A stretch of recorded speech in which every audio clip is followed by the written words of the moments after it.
mode, adapted by Betty Davis from the novel by Patricia Moyes. The offices of Style magazine, sometime in the early 1960s. Oh, Teresa, what's this word? Bullfightish. Bullfightish colours. Gorgeous in a maid's night out sort of way. Well, that's what the clothes look like. I leave you to translate my basic English into stylese. Oh, I wish we could print that as it stands, but... Colour scheme of Mantia black and picket all red. Dazzling for the woman who dares. How clever you are, darling. Oh. I suppose you'll be here all night. I shall certainly be here all night. I always am when we get out the Paris collection number. Assistant editor, Star Magazine, speaking. Yes, she's here. It's Michael for you. Oh. Hello, darling. Well, Marjorie's got the art editor with her at the moment. Miss Masters, can you spare me a few minutes? Oh, with pleasure, Miss Field. I'm summoned to the presence. Right. Here we go. Into battle. Okay for Dumpling Debs, but basically old hat. Oh, if only we could say that. Let's see. Classic in the modern manner. That'll do. Oh, damn. I've caught a cold and it's nearly midnight already. Oh, I loathe collection night. The good old shift hacked round the hem with pruning shears. Hello, Ernie. This is Miss Pankhurst. Oh, please come and get my thermos and make me some fresh tea. At once. Oh, I don't care if you are reducing a print. You can spare a minute. Right. Pruning shears. Let's try the slim sheath with the ragamuffin look. Blow it up. Blow it up enormous and kill the hat picture. No, I won't have the hat picture killed. All right. One great hideous hat right across both pages. But give the spread some guts. Crop the picture here. May I say? I know I'm only a poor bloody photographer, but would you mind telling me what in hell you're proposing to do to that picture? Only cropping it a bit, darling, to show up the hat. The point of that photograph is in the line of the dress carried up to and through the hat. If you're going to cut it up into small pieces, I'd rather you took my name off it. I agree with Michael. Cropping the picture would ruin it. Thank you, Marjorie. Why don't we use this picture, uncropped, facing a whole page hat picture, and kill the Monnier chiffon? Marjorie, my darling, you're a genius. Donald Mackay. Yes, Mr. Walsh. Take all these bloody layouts and burn them, you miserable Scotsman. That should give us 10 minutes peace. Well, I think I'll go and freshen up in the restroom, Miss Field. I'll be there if anyone wants me. Yes, Miss French. Hope you've sent Ernest home, Michael. Surely all the darkroom stuff is done by now? He left 10 minutes ago. Good. Only twice a year, thank heavens. I think I'll lie down. See you in 10 minutes. I hope to God she's okay. I've never known her show the strain before. She gets tired like everyone else. She's not superhuman. And she is nearly 60. I suppose so. No, you'd never believe it. She depends an awful lot on Helen these days. More's the pity. Yes, well, if you're using that hat picture big, I'll make another print of it. Give it to me. 1:30 and all's well. More or less. God, I look hideous. What's the taxi situation? No luck so far, I'm afraid. Miss Field's been trying for 20 minutes. Our managing director's across the road having dinner at the Orangery. How do you know? Well, that's his car, isn't it?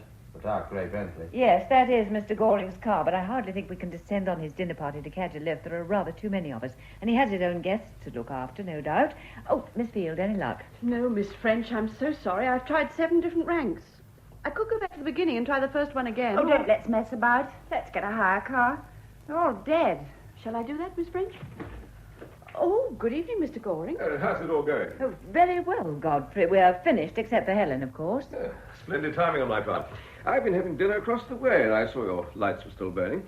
I think champagne will be in order, don't you? Oh, that's very sweet of you, Godfrey, but I really... No arguments. You'll all come with me in my car to Brompton Square for a mild celebration, and then Barker will drive each and every one of you home. Well, that's Now, how many hours are there? 1, 2, 3, 4, 5... Six, of course. You'll come, won't you, Miss Field? Our unsung heroine? I don't think I should, Mr. Goring. Thank you very much. I ought to be getting home. Oh. I came straight here from the Paris plane, and I've still got my suitcase. Oh, hell, so have Michael and I. I'd forgotten all about them. Well, I don't think we have room for luggage as well as people. Why don't you leave your cases here and pick them up tomorrow? Well, Thank you, Godfrey. It's very kind, and I'd love to. Well, I'm not the man to say no to a party. Good. Come along, then, everybody. You too, Miss Field. But, Mr. No, Goring... I insist. I'm sorry about you, Helen. I wish we could send you a bottle over. That might not be a very good idea. I've got to stay sober. Helen's tipple is tea on collection nights. Coming, everyone. Good night, Helen. When's your deadline? The messenger's calling for a copy at 7. We're ordering your health, Helen. You do that. Good night. Good night. Good night, Helen.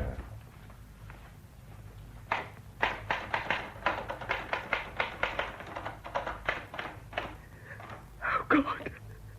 Oh, dear God. I can't stand it. Oh, don't be a fool. There's a job to do. Paris has rags and tatters for spring. Gamines and guttersnipes swagger jauntily through the collection in a riot of gaudy colour.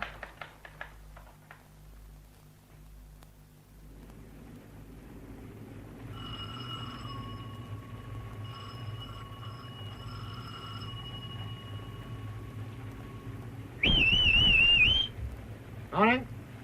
Anything wrong? Oh, look, I've got to collect some urgent copy and they're all asleep in there. I've got to get in. It's okay. I've got a key. You the doorman? That's right. Just coming on duty. Oh, be quick about it, will you? Don't you worry. Come in the warm.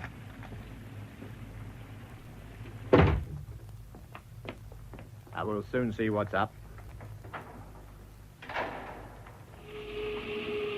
Not like Miss Pankhurst to go to sleep on the job. Not like her at all.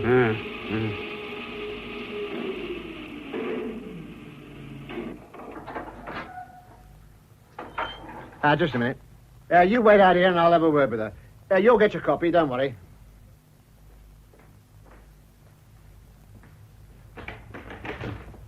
Miss Pankhurst? Yeah, what the hell's all this mess? Miss Pankhurst? Yeah, wake up. Wake. Oh, my God. What is it? Hey, what's happening? Quick, get the police. Get a doctor. Here, where's my envelope? Well, with your envelope, she's dead.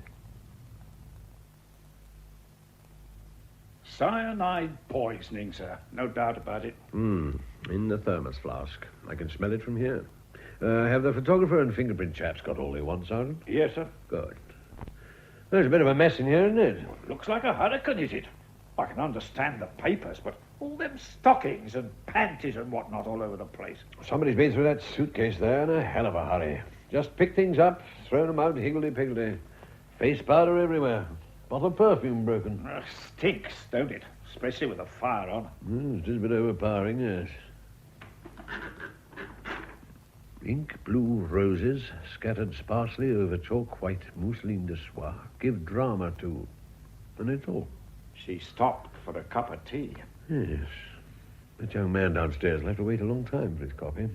All right, Sergeant, you can have the poor girl taken away, but be very careful nothing else is touched. Right, sir. Oh, by the way, Miss Marjorie French is here, the editor. Oh, I'll talk to her straight away. Ask her to come up. Yes, sir. This is a terrible thing, Inspector Tibbet. Your sergeant didn't give me many details, but the mere fact that the police are here, I take it that Helen's death wasn't natural. No. I'm afraid Miss Pankhurst was murdered. Have you ruled out suicide? Had she a reason? I'm not a gossip.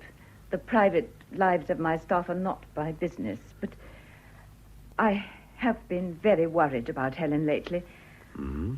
You'll understand, Inspector, that in any organization that employs both men and women, there is the possibility of sentimental attachments. I see. And Miss Pankhurst? Helen had been having a somewhat tempestuous love affair with one of our photographers, Michael Healy. Why should that drive her to suicide? Well, things had been going wrong.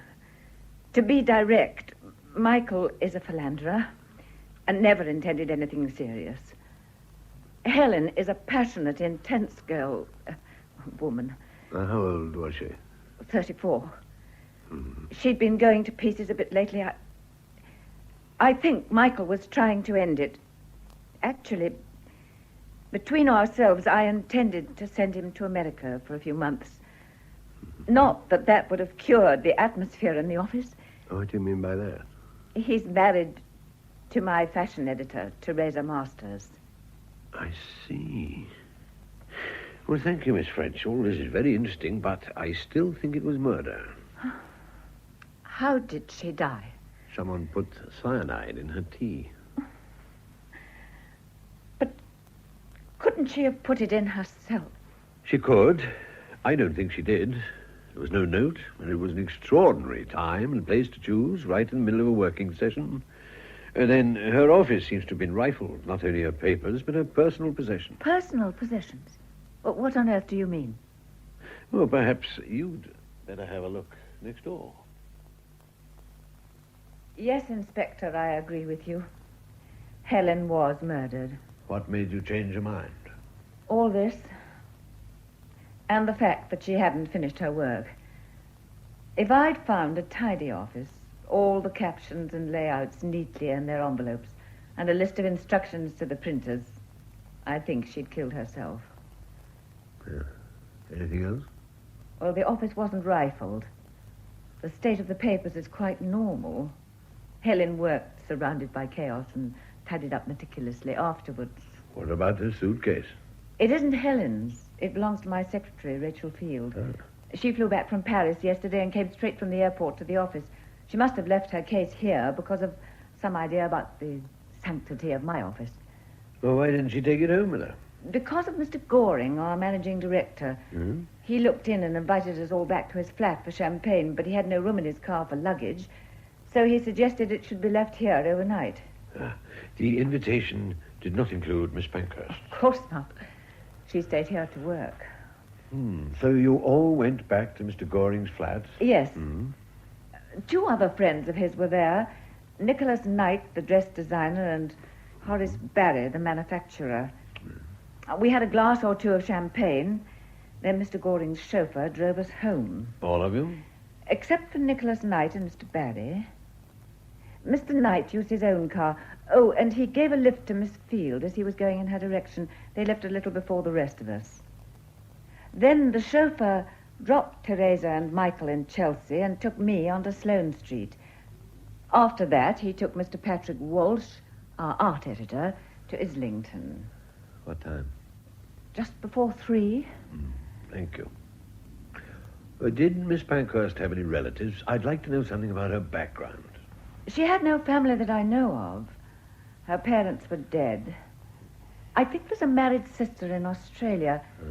She shared a flat with Alwyn Piper, our features editor. Her background. She's been on our staff 10 years, worked her way up to assistant editor from a secretary's post. Where would the murderer get cyanide? Well, there's a supply in the darkroom. It's used for reducing prints. Doesn't that point to someone who worked in the darkroom? No. We're all in and out of there all the time, and we all knew about the cyanide. Isn't it kept locked up? Normally, yes, but I'm afraid on collection night rules go by the board.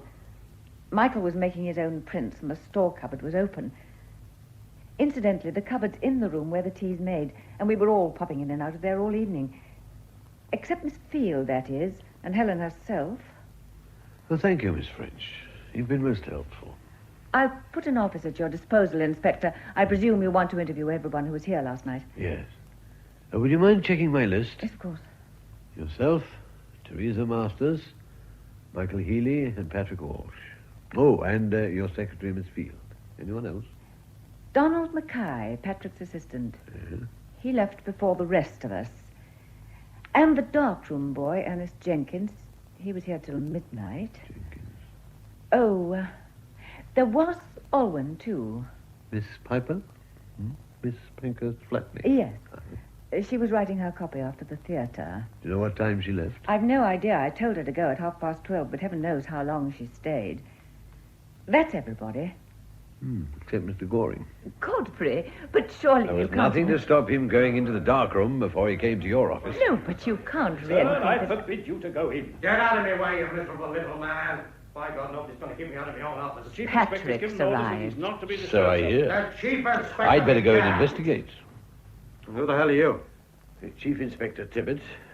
I presume you're Patrick Wolf. You damn well presume right. Now, will you get this fool of yours out of my way and let me into my own office? No, I won't. There's been a murder. A murder? Well, why did nobody tell me? Who is it? Helen Pankhurst. She was poisoned. Helen? Helen, my darling. My beautiful. It's not true. It's not true. I'm afraid I'll have to ask you to make a statement, Mr. Walsh. Yes, of course. Now, when did you last see Miss Pankhurst? I didn't clap eyes on her all evening. Last time I saw her was lunchtime. I took her out for a meal. She needed it. Poor kid. Why do you say it like that? I say what I damn well please. And nobody's going to go around slinging mud at the poor girl after she's dead. Who was slinging mud? No one, not a living soul. You liked Helen? I loved her. Do you know of anyone who disliked her? No. You sure? Of course I'm sure. Everybody loved her. Including Michael Healy and Teresa Masters? What filthy lying bastards have been saying things? It's not true, do you hear me? Not a bloody word of it. I have no idea what you're talking You about. know damn well what I'm talking about. I'm not saying another word. You can't make me. Oh, very well, we'll leave it.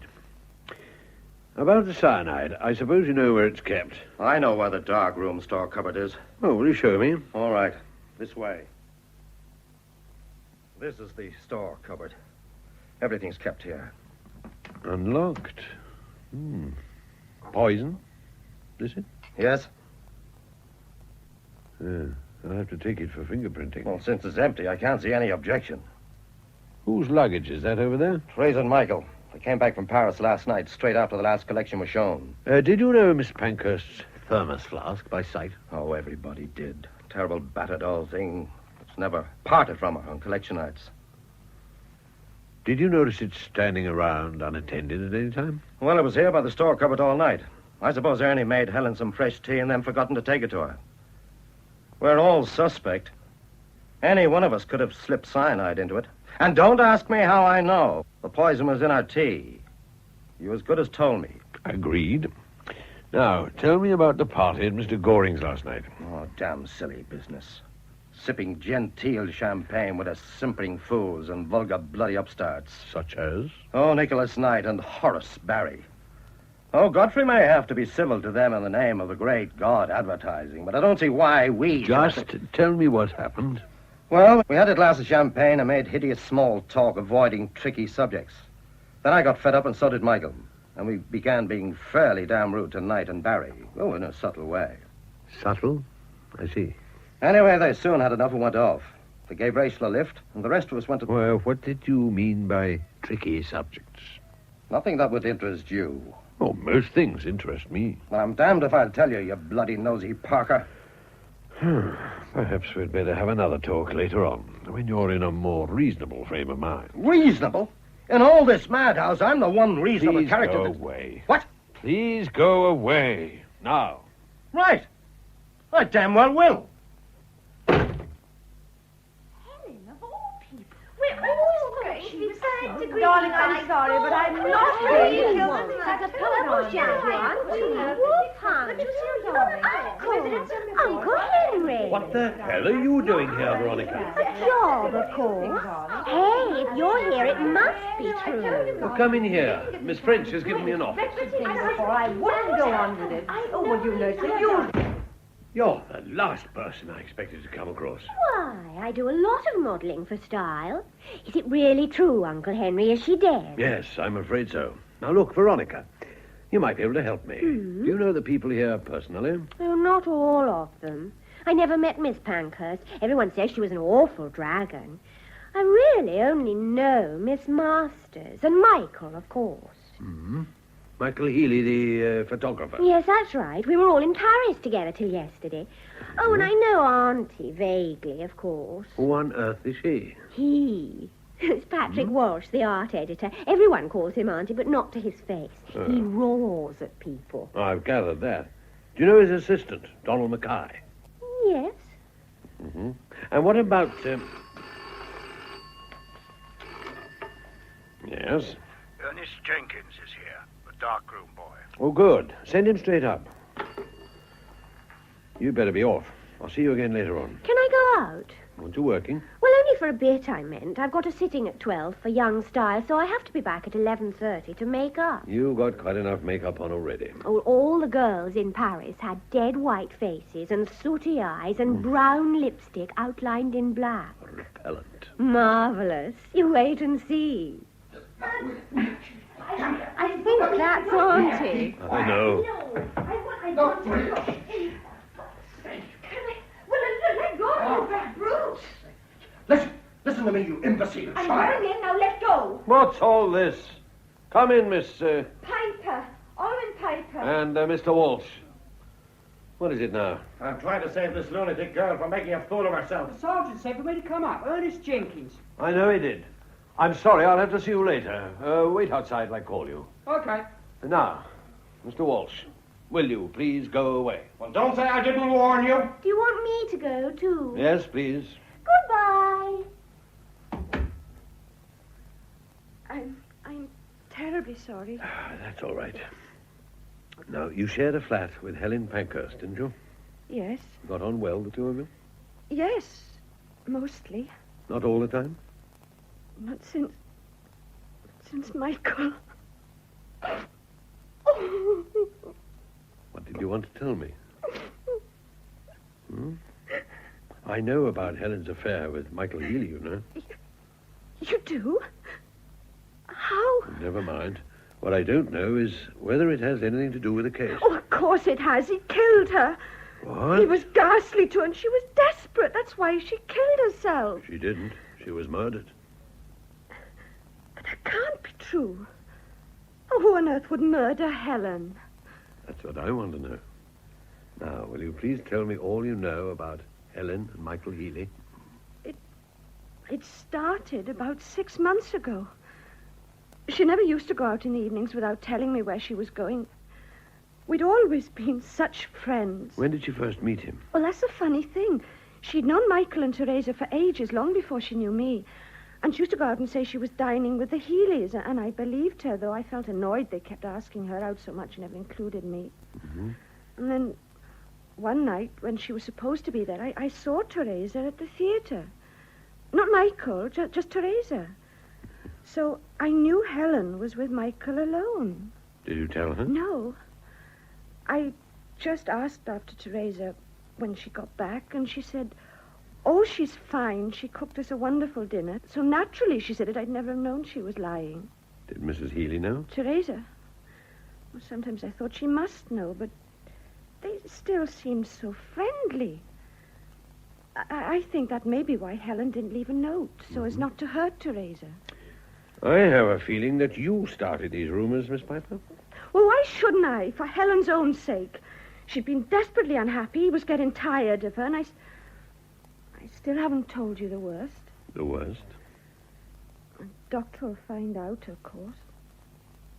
You mean she was pregnant? Yes. Does anyone else know? Yes. Somebody. Who? I don't know. She told someone, but she never told me. And how do you know? It was yesterday. She was at home in the afternoon because she had to work all night. I went back to change for the theater, and I heard her on the phone. What was she saying?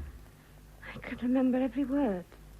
She said, the doctor says it's quite definite.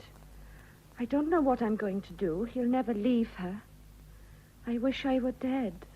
I see. Any more? Oh, she must have heard me. She said, I can't talk anymore, and put the phone down. And then? I went into the room and asked how she was, and she said fine, apart from a cold, and then she went into the office. Was that the last time you saw her? Oh, I came into the office to type something after the theater. I saw her working when I was going on my way to the lift.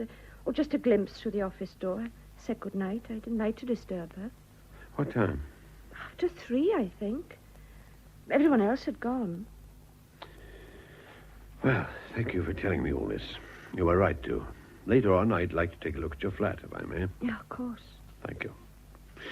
But if you see the darkroom boy around, will you send him in, please? I've got to talk to him as soon as I can.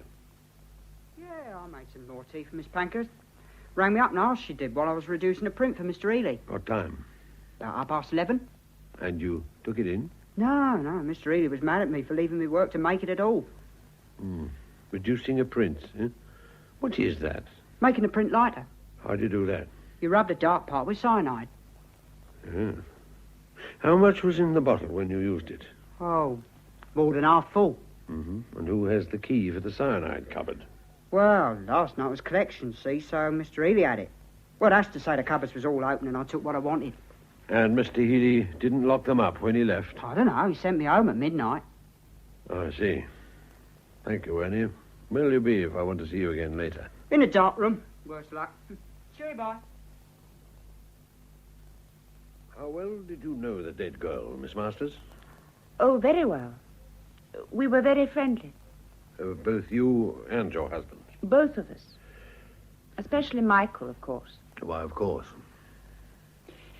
Inspector, I know that all sorts of silly rumours were going round about Helen and my husband.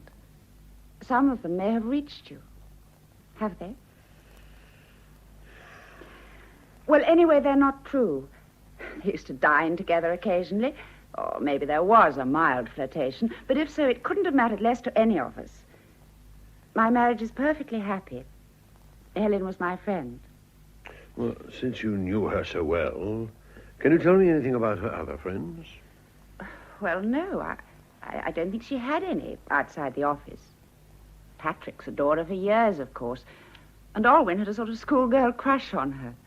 They were a strangely assorted pair, the sheriff flat. Oh, that was only because Helen was so good-natured. When Alwyn came to Style a year ago, she had nowhere to live, and Helen put her up. It was only meant to be temporary, but Alwyn begged to stay on, and Helen got rather stuck with the arrangement. Did you ever think that Helen might have killed herself? What? Suicide. Had you thought of suicide? Frankly, no. But I suppose it is possible. Why? Well, people commit suicide for the oddest reasons. If you say she did... I said nothing of the sort. I asked for your opinion. But how could I know? Well, you were such great friends. She never said anything. I've been told she seemed unhappy lately. Well, she seemed tired, perhaps. You don't think her friendship with your husband went deeper than you realized?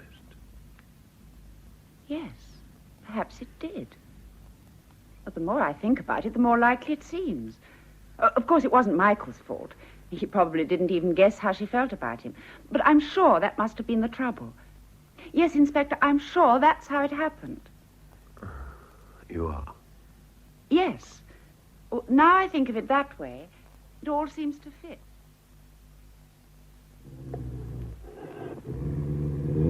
No, that blasted cheater's no good down there. No point in having a wild animal in the shot unless we can see it.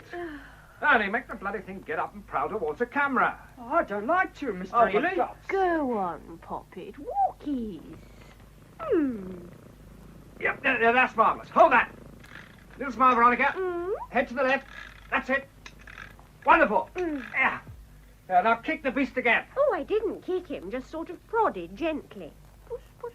No, it's no good now. He's gone to sleep. Oh, never mind. Leave it alone for the moment. At least it's quiet and I've got to reload. Ernie, reload. Okay. Ah, there you are, last. For God's sake, do something with this animal of yours. Of mine? For the next reel, I want it standing up. Can it rear on its hind legs? I'm afraid I... Oh, here she is. Here, I've been looking everywhere. Do you know there's a policeman downstairs? Well, how's my beauty, then? Here, I hope she's been a good girl. She's been a bit fractious lately, constipated. Off her food, you know. Oh, she's been as good as gold, haven't you, Poppet? Oh, I wouldn't tickle her ears, miss. Right, let's get on. Veronica, darling, more to the left a bit. Fine. Now, I want the cheetah up on its hind legs like a heraldic beast, looking out left. Here, I say, that's asking a bit much. I always ask a bit much, and I usually get it. Yeah, well, perhaps if I stood on that ladder holding a bone up... I don't give a damn what you do, so long as you're not in the picture. Yeah, well, I've got a bone. Here, no, Beauty, not yet. Here, is this ladder all right? As safe as houses. Yeah. This high enough? Oh, Quiet, beauty. Yeah, that's fine. Take the train of the dress sweeping out of the frame on the right. Yeah, fine, thank you. Splendid. Hold it, everybody. Come on, hurry up. Yeah, that's splendid. Lovely. Lovely. Here, we got some winners here. Fine. Right, everyone. 5 minutes break. Can I have a word with you, Mr. Healing? If it's about the cheater, go and talk to Miss Field. She booked it. No, it isn't. I'm from Scotland Yard. Oh, good God. About Helen? Yes. Look, I can't see you now. I'm in the middle of a sitting. You've got 5 minutes, and this is urgent. I want to know the truth about your relationship with Miss Pankhurst. Is this an official interview? It's official, yes. I'm not taking down what you say, if that's what you mean. I see. Well, what do you want to know? I've told you. I can only say that anything you may have heard was exaggerated. We were good friends, nothing more. You knew, of course, that she was pregnant. What did you say? She was pregnant. She can't have been. She was. God, I suppose it was possible, but I never thought...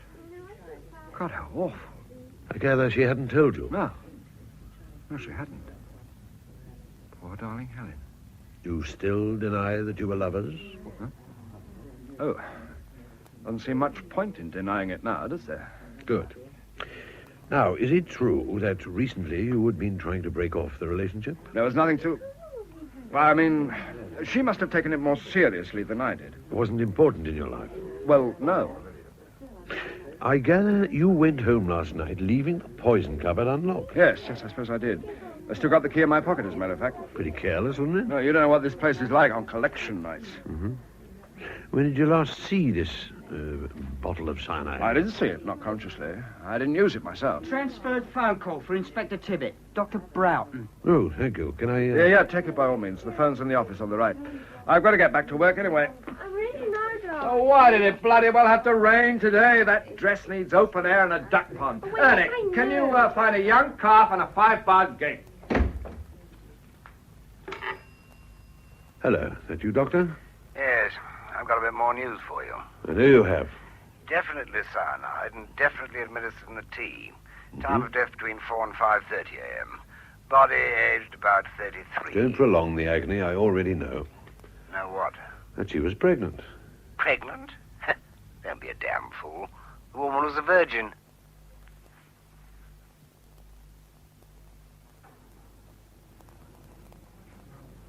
It was very kind of you to ask me to lunch, Mr. Goring. My dear Inspector, pleasure.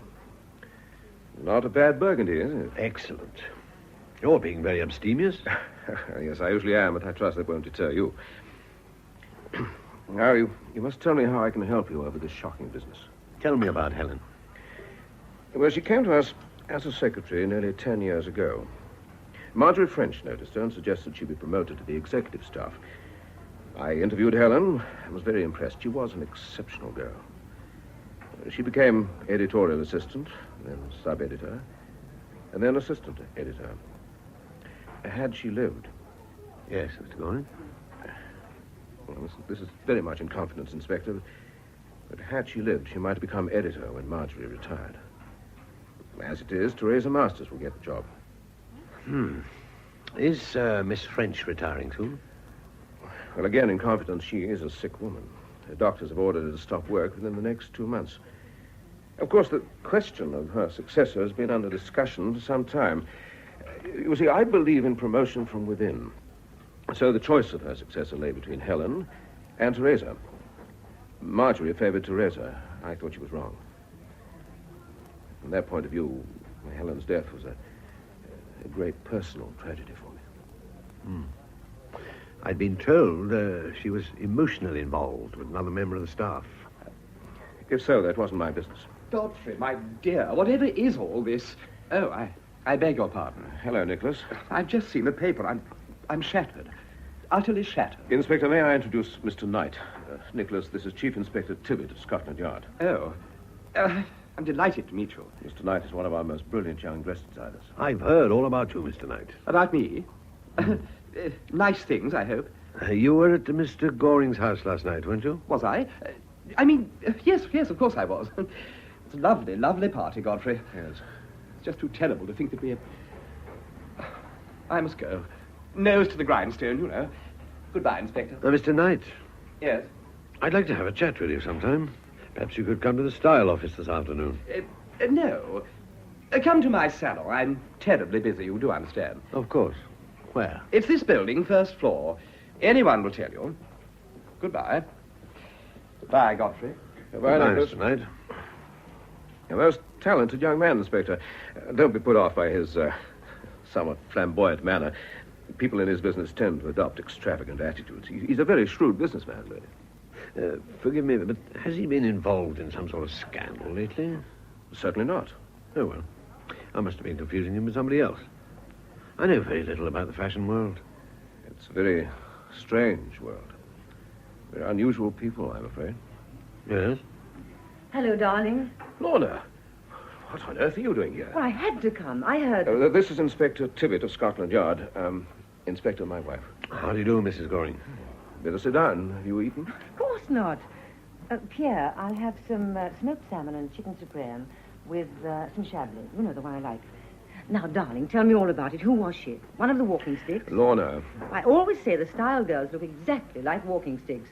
Straight suits, ramrod backbones, and lacquered hair. I can't tell one from the other. Helen Pankhurst is dead. Oh. Is that the dark one with the big nose? Yes. But what happened?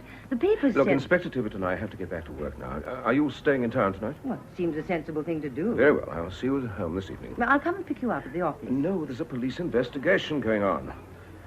Don't be an idiot, darling. I'll tell you all about it later. Inspector, you coming? Goodbye, Mrs. Goring. Goodbye, Inspector. See you later, darling.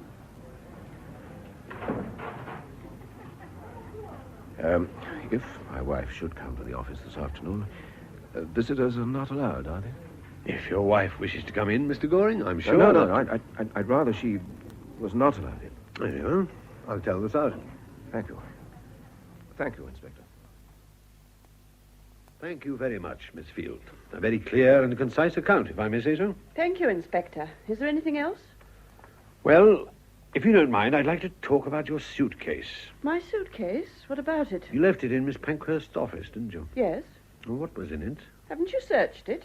Just things from Paris, clothes and so on. Can you think of any reason why someone should want to ransack your suitcase? What? What do you mean? Well, I think you'd better see for yourself. Is Helen... No, it's all right. There's nothing there except... well, we'll see. Come in, Miss Field. Why, my things.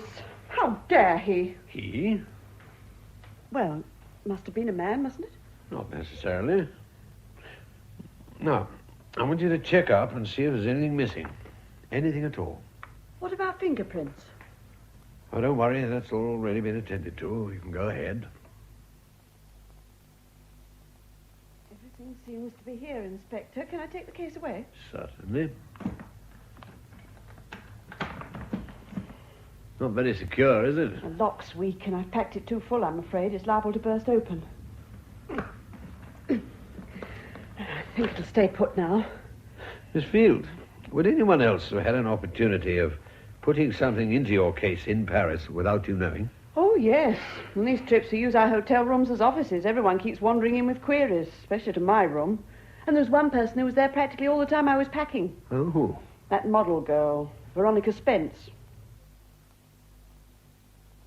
Terribly sorry to have kept you waiting, Inspector. I'm desperately busy, as you can see. I don't suppose you can tell me very much, Mr. Knight, but as an interested outsider, your opinion might be valuable. Anything I can do.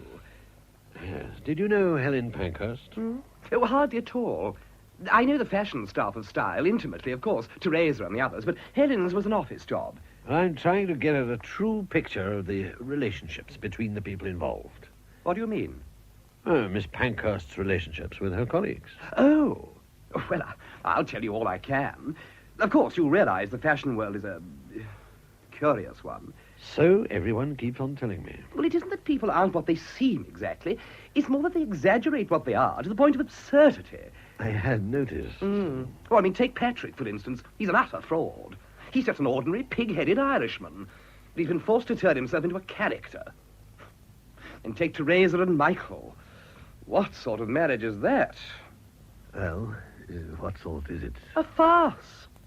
Teresa has the money, of course, but she's solid boned from the neck up. Michael's always had all sorts of other interests. What do you mean? Oh, this and that. One hears rumours. What rumours? Well, it was all pretty vague. He has nothing in common with Teresa, never had. I see. Tell me about the party. Party? What party? I understand Mr. Goring asked a number of people back for a drink last night. Oh, that. Yes, he did.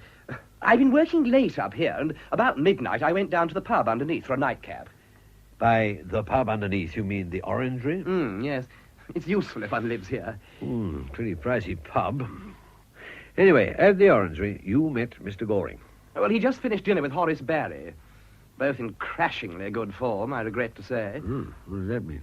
Oh, Godfrey was doing his hearty one of the boys act. Must be hell on tonic water. I imagine they just clinched a business deal. I was utterly exhausted. I couldn't stand it. Then why did you accept Mr. Goring's invitation? Well, I mean, it wouldn't do for me to be bad friends with Style. You do see that, don't you? Yes, I see it. So you and Mr. Barry drove onto Brunton Square while Mr. Goring picked the others up. Was Mrs. Goring there? Lorna? No. She was at their place in the country. There's another clever fellow who married money. Indeed? Yes. She was Lorna Vincent. You know, the actress. Ah, I thought I knew her face. She's a very beautiful woman. Her clothes are hell, though, aren't they? Tell me, did any of the Style people strike you as being upset or nervous? No, Patrick was as rude as ever, thoroughly offensive. Teresa was a bit quiet, and poor Marjorie looked positively ill, I thought. What about Miss Field? Who's she? Miss French's secretary. You gave her a lift home. Oh, the Siren of Surbiton. What about her? Well, did she seem to be just as usual? She could hardly have been more usual, poor dear. I don't really know. I never met her before. So, you dropped Miss Field and Mr. Barry and then came back here. Did you notice any comings or goings when you got back? Huh? Anything out of the way happening opposite? Well, there was a girl coming out of the Style offices in a terrible orange dress and a white stole. Odd-looking creature in spectacles. Oh, that'd be Miss Piper, huh? The features editor. Anyone else? Well, I caught a glimpse of Helen through the window, typing away. I see. Well, thank you very much. Can you tell me where I could contact Mr. Barry? You know him well, I believe. I work for him. Oh, and I thought... you design on a pretty high level. And he makes mass-produced clothes to sell in Wigan. Oh, you don't understand, Inspector. That's where the money is these days, in the mass market. 5,000 dresses at 10 guineas are worth more than one dress at 100 guineas. The point of my salon here is simply to get my name known. I see. No, I was lucky. A friend produced enough money for me to start up here. I really knew I'd arrive when Barry asked me to design his wholesale collection. You see, I have, a flair, if you like, for translating Paris designs for my customers. Barry himself's vulgar and boring, but he knows the business. Where do I find him? 286 Pope Street. Were you in Paris last week, Madame? Certainly not. I never go to Paris. Everyone knows I was here the entire week. There's no need to get so excited. You said you translated some of the designs, so... I have an eye. I look at the photographs and I can see the cut. I can see the seaming. I don't need a toile. Toile? What's a toile? It's the model made and cut exactly as the original, but in cheap cotton. Oh. Manufacturers buy them in Paris, and very dear they are, too. So you make Paris copies without buying toiles? Well, there's no law against it. I work from photographs. That must save you a lot of money. Well, thank you, Mr. Knight. This has been most interesting.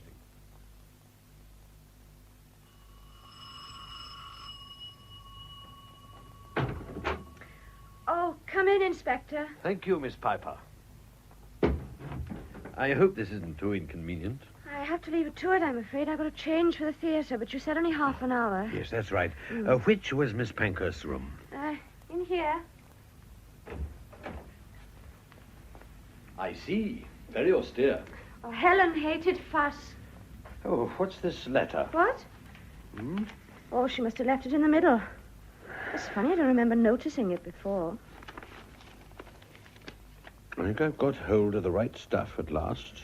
It's not quite the same as one finds in Paris, but I've asked Teresa to bring me back a sample so that we can compare them.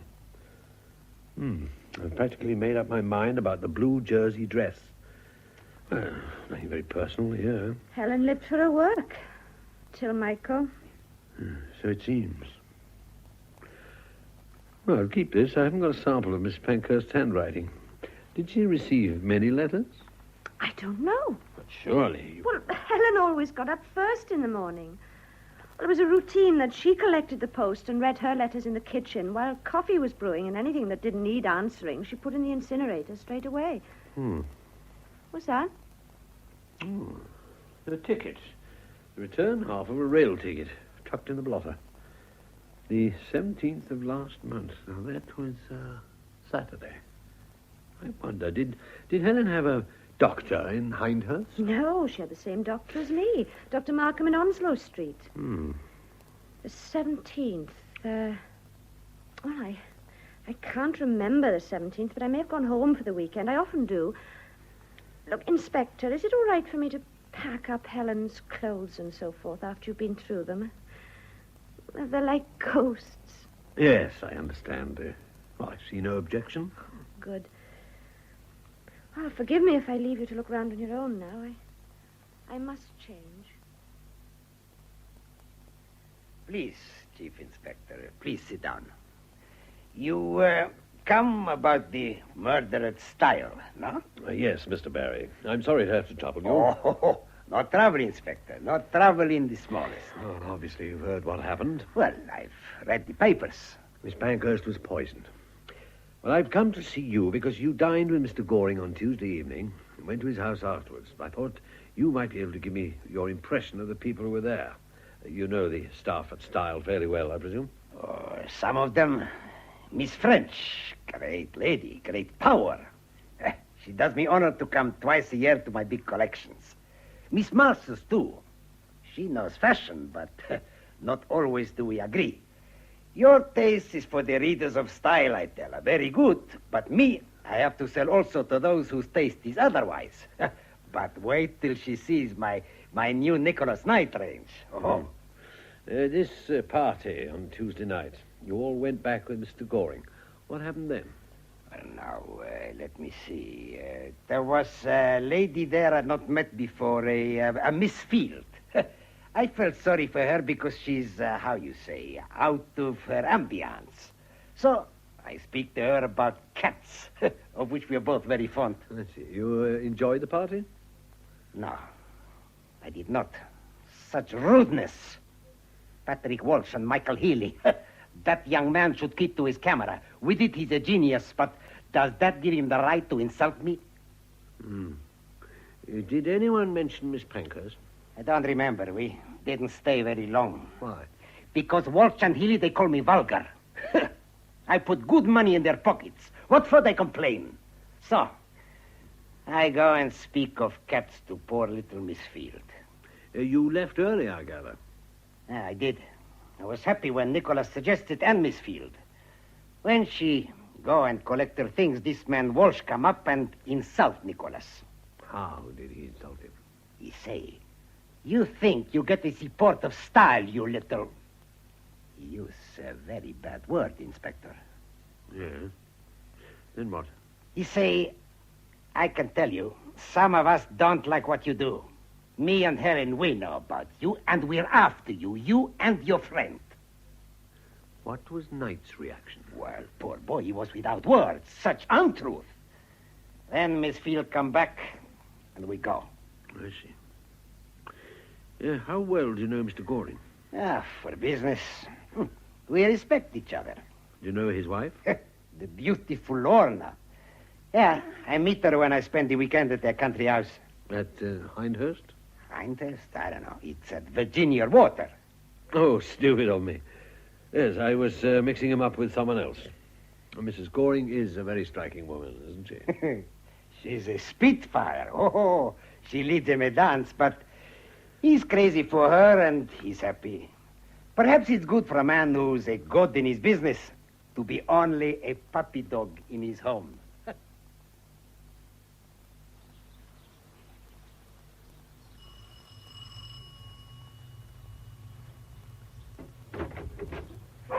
Inspector Tibbet.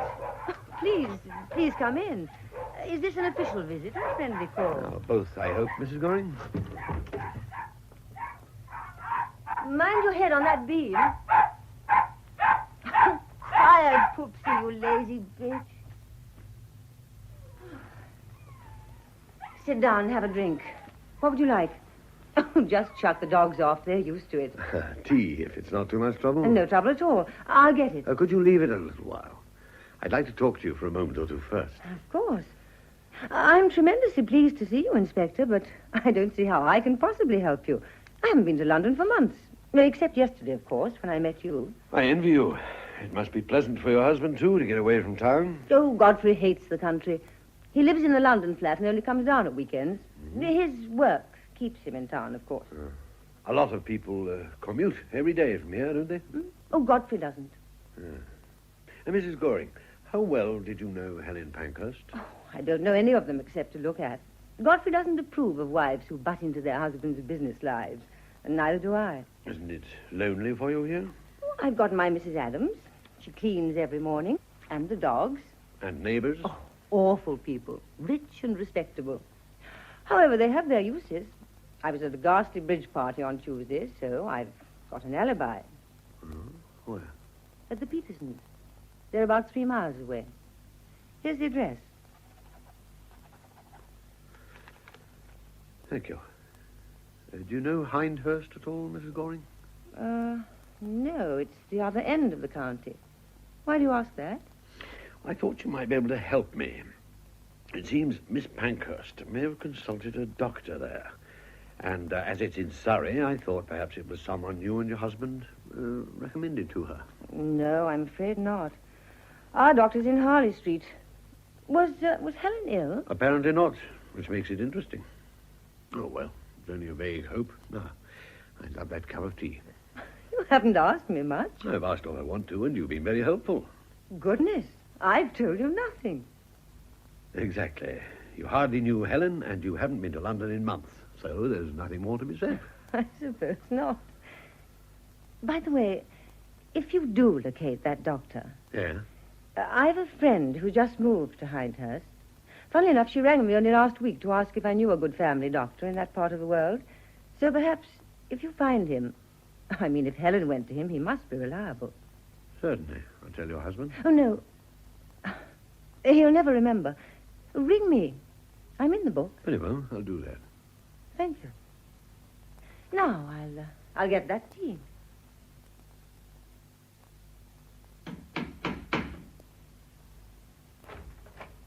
Oh, come in then, me boy. Come on in. It was good of you to see me at this hour of the night, Mr. Walsh. You didn't give me much choice. Well, come on, in here. This is my studio. It's everything, in fact. Not much more to the flat. Well, sit down if you can find a chair. Well, this is a beautiful room. It's a workroom. Have a drink. Thank you. I will. Can't offer you a choice. You can have Irish whiskey and like it. Oh. Here you are. Thank you. Well. Helen telephoned you the night before she died, didn't she? What if she did? Any law against it? Why didn't you tell me? Well, you didn't ask. What did you say?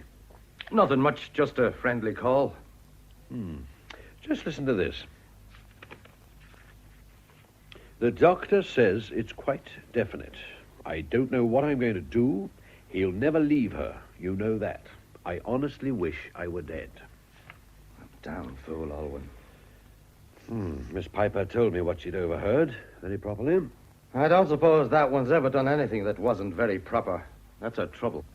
I think she told me the truth, did she? I don't believe Helen was murdered. I think the darling girl took her own life because she had troubles. Now, if that's so, there's no point in telling you what those troubles were. Now, if she was murdered, they had nothing to do with it. You should look in other directions. Such as? Oh, that's your job. Mr. Walsh, can't you understand that I'm trying to get at the truth? So long as you go on making such a mystery of Helen's private life, I have to investigate it, in case it has a bearing on her death. If it hasn't, anything you tell me will go no further. If only I could believe you. You must believe me. All right. I'll tell you all I know. It's precious little. Well, it may be what we need. Helen was in love. With whom? Oh, she never told me, and I didn't ask. She simply told me the situation, and a hell of a situation it was. The man had a wife he was tied to, not only by loyalty, but for social and business reasons. He told Helen that when he was in a position to, he'd get a divorce. God knows when that would be. Meanwhile, they kept it quiet. I see. Not very pleasant for Helen. Well, that's not all. A few months ago, she got very worried about the man's health. She was a doctor's daughter and knew a bit about such things. So she persuaded him to come with her to a doctor for a checkup. Did his wife know? Oh, no. Helen told the doctor the man, well, let's call him X, was her husband. He agreed privately he'd let her know the results of the tests and keep any really bad news from X. Mm-hmm. And the results came through the day she died? Yes, incurable cancer. He has a year to live. I presume he still doesn't know. I see. And when she rang you... Well, she was in despair. There was only a year left, and she wanted to spend it with him. But he would never leave his wife unless he knew the truth. And Helen was determined to spare him that. Hmm. Do you really not know who he is? I don't. Why didn't you want me to find out about Helen and Michael Healy? You're trying to trap me. No, I'm asking a question. Everybody else rushed to tell me about Helen and Michael. Everyone except you. That blasted Alwyn. Not only Alwyn, Miss French, Mr. Goring, and even Miss Masters. And Michael Healy didn't deny it. Oh, well. Now she's dead. Is the man Michael Healy? Well, she never told me. Oh, I know there was talk. It may have been right or it may have been wrong. One other little point. You have a key to the style building, haven't you? Yeah, what of it? Nothing, I just wanted to check. Do you often work late? Not me. I'm too smart and too old. I have me work, you see. Do you imagine I enjoy doing layouts for a fashion magazine when I ought to be painting? Yes, I'm sure you do. Yes, you're right, of course. I love it or I wouldn't do it. But it's not me real work. Oh, no. I'm a prostitute. That's what it comes to. A poor, bloody tart plying me trade in Earl Street. The only consolation is that the prices are high. I'm sure they are. Are you married yourself, Mr. Walsh? Certainly not. Have you ever been? I can look it up, you know, at Somerset House. Now, you wouldn't want to make trouble for an innocent man that might have been foolish in his youth. Well, that depends on whether it has any bearing on the case. None in the world. Well, come on, tell me. I was 21, she was 19. I was an art student, and she was reading for a degree in literature. We ran away and got married. We hadn't two pennies to rub together. Oh, the first year was fine. Then there was trouble. She was as ambitious as the devil. Wanted a great career for herself and me. I wanted to live in a garret and paint. Her house got worse, and after 3 years, she up and left me. It was very long ago. Did you get a divorce? Of course not. We're both Catholics. And when did you meet her again? What the hell are you getting? If you'd really lost touch, you'd have made no bones about telling me about the marriage. I think your wife is Marjorie French, the distinguished editor of Style. For God's sake, keep it quiet. Why? You wouldn't understand. Mr. Walsh, how long has your wife been at Style? 35 years. And you? 3 years. She got you the job? Look, if you think Marjorie would employ anyone unless you consider them right person for the job, you're making and a... what did you do in those other 32 years? Paint it. Successfully? No. You must have been very glad of the job. Get out. Get out and stay out. And keep your bloody mouth shut or I'll break your neck. I'm afraid it's my job to be inquisitive.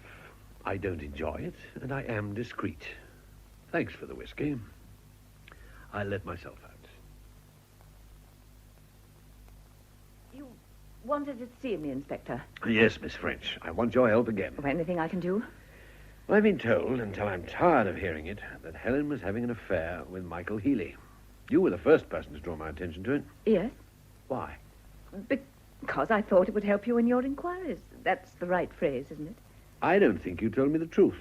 But why on earth should I lie? I didn't mean that you lied. You kept something back. You didn't tell me that Michael Healy is dying. What? I have no idea where you got hold of that story, Inspector. It's absolute nonsense. Helen told Mr. Walsh about this the night before she died. She told Patrick. What did she tell Patrick? That the man she loved was dying of cancer. And he didn't know, and neither did his wife. No. Miss French, you all right? I'll get you some water. Yes, please. Some water. Thank you. I'm afraid I get these silly fainting fits occasionally. It's nothing to worry about. To go back to what we were saying. Yes? This story is nonsense. Please don't spread it. Patrick is a wild Irishman and he loves to spin a tale. I know him very well. You should. 32 years is a long time. Oh. You know about that. I do hope you'll be discreet, Inspector. I'm always as discreet as I can be. Why do you want it kept secret? Mr. Goring is against employing husbands and wives. It's company policy. What about... Teresa and Michael, that's a very special case. Godfrey isn't really happy about it. I had to fight hard to get Michael. So, when I met Patrick again, I knew that although he was just the person for art editor, I could never go to Mr. Goring and propose my husband for the job. So we agreed to let the past remain dead for the time being. For the time being? What do you mean? I'm very fond of Patrick. This is a great secret, Inspector, but when I retire, Patrick and I are going to live together again. As far as the outside world's concerned, we'll get married. They need never know we've been married all along. I see. I take it Mr. Walsh is enthusiastic about the idea, too. Of course.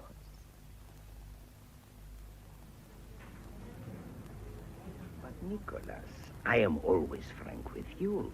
So why are you not frank with me? I haven't the faintest idea what you're talking about. You've been listening to gossip. Well, even Godfrey's been hinting. Gossip?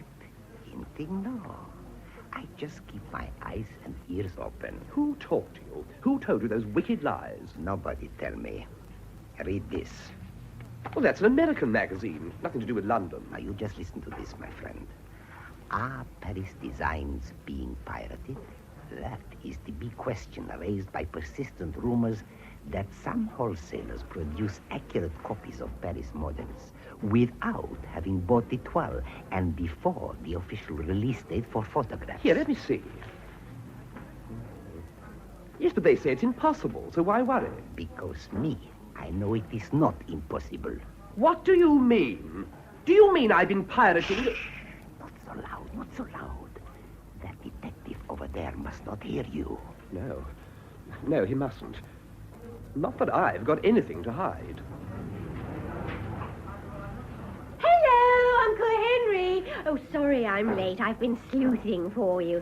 Oh, I've had such a hell of a morning with that awful little creature, Nicholas. Veronica. There's something fishy going on, and I'm going to find out what. Veronica, for God's sake, keep your voice down.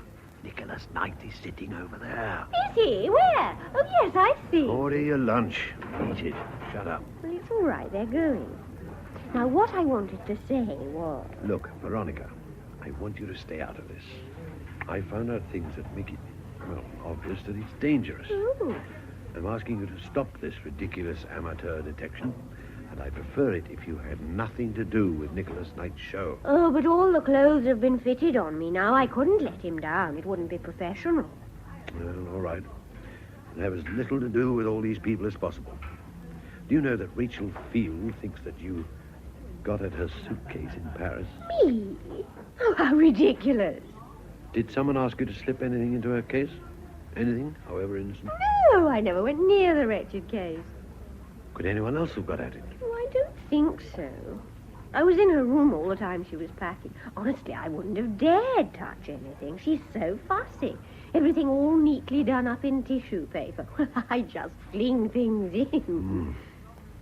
And whoever searched the case must have drawn a blank.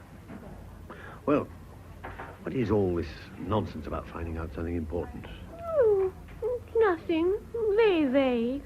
Anyhow, you said not to talk about it here. Yeah.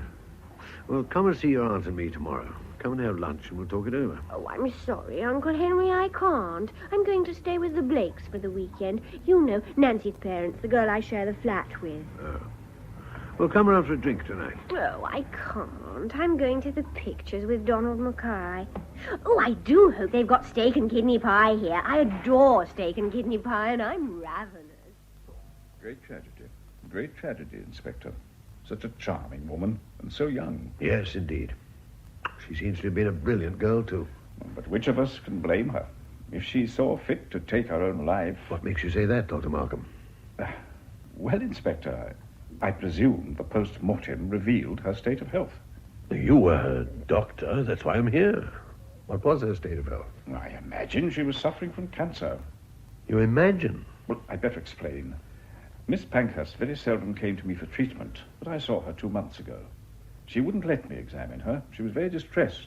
She asked me for the name of the best cancer specialist in London. For herself? Well, she maintained it was for a friend. That's a very usual reception. All I could do was give her the name and let her go. What specialist did you send her to? Well, I'm not sure whether I should tell you, but in the circumstances, I suppose...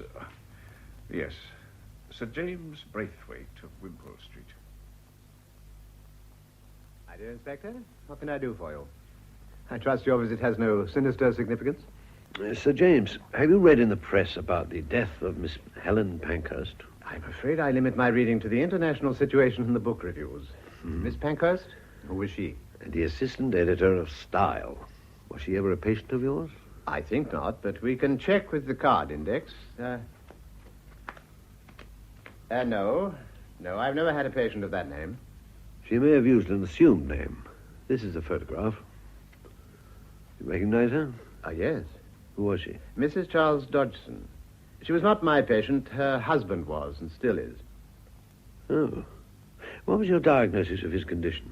Well, really, Inspector, I hardly think that... I'd better tell you that this is a murder investigation. Murder? Oh, I thought you meant... No, that would have been out of character. She was a very brave woman. Please, tell me your diagnosis. Inoperable cancer. He had a year to live. Did you tell him? No. His wife particularly asked me to keep it from him. Let's see. Oh, of course, how stupid of me. His card isn't here. Mrs. Dodgson, when she telephoned, emphasized that her husband was only free to see me at weekends. She told me they could easily arrange to spend the weekend near my country house. Where is it? Just outside Hindhurst. I see. And what did you tell Mr. Dodgson? Well, I was pretty sure of my diagnosis from the beginning, but he came for an X-ray a fortnight later. I told him he probably had a stomach ulcer, and he went away quite happy. And Tuesday of this week, the X-ray results came through? Monday evening, actually. Yeah. Sorry, you telephoned Mrs. Dodgson? No, she rang me. She asked me not to telephone. What reason did she give? Well, in cases like this, there's always the danger of the wrong person answering the telephone. I asked her to come and see me. She did so on the Tuesday, and I told her the facts. She behaved splendidly. Inspector, am I to understand that she was not, in fact, Mrs. Dodgson? You are. Well, then forgive me, but I'm concerned for my patient. Who will look after him? He has a wife. Whether she will be as brave and sensible as Miss Pankhurst, I can't say. In due course, I'll send her to see you. Good morning, Inspector. You're starting early for a Monday morning. Miss Masters, I have a favor to ask. Could you get me a ticket for Nicholas Knight's show tomorrow? Yes, of course I can, but... Good. Can you also tell me the release date for this season's Paris photographs? 27th of February. Hello? No, Nicholas, I've told you before, I haven't the slightest idea where she is.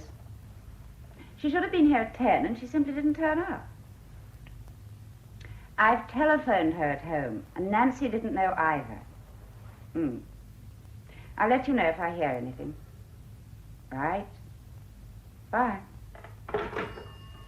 One of our models has let us down. Oh? Which one? That wretched new girl, Veronica Spence. Did you say her flatmate didn't know where she was? No. Nancy hadn't a clue.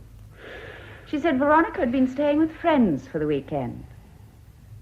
Inspector, what's the matter? You don't know, of course. Veronica's my niece. Oh, good heavens. Ghastly. Well, I do apologize. Nancy doesn't know. She told me she was spending the weekend with Nancy. But then where is she? I'd very much like to know. I think I'd better have a word with Donald Mackay.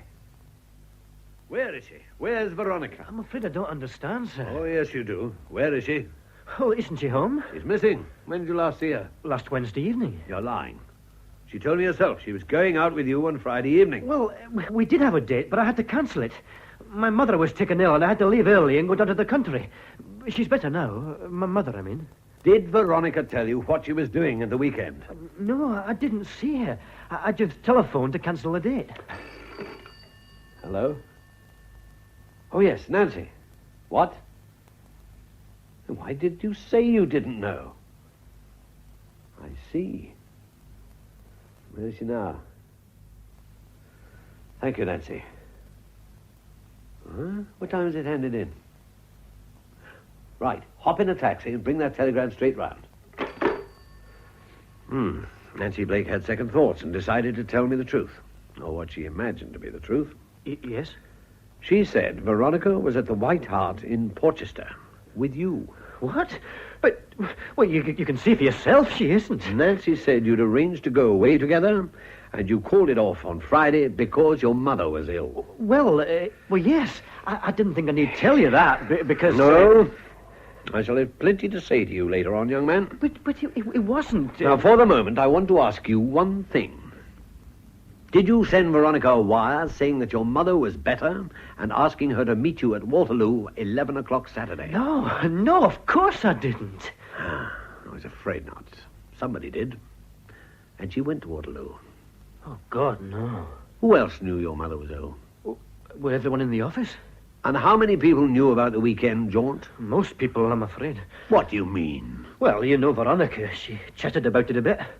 Oh, so everyone in the place except me knew that you and Veronica were off for what in my day used to be called a dirty weekend. If you don't mind my saying so, sir, you're terribly old-fashioned. That aspect of it can wait. The point is that you didn't go away together. So, Veronica was deliberately lured to Waterloo by a fake telegram from someone who knew all about your plans. Well, you can go now, but don't leave the building. I'll need you again. When all this panic started, I was having a talk to Miss Masters, and I want to finish it. Well, Inspector, I fixed up the ticket for Nicholas's show.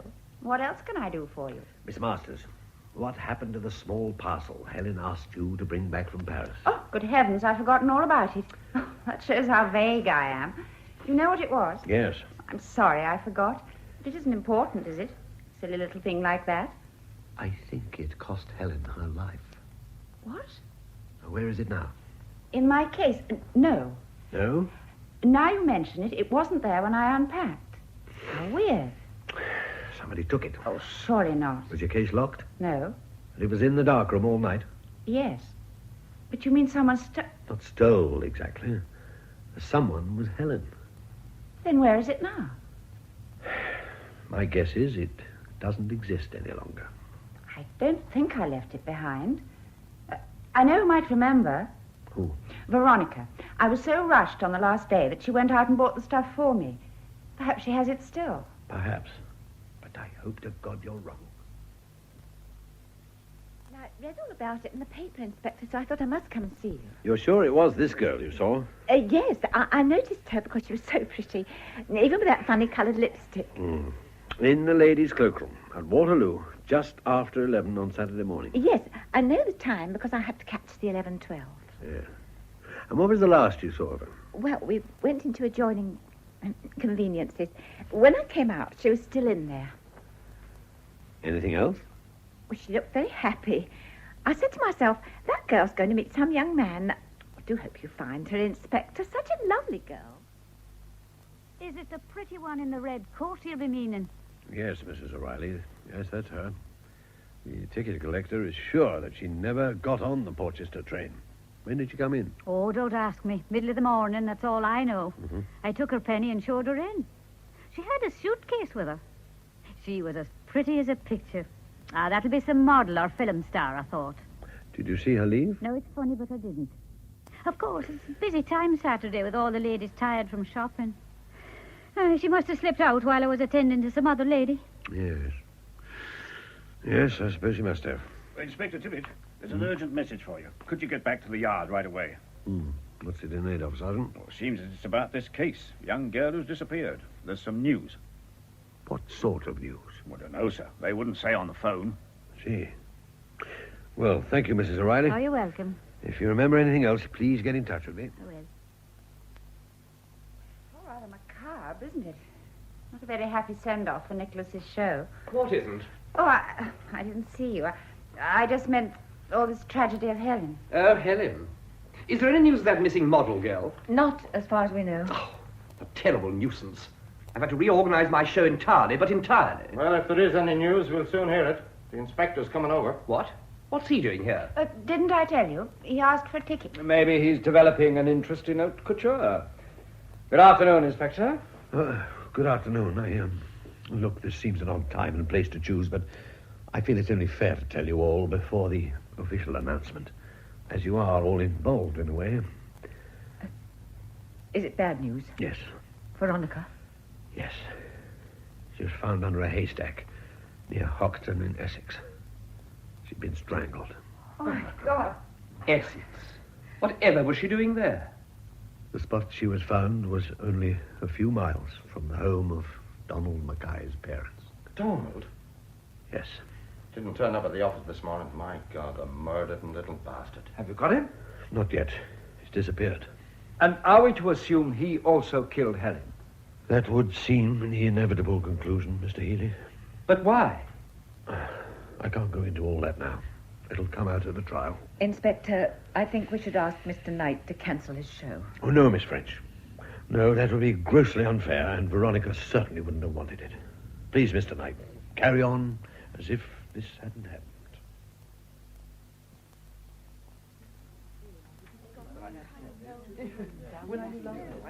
Number 74. Forget-me-not.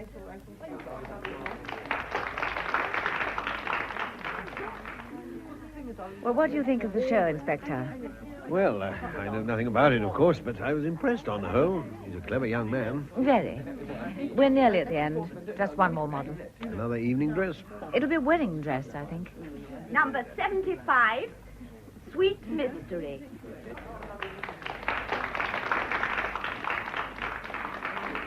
Oh, you are right. Now, this one is beautiful. Will we see the bride's face, or will she stay veiled? I expect there'll be a dramatic gesture when she gets to the end of the catwalk. Veronica! Oh, but she's dead! Don't come near me, she's dead! I came to give you this, Miss Masters. It's what Helen asked you to bring from Paris. Veronica! Of course, Miss Field can tell you all about it. She told me when I helped her to pack. Rachel! You lying, cheating bitch! Inspector, there's your murderess. She killed Helen. Nicky, you fool. It's a trick to catch us. Rachel Field and Nicholas Field, otherwise Nicholas Knight. I arrest you both for the willful murder of Helen Pankhurst. And I must warn you that... Leave Nicky alone. It was me. It was me.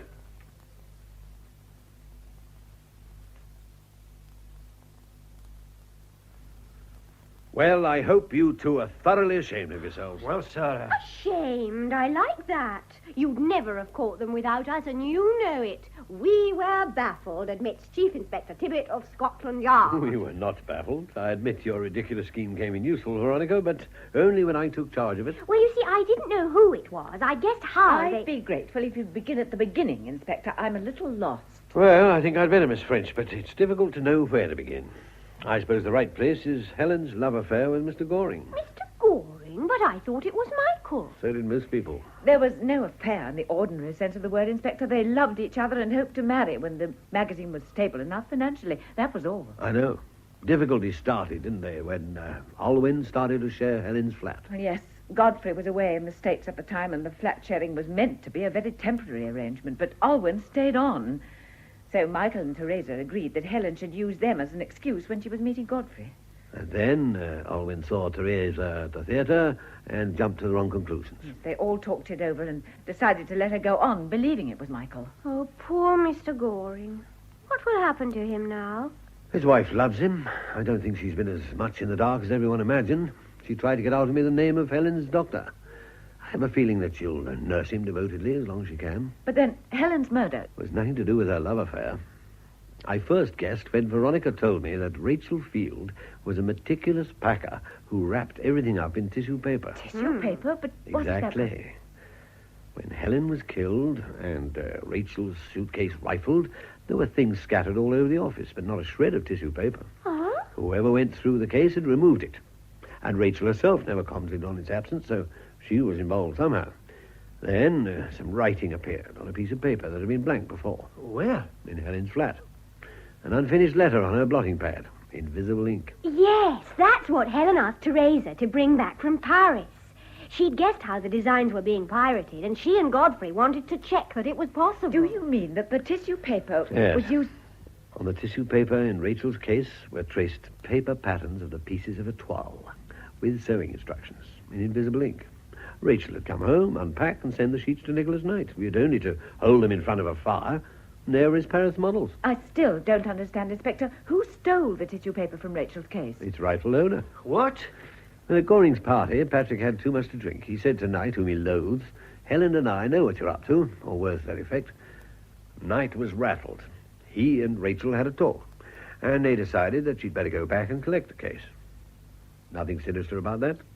She could simply walk off with it. Of course. She let herself in with her own key. She got as far as Helen's office, looked in, and stopped dead in the shadows. Well, Helen probably hadn't even noticed, but Rachel's case had burst open and the tissue paper was sticking out, with the markings on it showing clearly in the heat of the fire that Helen had switched on. Oh. And on Helen's desk, a bottle of invisible ink from Paris, which Helen had taken from Teresa's case. So Rachel went to the darkroom and got the cyanide? Yes. She put it in Helen's thermos, wiped it clean of fingerprints, and slipped away. Then she saw Nicholas and told him what he must do. He must watch Helen from his flat window. Watch her? Do you mean he could Yes, see? he saw her die. He told me himself he could see Helen working. Once she was dead, on Rachel's instructions, he was to go to the office and remove the tissue paper and the invisible ink. He did exactly what he was told, but he was in such a panic, he never thought to leave everything looking normal. If he'd only repacked the case and shut it, he'd never have known. Have they confessed? They've filled in the details. But why then? They're such an unlikely pair to work together. Rachel was Nicholas's sister. What? But they're not a bit alike.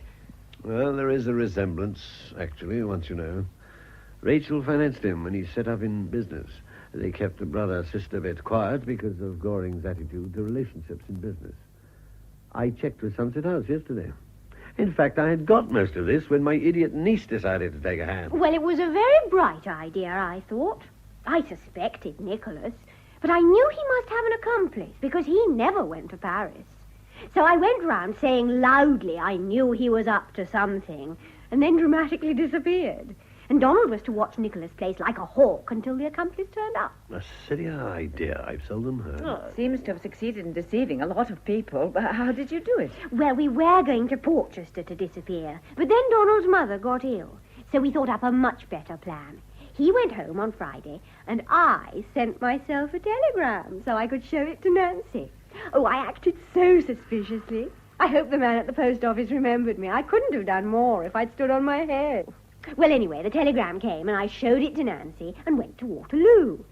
And when I was safely locked in the loo there, I changed into my old blue suit and took off all my makeup and put on some Woolworth spectacles. Oh, and I let my hair down. Yes, I'd guessed. Why? You left hairpins all over the place, and a face tissue covered with mascara, and that terrible brown lipstick. That plus the fact that everyone knows you're going in and no one knows you're coming out. Yes, I know. I thought I'd been pretty clever. I simply took a tube to Liverpool Street and a train to Hoxton and had a lovely long weekend with Donald's parents, who are sweeties. I stayed down there on Monday. Well, then, you see, Miss French, it was all up because they saw the papers with pictures of me all over them.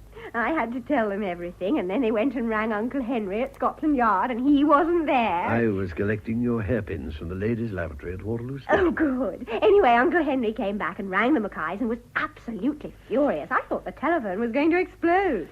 Then the nice policeman from Chelmsford came and smuggled me out. We drove to London like a whirlwind, with me hidden on the floor under a rug and the siren going. It was fabulous. And then I got smuggled into the back of Nicholas Knight's place. Oh, that was rather awful because some people had to know, but not Nicholas. And the girls were dead scared. I had a lot of helpers. Miss French was one. Miss French, did you know? No, I knew nothing. Your uncle asked me to bring Miss Field to the show. I had no idea why. Oh. Well, I must go, Inspector. I have a lot of work to do and no secretary. Oh, I'm glad it's finished now. Tell me something. Was it necessary? Necessary? What do you mean? Well, how talented was Nicholas Knight? Why, he's brilliant. Nicholas is a very gifted young man. I think your first choice of tense was the right one. So he'd have got there in the end without any of this? Probably. He just wanted a shortcut. A shortcut? How many murders have been just that? Helen is dead, Knight's career finished. And none of it was necessary at all. Greed and folly. They'll always be with us, I suppose. I'd probably be out of a job if they weren't.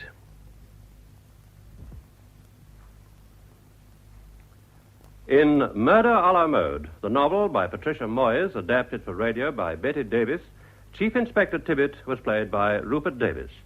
The rest of the cast was as follows. Helen Pankhurst, Margaret Wolfett. Teresa Masters, Monica Gray. Rachel Field, Barbara Bolton. Patrick Walsh, Barry Keegan. Marjorie French, Joan Matheson. Michael Healy, Michael Spice. Donald Mackay, Nigel Lambert. Alwyn Piper, Joe Manning Wilson. Godfrey Goring, John Bentley. Veronica Spence, Elizabeth Proud. Ernest, Brian Hewlett. Nicholas Knight, John Rye. Lorna Goring, Margot Johns. Horace Barry, John Gabriel. Dr. Markham, Godfrey Kenton. Sir James, Malcolm Hayes.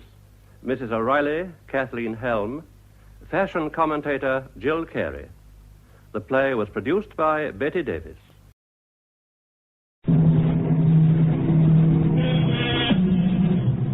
And now, here's Act One of The Old Ones Are Hard to Kill. It begins with a stethoscope, a blood pressure reading, an electrocardiogram, and an altogether satisfying report on the health of Mrs. Ada Canby. Well, can't see a thing to complain about, Ada. That little congestion you had last time is all cleared up.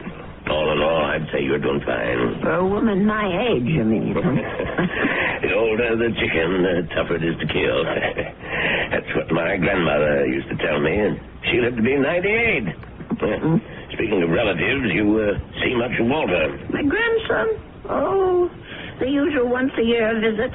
And he always comes up with the same complaint. What's that? That I shouldn't be living all alone. Oh, that big house of yours must get pretty lonely sometimes. Well, the truth is, Dr. George, I'm not alone there. You're not? I decided to take in the boarder last month. Really? I haven't written Walter about it. I'm sure he'd object to my taking in a stranger, but there's really nothing wrong with Mr. Paulson, except his health, maybe. His health? What's wrong with him? Oh, the poor man's had a terrible cold for the past 2 weeks. Won't let me do a thing for him, though. Well, where did you meet this Mr. Paulson? He answered the ad I ran. He's just back from South America. Been living in Brazil for years. He's a very nice gentleman, really. He keeps himself and tends his birds. He has the loveliest blue parakeets. You can hear them chirping all over the house. Oh, it's the friendliest song. Well, I don't see anything wrong with what you're doing, Ada. Just make sure you don't go and catch the man's cold. There's not much chance of that. The poor man hardly ever leaves his room. Well, how much do I owe you? I'll send you the bill. I'm sure you'll forget all about it. Promise me you'll send it.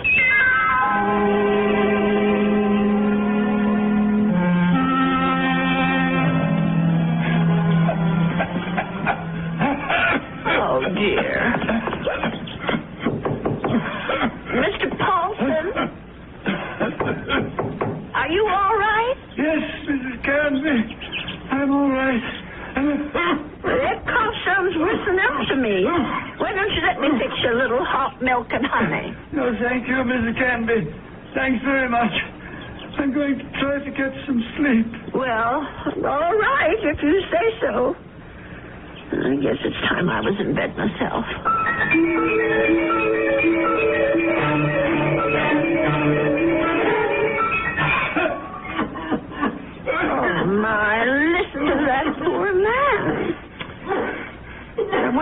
Mrs. Bird's awake, too. Mrs. Canby, please.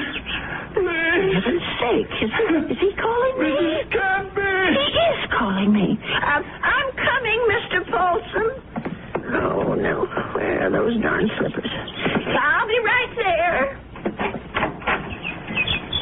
What is it, Mr. Paulson? What's the matter? Mrs. Canby. Mr. Paulson, just look at you. Why didn't you tell me you were so sick? I would have called a doctor. No, too late now. Too late. I know a very good doctor. I saw him only this afternoon.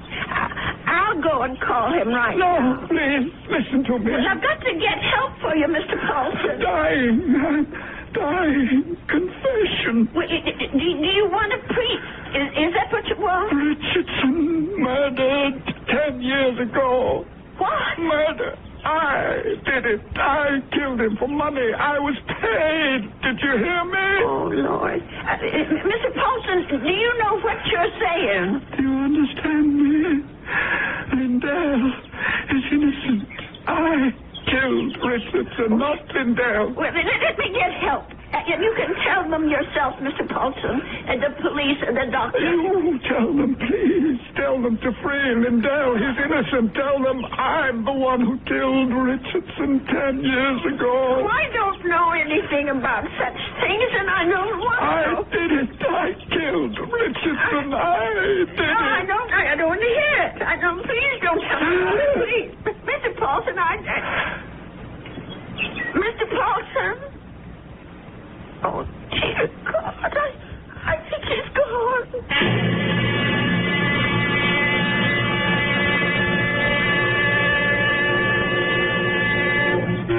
Listen to those poor little birdies. I suppose they miss poor Mr. Paulson. I'll lay them in his room. Well, let's see about this letter now. Dear Walter, I hope you don't mind my turning to you for advice, but I really don't know what to do. It's been 3 days since my boarder, Mr. Paulson, passed away, and I still haven't told the police what the man said to me. I just can't bring myself to get mixed up in anything like this. Dear, what's the use of writing Walter? He'll probably think I've dreamed it all up. No, I'll just forget it. How do you forget such a thing? Those names, I keep hearing them. Richardson, Lindell. Lindell is innocent. Oh, dear God, what if it's all true? If Mr. Paulson actually murdered this Richardson, and Lindell is innocent, only, well, who are they? I wonder if a telephone book, well, why not? Let's see. Richard, all right. C-H-A-R-N. Yes, here it is. Oh, Lord, there's dozens of them. Well, I'll try Lindell. That wouldn't be as common, I don't suppose. Yes, here it is. There's only about half a dozen, then. C-L-D-L-L. Oh, my heavens. Lindell and Richardson. Both names together. Lindell and Richardson Investments. 9 Concourse 4153132. I wonder if... Well, maybe it's the only way to be sure.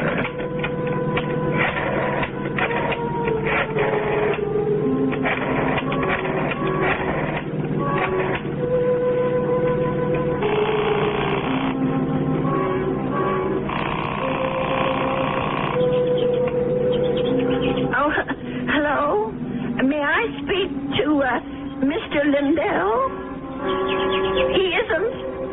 Well, then what about Mr. Richardson? Oh, I see. Well, is there someone there I can speak to? Yes, please. Thank you. Hello. This is Mr. Chesterton. May I be of service? Well, maybe you can. I want to know about your Mr. Richardson, about when he died. I think I did business with him once, a long time ago. Well, it's 10 years, madam, just about. But if you're interested in investment advice... Well, I'll think about it. Thank you very much. 10 years. Well, it could be a coincidence. I guess it all depends on how he died. Well,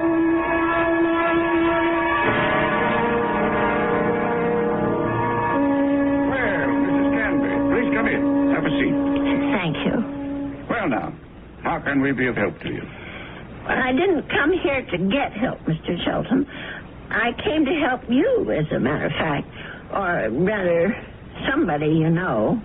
Who would that be? Mr. John Lindell, the man who was supposed to have murdered Mr. Richardson.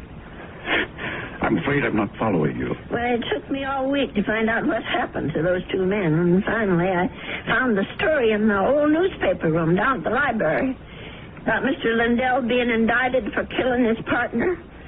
But I'm sure you know the whole story a lot better than I do. Well, of course I know the story, but that was quite a long time ago, Mrs. Canby. 10 years doesn't seem so long when you're my age. Anyway, the point is that I can help your Mr. Lindell, only I can't do it alone. Did you know John Lindell? No, I didn't.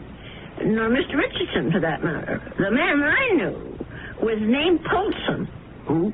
I rented a room to Mr. Paulson, and he died about 8 days ago of pneumonia. I was there when it happened. Well, that's unfortunate, but... Before he died, Mr. Paulson told me something about Mr. Richardson's murder. He said Mr. Lindell hadn't been responsible, that he, Mr. Paulson, had committed it. For money. Oh, Mrs. Canby, listen to me. It was this man Lindell that bothered him. The fact that he was in prison for something he didn't do. I thought I should tell you this, Mr. Shelton, because you knew both of these gentlemen. It said so in the newspaper. Mrs. Canby, my dear woman. What? I don't know what silly story you heard, but it's completely wrong. There wasn't any question about what happened. This boarder of yours, whatever his name is, merely had an obsession. Well, just the same, I thought you could follow through on this business. Yeah. Tell the police, because if it is true, Mr. Lindell should be freed. On evidence like that? Well, I don't know anything about evidence. I'm just telling you what I heard. Well, never mind. I suppose I should have told the police myself. Oh, wait, Mrs. Canby. Let me put your mind at rest. John Lindell is no longer in prison. He isn't? He's dead, Mrs. Canby. He's been dead for the last 3 years. Oh. He wasn't a young man when all this happened, when he accused his partner, Fred Richardson, of defrauding him and shot him dead. He died? In prison?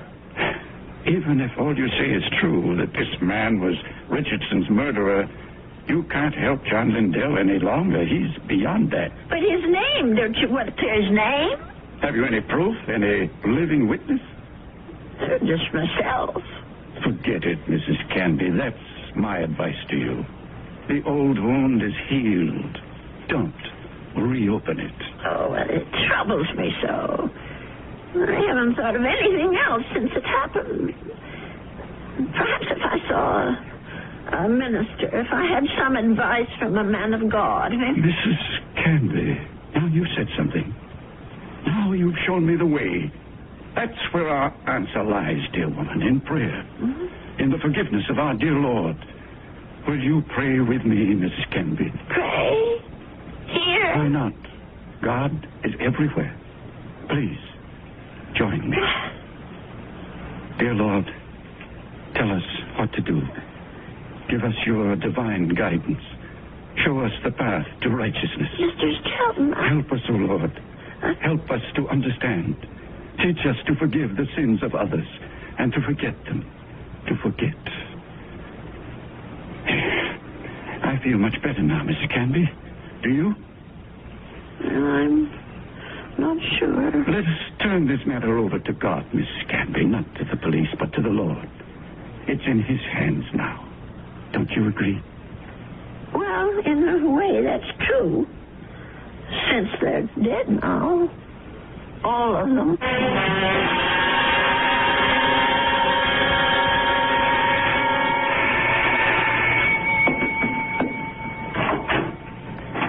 Yes? Mrs. Canby?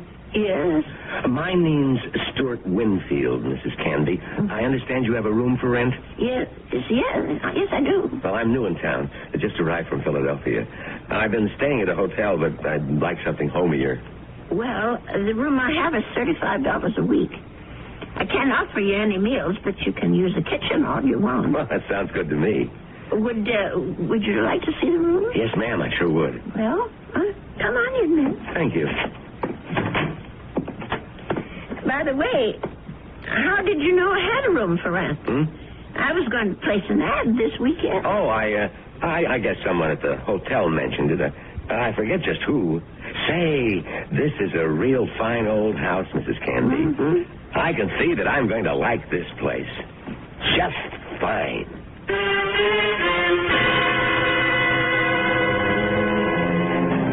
And so Mrs. Canby has a new boarder. He's a very personable young man, with a great deal more charm than old Mr. Paulson had. Perhaps in a little while, Mrs. Canby will be able to forget her former boarder and the shocking confession he made on his deathbed. I'll be back shortly with Act 2.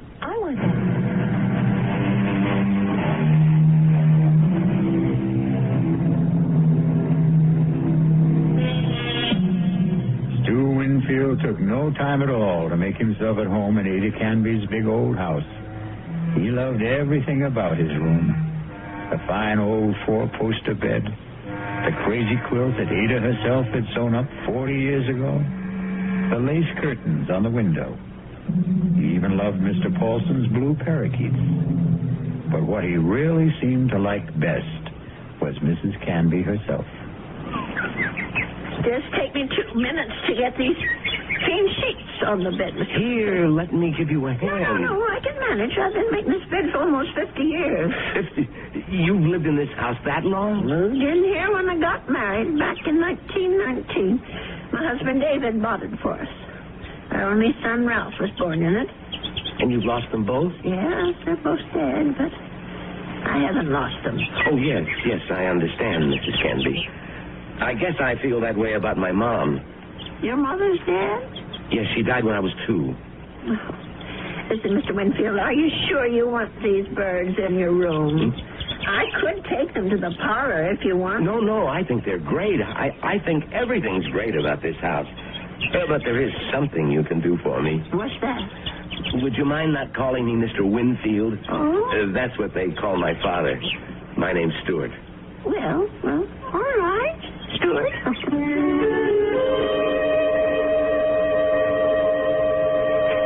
Dear Walter, I think it's about time I told you that I have a boarder in my house. Mr. Winfield is the nicest young man you could want to meet. He's a great deal friendlier than my first gentleman, Mr. Paulson, and he seems to like nothing better than to sit around evenings and talk. We talk about his home and his parents and his plans for the future. I think the poor boy misses his home and family, and I'm sort of a substitute for all that. You know, it isn't really fair, Mrs. Canby.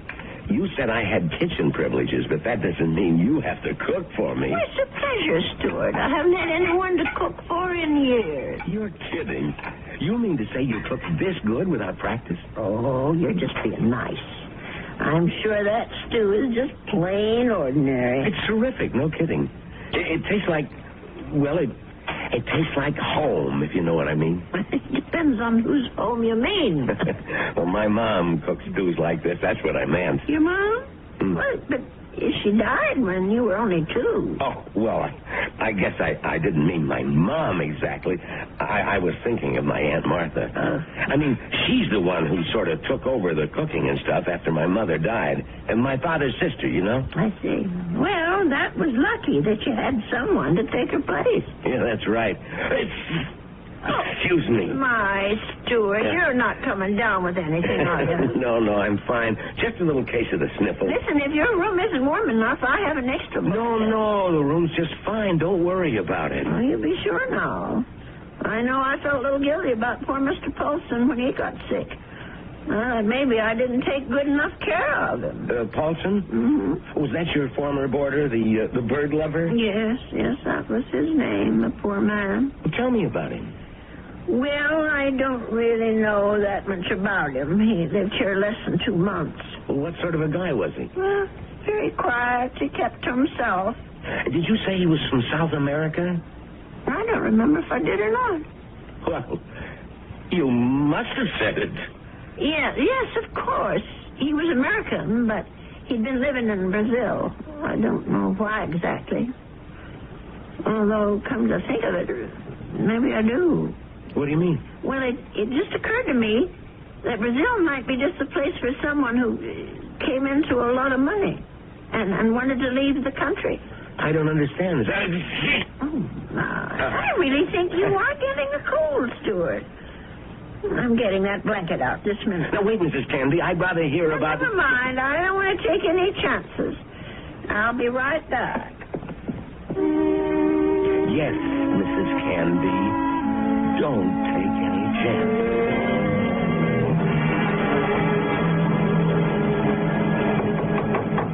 Stuart? Yes? Come in. I brought you a tray, Stuart. Oh.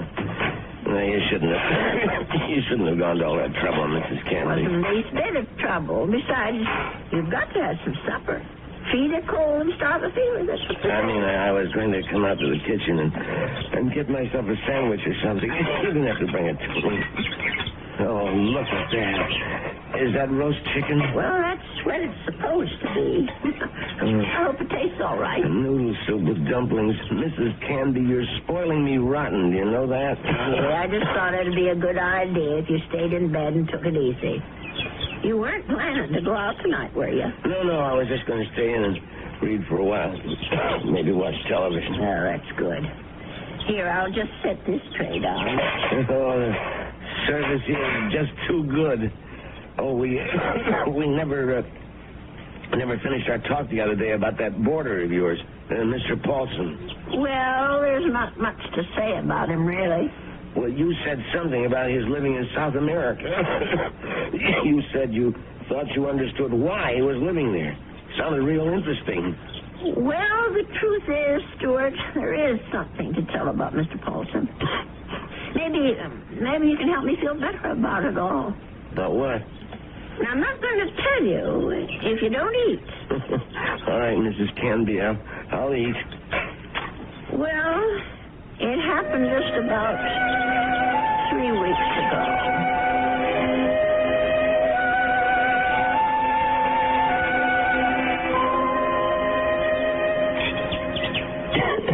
You know something, Mrs. Candy? That's about the best roast chicken I've had in years. I'm sure I spoiled your appetite with all my chatter. No, that was a really interesting story. But what do you think of it all, Stuart?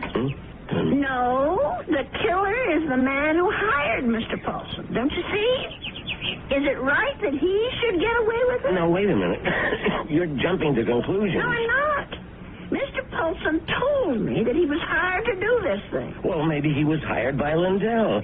Maybe Lindell hired him, and then Paulson got cold feet, and Lindell did the shooting himself. No, I'm sure that isn't true. You see, I read the newspaper article all about it. Well, you really were thorough about this, weren't you, Mrs. Candy? You poor man. That cold's gone to your chest now, hasn't it? No, I'm all right. Stop worrying about me. Let's talk about this other problem of yours. Well, maybe I'm making it more of a problem than it should be. Maybe if I just told the police everything, I could forget it once and for all. No, I really couldn't advise that, Mrs. Candy. Well, it said in the newspaper story that the two men were partners in that investment firm. And Mr. Lindell thought that his partner, Richardson, was cheating, taking money out of the firm, and that's why he's supposed to have shot him. Wasn't there a witness to the shooting? Why, yes, I think there was. Come to think of it, it was Mr. Shelton. That's right. Well, doesn't that wrap it up for you? Well, it would if it wasn't for Mr. Paulson. Listen, Mrs. Candy, you know how much I like you. Why, in just a few days, you're more like family to me than my Aunt Martha ever was. Well, it's nice of you to say, Stuart. And that's why I want you to listen to me about this. That's why I want you to forget about this whole foolish thing. And Listen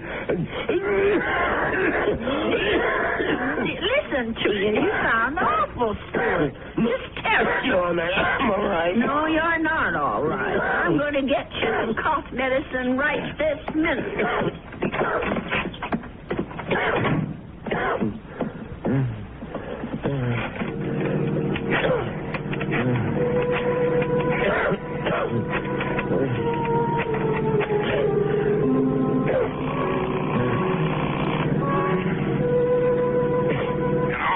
Mr. Chesterton, it's me, Winfield. Well, what's happening? I think I better stick around for a few more days, Mr. Chesterton. The old lady's beginning to get fidgety, if you know what I mean.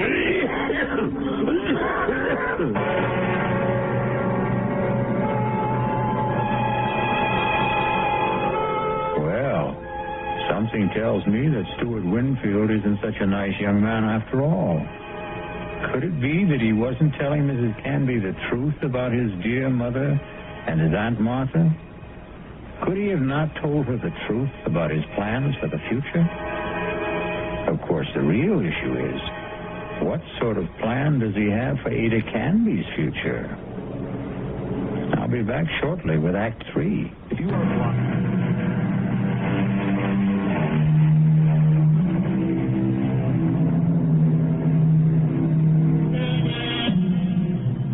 Mrs. Canby. She isn't sleeping well tonight. But of course, Mrs. Canby has good reasons for insomnia. Her thoughts are whirling. Her boarder Stuart was right. She doesn't want the bother of going to the police.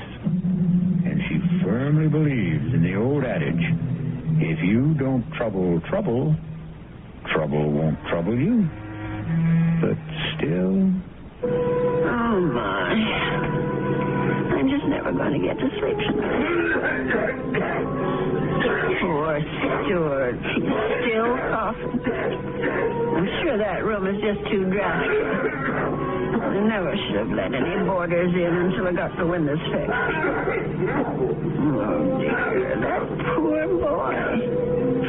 I'll never forget the terrible night Mr. Paulson was coughing so badly. Huh? And the way he looked, all gray and shrunken. If only I knew he was so sick. No. If only he'd never even come to this house. Mrs. Canby, I killed Richardson. I did it. Do I ever forget the sound of that man's voice? Lindell is innocent. Lindell is innocent. That poor man. All the years he spent in jail for something he didn't do. Let sleeping dogs lie, Mrs. Canby. My Aunt Martha always said, let sleeping dogs lie. Oh, if only I could get some sleep. Let us turn this matter over to God, Mrs. Canby. Not to the police. Not to the police. Not to the police. What a strange man he is, Mr. Chesterton. The way he talked about God, praying at his desk. Of course, God is everywhere, but his desk. I killed Richardson. I murdered him for money. I was paid. Paid? Someone had to pay him. Mr. Paulson wasn't the only guilty one. Someone else was, too. Forget. Dear Lord, Mr. Chesterton. What did that newspaper article say? The chief witness against Mr. Lindell was Arnold Chesterton. But how could he be a witness to something that never happened? How could he be? I'll have to tell someone. I'll have to talk to someone. Yes, I'll tell Stuart about it. In the morning.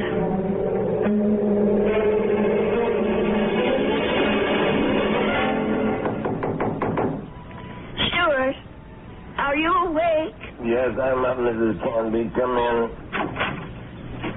Oh, no. Now, don't tell me I'm getting breakfast in bed, too. Well, I know you had a terrible night last night, Stuart. You were coughing much worse than ever. I guess that medicine wasn't very good. Sorry I kept you awake, Mrs. Candy. No, that wasn't your fault. No.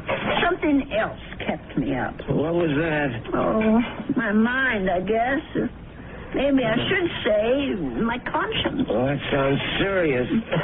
But it is something serious, Stuart. Well, I might have let a man get away with murder. No, it's even worse than that. He did something worse than murder. You're talking about Paulson again. No, I'm talking about the man who hired Mr. Paulson. He didn't just have that man Richardson shot. He let an innocent person go to jail and die there. Now, that's like committing 2 murders, if you ask me. I have to tell you something that occurred to me last night. Sure, go ahead. Well, it's about Mr. Chelton. Mr. Arnold Chelton. Yeah?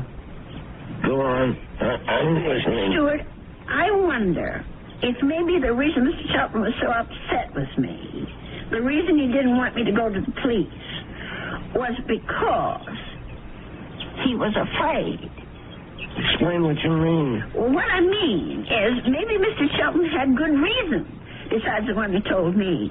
He was working for both Mr. Richardson and Mr. Lundell at the time of the murder. Well, so what? Well, he was also the chief witness at the trial. A witness for the prosecution. But he saw the shooting, didn't he? But that's just the point. He saw Mr. Lundell shoot Mr. Richardson. Well, that's not what you told me last time. I mean that he was an eyewitness. No, that's right. He didn't actually see the shooting. He was miles away when it happened. I don't quite remember the details. There was something about a phone call, maybe? Yes, that's what it was. He claimed that Mr. Richardson was talking to him on the phone when Mr. Lundell showed up at his apartment. He said that Richardson cried out something about Lundell having a gun. And then he heard the shot. But how could that have happened if the gun was fired by Mr. Paulson? If, Mrs. Canby, that's the big little word, isn't it? If. But don't you see what I'm saying, Stuart? Arnold Sheldon had the most to gain. Gain? From what? From both these men leaving the firm. That'll leave the whole thing to him. All those customers, all the investments he handles, all the commissions, or whatever they call it. Are you accusing this guy Shelton of being the killer? Yes. It's the only answer, Stuart. Well, look, if that was the case, the police would have figured it out. But they didn't. There was nothing in the stories I read that pointed any suspicion at Mr. Shelton. I don't suppose it even occurred to them. And now, the company is all his. You don't call that evidence, do you? Well, then why didn't he let me go to the police? Why did he try so hard to talk me out? That man was praying to it. He was taking the name of the Lord. Oh, I'm sorry, Stuart. I'm so sorry. I won't bother you anymore. I know what I have to do anyway. Mrs. Candy. I won't be gone long, Stuart. No, wait. But the minute I get back, I'm going to call Dr. George and ask him to come over. Never mind the doctor. You're calling the police. No, I won't call them. You're right. I don't want them tracking mud in my parlor. I'm going down to the station house and talk to them. I'll get dressed now and go straight there. Please think about what you're doing. I'll tell them what I know, and they can do the rest. Now, you try to eat something, Stuart. Please. Mrs. Candy.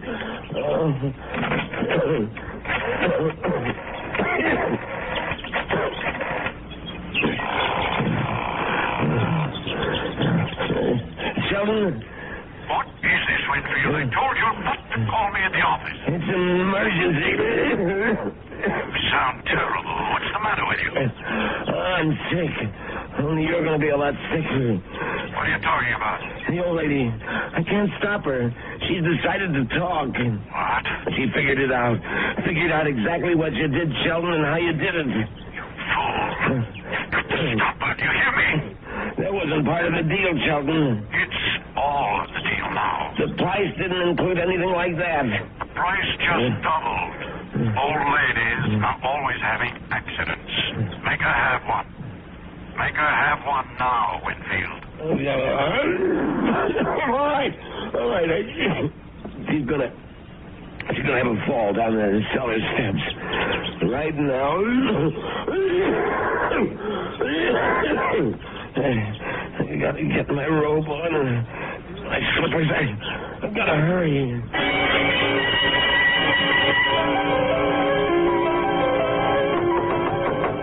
Stuart? Is that you? Open up, Mrs. Canby. Stuart Winfield, what are you doing out of bed? Now, you go right back there this second. I gotta talk to you, Mrs. Canby, before you go to the police. Just listen to you. You're all winded. You can hardly talk, Stuart. Now, go back to bed before you catch pneumonia, too. Now, don't go, Mrs. Canby. It would be better if you never went to the police. Better for you.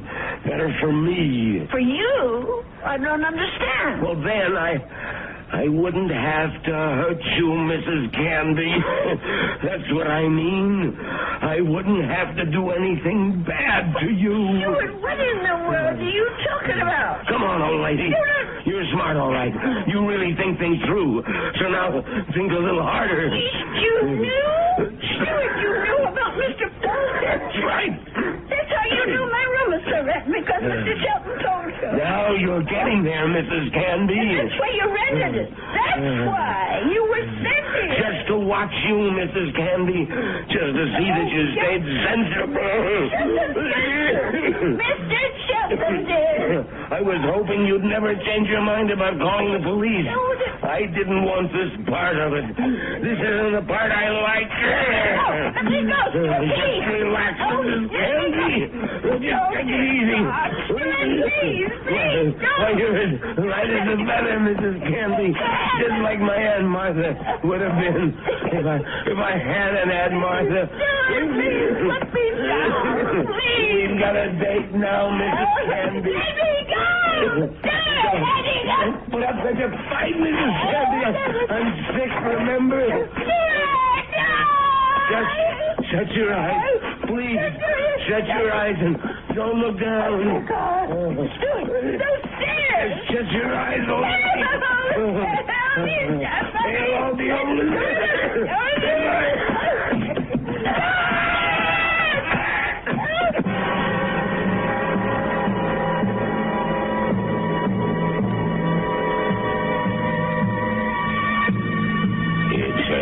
It's all right now, Ada.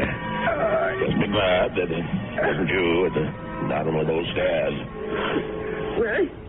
Will he be all right, Dr. George? Now, what do you want to worry about that man for? Truth is, his injuries don't amount to very much. A couple of broken ribs seem to be the worst of it.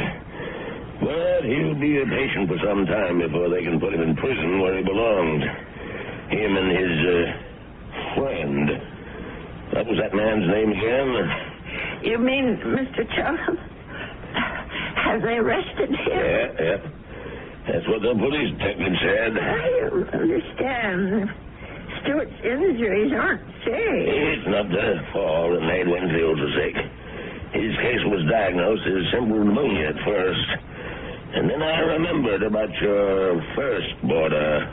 Nelson, was it? No, Folsom. Yes, Folsom. But he had pneumonia, too. He died of it.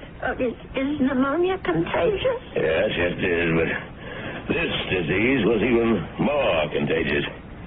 It's a pneumonia caused by a disease called psittacosis, better known as parrot fever. You get it from sick birds, like the parakeets in your spare room. Oh, no. Mr. Paulson's bird? Sorry, Ada, but they had to be taken out and destroyed. Oh, what a shame. There's one reason I I feel sorry for them. They saved your life. Made Mr. Winfield too weak even to throw a little old lady down a flight of steps. Those poor little creatures. Yeah, but you can be grateful they didn't make you sick, too. Scarlet fever is so contagious that no more than one person in 1,000 could be exposed to it and escape infection. It was pretty darn close to a miracle, Ada. They're hard to kill, Doctor. Remember? The old ones are hard to kill.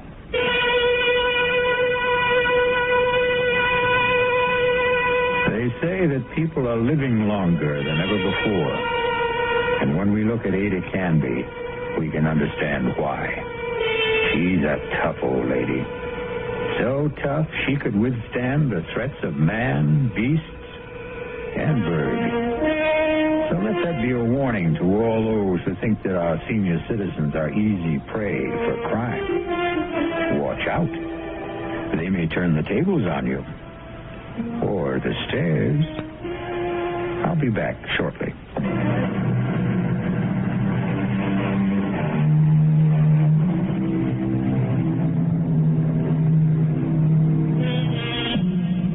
We have one final comment for you on behalf of Ada Canby and old people everywhere. There's a saying, there's no fool like an old fool. But it's also true that there's no wisdom and strength like old wisdom and strength. There. Does that make you feel better about your next birthday? Our cast included Agnes Moorehead, Leon Janney, and Roger DeCoven. The entire production was under the direction of Hyman Brown. And now, a preview of our next tale. Where are we? Nowhere. Perhaps you are nowhere, Mr. Peterson. Okay, tell me where you are. I have faith. I believe Tom will be found, or he will find himself, and he will have an absolutely reasonable and rational explanation. I hope so. Hetty! Oh, Hetty! Tom! Oh, Tom, darling. Tom, what happened to you? I was so scared. Oh, darling, you're all right? Hetty, are you all right? Yes. I don't understand. I happened to tune in the news, and there it was. Tom Parsons, accountant, with offices in the Barstow building, had disappeared under mysterious circumstances. Tom, I was so worried. Mr. Parsons was driving with his wife. He stepped out of the car to clean off the rear window, and... Hetty, what did you tell them? I wasn't in the car with you.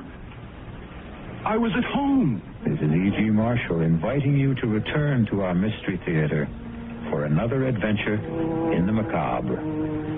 Until next time, pleasant dreams.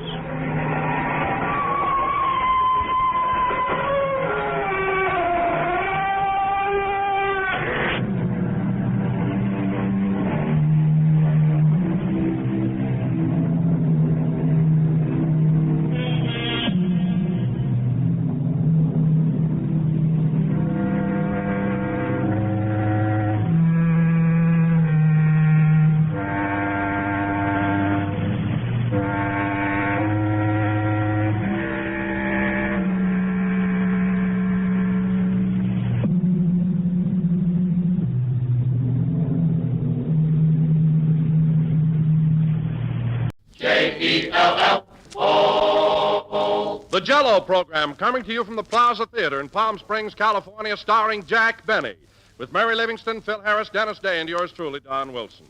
The orchestra opens the program with the Phil Harris Concerto No. 6 for oboe and drum.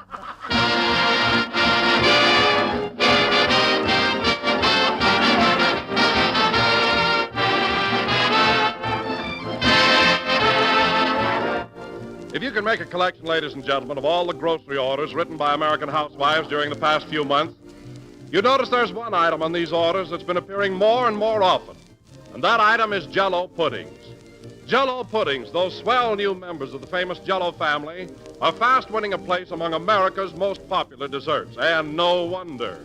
All three flavors, Jell-O's rich chocolate pudding, Jell-O's creamy vanilla pudding, and Jell-O's golden butterscotch pudding are luscious, mellow puddings, as smooth as cream and chock full of tempting goodness.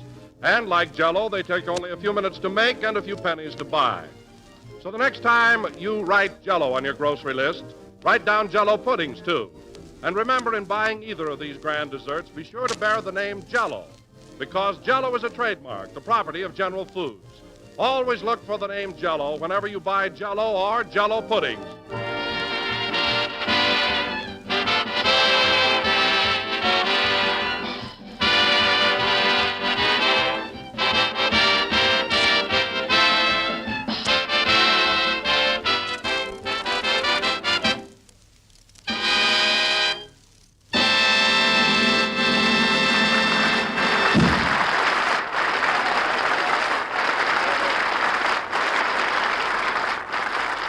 That was the Phil Harris Concerto No. 6 for oboe and drum, played by the orchestra. And now, ladies and gentlemen, as you may remember, 3 weeks ago, a certain young man came to Palm Springs run down, anemic, and pale. Oh, I was a wreck. And now, after 3 weeks on the desert, I bring you that picture of health, that Greek god, that bronze Adonis, Jack Benny. Thank you. Thank you. Jello again, this is Jack Benny talking, and folks, I wish this was television. No kidding, Don, I don't want to sound vain, but isn't it marvelous the way this deep tan of mine sets off my big blue eyes? And all in 3 short weeks. Well, you do look wonderful, Jack. Your face is as brown as a berry. Isn't it, though? But I meant to ask you, what are those 3 round white spots in the middle of your forehead? Those white spots on my forehead? Yes. Well, I sent Rochester out for a cigar the other day, and I was asleep in the sun when he came back. So that's where he laid the change.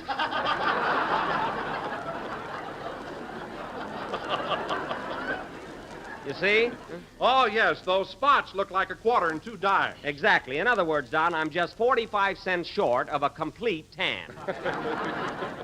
But, Don, isn't it a shame we have to go back home next week? You know, you're commencing to look great yourself. I feel good, too, Jack. As a matter of fact, in the short time we've been here, I've lost 4 pounds off my stomach. You lost 4 pounds off your stomach, eh? Mm-hmm. Well, Don, if you're interested in finding out where they went, take a peek in a rear view mirror.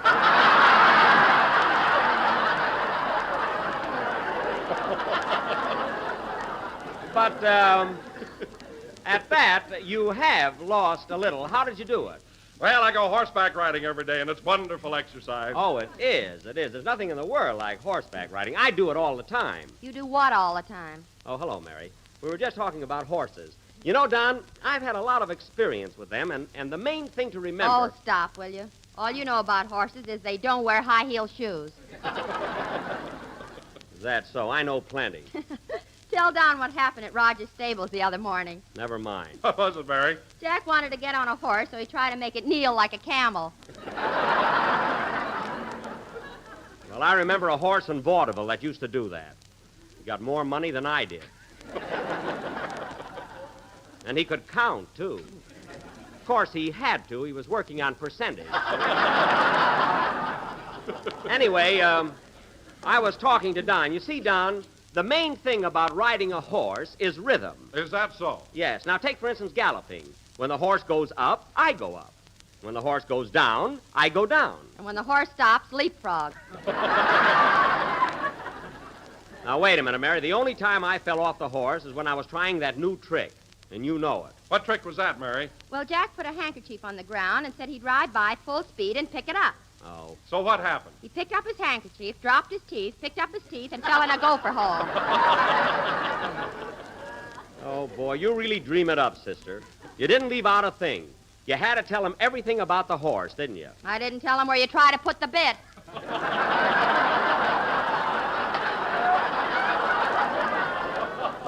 Now, lay off, will you? Don't listen to her, Don. You know, I've been riding for... Oh, hello, Dennis. Hello, Mr. Benny. Well, here I am. So I see. What are you going to sing, Dennis? Can I have some dialogue first? I got friends in the audience. Oh, yes, of course. I'm sorry. Tell me, kid, have you been having fun while we've been here in Palm Springs? Oh, boy, have I? Good. I will now sing Frenesy. Now, wait a minute. You said you wanted some dialogue, didn't you? That was enough. I didn't want to run it into the ground. Oh. Well, there's a kid that's easy to please. All right, go ahead with your song. Okay. Oh, say, Mr. Benny, I meant to ask you something. What is it, Dennis? Can I be sent to the penitentiary for parking my car in front of a fire plug? The penitentiary? Of course not. That's ridiculous. Darn that, Mr. Harris. What's Phil got to do with it? He said I'd get 10 years, so I gave him my girl who was in the back seat. Well, don't worry about it, Dennis. You'll never see jail or your girl either. Sing, kid.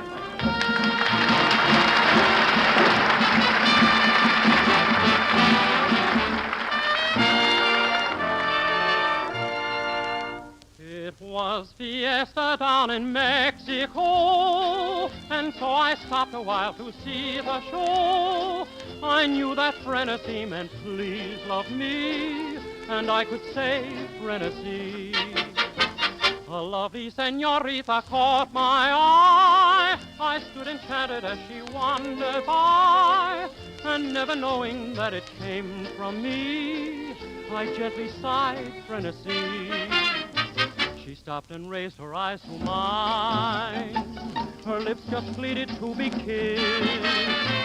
Her eyes were soft as candle shine. So how was I to resist? Quiero que vivas solo para mí y que tú vayas por donde yo voy, para que mi alma sea no más de ti. Bésame con frenesí. Bésame tú a mí, bésame igual que mi boca te besó.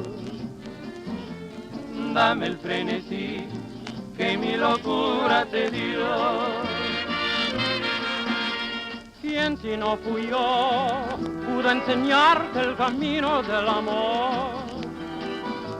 Muerte y maltivez cuando mi orgullo rodó a tus pies.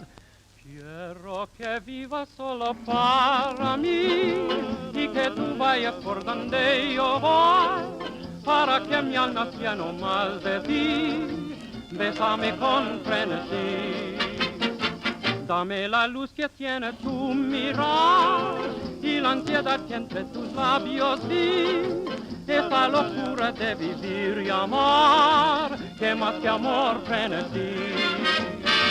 Hay en el beso que te di, alma, piedad, corazón.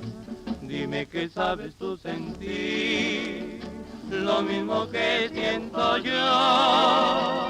And now without a heart to call my own, a greater happiness I've never known, because her kisses are for me alone. Now you can say frenesí. Now I can say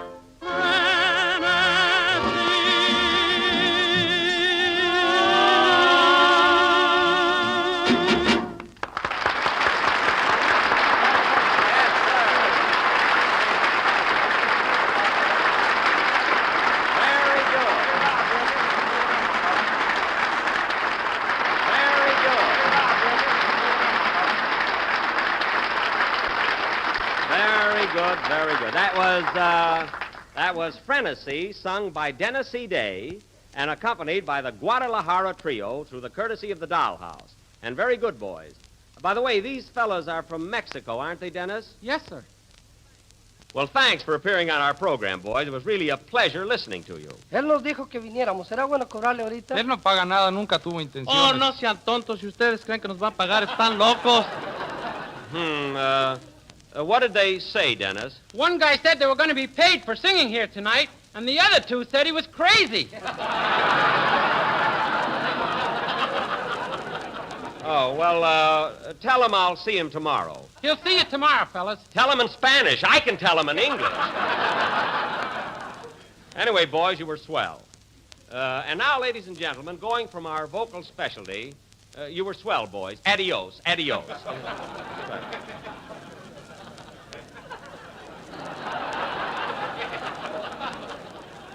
I don't know what they're waiting around for.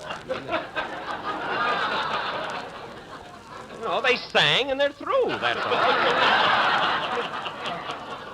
And now, ladies and gentlemen, going from our vocal specialty to our feature attraction of the evening, as a tribute to Palm Springs, we are going to present an original mystery melodrama entitled Murder at the Racket Club, or Ain't His White Flannels Messy?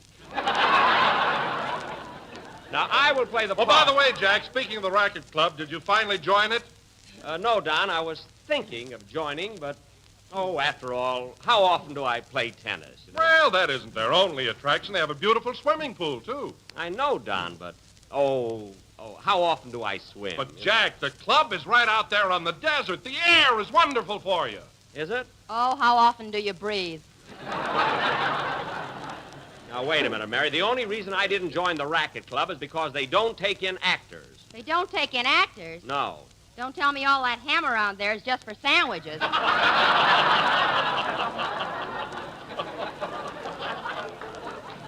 All right, I didn't join the club, and it's none of your business why. Now, getting back to our play, ladies and gentlemen. Hold everything, Jackson. Here I am, folks, the Sheik of Palm Canyon Drive. Well, he finally got here. Listen, Sheik, the next time you're late, into your tent I'll creep and hit you on the head with your option. Now, where were you? Well, it ain't my fault, Jackson. This is what happened. I was walking over here in plenty of time for the broadcast, and I bumped into a girl I hadn't seen in years. Oh. In fact, I've never seen her before. I knew that. Well, anyway, I honked my horn and said, are you going my way, babe? Honked your horn? I thought you said you were walking. I was. What? I always carry a little horn with me. Whistling ain't polite.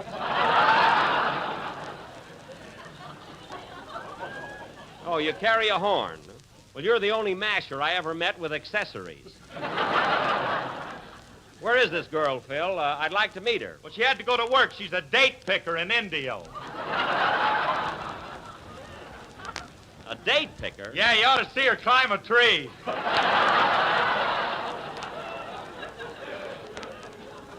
I'd love to. Well, Phil, I'm glad you finally got here.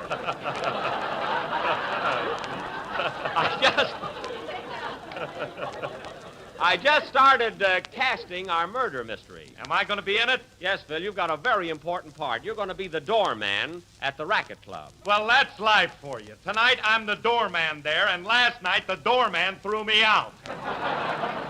You'd have gotten a bigger laugh if you'd have read that a little faster. I don't know what you were stalling around there for. Well, anyway, you're the doorman. I'm going to be the chief of police of Palm Springs. Dennis, you're going to be a sergeant. And Don, you're going to be a member of the force.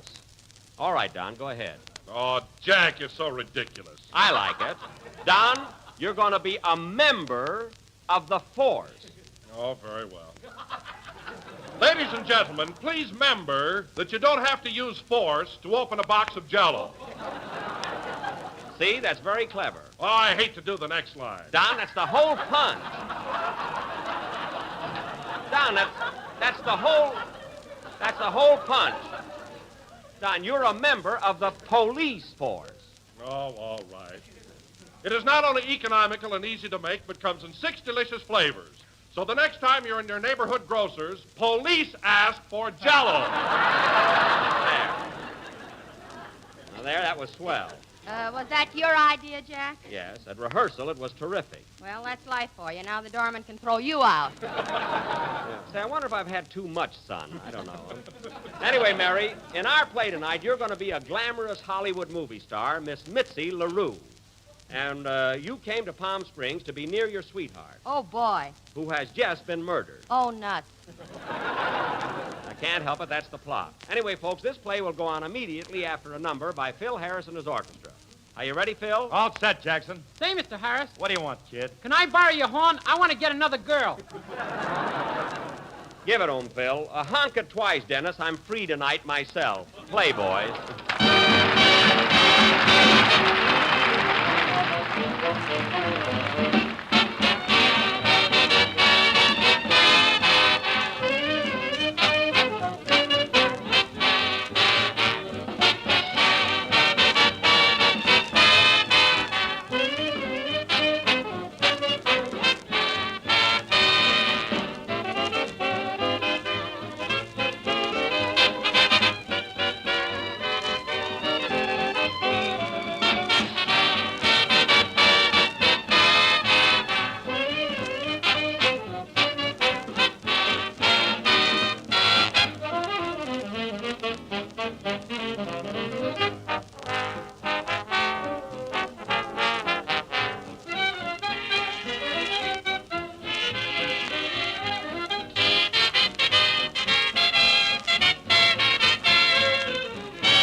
That was Wise Old Owl, played by Phil Harris and his Palm Springs Orchestra.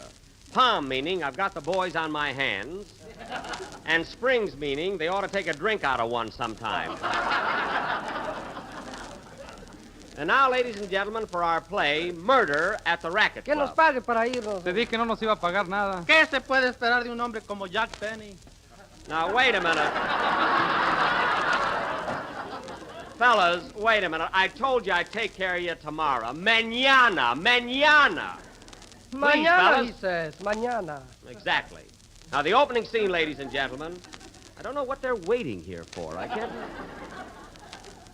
All right, fellas, adios. Now, the opening scene is the police station in Palm Springs, California. Police Captain O'Benny is seated at his desk, attired in a sun helmet, a tin badge, and shorts. Curtain. Music.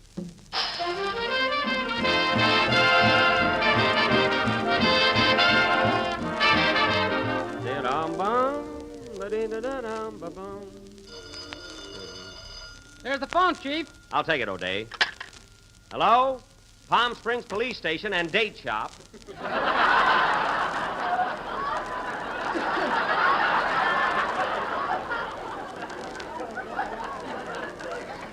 Captain O'Benny speaking. What's that, miss? You're taking a sun bath and there's a peeping Tom annoying you? Don't worry, I'll take care of it immediately. O'Day, get away from that window. Donna, I forgot to ask her if she wanted some stuffed dates. Hey, Sarge. Yes, Chief? You arrested 2 fellas last night, and I want you to stop filling this jail with crooks. Well, I gotta do something with him. I don't care. During the height of the season, this jail is for tourists. I'm getting $12 a cell, American plan. We can catch crooks during the summer. Morning, Chief. Morning, Sarge Wilson. How are things on your beat? Marvelous. I sold 40 pounds of dates. Good. Keep going like that. You'll soon be a lieutenant. Thank you, sir. But, Wilson, I wish you wouldn't push the plain dates. You know, we make our profit on the stuffed ones. O'Day, where are you going with those satin bedspreads? I thought I'd make cell 9 and 10 into a bridal suite. It's a good idea. Put a canopy over the bunk. You know, if business keeps up this way, it'll really be... I'll take it. Hello? Palm Springs Police Station and Date Shoppy. O'Benny speaking. What's that? What? Murder at the Racket Club? Well, there's life for you. That's the title of our play. Quiet, you. Yes? Yes, we'll be right over. What's up, Chief? Les Stoffen, the tennis pro at the Racket Club, just phoned that Kerry Carew, the well-known playboy, has been murdered. Get the squad car, Wilson. Yes, sir. O'Day, bring along some stuffed dates, the ones with the gold tinfoil. We ought to clean up at the Racket Club. Okay, Chief. Now, come on, fellas. I'm going to find the murder of Kerry Carew, or my name ain't... I'll take it. Hello? Yes? Look, fellas, I told you. Mañana. Adios. My goodness. Now, come on, fellas. I'm going to find the murder of Kerry Carew, or my name ain't...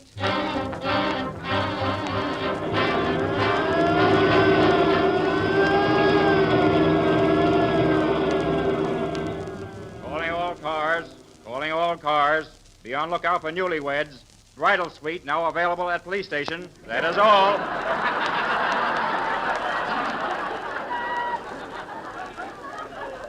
Forgot to tell him about the canopy.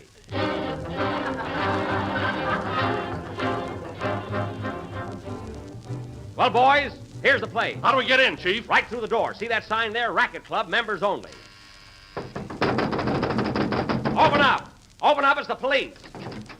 Yes, sir. What can I do for you? I'm chief of police, and I want to get in here. Are you a member of the club? No, I'm here to investigate a murder. I want to see the body. Well, if you're not a member, you can't come in. What? I'll have to throw the body over the fence to you.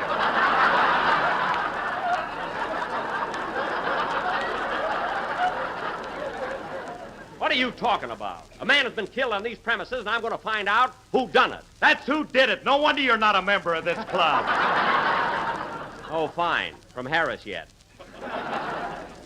Now, look, Bud, please. We got to get in here. I'm sorry, but you'll have to speak to the owner, Charlie Farrell. Here he comes now. Oh, hello, Mr. Farrell. Say, what's all this racket at the Racket Club?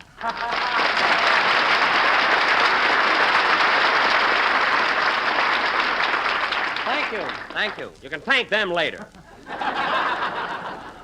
Now, listen, Farrell. I'm Captain O'Benny of the Palm Springs Police Department. Glad to know you. Remember me in Seventh Heaven with Janet Gaynor? Yes. I remember. Now, listen. Terry Carew has been murdered on these premises, and I'm going to find out who done it. Who done it? I warned him. All right, who did it? Who did it? Well, how about it, Farrell? Do I get in here or not? Just as soon as you sign this membership blank. That'll be $300, please. $300? Well, I don't take in that much at the police station all season. Well, you ought to. You're charging more for rooms than I am. Okay, I'll make out a check. Pay to the order of the Racket Club, $300. Boy, our date's gonna go up. You said it. Well, I'm a member now. All right, Wilson O'Day, follow me. Now tell me, Farrell, was Terry Carew alone when he was murdered? No, there were several people with him. I see. Well, the first thing I'm going to do is grill the suspects. I'm sorry, the grill doesn't open till noon. I'm ignoring that, brother. Well, here we are in the lounge. Quiet, everybody. Dates, get your fresh dates here.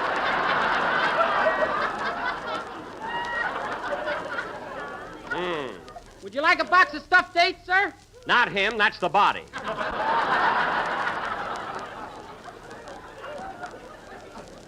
Now, everyone line up. I'm going to find out a few things around here. Who are you, miss? I'm a movie star, Missy LaRue. What studio are you with? RKO. Oh, yes, I saw you in Kitty Foo.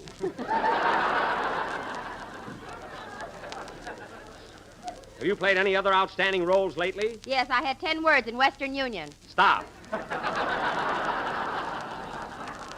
Now, Miss LaRue, I want you to tell me everything you know about this crime. I don't know anything. I was just sitting here popping my bubble gum. And you didn't hear a shot? No, I really pop it, kid. Now, don't evade the issue, Miss LaRue. You were in love with the victim, weren't you? Pardon me, dry martini, boy. No toothpick in the olive. I like the bob for it. Hey, wait a minute. What's your name? Butterworth. Charles Butterworth. Oh, Butterworth, eh? Oh, thank you very much, ladies and gentlemen. Never mind that. Now, listen, Butterworth. How'd you know my name? You just told me. Well, I better watch that. Now, listen here, Butterworth. What do you know about Terry Carew? Oh, a lovely chap. I'm going to play tennis with him this afternoon. Want to play tennis with him? Why, Terry Carew is dead. Too bad. Now, if he wins, he won't be able to jump over the net. Of course not. Look, the man is dead. There he is, laying on the floor. Well, I was laying there last night, and I'm not dead. You can take my word for it. Carew is dead. Now, come clean, Butterworth. What do you know about this murder? Well, I tell you, Captain, I was just sitting here bobbing for olives. That's my hobby, you know. Yes, go on. Yeah. Miss LaRue, watch that bubble gum. Continue, Mr. Butterworth. Oh, forgive me, Captain O'Benny. Are you looking for a murderer? Yes, I am. Then, would I do, Captain? Who's that guy? That's Peter Lorre. Peter Lorre? Thank you. Now, listen, folks, will you please stop applauding these guys? One of them is a murderer. Now, Mr. Lorre, what is that gun doing in your hand? Oh, I was just going out to shoot pheasants. I see. Well, what's that dagger doing in your other hand? Well, I have to pick my teeth, don't I? Now, Lorre, I want the truth here, and no beating around the bush. Did you kill Terry Carew? Who? Terry Carew. Terry Carew?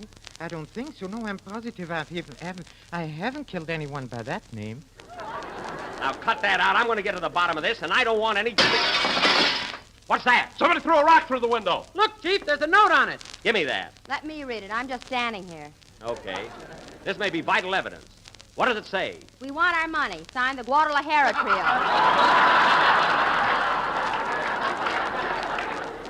Well, write mañana under it and throw it back.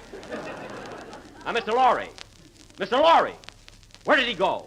He went for a plunge in my martini. Ah. Come on out of there, Laurie.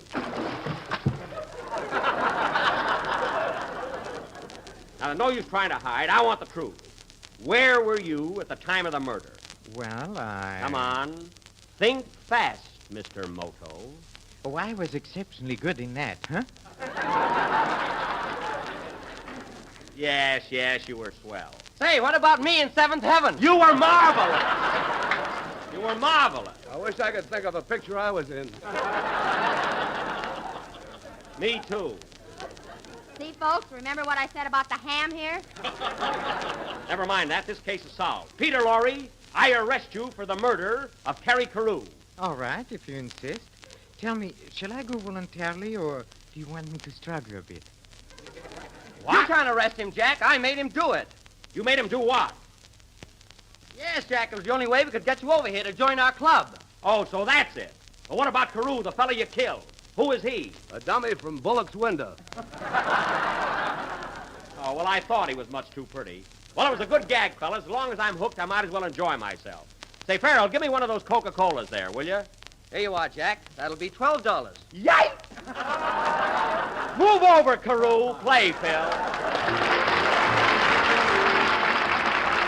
Tomorrow night, when you're trying to think of what to have for a dessert at dinner, why not decide on Jell-O's new treat, Apple Lime Whip?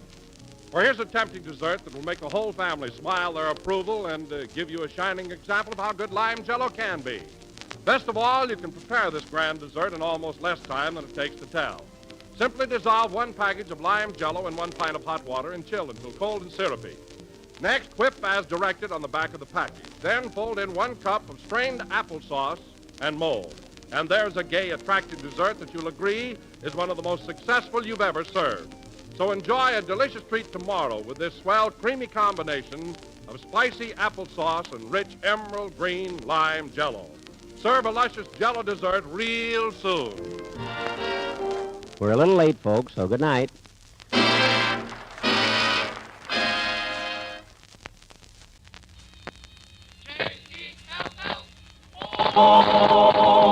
The Jell-O program, coming to you from Radio City, New York, starring Jack Benny with Mary Livingston, Phil Harris, Kenny Baker, and yours truly, Don Wilson. The orchestra opens the program with For No Rhyme or Reason.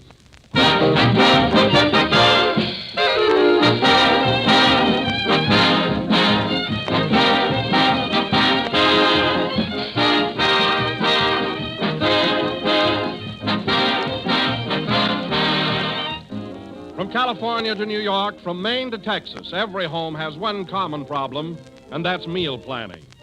You want to keep the family happy. You want to keep their appetites interested. Well, there's where Jell-O is a great big help. Jell-O is one dessert the family always likes because, first of all, there are so many different ways to serve it. With fruits or nuts or whipped cream, molded in shimmering layers of 2 and 3 lovely colors, or just served perfectly plain. A grand dessert anytime. And second, and most important, Jell-O tastes so delicious. It's a new treat every time, for Jell-O brings you that extra rich fruit flavor, a wonderful real fruit goodness that makes every Jell-O dish a triumph. Just be sure to get genuine Jell-O when you buy if you want to enjoy Jell-O's delicious extra rich fruit flavor. Look for the big red letters on the box. They spell Jell-O.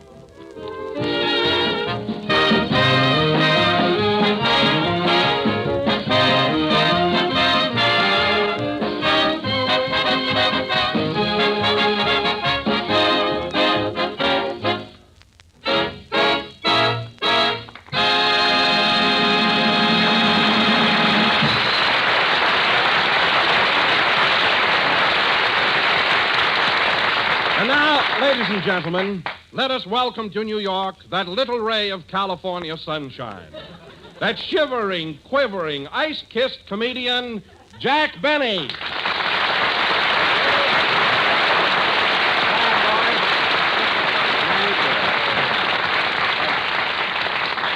Thank you. Hello again. This is Jack Benny coming to you through a suit of long underwear.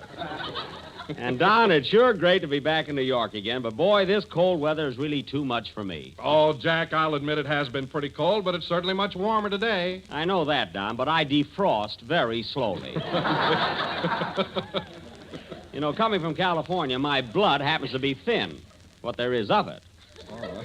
I can hardly stand it. I know how you feel, Jack. After the sun goes down, it does get pretty frigid. Frigid? Why, Don, the other night I slept under 6 blankets. I felt like the bottom wheat cake. But cold or no cold, it's good to be back in old Manhattan. Huh? Well, tell me, Jack, you've been in town now since Thursday. What have you been doing with yourself? Oh, I've had a lot of fun, Don. I saw some shows, went to a couple of nightclubs, and last night I was invited over to Fred Allen's apartment for dinner. Oh, Fred Allen, huh? Yeah, he and I are pretty good friends now. You know. Well, I'm glad to hear it. Has Fred got a nice apartment? Oh, how could I tell, Don, with all that laundry hanging in the living room?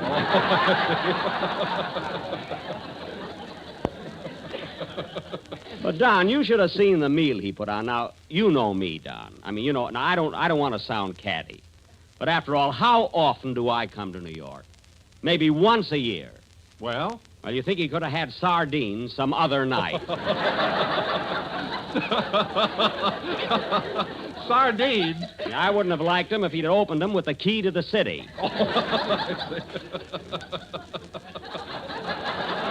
Oh, really?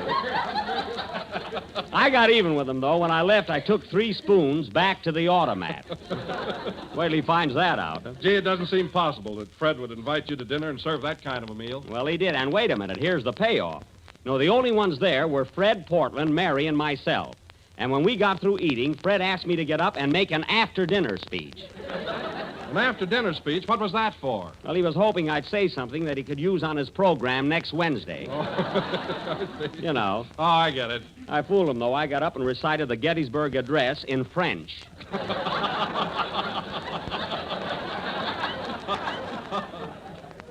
Let him use that. Anyway, Fred and I are friends now. I'm not going to start running him down. Running him down? What have you been doing up till now? Well, oh, it's you, Phil. Well, welcome to New York. That's it. Keep bowing. Flash those pearly teeth. Yes, sir. You know, Phil, I was wondering if you'd show up tonight. I haven't seen you since we got in town Thursday. Where are you living? At the Astor Bar. The Astor Bar? Well, for goodness sake, why didn't you take a room in the hotel upstairs? Funny, the bartender asked me that when I was shaving this morning. Well, I can imagine the kind of time you've been having. Say, Phil, I was just looking over the boys in the orchestra. This isn't your regular band, is it? No, Jack, these are local boys. What do you think of them? They're a fine bunch. They look like you picked them up at a rummage sale. What if I did? Their instruments are new. Oh, yeah. Well, that's something, yes.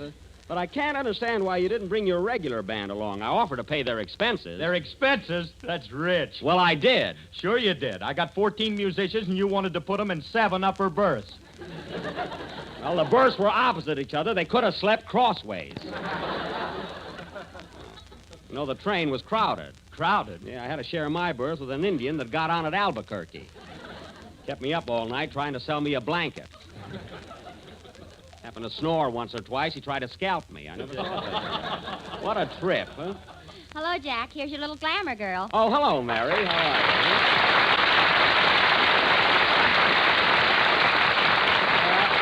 That's it, Mary. Keep bowing. Show your silly hat. How do you like this New York weather, Mary? What a change. Burp, it's cold. Burp? That's burr.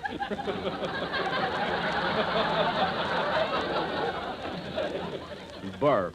Hello, Don. Hello, Mary. Have you been having a good time since we got here? Oh, swell, Don. Gee, I love winter New York. I've been taking long walks in Central Park every day. Walking in the park with all this snow? Are you crazy? It's almost gone now, Jack. Well, maybe it is, but I saw a picture of Mayor LaGuardia in front of the City Hall last week, and the snow was way up to his ears.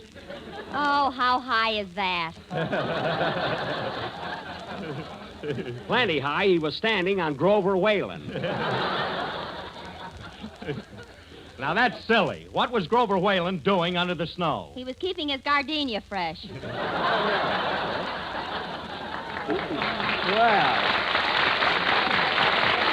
Well, thanks, Mary. I'd have never thought of that. Well, anyway, you can all have this winter weather. Every time I go out of the hotel, I just about freeze. Well, no wonder you came from California without an overcoat. Why don't you buy one? Oh, we're only going to be here a couple of weeks, say. Well, I spend $50 or $60, you know. That's right. You can get a can of Sterno for a dime. Yeah. Now, Mary, if you don't stop ribbing me, I'll tear into that hat you're wearing tonight. You ought to see this one, folks. I think it's cute. Yeah, it sure is. Looks like something a bride would bake.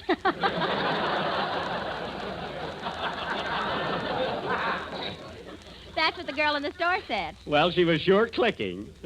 Say, Phil, we got a long show to do. How about a number? Huh? Okay, Jackson. Hold it a minute. Come in. Oh, how do you do? Hello, Jack. Are you busy? Well, miss, right now I'm... Oh, for heaven's sake, I'll be doggone. Rosie Nicholson. That's me. Well, gee whiz. Come in. What a surprise. Hey, fellas, this is Rosie Nicholson, a girl I used to go with when I lived here. How do you do? Hiya, Rosie. Mary, this is an old sweetheart of mine. Oh, yeah? Well, Rosie, Rosie, I haven't seen you in years. I knew you were in town, Jack, so I just thought I'd come up and say hello. Well, I'm glad you did. You're looking great. But, Rosie, you've gained a little weight, haven't you? Yeah, now I go with a guy that feeds me.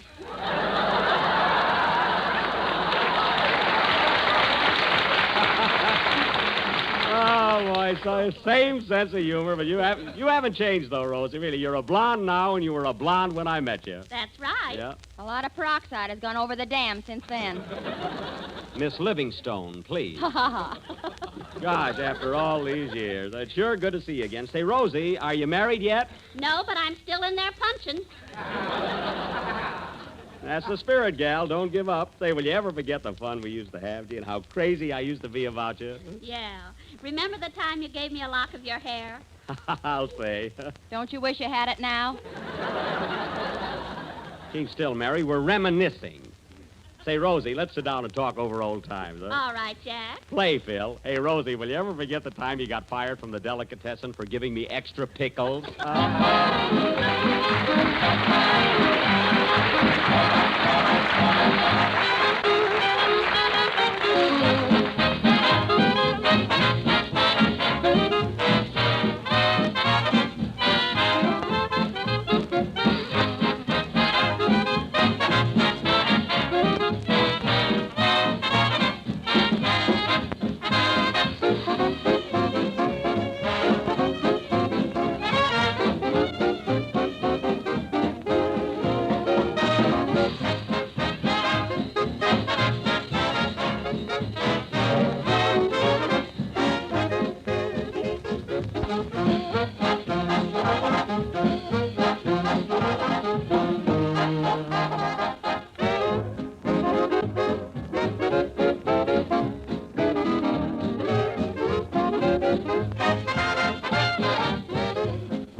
Pocket Full of Dreams, played by Phil Harris and his Van Steeden Orchestra. And now, folks...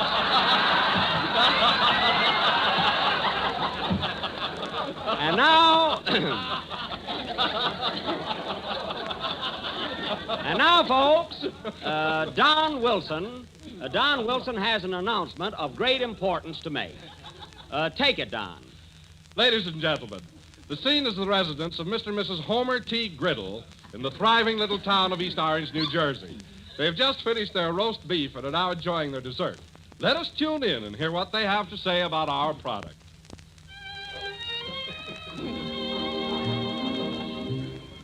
Gee, darling, this is a swell dessert. It's so appetizing. What do they call it? I'm glad you like it, Homer. It's called... My, it's delicious. And tempting, too. Tell me, dear, is this the only flavor it comes in? Lordy, no, honey. This economical dessert comes in... Well, it's simply wonderful. I hope you serve it often. Oh, sweetheart, is there any way of telling this from other similar desserts? Yes, indeedy, precious.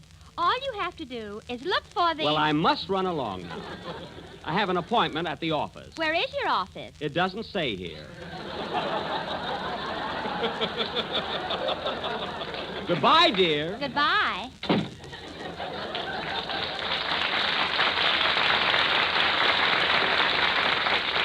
Ladies and gentlemen, I venture to say that this happy couple were eating Jell-O. It is economical, easy to make, and comes in 6 delicious flavors.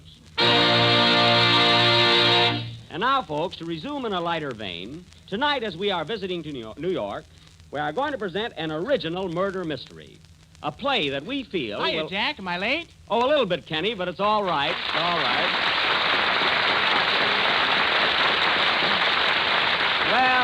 Well, look at those rosy cheeks. Say, Kenny, how do you like this kind of weather? It's a little different from Glendale, isn't it? Huh? I'll say it is. And you know, Jack, this is the first time I've ever seen snow. Well, it looks beautiful, doesn't it? It tastes good, too.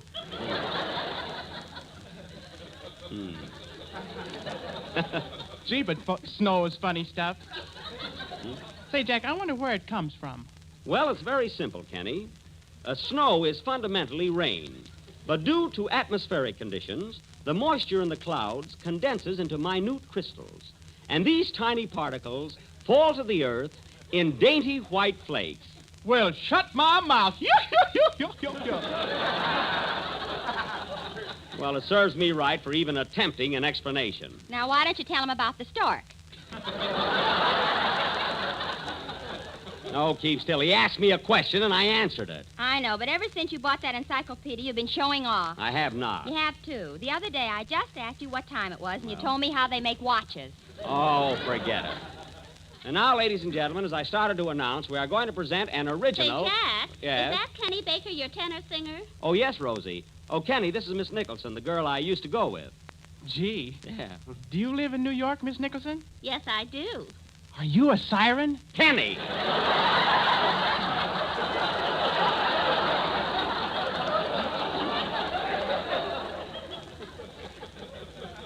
You'll have to excuse him, Rosie. He's been reading the wrong kind of magazines. And now, folks, as I started to announce, Kenny, stand still and stop scratching. Tonight, we are going to present an original detective thriller entitled Murder in the Movies.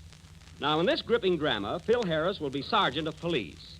Don Wilson will be lieutenant, and I will be the captain. We knew that.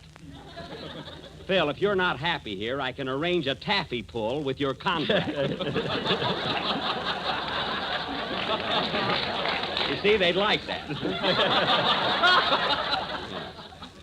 Now, let's see. Well, I think that Stop before... arguing, Phil. Jack should be police captain and nobody else. Why should he be? Just give me one reason. I'll give you 2. He's got flat feet. Now, wait a minute, Mary. My feet are not flat. Go on. Your Yeah. footprints on the beach have fooled many a duck hunter. Well, I can't help that. Now, let's see. Oh, Jack, is it really true that you purposely flattened your feet the day the United States entered the World War? No, Don. The World War had nothing to do with it. It was an accident. An accident? How could you accidentally flatten your feet? Because I was hanging out of a window at the time, and I was so surprised at the war news that I dropped. That's ridiculous. Why were you hanging out of a window? Because we were a large family, and shut up.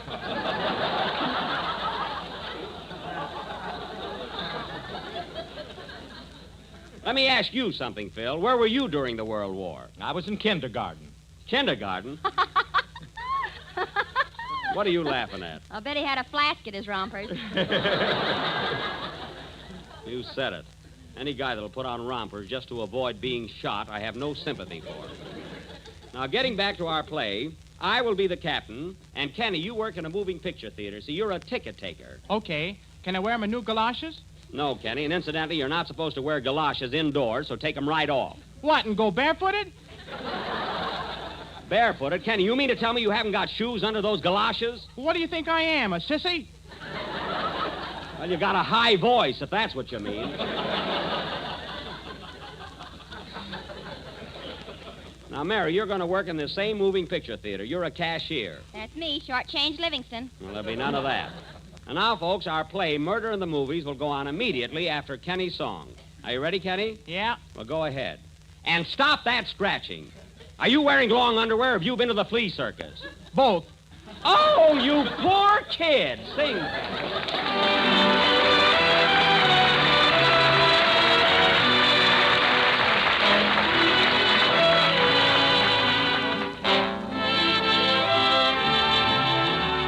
Let me hear you say it with a kiss. If you mean that look I've seen, say it with a kiss. You don't have to know the words to love's familiar tune. Say it with a kiss and say it soon.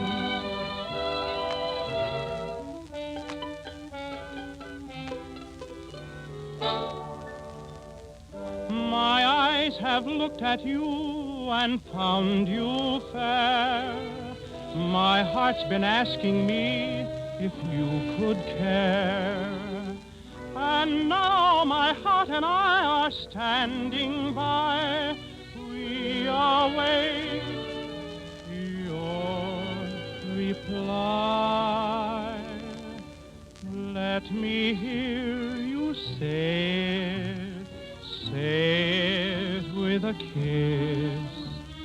If you mean that look I've seen, say it with a kiss. There is wine and candles shine and music in your lips, magic in the touch of your fingertips.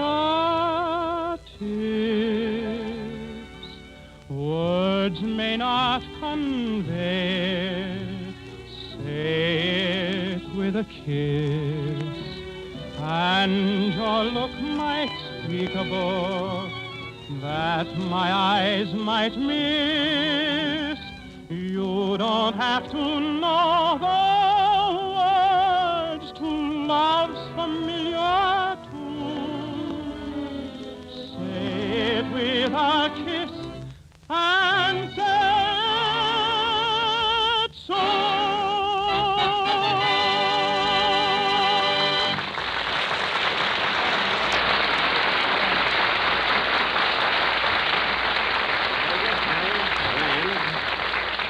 That was Say It With a Kiss, sung by Kenny Baker. And Kenny, that was simply marvelous. Thanks, Jack.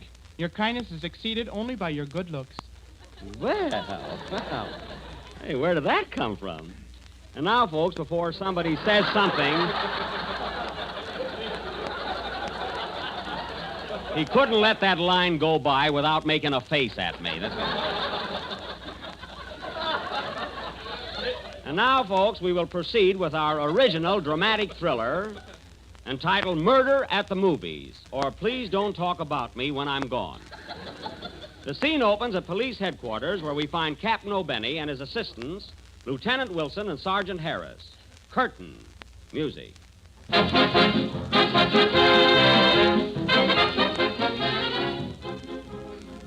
Now listen, men. Things are going from bad to worse. The chief just called me up and said we better clean up the crooks in this district or else. Oh, we're doing all right. Doing all right. Now listen, Harris. You were on duty in Central Park last night when two men stole an elephant from the zoo. And you let them get away with it. Well, they told me they were Barnum and Bailey. I wouldn't care if they were Damon and Pythias. Which they probably were. Well, I'm sorry, Chief. Sorry. And you, Wilson, you're a fine-looking policeman. Why are you wearing your badge on the seat of your pants?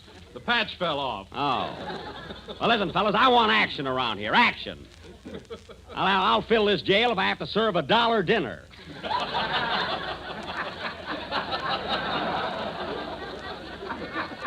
That's what. I'll take it. Hello, police headquarters. Hello, police headquarters. Hello, Cap. This is Mamie Livingston, cashier at the Bijou Theater. Oh, hello, Mamie. How's Trix? Fine. She just had pups. I don't mean that. What did you call me up for? Better get over here right away, Cap. A fellow was just murdered right in front of my box office. Gee, was cute. Murdered, eh? How do you know he's dead? He doesn't wink back. I see. Well, tell me, when did this murder happen? 3 hours ago. 3 hours? Why didn't you call me before? I was selling a ticket to a Scotchman. Well, hold everything, Mamie. We'll be right over. What's up, Cap? Plenty. There's been a murder in front of the Bijou Theater. We better get over there at once. Right with you, Cap. Now, this may be dangerous, so take everything you need. Oh, Harris, where's your bulletproof vest? At the cleaners. I'm going to a party tonight. Oh, well, it's lucky you got an excuse. Come on, man. Let's go. Gee, it's cold out tonight. Sure, it's cold. You ought to buy an overcoat. Oh, I can stand it. There's the police car. Let's go. Calling all cars. Calling all cars. Murder at the Bijou Theater. Also free dishes. That is all. Step on it, Wilson. I've almost got a set. Say, Cap, can we stop by Joe's pawn shop for a minute? What for? I want to pick up my gun. We haven't got time for that. Come on, give her the gas, Wilson. Okay.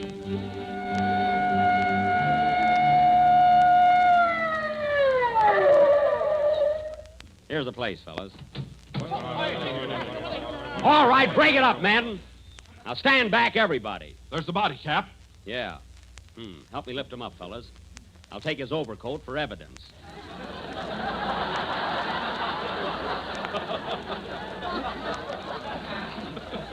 Evidence? Shut up. Now, let's see. Well, he was shot right through the little finger. Little finger? How could that kill him? He was scratching his head at the time. There's Mamie in the box office. I'll get the lowdown from her. Hello, Mamie. Hello, Cap. I'm glad you got here. Now, listen, Mamie. Now, tell me all you know about this murder. Well, Cap, I was sitting here selling tickets when all of a sudden... How many, please? 2 on the balcony. Thank you. All right, Mamie, all right. What happened? Well, anyway, I heard a shot, and all of a sudden... How many, please? 6. I want to lie down.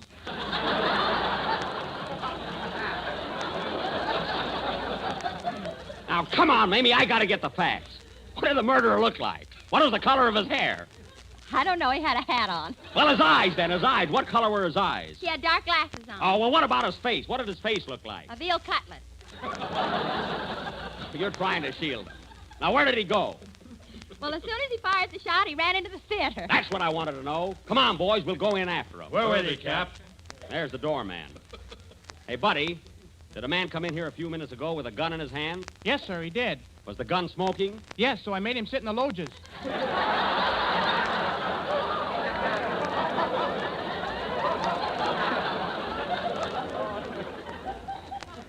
You hear that? Now, let's go in, men. This is a cinch. Oh, I'm sorry, mister, but you fellows will have to have tickets. Tickets? We're the police, and we're after a criminal. Here, look at our badges. They're very pretty, but you gotta have tickets. Oh, all right. Hey, Wilson, buy 3 tickets. Okay. Now, see here, buddy. Did you get a good look at the murderer? Yes. He had purple hair, yellow eyes, and light green complexion. Now, that's ridiculous. How could he look like that? It could have been something I ate, you know. Oh, you're no help. Here are the tickets, Cap. Here you are, buddy. Hold your steps, please. Now, come on, man. The kid told us he went upstairs. Follow me. Okay, men. Here are the loges. Now, let's take it easy. We got them cornered now. Stubbs, please. Oh, here you are. I'm sorry, sir, but these tickets are for the main floor.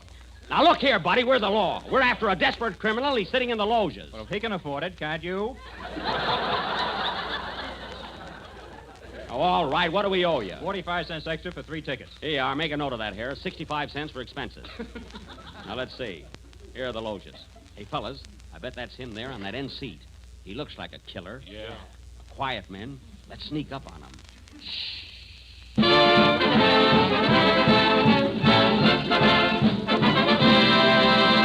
Oh, darn it, there's the newsreel. Philadelphia, Pennsylvania. Army beats Navy 14-7 in thrilling football game. The crowd is in a frenzy as Army scores its first touchdown. Wow, look at that guy run. Harris, you're here on business. New York City, New York. Animal lovers mourn the loss of Oscar the elephant, which was stolen last night from Central Park Zoo. Police are baffled. We are not. Then where's the elephant? Never mind, we'll find him. Hollywood, California. Bevy of beautiful girls arrive in Hollywood to take part in beauty contest. Look at those gorgeous creatures as they step off the plane. Woo!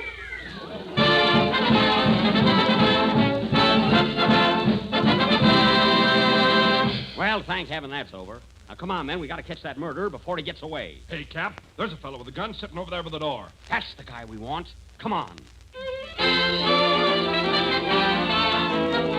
Oh, now what's that? It's the feature picture. Look! Yeah, there's the title. Jack Benny and Artists and Models. Why, that's my old picture. We can't nab that guy now. We'll have to wait until it's over. Oh, no, you don't. I'm not going to sit through this. Take it away. I give up. I surrender. What? I confess. I killed him. I'm the murderer. But I'm not going to sit through this picture. I'm not hanged, you hear me? Hang! Blast the bracelets on him, men, and take him away. I'm staying for the picture. Play, Phil. People say there are tricks to all trades. Well, here's a trick every housewife ought to know about. It's a quick and easy way to add new excitement to your dinner table tomorrow night. Serve the new Jell-O vanilla pudding with crisp toasted nut meats folded right into it. It's inviting, it's new, it's delicious. For Jell-O vanilla pudding has a marvelous flavor, creamy, delicate, and smooth as satin. It's made with real vanilla. That's why it's so tempting and good. Then try the new Jell-O butterscotch pudding. It's just as delicious as the vanilla, for it's rich with old-fashioned butterscotch flavor, a flavor your whole family will love. And it has a golden taffy color that makes you hungry just to look at it. And then try Jell-O chocolate pudding. Every bit as tempting as the kind that Mother used to make, but far quicker and easier. For all three new Jell-O puddings can be prepared in next to no time with just a few minutes cooking. Simple directions are in every package. So ask your grocer tomorrow for all three Jell-O puddings. Vanilla, butterscotch, and chocolate. We're a little late, so good night, folks.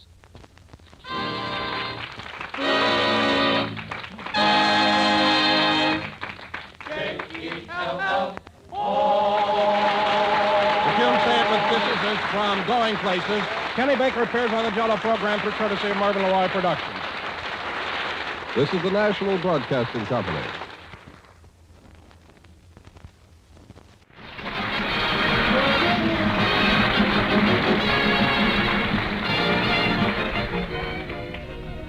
Well, ladies and gentlemen, our show is still in Palm Springs, so let's go out to Jack Benny's house where we find Jack relaxing and reading the local newspaper. Look at all these want ads. Here's one from Bullock's store. Wanted floor walker. Must have own carnation. Wanted fry cook. Apply Chi-Chi restaurant. Wanted stable boy. Had better have own carnation.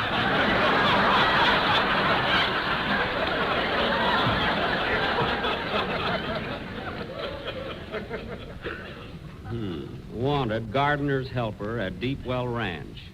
Apply between 2 and... Oh, this is silly. I'm sure my sponsor will pick up my option.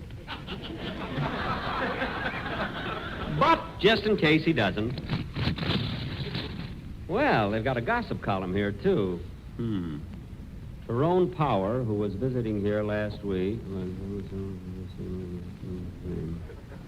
Imagine that. Last night, Pauline Betts, famous tennis player.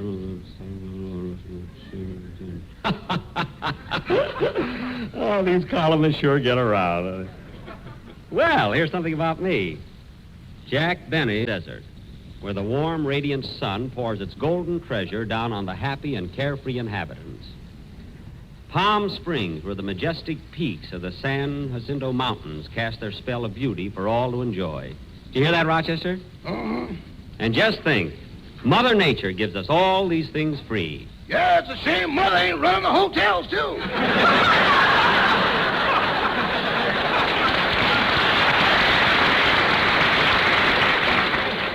Well, Mom's got enough to do. But I like Palm Springs. In fact, I'm thinking of buying a house here. I even asked a real estate man to come over this afternoon. But, boss, property is so expensive down here. I know it is, but if I can find just what I want, I'm willing to go up to $1,500. Yes, sir. What are you laughing at? $1,500 ain't peanuts. I know, but down here, that's all it'll buy. Oh, Rochester. Rossi, you're exaggerating. No, I ain't, boss. You know that little house on the corner with the white fence around it? Uh-huh. That just sold for $80,000 and 2 pounds of butter. Well, maybe it had a... There's the door. I'll get it. Are you Jack Benny? Yes? Well, I'm Mr. Fulton, the real estate man. Oh, yes. Step right in. Rochester, take his hat, coat, and empty the sand out of his shoes. Now, Mr. Benny, just what type of house do you have in mind? Spanish, colonial, or French provincial? Well, Mr. Fulton, I think a home should suit the individual. What kind of a house would fit me? How about early American? No, I don't think I'd like early American. How about sold American? Rochester! Gee, Mr. Fulton, I don't know what to do. Did you bring your pictures with you? Yes, I did. Now, here's one of me when I graduated from... I mean your house!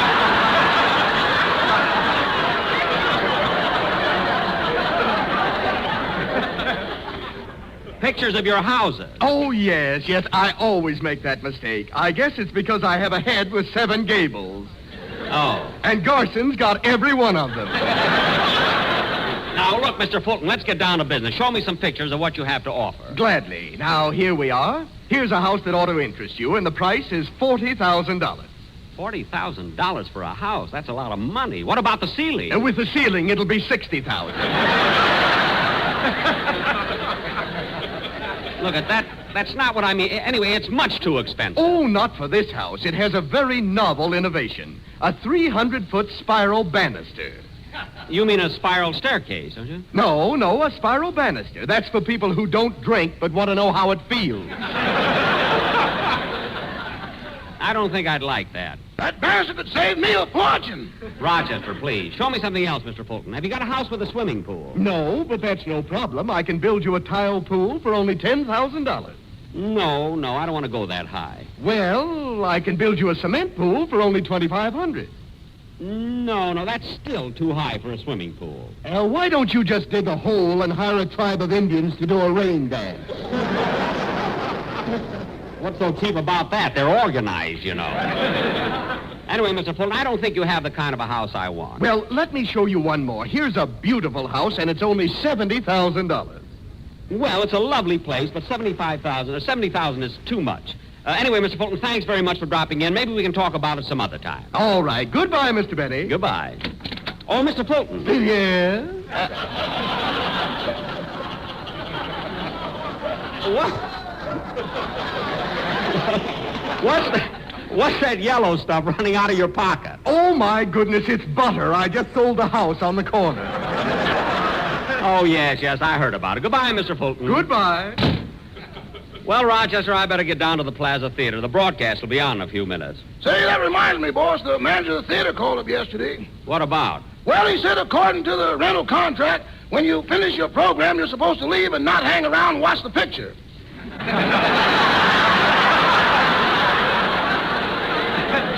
What's he complaining about? I stand up, don't I? Well, I got to get to the theater. Shall I drive you, boss? No, the wind will take me over today. So long, Rochester. Goodbye.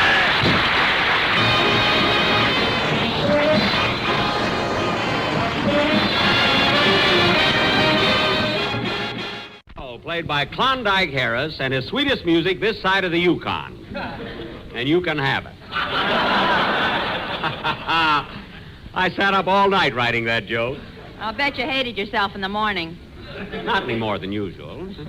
Say, Phil, Larry Stevens sang that number 2 weeks ago. How come you repeated it as a band number? Why don't you tend to your comedy and keep your nose out of my business? Well, it happens to be my business, too. After all, who's the star of this show? I don't know, but when I see my paycheck every week, I know it ain't me. Oh, stop complaining. You're getting a good salary. What are you talking about? Alice gets more than I do for an autograph. Then the moral of the story is learn to write.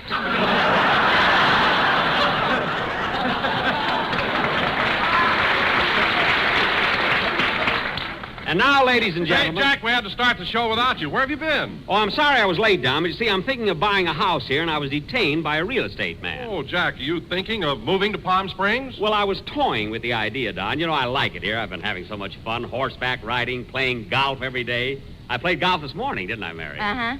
You know, Don, they got the nicest little 9-hole course here. You should have seen me this morning on that 4th hole. I put down my ball, picked up my club, and He then... missed it once, he missed it twice, he missed it once again. It's been a long... Mary! Certainly I missed it.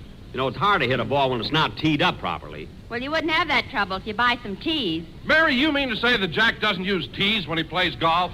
No, he waits for a gopher to stick his head out of a hole, and then he puts the ball on his nose. Oh, Mary, I play a good game of golf, and you know it. Oh, sure. Tell him what happened on the 5th hole. Nothing happened. I did exactly what my golf teacher told me. I placed the ball in line with my left foot, brought the club over my right shoulder, and wham! You broke his toe. I did not. I killed the gopher. Now, hollered 4. If he doesn't know the rules, let him keep off the course.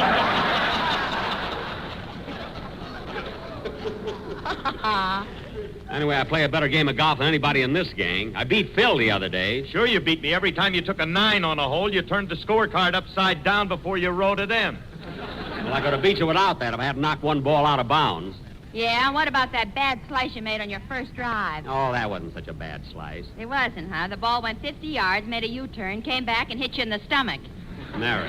Then you got so mad you were going to break your club against a tree. Well, what stopped him? When he drew his club back, he saw the price tag on the bottom, so he put it back in his bag.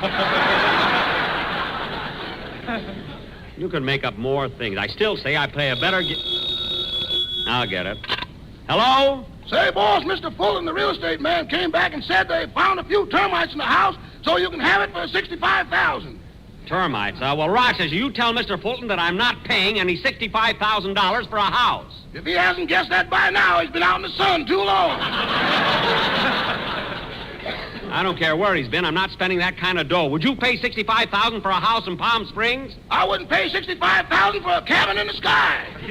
Well, tell the man. Tell the man. I did. All right, goodbye. Goodbye. Well, kids, it looks like I'm not going to buy a house here. Anyway, let's get on with the show, because tonight we're going to do a very important sketch. And I want to start casting it immediately. Say, Jackson, I thought you were going to do a sketch next week. We are, Phil. We're going to do a sketch next week, too. And you'll never guess in a million years who our guest star is going to be. Ray Milland. There's no use trying. Yes, that's who it is, Ray Milland. The star of Lost Weekend. And to make him feel at ease, we're having a brass rail put around the microphone. Anyway, that's next week. Ray Milland. Gee, I think he's a wonderful actor. I can drink him under the table.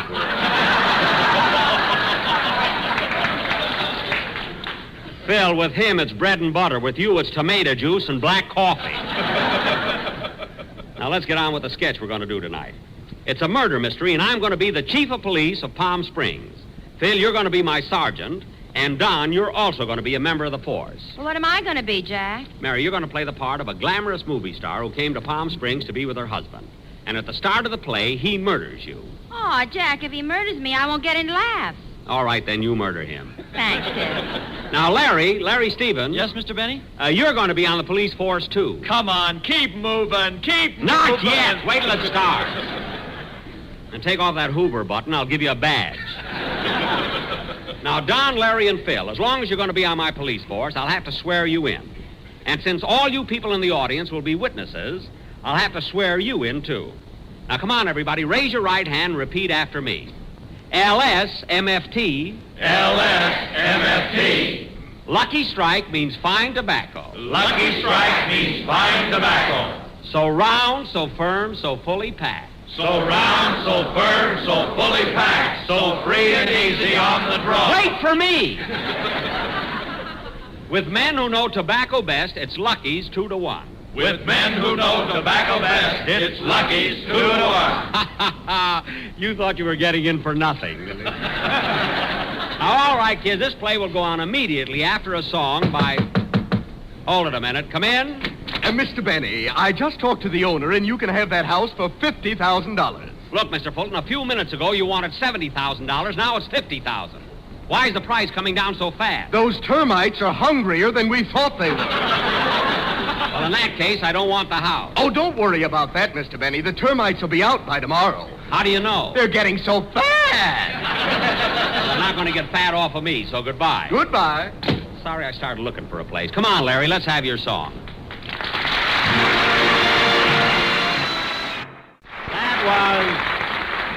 That was Day by Day, sung by Larry Stevens. And now, ladies and gentlemen, for our feature attraction tonight, we are going to offer a mystery melodrama entitled Murder at the Lone Palm, or Her Husband Asked for Some Wine, so she gave him both barrels.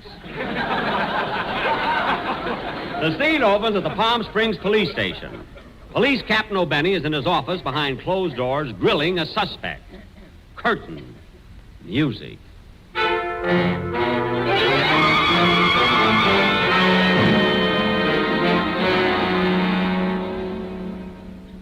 Now listen, you.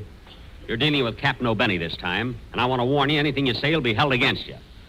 Now, you're accused of robbing the post office, sticking up a train, stealing the Hammerstein diamonds, and then you boldly held up the First National Bank and killed the cashier.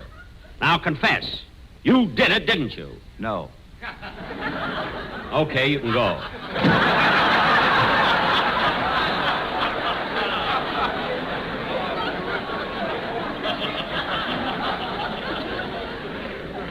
If he'd have said yes, I'd have hung them. Nobody puts anything over me. There's the phone, Captain. I'll get it. Hello, Palm Springs Police Station and Date Shop.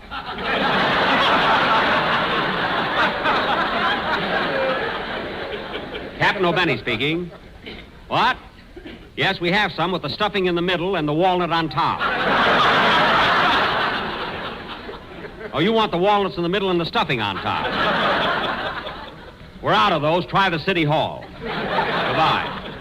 Oh, Harris. Yes, Chief. You arrested 2 fellas last night. I want you to stop filling this jail with crooks. You understand? Well, I got to do something with them. During the height of the season, this jail is for tourists. I'm getting $12 a cell, American plan. You catch crooks during the summer. Morning, Chief. Hiya, man. How are things? A lot of drunks on my beat. A lot of drunks on my beat, too. Well, what do you know? Pickle beats. Cut it out, O'Harris. I'll take it. Palm Springs Police Station and Date Shop. O'Benny speaking. Hello, Chiefy. This is Missy LaRue at the Lone Palm. Yes, yes. What is it, Miss LaRue? Oh, get a good grip on your badge. My husband has just been murdered. Oh, he has, eh? Do you know who murdered your husband? No. Have you got any ideas? Well, now that he's dead, yes.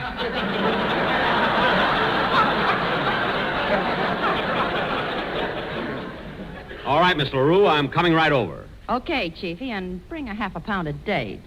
We always do. Goodbye. Come on, man. Mitzi LaRue's husband has been murdered, and I'm going to find out who did it, or my name ain't... I'll take it. Palm Springs Police Station and Date Shop. Captain O'Benny talking. Oh, Mr. Benny, I'm here with the owner, and you can have the house for $40,000. 40,000, eh? Well, I might be interested. However, I'd have to... Talk fast. The termites are spreading mayonnaise on the telephone. Well, that settles it. I don't want it. Goodbye. Now, come on, man. Let's go. And we'll find the murderer of Mitzi LaRue's husband, or my name ain't...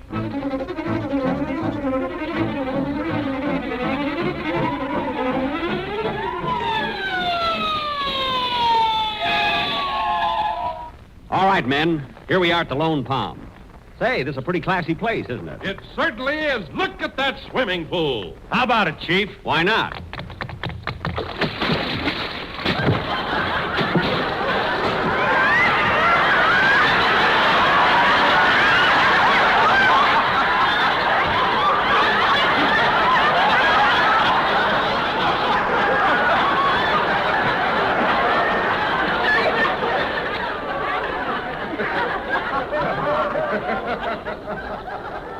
Oh, boy, that felt good.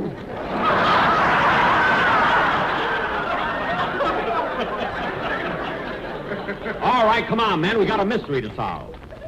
This is Miss LaRue's bungalow right here. Come in. Hello, Miss LaRue. I'm Captain O'Benny. I'm here to solve the murder of your... Wait a minute. Where's your husband's body? In the backyard. Wasn't he killed in this hotel room? Yes, but checkout time is 3 o'clock. Well, tell me everything you know about this crime. I don't know anything. I was just sitting here counting my bubble gum.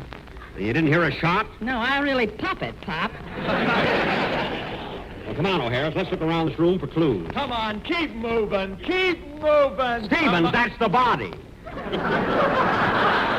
Now, come on, O'Hara's. Let's go. Hey, Chief, look, there's a gun on the table and it's still smoking. A smoking gun, eh? What do you got to say to that, Miss LaRue? My gun's been smoking Lucky Strikes for 9 hours. That's not what I mean. Now, listen, men. She's a pretty smart dame. So let's give her the... Hey, Chief! The doorknob's moving. There's someone in that closet. Where? Right there. You're right, Wilson. Stand back, everybody. We'll get him out of there. Now, come on. Come on out of that closet or I'll shoot. Don't shoot. It's me, Fulton. Oh, the real estate man. Are you the murderer? Well, what do you think I am with this knife in my hand? The man who came to dinner? Oh, then you're the one that killed Mitzi LaRue's husband. Yes, I did it. And I'm glad. All right, then come clean.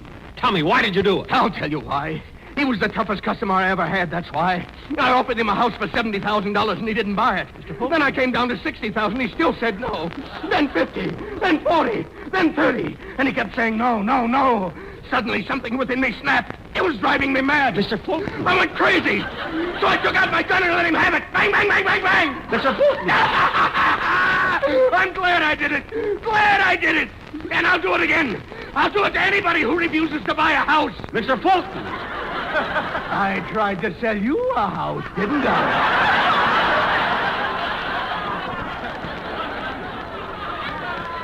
But you kept tormenting me. No, you kept saying. No. I came down from 70,000 to 60,000, to 50,000, to 40,000, but still you said no. Mr. Fulton. Now you're going to buy that house or I'll... Chief. Don't worry, I'm armed. Have you got a gun? No, a pen. Where do I sign?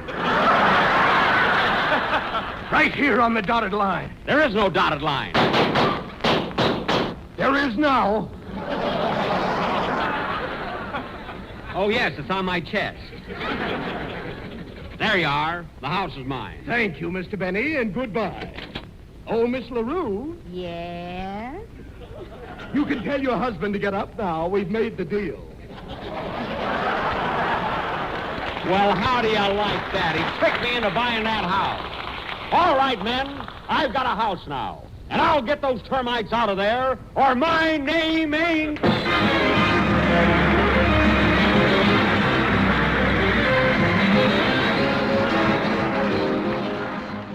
You know that house you just bought from me? Yes. Well, I can get you $200,000 for it. $200,000? Who in the world would pay that much? The termites. They're putting up $1 apiece. Well, let them have it. They've got most of it anyway. Good night, folks.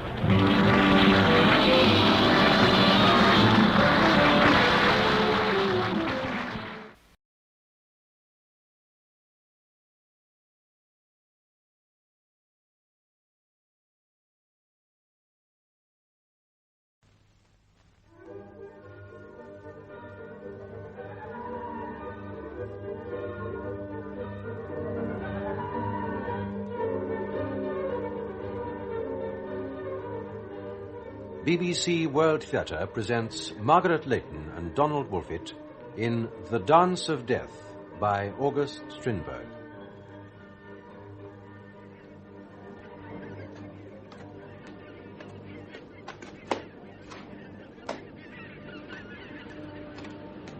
Oh! Who goes there? Last friend. Soon be time to go and change the guard.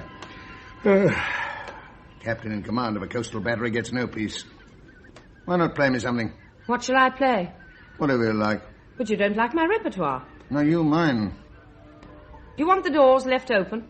Just as you like. Well, then we may as well leave them. Well, you're not smoking. No. I'm beginning to find strong tobacco doesn't agree with me. Then why don't you try a milder one? You're always saying it's your one and only joy nowadays. Joy? What's that? Don't ask me. I've had just as little experience of it as you. Oh, wouldn't you like your whiskey now? No, I think I'll wait a bit. What have you got for supper? I don't know. You must ask Kristen that. Isn't it about time mackerel was in? It's autumn. Yes, it is autumn. Outside and in, eh? However, apart from autumn, outside or in, A bit of grilled mackerel with a slice of lemon and a glass of white burgundy is not to be lightly dismissed. You're positively eloquent. But is there any burgundy in the cellar? I'd no idea we had a cellar these last 5 years. Oh, you never know anything. Anyhow, we must lay in a supply for our silver wedding. Well, surely you don't mean to celebrate that. Naturally I do. Well, I should have thought the natural thing would be to hide our misery. Our 25 years' misery. Dear Alice, misery? Well, sometimes it's been quite nice. And one must make the most of one's declining years. When they're gone, it's all over, you know. All over? If only it were. Of course it is. About as much as will go into a wheelbarrow and then into a flower bed. And all the wear and worry of this life to end up on a flower bed. Well, that's about the cut of it. Wasn't my idea. All that wear and worry. Well, did you get your letters? Yeah. Was there a bill from the butcher? Yes. Is it for very much? Well, it's... you read it. I can't see. And what's wrong with your eyes? I don't know. That's old age. Stuff and nonsense. Me? Yes, well, not me. Oh, no. Can you pay it? Yes, but not yet. Well, I know. Later on, I suppose. Next year, when you're retired on a ridiculous pension. And it's too late. Later on, when perhaps you're taken ill again. Ill? Well, I never went sick in my life. Bit off colour once or twice. I'm good for another 20 years. Well, the doctor didn't seem to think so. Oh, the doctor? Yes, there really isn't any other sort of reliable medical opinion. I'm not ill and never have been, and I shan't be. I shall go off like an old soldier. Poof! All in a moment. Talking of the doctor, you know they've a party there tonight. What about it? We're not invited because we don't encourage the doctor's set. And we don't encourage them because we don't want to. I despise that couple. They're riffraff. That's what you say about everyone. But everyone is riffraff. Except you. Yes, because I've always behaved correctly on all occasions. And that's why I am not riffraff. Now, how about a game of cards? No. Oh, if you like, they're in the drawer. Fancy them letting the doctor have the regimental band for a private party. Well, it's only because he's always crawling into town and grovelling to the colonel. Grovelling, that's how it's done. Only one can bring oneself to do it. Shall I deal? No. I used to be quite friendly with Gerda at one time, until I found out how deceitful she was. They're all deceitful. What are trumps? Put your glasses on. Oh, the glasses are no good. Well? Spades are trumps. Spades? You'll need. Anyhow, you may be quite sure that in the minds of the new officers' wives, we're already branded. My trick. Well, what about it? We don't give parties, so who'll be tuppence the wiser? Yours. I can do without company. Always have done. I also. But not the children. They're growing up without companions. They must find their companions in the town, not here. No. This is no home. A tower. A fort. With bare stone walls and a view of the coastal battery. My trick. Have you got another trump? Yes, one. That's mine. Yeah. 6 and 8 of 15. 14. Oh, all right. 6 and 8 of 14. I seem to be forgetting how to count into the bargain. And 2, 16. Your deal. You're tired? No, not a bit of it. We can hear the band even here. Do you suppose they invited Kurt? Well, he got in this morning, so I dare say he's had time to unpack his dress clothes, if not to call on us. Quarantine officer. Are they going to start quarantine on the island? Yeah. Well, at all events, he is my cousin. We were born with the same name. Quite unremarkable distinction. Oh, once for all, please leave my family alone and I'll leave yours. All right. Now, don't let's begin that all over again. Hasn't a quarantine officer to be a doctor? Good Lord, no, only a civilian of some kind, a superintendent or a bookkeeper. Kurt never managed to be anything. He was a fool. Yeah, a fool who's cost me a pretty penny. And then leaving his wife and children like that. Thoroughly disgraced himself. Edgar, don't be so harsh. Well, that's what he did. What's he been doing in America ever since? Can't say I'm positively yearning to see him. Anyhow, as I remember him, he was quite a pleasant sort of chap.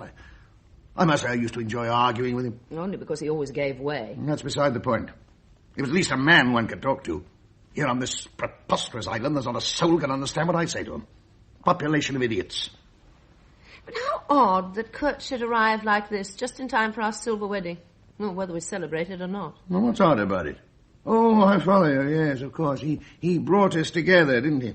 Married you off, as they say. Well, so he did. That's a fact. It was certainly an idea. I'll leave you to say what kind. He was only having a bit of fun. For which he hasn't had to pay. No. I might still be on the stage. All the friends I had then are stars now. Oh, yes. Well, now I think I will have that whiskey. There ought to be one of those rail things here to put your feet on. Then we could think we were in Copenhagen at the American bar. We ought to have one made, just to remind us of Copenhagen. Oh, that was the best time we ever had. You remember the Neverell pantomimes? And the concerts at the Tivoli. You had such elegant taste. Well, you should be thankful you have a wife with good taste. So, yeah. Sometimes, when you want to create an impression. There must be dancing at the doctor's. Listen, I can catch the waltz time on the tuba. Listen. Boom, boom, boom, boom, boom, boom, boom. I can hear the waltz. It's the Alcazar. Well, it's many a long day since I danced a waltz. You think you still could? Still? Yes, I thought your dancing days were over. Like mine. You forget I'm 10 years younger than you. Oh, well, we must be the same age. Did you ever hear of a wife who wasn't 10 years younger? Oh, you ought to be ashamed of yourself. You're an old man. I'm still in my best years. Oh, yes, I know. You can be charming enough. Do you think we ought to light up? Yes, why not? Well, then ring. All right.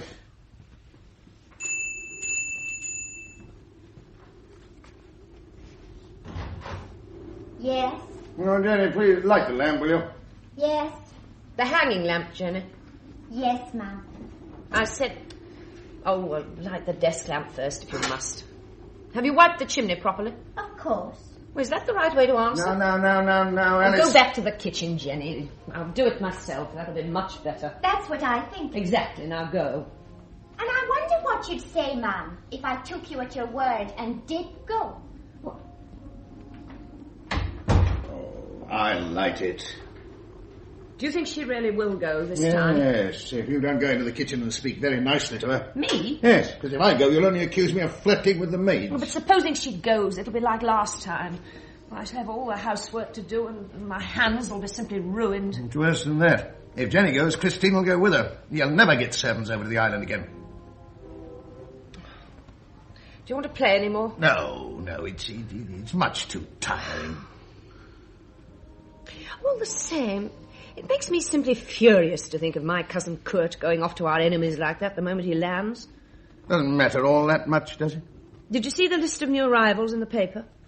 Well, he put himself down as of independent means. Well, he must have come into money. A rich relation, eh?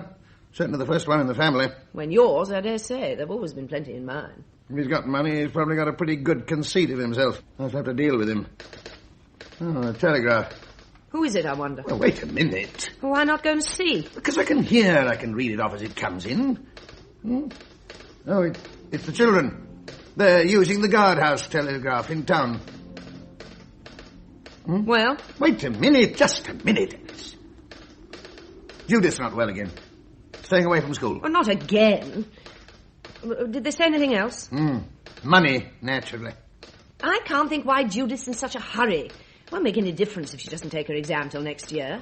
You just tell her that and see how far you'll get. Well, then you tell her. I have told her a dozen times. You know as well as I do, children nowadays do just what they like. They do in this house. Oh, surely you needn't yawn in my face. Well, what else can I do? Haven't you noticed how we say the same damn things to each other day in and day out? You're thoroughly amiable this evening, aren't you?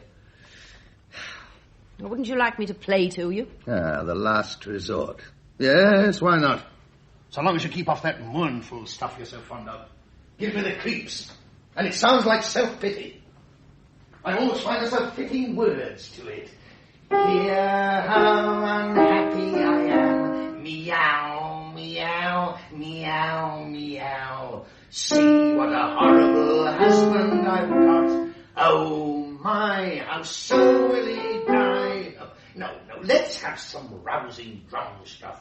Fanfares with the Alcazar waltz and the champagne gallop to finish up with. Talking of champagne, haven't we got a couple of bottles left? Why don't we fetch them up and make believe we're giving a party? We'll do no such thing. They're mine. They were a present to me. Oh, you're always economical. And you're always stingy to your wife, at any rate. I don't quite know what we'd better do. Would you like me to dance for you? No, thank you. Your dancing days are over, you know. I think you should have some woman friend to stay with you. No, thank you. Why don't you have some man friend to stay with you? No, thank you. We tried that. We agreed it didn't work. It was interesting as an experiment.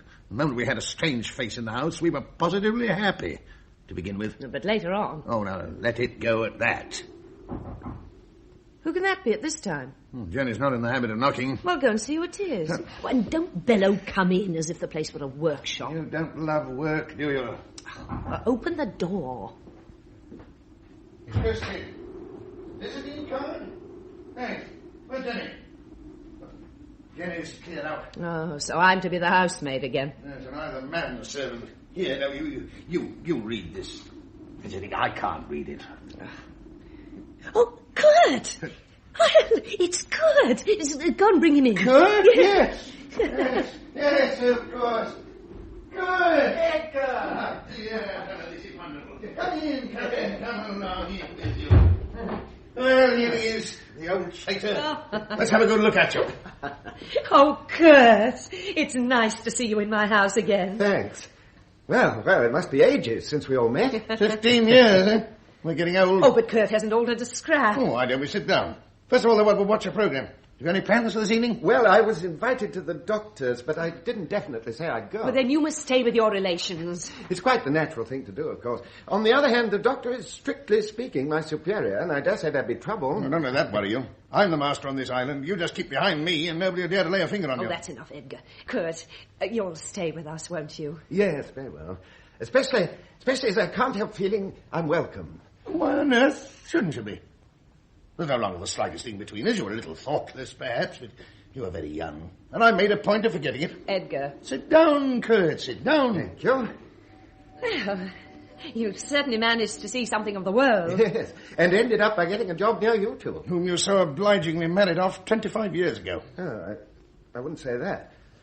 Well, anyhow, I'm delighted to find you sticking together for 25 years. Yes, we've jogged along. Things have been a bit average sometimes, but as you say, we stuck together. And Alice has nothing to complain of. Never went short of anything. Always plenty of money coming in.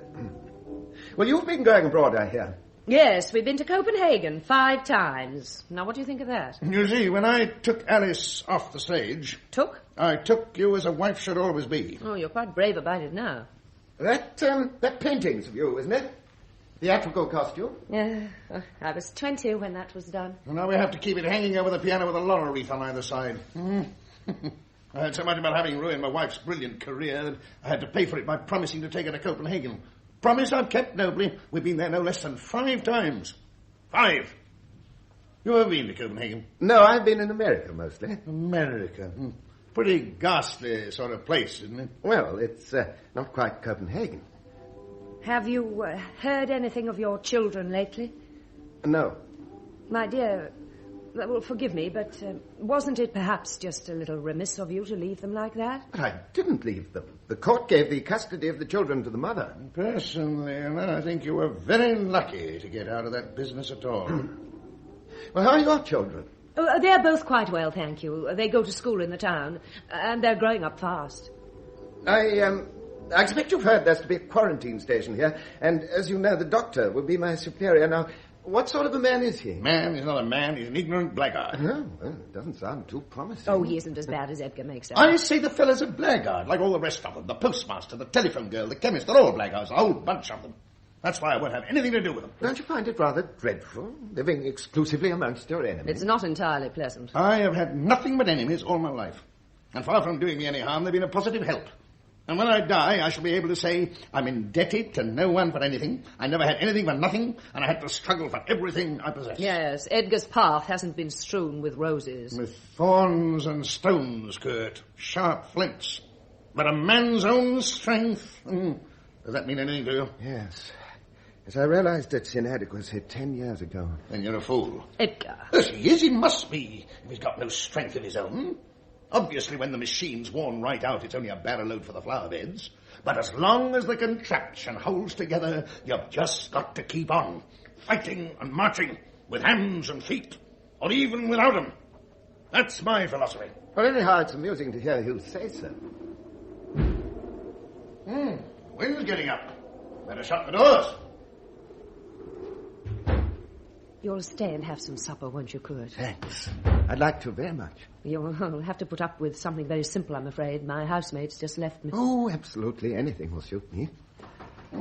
Glasses for me? Well, I'll go and see to it. You two can sit here and philosophize. Sure. And don't contradict him or he'll lose his temper. And don't ask him why he isn't a major yet. And give us something nice, old girl, while you're about it. Well, give me some money and I might be able to. Oh, always money. Money, money, money, money, money. I'm opening my purse all day long. I should soon begin to feel like a purse. No, I used to feel like a pocketbook. Uh-huh. So you've had a taste of that, eh? These women. Yes, you certainly managed to get yourself one of that sort. That's a closed chapter, no? She was a beauty. Though in my own case, I must admit I got quite a good one. She is straight, in spite of everything. In spite of everything? Yes, she's been a faithful wife, an admirable mother, remarkably so, but she's got a perfectly diabolical temper. Do you know, there have been moments when I cursed you for saddling me with her. But I didn't. Now listen, No, you're talking nonsense. And you're forgetting things you don't care to remember. But I didn't provide you with a wife. Quite the contrary. Anyhow, life's a damned queer business, don't you think? It is. And then there's getting old. That's not pleasant. It's interesting. I'm not an old man yet, but I'm beginning to feel my age, you know. Death thins the ranks of your acquaintances. You begin to feel lonely. A man's very lucky who has a wife to grow old with him. Lucky? Oh, yes, I suppose it is lucky, because, of course, the time comes when the children go away, too. You oughtn't to have left yours, you know. I didn't. They were taken away No, from me. no, don't get But beat. I tell you, it wasn't like that. Well, whatever it was, it's all forgotten now. And what have you been doing with yourself these 15 years? You tell me you're quite a rich man. I wouldn't go so far as to say that. All right. I'm not going to try and borrow from you. Well, if you were, you'd be quite welcome. That's very good of you. I have my account at the bank. You see, anything needed in this house has to be instantly forthcoming. The day I ran out of money, Alice would leave me. No. I know different. She's always on the lookout for the odd chance that I happen to be short of cash, just to enjoy convicting me of being unable to support my family. But didn't you tell me you had a large income? So I have. It's not large enough. What's that? Oh, the telegraph. Only a time check. Well, haven't you got the telephone? Yes, there's one in the kitchen. We prefer using the telegraph because the telephone girl repeats every single word we say. I should think that social life must be grim here on the coast. It's horrible. But then all life is horrible. You believe in life after death? Do you suppose that'll be any more peaceful? Well, I expect there'll be plenty of storm and strife there as well. There as well, eh? If there is such a place. And I prefer annihilation. And are you so sure that annihilation will be painless? I shall die suddenly and painlessly. You sound quite certain about it. I know it. Well, you don't strike me as very satisfied with your existence. Satisfied? The day I die, I shall be satisfied. Well, that's something you don't know. Look here, what are you two up to in this house? What's going on here? I hadn't promised Alice to stay. I wouldn't. There's the feeling of death here and hatred. So much hatred you can hardly breathe. Edgar. Edgar, what's the matter? Edgar! What are you saying? Oh, thought it was Alice. Oh, yes, it's you. Edgar! Edgar! Alice! What's the matter? I don't know. Your husband, look. Oh, it's nothing, Kurt. It's nothing to be alarmed about. He gets like that sometimes. If I play the piano, he'll probably wake up. Let me try again. Can he see and hear when he's like this? No. And you can be as calm as that about it? Alice, what's going on in this house? You'd better ask him. Alice, he is your husband. To me, he's a stranger, just as he was 25 years ago. I know absolutely nothing about that man, except that... He may hear you. No, he can't hear anything. What? Bugle call. Bugle. Alice, my cap. My saber. Quickly, get it. Thank you. Now, if you'll excuse me, I was going to change the guard. Guard. Guard. Guard. Is he ill? I don't know. Has his mind given way? I don't know. Or does he drink? He brags about it. Actually, it takes very little. I wish you'd tell me all about it, Alice. I want to know the truth. What is there to tell? That I've wasted a lifetime shut up in this tower, guarded by a man I've always hated, and whom I now hate so thoroughly that the day he died, I should laugh myself sick. Why on earth didn't you separate? You may well ask. We broke off our engagement twice. Since then, there hasn't been a day on which we didn't try to separate. But we seem to be so chained together that we can't get free. Once we were separated under the same roof for 5 impossible years. But we know now that only death can part us. And we can only wait. What's made you two as lonely as that? Well, he went out of his way to isolate me.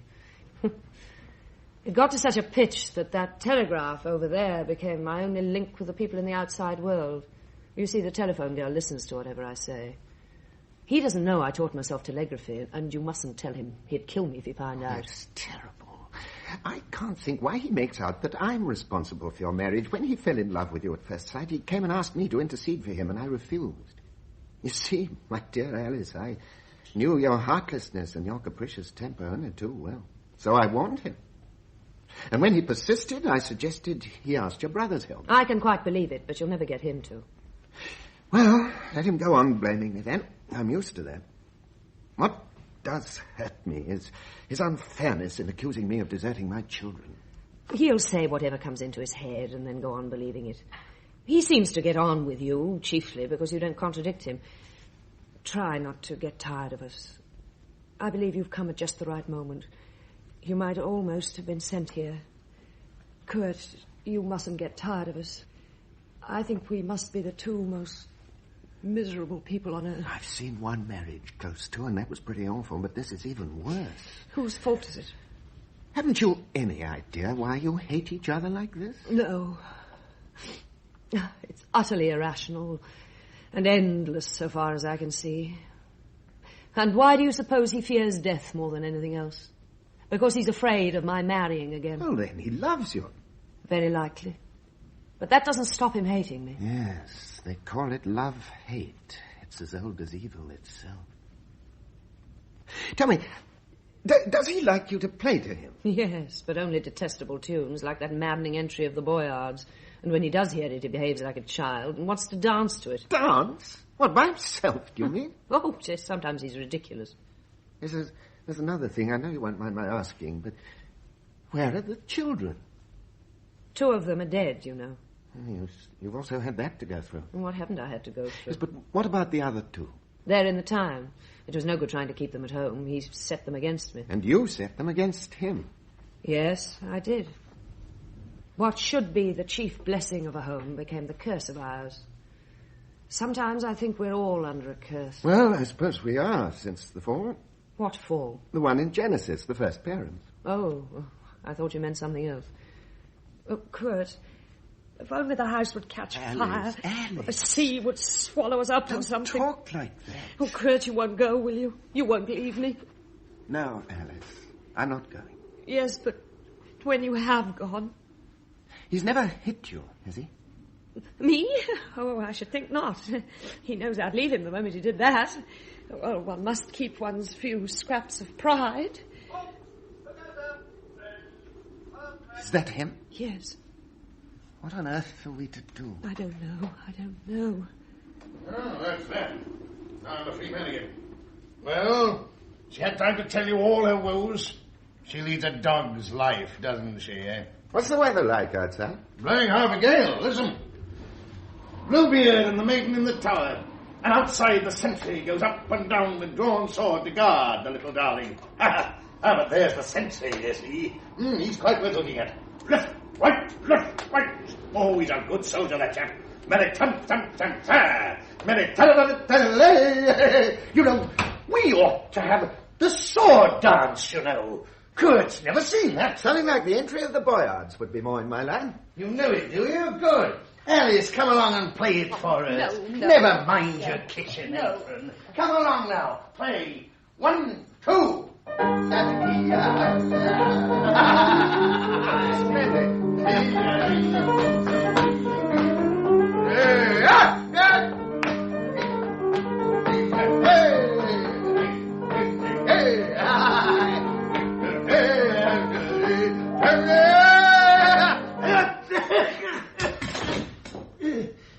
Oh. Oh. Dear God. Thank God. What's the matter with him? Is he dead? I don't know. Give me a hand. I can't touch him. Is he dead? No. He's all right. Oh. Come on. Up you come. Let's get you into this chair. What happened? What happened? You fell down. Then what happened? Well, you just fell on the floor. How do you feel? Feel? Nothing wrong with me. I'm all right. What are you two staring at? You're ill. I'm going to telephone the doctor. Oh, the doctor, I don't want to. Well, Will you get me a glass of water? I suppose I've got to. How kind of you. There. Are you ill? I must apologize, Alice, for not being well. Then I hope you're prepared to look after yourself. You're not likely to do that, I suppose. You can be quite sure of that. This is the moment that you've been waiting for so long. And which you thought would never come. Well, don't be angry about it. Well, my dear Edgar, the doctor says he knows all about that heart of yours. My heart? Yes. Arteriosclerosis. He says you've had it for some time. Hardening of the arteries. Is it serious? Yeah. Fatal? Well, you've got to go carefully for a bit. No more cigars, no more whiskey, and to bed. No. No, if the once gets you to bed, it's all up with you. No. I shall sleep down here on the sofa tonight. Did he say any more? Well, he was quite nice, and he said he'd come at once if you send for him. Nice, was he, the hypocrite? I don't want to see him. I don't want... Suppose I can eat. Not tonight, I'm afraid. And for the next few days, milk only. Milk? Yeah. Can't possibly take that stuff. Oh, it's coming on again. What did the doctor say? He might die. Thank God. Careful. I'll settle him down on the couch and I'll sit up with him tonight. What about me? You go to bed. I'll do whatever you say. I really believe you mean well to both of us. Yes, both of you. I'm not taking sides. Now, Alice, you get a blanket and a pillow. I'll fill the water jug. Come along. Very well. Oh, Alice. Alice! What is it? Are you afraid? Afraid? Rubbish. If you really won't go to bed, you must make do with this. I shall. I'll be all right here. Alice. Don't touch me. Kurt. You'll stay with me, won't you? I'm going to sit up with you, and Alice can go to bed. Good night, then, Alice. Good night, Kurt. Good night. Oh. Now, why not take your boots off? I'm still on duty. Do you expect a battle? That. Good. Listen, you're the only person I've ever talked to about myself. If anything should happen to me tonight, look after my children. I will. Thanks. I know we've never been friends anyhow. I don't believe in friendship. And yet you trust me. Yes. Yes, well, I don't know. Do you think I'm going to die? Just like anyone else. No exception will be made in your case, you know. Are you being bitter? Yeah. And are you afraid of death, the wheelbarrow and the flower bed? But supposing that isn't the end. A great many people would say it isn't. You're not simple enough to believe in hell, are you? Don't you believe in it? Even when living in it? It's only a figure of speech. You've described it so clearly that as far as I'm concerned, it's not a figure of speech at all. If you only knew how I'm suffering. Oh. Do you mean bodily? No. Well, then it must be spiritually. There's no other alternative. I don't want to die. Not so long ago, you favored annihilation. Yes, if it's painless. Apparently it isn't. I see. Yeah. Then, is this Annihilation. The beginning of it. Good night. Good night.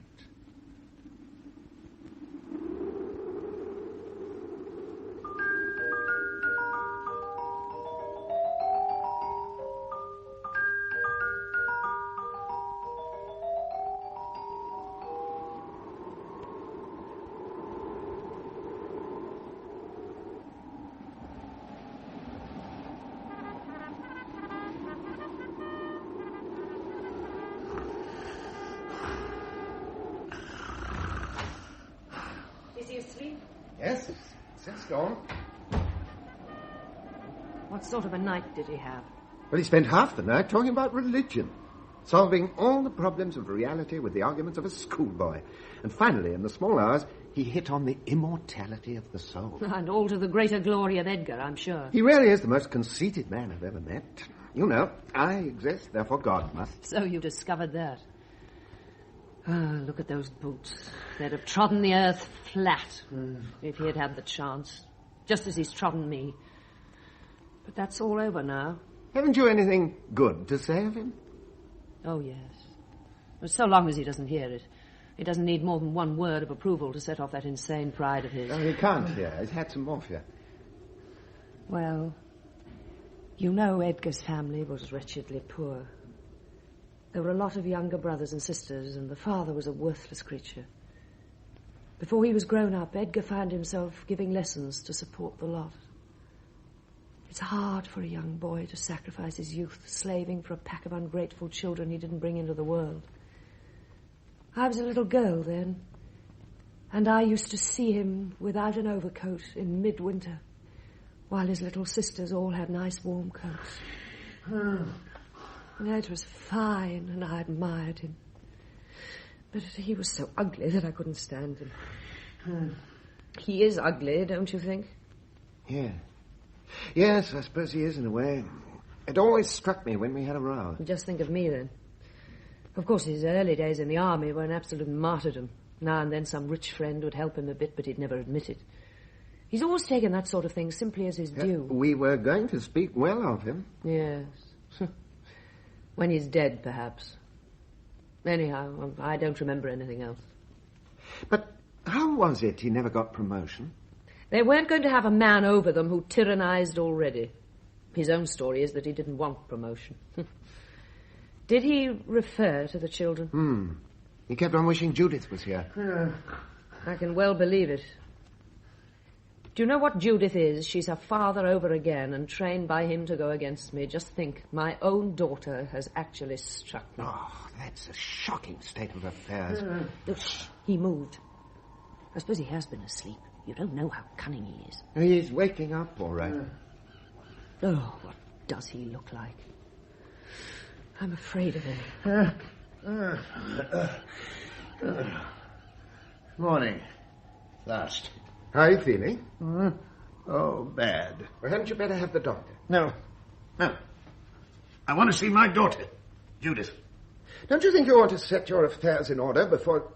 Well, just in case anything happens. What do you mean? What could happen? What can happen to any of us? I'm not so easy to kill, don't you think it? You can't rejoice yet, Alice. You must make a will, Edgar. You've your children to think of, and you should see that your wife keeps, well, at least the furniture. She can't inherit while I'm alive, can she? No, but if anything happens, she oughtn't to be turned out into the street. One who's dusted and polished and cared for these things for 25 years has some right to them. Now, let me send for your solicitor. No. You're a hard man, Edgar. Even harder than I thought you were. It's coming on again. Well, I think there's someone in the kitchen. I'd better go and see. Yes, go along. There's nothing you can do here. You hungry? Yes, I am. Well, could you manage something very light? No. I want something worth eating. It'll be all up with you if you do. Isn't it bad enough for a man to be ill? Well, you've got to starve as well. That's how it is. No drink. No smoking. Life isn't worth much. But death demands sacrifices, or he comes at once. These are for you. Me? Flowers, telegrams, letters. All from me. Let me have a look. No, they're only from the NCOs and the bandsmen and the gunners. Yeah, jealous. There were laurel wreaths, perhaps, but they're not things you're ever likely to get. Here, a telegram from the Colonel. Read it for me, Kurt. Colonel's at least a gentleman, even if he is a bit of an idiot.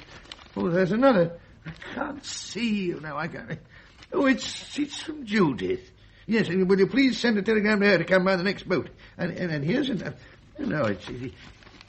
One isn't utterly friendless after all. It's very decent of them to remember a sick man whose rank may not be what he deserves, but who's always been fearless and strictly honourable. I don't quite see the point. Are they congratulating you because you're ill? Hyena. Judith says that she can't come because the steamer's held up by the gale. What? Is that all? No.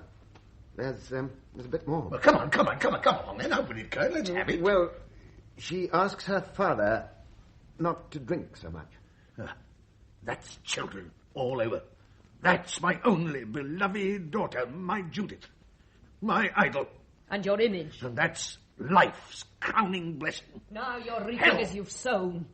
You set her against her mother, and now she turns against her father. Now tell me there isn't a God. What about the Colonel's telegram, good? He says you're relieved of all duties, that's all. Off duty? But I'd never put in for that. No, but I did. Did you? Did you?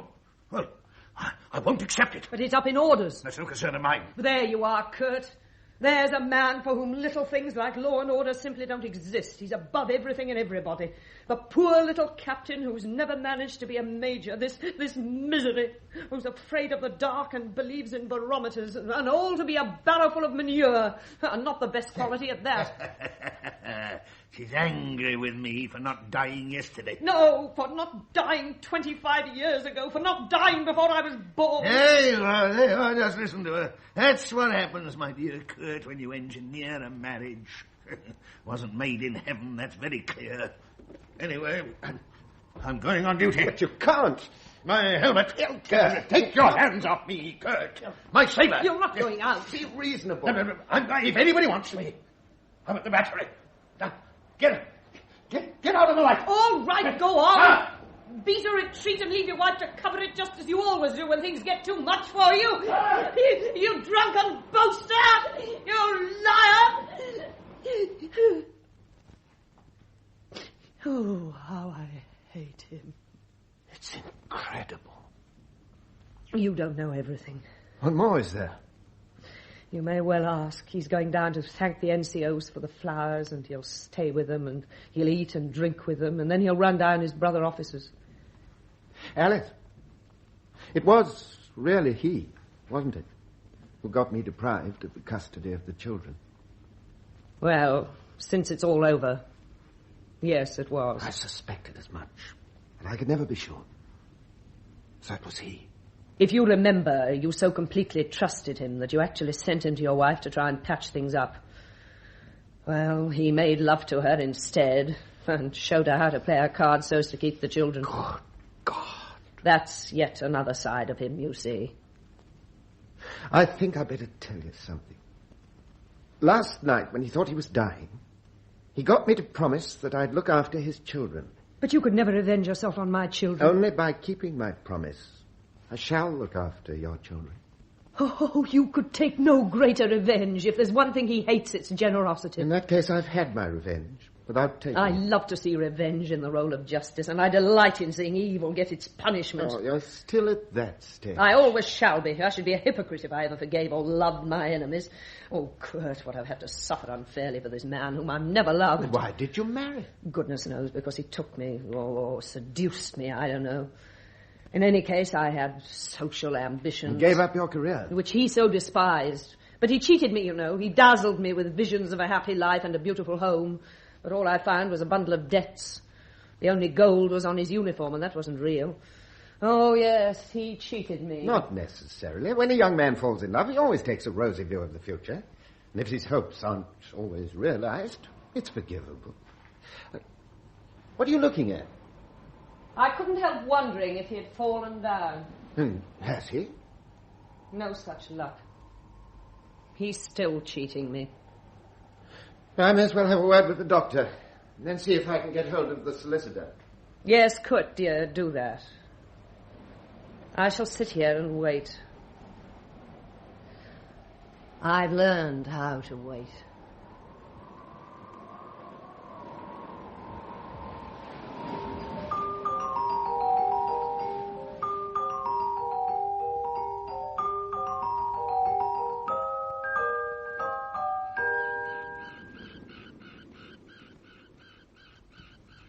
Good afternoon, Alice. Kurt. Oh, good afternoon. The steamer's in? He's on it.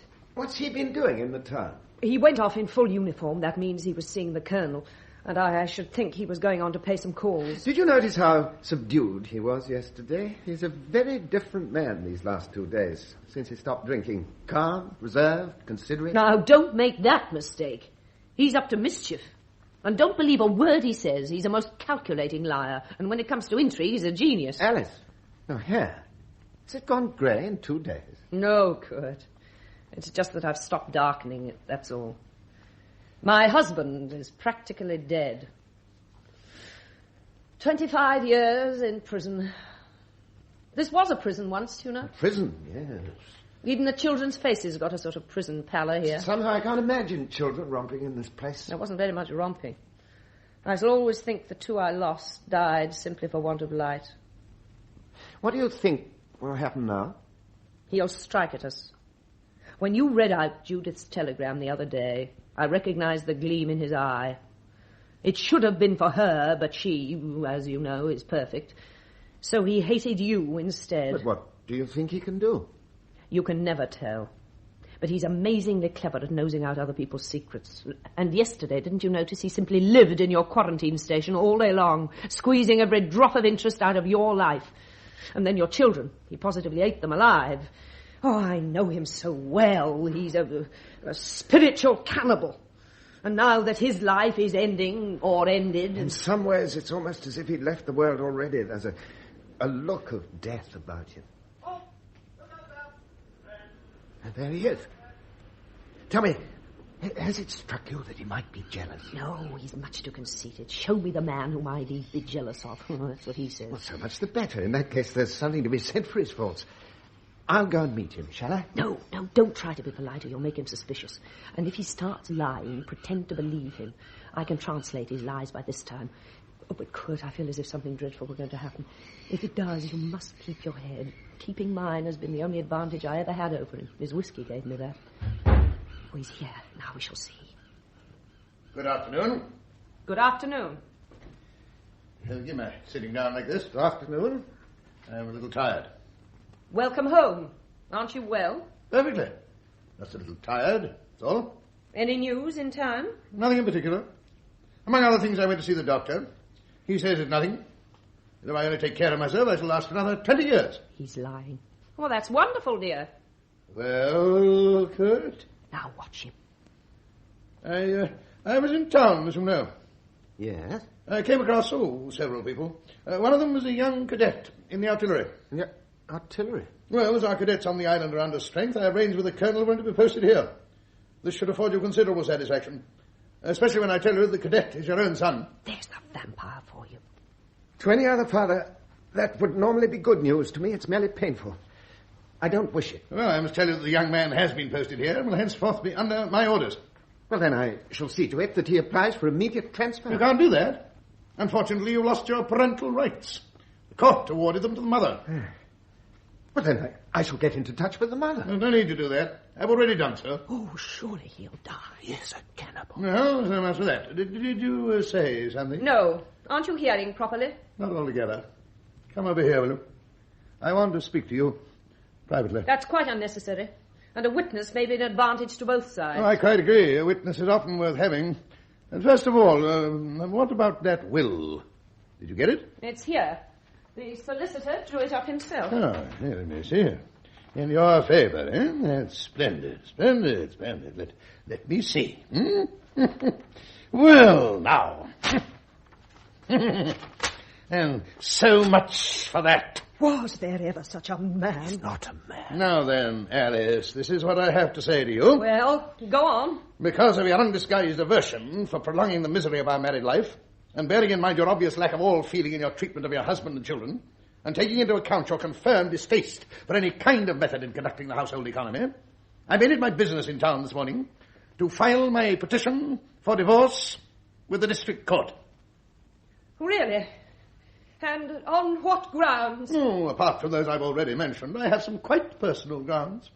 In particular, the advice that I may live another 20 years allows me to entertain the notion of renouncing my present unhappy marriage in favour of one that suits me better, and of sharing my lot with that of some woman who will not only show a little devotion to her husband, but bring into the house a little youth. And, shall I say, a little beauty? Just as you like. In that case, you'd better have your wedding ring back. She throws away her ring. Will the witness kindly take note? And you mean to turn me out of my own house so that you can put another woman in my place? Oh, very well, then. The time has come for me to do a little plain speaking. Cousin Kurt, that man is guilty of attempting to murder his wife. Murder? Yes, he tried to drown her. Without witnesses? He's lying. Judith saw it. Well, what of that? She can bear witness to it. No, she can't.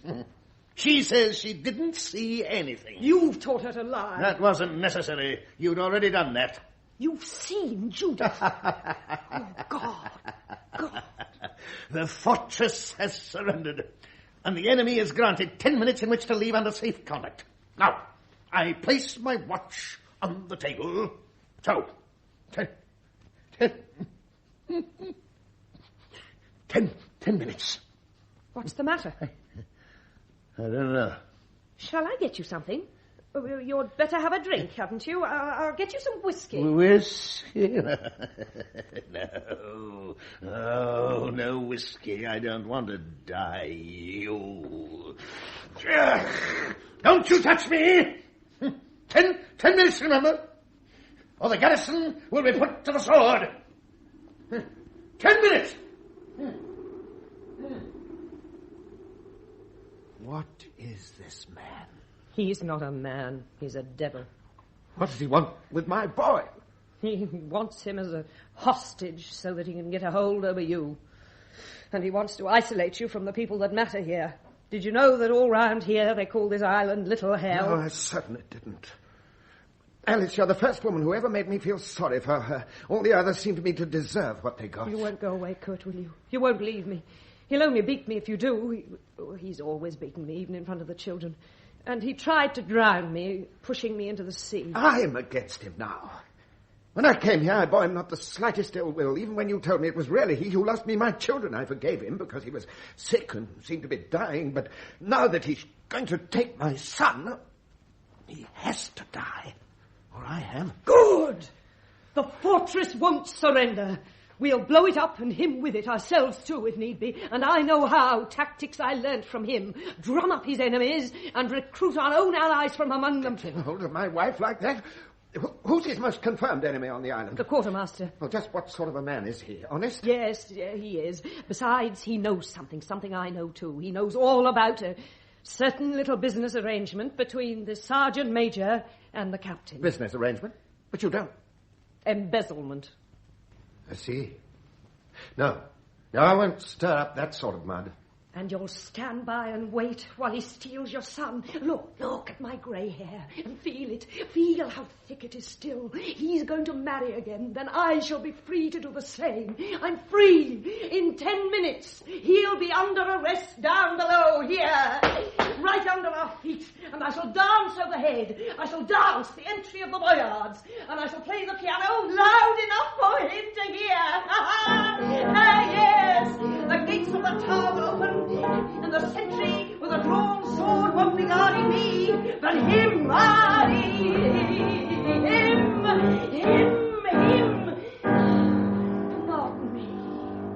Alice, are you a devil too? These go with me, these laurel wreaths. For years they've hung over my picture. See, laurels for triumph and fluttering ribbons.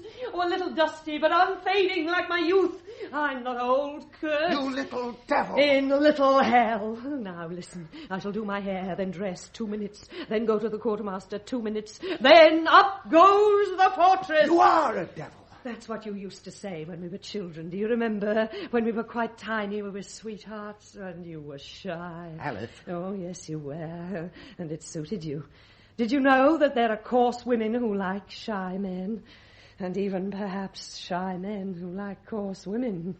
You liked me just a little then, didn't you? I don't know where I am. With an actress whose manners are free, but who's also quite a nice creature. Yes, but now I'm free! Free! I'm free! Turn your back for a minute. I must change my blouse. Alice. Good. Alice. You devil. Oh. Good. Good. No. Good. No. No, no, no!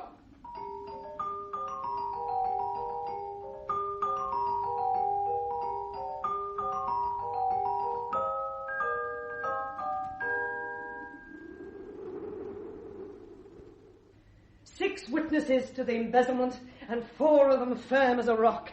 The information has been laid, and they're going to telegraph the result to us here, right in the fortress. Yes, I see. Well, you should say thank you, not I see. What's he been up to in here? Papers scattered everywhere. Cigars trampled flat, whiskey bottles smashed. Look, his spectacles. Ruined. It looks as if he's moving out. But isn't this your portrait torn to shreds? And the laurel wreath... Down below, my friend. That's where you're moved to. Alice, please. After all, when we were boys together, he helped me many times. And what about me?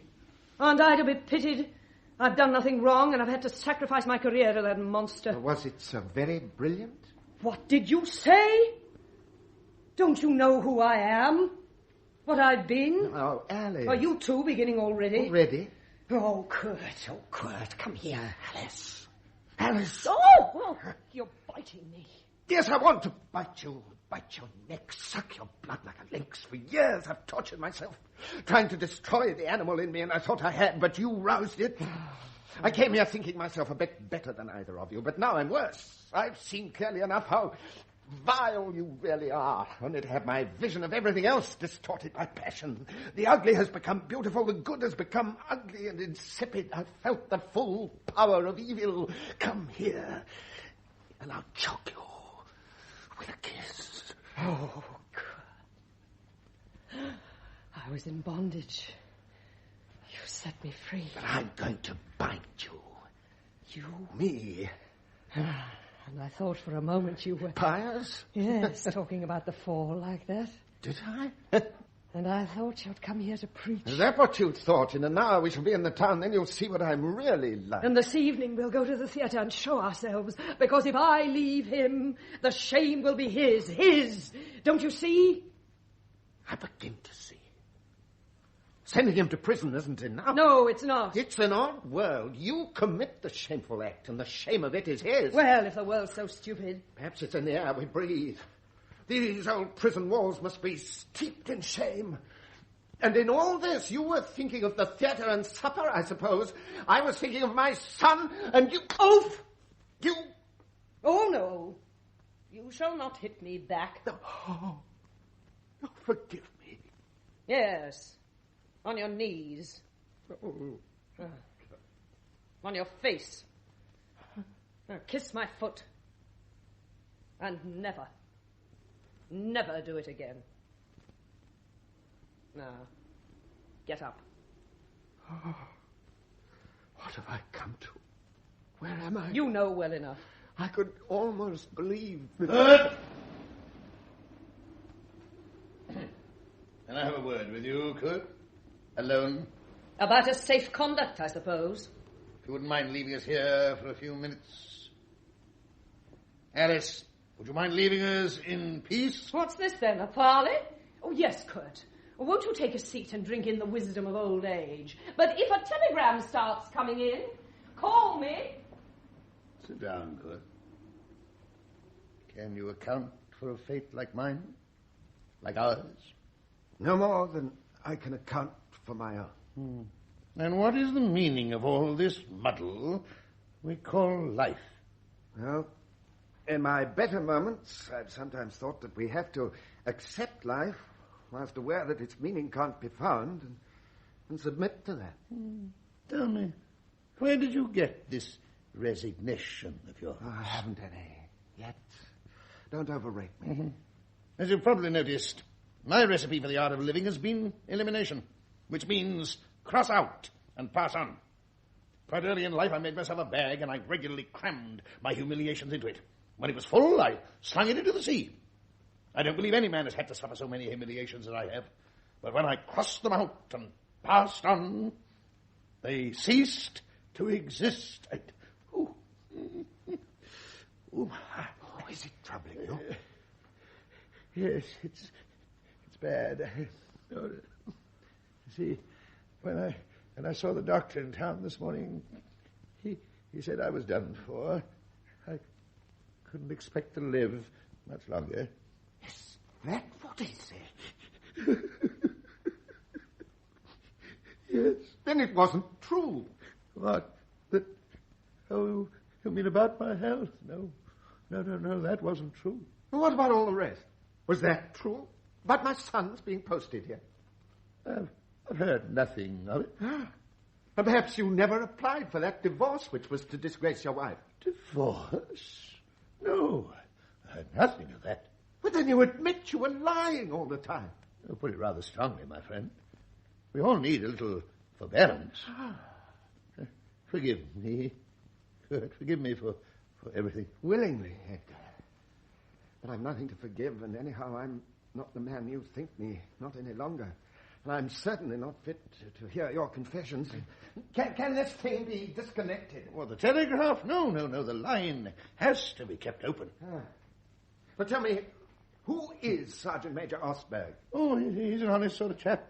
Bit of an opportunist, perhaps. And the quartermaster? He's one of my enemies, I fancy, but I've nothing against him. What are you doing with a lantern out on the battery? Yes, there seem to be several men moving about. Oh, it might be anything. Possibly an escort. And some poor devil to be locked up, I dare say. Oh, I see. Yeah. Well, now that you've got to know Alice again, what do you think of her? It's hard to say. To me, she's as incomprehensible as you are. Or as I am to myself. Tell me, why did you push her into the sea? I don't know. Simply came into my mind. We stood there on the jetty, that she could be pushed in. And you've never regretted it? No. Haven't you ever expected her to take some sort of revenge? Well, it seems to me that she's done so very thoroughly. It's only natural, you know. If you had to judge between Alice and me, whom would you say was in the right? Neither of you. But I'm genuinely sorry for both of you. Slightly more sorry for you. Good. Would you care to shake hands with me? Oh, Edgar. My old friend. No. Dear me, how friendly. Oh, very friendly. Hasn't anything come in on the telegraph yet? No. Well, I'm getting impatient, and when I'm impatient, I speed things up. Look, Kurt, I take aim with my parasol, and with one shot I finish him off. Fire. And how's your new and beautiful wife, the quite unknown one? Don't you know? I know how my lover is, don't I, Kurt? I have only to kiss him. So... Alice, please! He's very well, but still a little shy. Of course. You miserable wretch, I never loved you. You were too conceited to be jealous. You can't even see how I'm leading you by the nose. You... My sabers! What are you doing? You keep away! Keep away! Help! Help! Judith! Avenge me! Judith! Avenge me!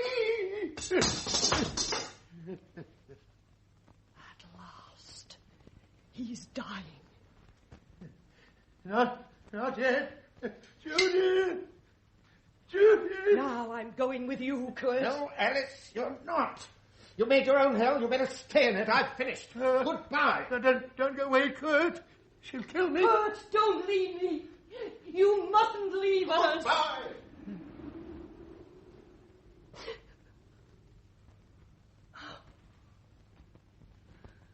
What a perfect brute. There's a friend for you. Forgive me, Alice, and come here, quickly. He's the meanest and most detestable hypocrite I've ever come across in my life. You're at least a man. Listen, Alice, I haven't much longer to live. Is that true? Yeah, that's what the doctor told me. Was all the rest untrue then? Yes.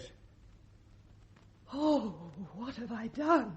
Nothing that can't be altered. If you cross out, pass on. Why did you have to tell lies? And why did that man have to come here and tempt me? This is the end. And a little humanity from you might still have altered everything, forgiven everything. I know your talent for making trouble, but I can't imagine... Oh, if only I could get out of it.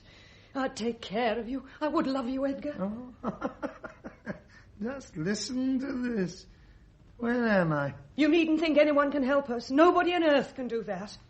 Who can, then? I don't know, but think of the children. What's to become of them with a dishonoured name? Why, have you dishonoured the name? No, I haven't. They'll have to leave school, and they'll go out into the world as lonely as we are, and as heartless. I take it you didn't see Judith either. No. Didn't see Judith. But cross that out. Not now. No. No, not now. Don't listen. I'm no intention of listening, my dear. Don't upset yourself. Don't listen. Don't listen. All right, Alice, look. I'm putting my hands over my ears. God help us. Oh, God. Oh, God in heaven. God. Heaven. Oh. Thank God. It's all over now. Edgar? It wasn't anything.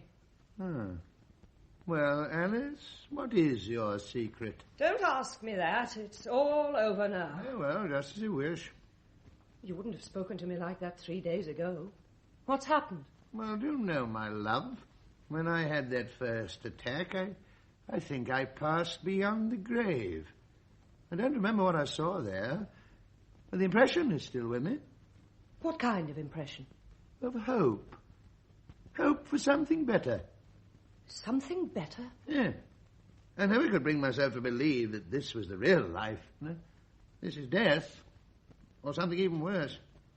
And we... We're all probably put here to torment one another. That's what it looks like. Haven't we tormented each other enough? I shouldn't wonder. Yes, and look, and we've made a lot of mess, too, haven't we? Look at this room. I suppose we'll try and tidy that up. And everything, have a sort of spring cleaning. Yes, if we can. Can't be done in one day, you know, that's very certain. In 2, then? Many days? Let's hope so. So you didn't manage to get free this time. Then you didn't manage to get me locked up either. What? Oh, yes, I knew you wanted to land me in jail. But I crossed that out. And I dare say that's not the worst thing you've done. And, you know, I was innocent of that embezzlement. And now I'm expected to be your nurse. Is that it? Yeah, if you would. What else can I do? I don't know yet. These everlasting torments. Is there never to be an end of them? Yes, if we have patience. Life perhaps really begins when death comes. If only we could be sure of that. So you think Kurt a hypocrite? Of course I do. I don't. Everyone who makes friends with us turns evil and goes his own way again. Kurt was weak. Evil is strong. Well, I suppose life returns to normal.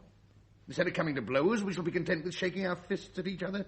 And I wouldn't mind betting that 3 months from now we shall be celebrating our silver wedding, with Kurt as best man and the doctor and Gera among the guests. And the quartermaster will propose the toast and the sergeant major will lead the cheers. And if I know the colonel, he'll invite himself. Yes, you can laugh. But do you remember that fellow Adolf in the Mounted Rifles? Do you remember at his silver wedding, his wife had to wear the ring on her right hand because her husband, in one of his more affectionate moments, had hacked off her ring finger with his sword. You're not crying. No, I believe you're laughing. Yes, go on, Alice, laugh. We laugh or we cry. Don't ask me which is right. Do you know, I was reading in the paper the other day about a man who had been divorced 7 times. And then at the age of 98, he eloped with his first wife and married her again. Such is love. Oh, whether life is serious or just a joke, I've never been able to discover. It's often most painful as a joke. serious, it can be pleasant and peaceful. And just when you begin to take it seriously, somebody comes along and turns it back into a joke. Kurt, for instance, eh? Shall we have our silver wedding? Come along. Come along. Yes. Say yes. Yes, well, they laugh at us, you know, but what does it matter? We'll keep serious if we feel inclined, or we'll laugh with them. Yeah? All right, then. Silver wedding. Good. Cross out and pass on. Well, now let us pass on, eh?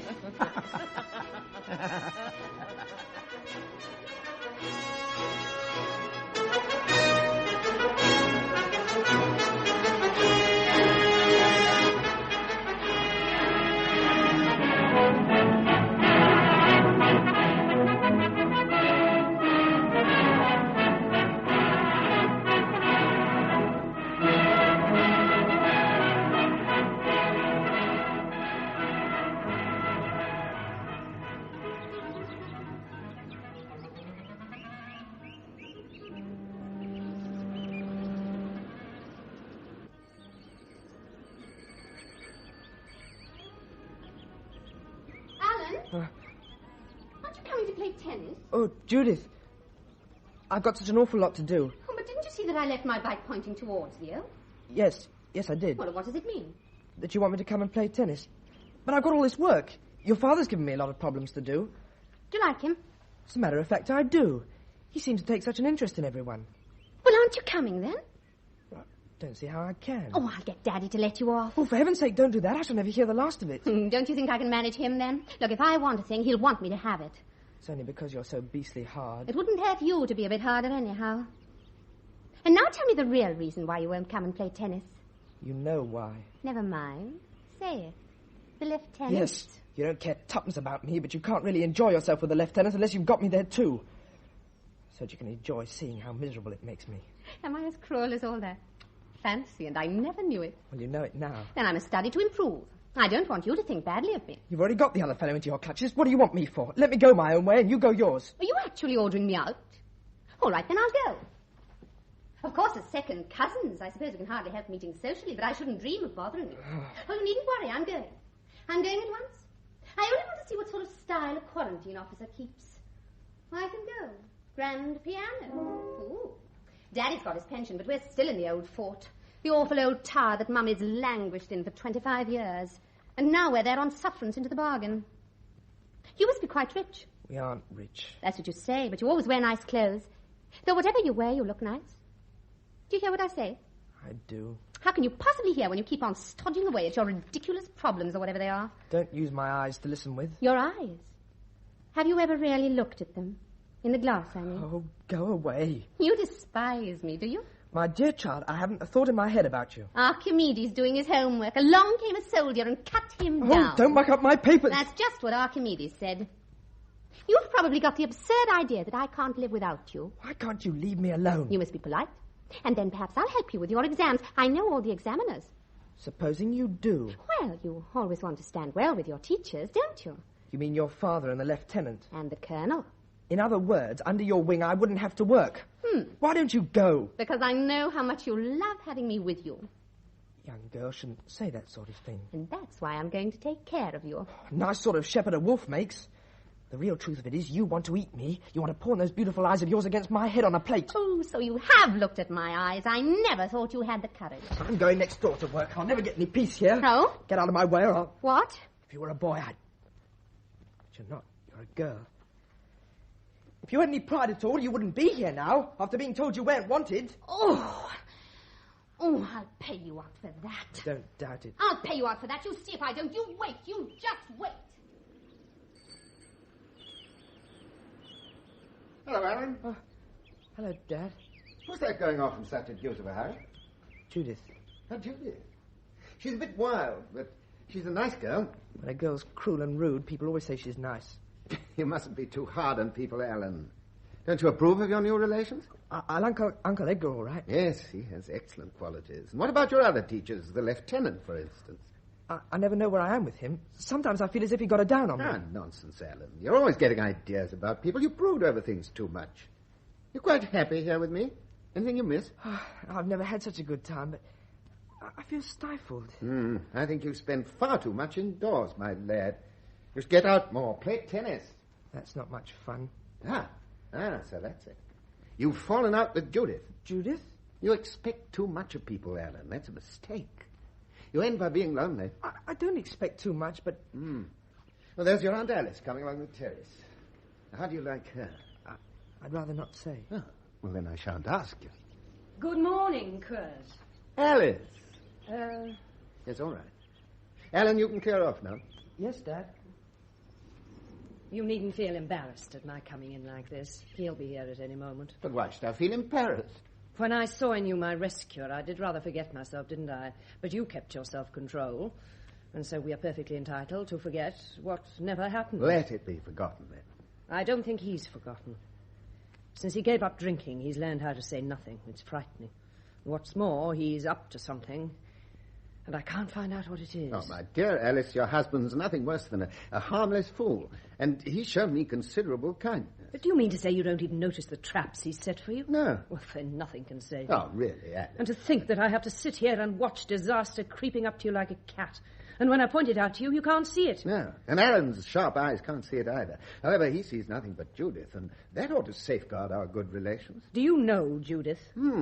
She's a coquettish little creature, still with a pigtail down her back and short skirts. Exactly.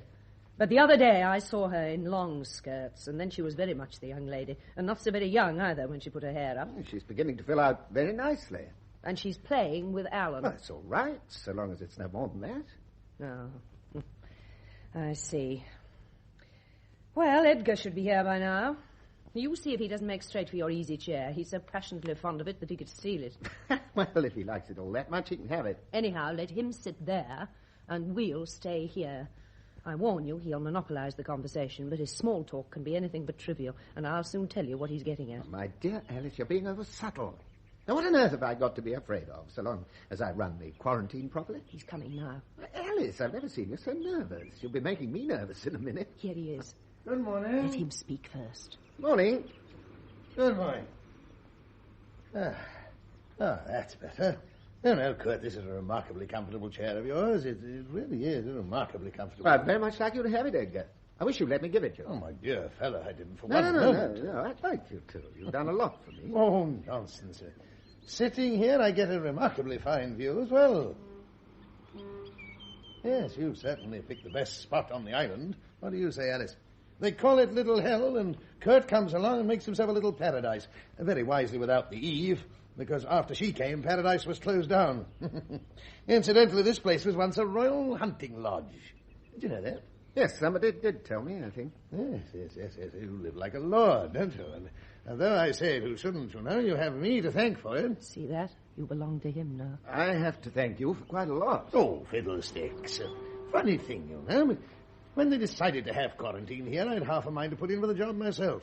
I even went so far as to study the existing methods. He's lying. And let me tell you, I very soon found myself in complete disagreement with the out-of-date method of disinfecting prescribed by the government. No, I beg your pardon. Are you two going to quarrel? Not a bit of it. It's very difficult not to quarrel on this island. Yes, I quite agree. It's curious. When I got here, I quickly made friends with all the officials and with the adjutant, and then quite suddenly, it wasn't long after your recovery, I found them treating me with unmistakable coolness, and yesterday on the promenade, the adjutant deliberately avoided me. Oh? It was rather a shock. You haven't, I suppose, experienced anything of the kind yourself. No. Quite the contrary, in fact. Can't you understand? He's stealing your friend. Well, I wondered whether my refusal to subscribe to that new issue of shares for the soda factory had anything to do with it. What? Oh, no, I shouldn't think so. I shouldn't think so for a moment. By the way, though, why didn't you subscribe? Well, because on your recommendation, I'd already invested all my savings into the old stock. I see, yes. Is this today's paper? Hello, this is an obituary. Oh, dear, the medical officer of health is dead. Oh, how can he benefit? This is bound to entail certain changes. In what way? That remains to be seen, you know. Where are you going? I think I'd better go into the town.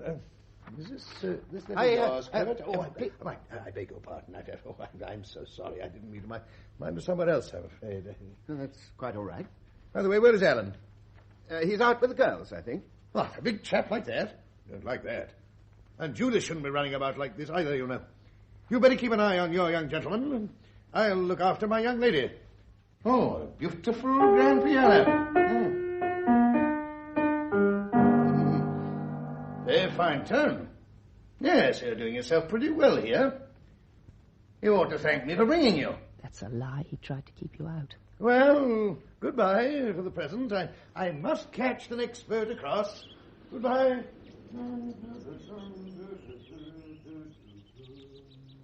Well?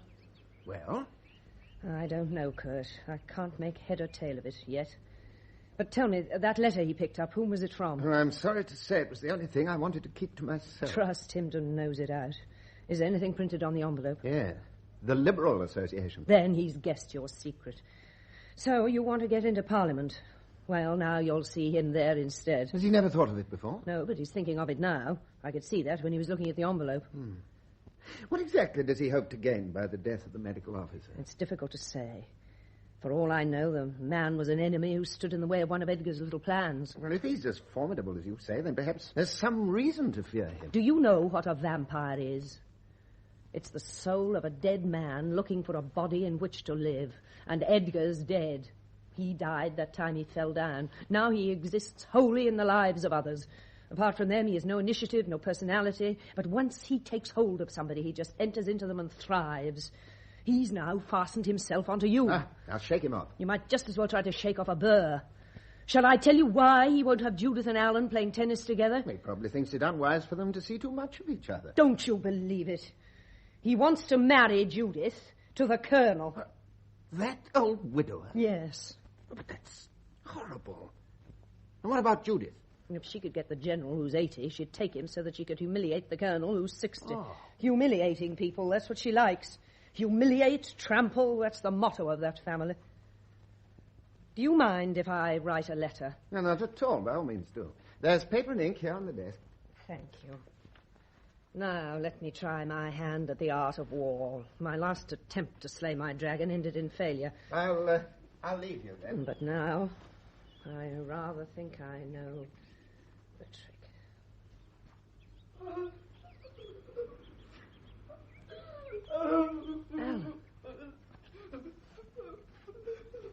Alan.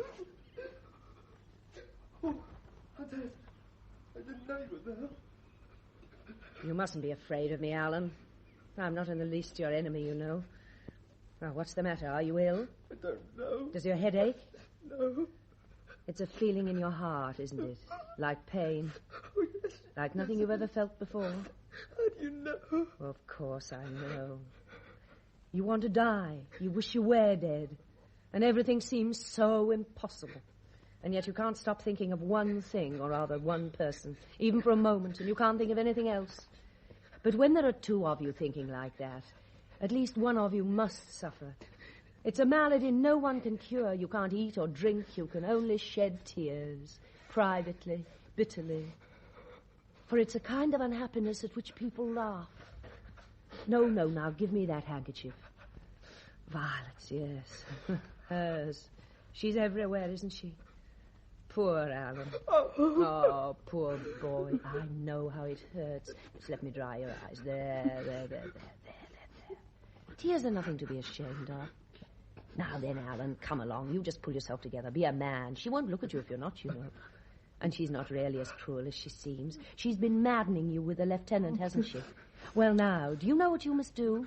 You must make friends with the lieutenant, and then the two of you can talk about her. That's a relief, too, sometimes. I don't want to see the lieutenant. Don't be silly. I'm quite sure it won't be long before the lieutenant comes to you as someone he can talk to about her. Because, well, shall I be nice and tell you? He's every bit as unhappy as you are. What? Doesn't she want the lieutenant, then? My dear boy, she doesn't want you either. She wants the colonel. Oh, there. Is it going to rain again? Well, you won't get the handkerchief this time. Judith's very particular about her belongings, and she likes her dozen to be 12. Yes, Judith's like that. And now, since you've already interrupted my letter writing, I may as well seize the opportunity to scribble a note which you can deliver for me. Excuse me for a moment. Oh, I say, Cadet. Oh, I say, don't stand up. Please sit down. Do you mind if I sit down, too? Oh, I say, Oh, no, please, sit down. I beg your pardon, ma'am. I assure you, No, I that's didn't... quite all right, Lieutenant. I'm only just scribbling a note. Do sit down and talk to the cadet. He's still finding it a bit lonely here on the island, I fancy. Frightfully hot, isn't it? Yes, frightfully. You, got to the end of Book 6 yet? Just on the last proposition. Oh, it's a snorter, that one. Have you, managed to get a game of tennis today? No, it's too hot in the sun. Yes, it's frightfully hot. Yes, very hot. You've been out for a sail today? No, I couldn't get anybody to look after the jib. Well, if I... do you think there'd be enough wind just after lunch, say? That's about the only time I'm free. It's often dead calm about that time. And that's the time Miss Judith has her lesson, isn't it? Oh, yes. Yes, that is the case. Well, do you think that perhaps... Would either of you young gentlemen like to be very nice and take a note for me to Judith? Of course. Yes. Both of you? Well, it certainly ought to get there safely. Well, there you are then, Lieutenant. And for goodness sake, try to hide your feelings a bit. Now run along. Very good, ma'am. Oh, Alan. Yes, sir? I should stay here, unless you want to hurt yourself more than you can bear. But he's going. Let him burn his fingers, and you take care of yourself. I don't want to take care of myself. I must go. I'll go along then, you young lunatic. But don't be surprised if I laugh at you when you come back. I must go. Really, I must. Well, now, where was I?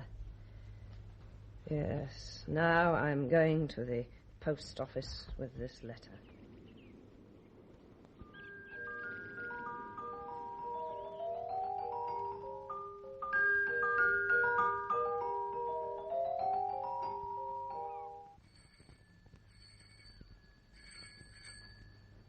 Alan? Can I borrow your spanner? No, you can't. You're simply being rude because now you think I'm running after you. I'm not being anything of the sort. I just don't want to be disturbed, that's all. You think I'm completely heartless, don't you? No. You can be quite nice when you like. Well, but how can I help it if you and the lieutenant run off and cry? Yes, and why do you cry? Do tell me, because I never cry. And another thing, how is it that you and he are such great friends all of a sudden, and what do you find to say to each other when you're going about arm in arm? Well, Alan, you'll soon see the real me and whether I can stick up for someone I like. And now let me give you a piece of advice. Though I don't go repeating things, you must be on your guard. What for? Trouble? Where from? From where you least expect it. Well, I'm quite accustomed to bad luck by now. My life hasn't been very happy, you know. What is it this time? Oh, poor boy. Give me your hand. That's it. Look at me. You daren't look at me. Let me go. Let me go. Alan. Oh, I beg your pardon, Miss Judith. I thought the cadet was in here. Lieutenant, will you be my friend and do something for me? Oh, you've only to say. Oh, good. Well, it's simply this. Don't desert Alan when something dreadful happens to him. Something dreadful? Well, what? Never mind. You'll see today, perhaps. Do you like Alan? Oh, that young fellow's not only my best pupil, but actually I have the highest regard for his strength of character. By Jove, I have.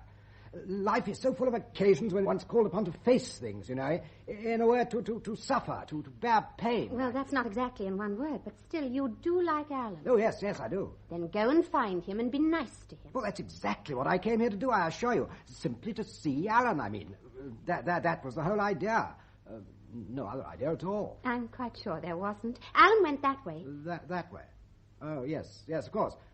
Well, then I think I'll go and see about it. Yes, please do. Judith, what are you doing here? Borrowing a spanner? Well, stay and listen to me for a moment, will you? Yes, of course I will, but don't spin it out. I can't stand long lectures. Long lectures? Very well, then. Put your hair up and put on a long skirt. Why? Because you're no longer a child, you're of marriageable age, and therefore the way you dress is getting you talked about. Oh, then that settles it. Then you have understood? Oh, yes. Then we're agreed? Completely. On all points? Even the most delicate. And will you, at the same time, stop playing with Alan? Then all this is to be serious? Yes. And then we may as well begin at once. Put up my hair. A hairpin, please. One doesn't usually do that sort of thing in a strange house, you know. There. Let on my cycling skirt. I say, do I look all right like this? Well, at least you look respectable. Then I'm ready. Now let 'em all come. And from now on, leave Alan in peace. I don't really know what you mean. Can't you see that he's suffering? Oh, yes, in a way, but I can't see why he should. I mean, after all, I don't. I know you don't. That's your strength. But one of these days, you'll discover what it means. Now, run along home. Oh. And don't forget you're wearing a long skirt. Oh, but I feel as if my feet were tied. I'm all muffled up. I shall never be able to stand this. Oh, yes, you will. You must. Well, goodbye, then. There. You see how dignified I am? Goodbye. Ah, you're here already. Yes. Why? Is he back? He arrived a few moments ago. How did you see him? Well, he's in full-dress uniform, so he's obviously been to see the Colonel. What's more, he was wearing 2 orders. 2? I knew he was to get the Order of the Sword on retirement, but what's the other one? I don't know very much about these things, but it was a white cross on a red one. Well, it's Portuguese, then. But wait a minute. Didn't he compliment the Portuguese on their quarantine methods? I believe he did. He's never been to Portugal. Never. But I have. Oh, you shouldn't be so ready with your information. He has excellent ears and a formidable memory. Don't you think Judith may have had something to do with his getting this order? Really, Kurt. There are limits, and I think you've gone beyond them. Well, are we going to quarrel, then? Well, that depends on you and whether you trespass on my interests. I can't help it when they cut across mine, however much I may respect them. And here he comes. Well, so long as it's direct attack, this state of siege is getting on my nerves. I haven't a single friend left on the island. Look, you sit here by me, and then I shall be at your elbow. Here he is. Good afternoon. So we're meeting here, are we? You're tired. Sit down. Oh, no, you're too kind. He's been drinking. Oh, no, he hasn't.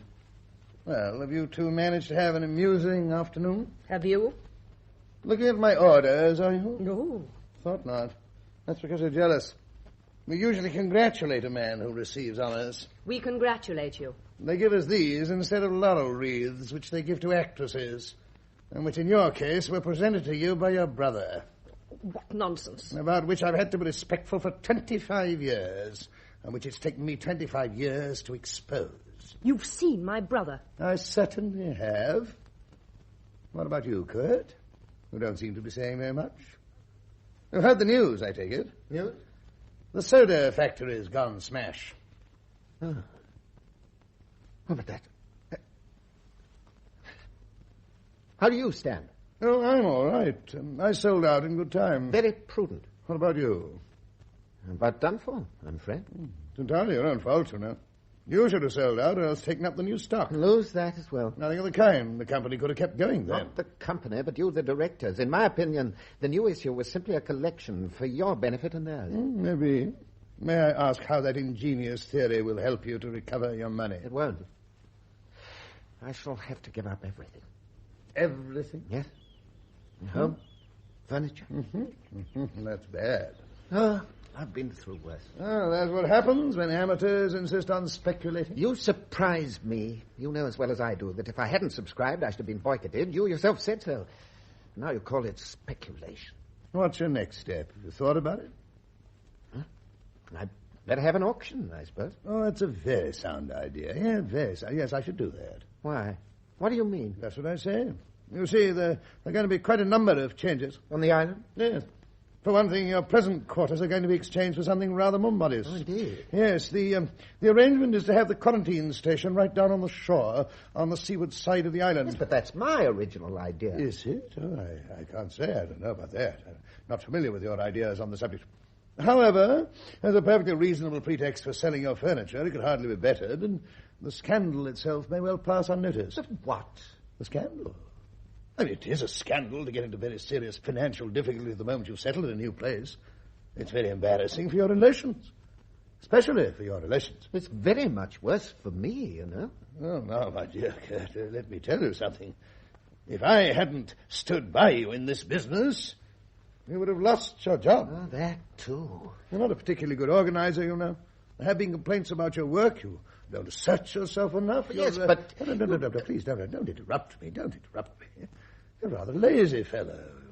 You know that? This is extraordinary. However, these changes are likely to take effect quite soon. I think you should have that auction at once, you know.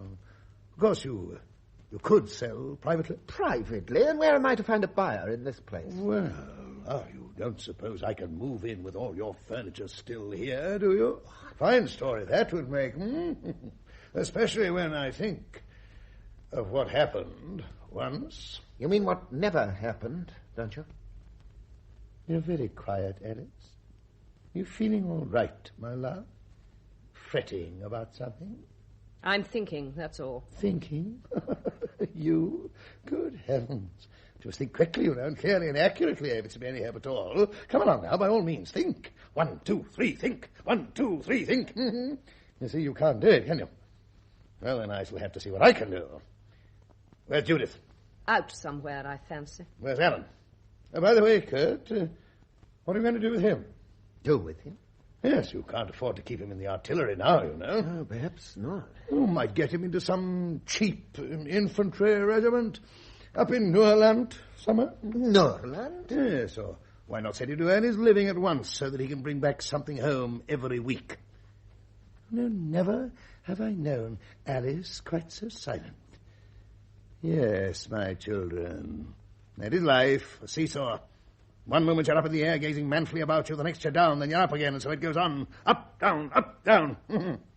So much for that. Did you say anything, Alice? Well, we can expect visitors here in a few days. Are you speaking to me? We can expect visitors here in a few days. Distinguished visitors. Really? Who are they? Now we are interested. So you can just sit there and make as many guesses as you like. And between guesses, you may reread this letter. My letter? Open back from the post? Yes. As head of the family and your legal guardian, the sacred interests of the family are in my care. And I shall crush with an iron hand every attempt to sever the family ties by criminal correspondence. Ha! I know I'm not dead, but still you mustn't be offended now just because I'm going to lift us all out of undeserved humiliation. Undeserved by me, at any rate. Judith, oh, Judith. Then I must be hollow fernies, eh? Ha! Who is that man? How do I know? We're beaten. Yes, we are. He's deprived me of everything, but so cleverly that I can accuse him of nothing. Accuse? He's even left you under an obligation to him. I suppose the visitor you're to expect is the Colonel. I shouldn't wonder. That's why he wants Alan out of the way. And you approve? Yes. Then we go different ways. For a time. We shall meet again. Yes, very likely. And do you know where? Here. How can you tell? Oh, it's very simple. He takes over the house and he buys the furniture. Yes, I think so too. But don't desert me. No. Not for a little thing like that.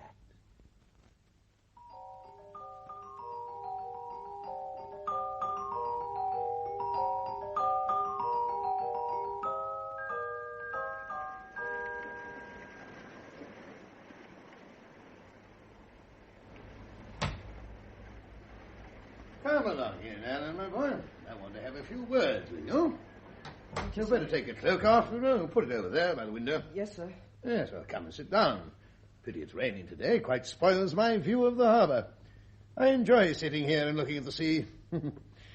Well, you don't like having to go, do you? I don't like having to leave my father. Oh, yes, your father. Very unfortunate man, your father, you know. However, parents are seldom the best judges of what's good for their children, generally speaking. There are exceptions, of course.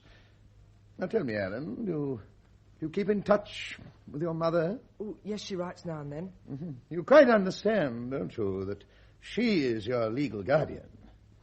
Yes, sir. Now, Alan, do you know that your mother has given me full authority to act for her in this matter as I see fit? No, I didn't know that. Well, you know it now. And therefore, there are going to be no more discussions about your career. You're going to Noirland. But I haven't any money. Oh, I've arranged for you to have what you need. Then all I can do is Thank you, Uncle. Yes. Yes, you, I think, are grateful. By no means everybody is, you know. Now, the Colonel has... Oh, by the way, you know the Colonel, do you?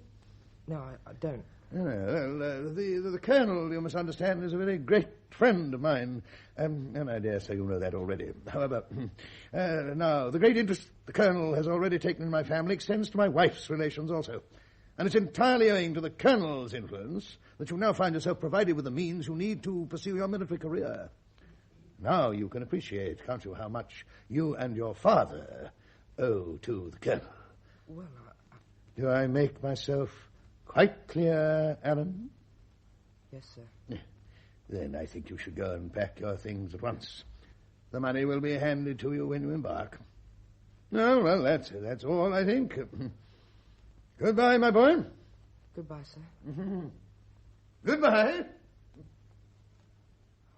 Norland.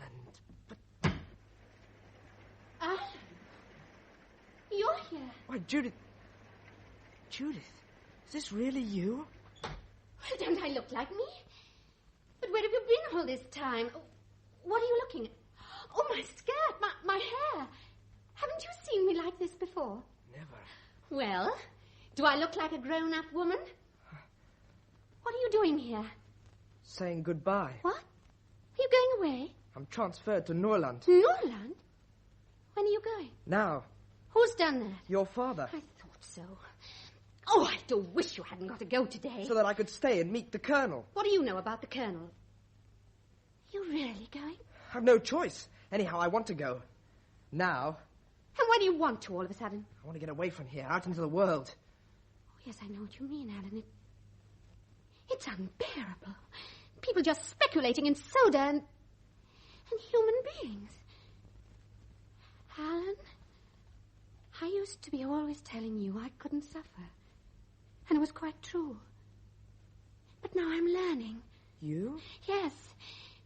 Yes, I am, and I can feel it, Alan. What is it you feel? I don't know. It's a sort of choky feeling, as if I were going to die. Judith. Oh, and it really does feel like that, doesn't it? Oh, you poor boys. If I were as cruel as you, I should laugh now. I'm not cruel. I just didn't know any better. Alan, you mustn't go. Oh, I've got to. But I can never live through this. I'm suffering, Alan. What have you done to me? I don't want to live any longer. Alan, don't go. And not alone. Let's go together. Look, we'll take the dinghy, the little white one, and we'll sail straight out to sea, with the mainsail made fast in a high wind, and sail on till we founder far out. Shall we, Alan? We ought to have washed the sails yesterday. They should be pure white. I want to see white at that moment. And you swim with your arm round me till you get tired, and we sink. Oh, there'd be some style in that. Far more style than in fretting out our days here and smuggling out letters for Daddy to intercept and jeer. Alan, do you hear what I'm saying? Judith, why weren't you like this before? But I didn't know. How could I be when I didn't know? And now I've got to go away from you. Oh, well, perhaps that is best. Perhaps it's the only thing. I can't compete with a man like the... Oh, don't talk about the Colonel. It's true, isn't it? Well, yes, it's true. But it needn't be. Can it be untrue? Yes, it can. And so it shall before another hour's gone. And you'll stick to it? I can wait, Judith, and put up with it and work, Judith. Don't go yet. How long must I wait? A year. One? I shall wait 1,000 years for you. And if you don't come then, I shall turn the bowl of heaven upside down and make the sun rise in the west. Somebody's coming. Alan, we must say goodbye. Oh, take me in your arms. Oh, no, you mustn't kiss me. No. Now go. Go along. Oh, Judith. Alan. Judith, I can't go away from you. I can't leave you. No, I can't. Oh, Alan. Only you could see yourself now.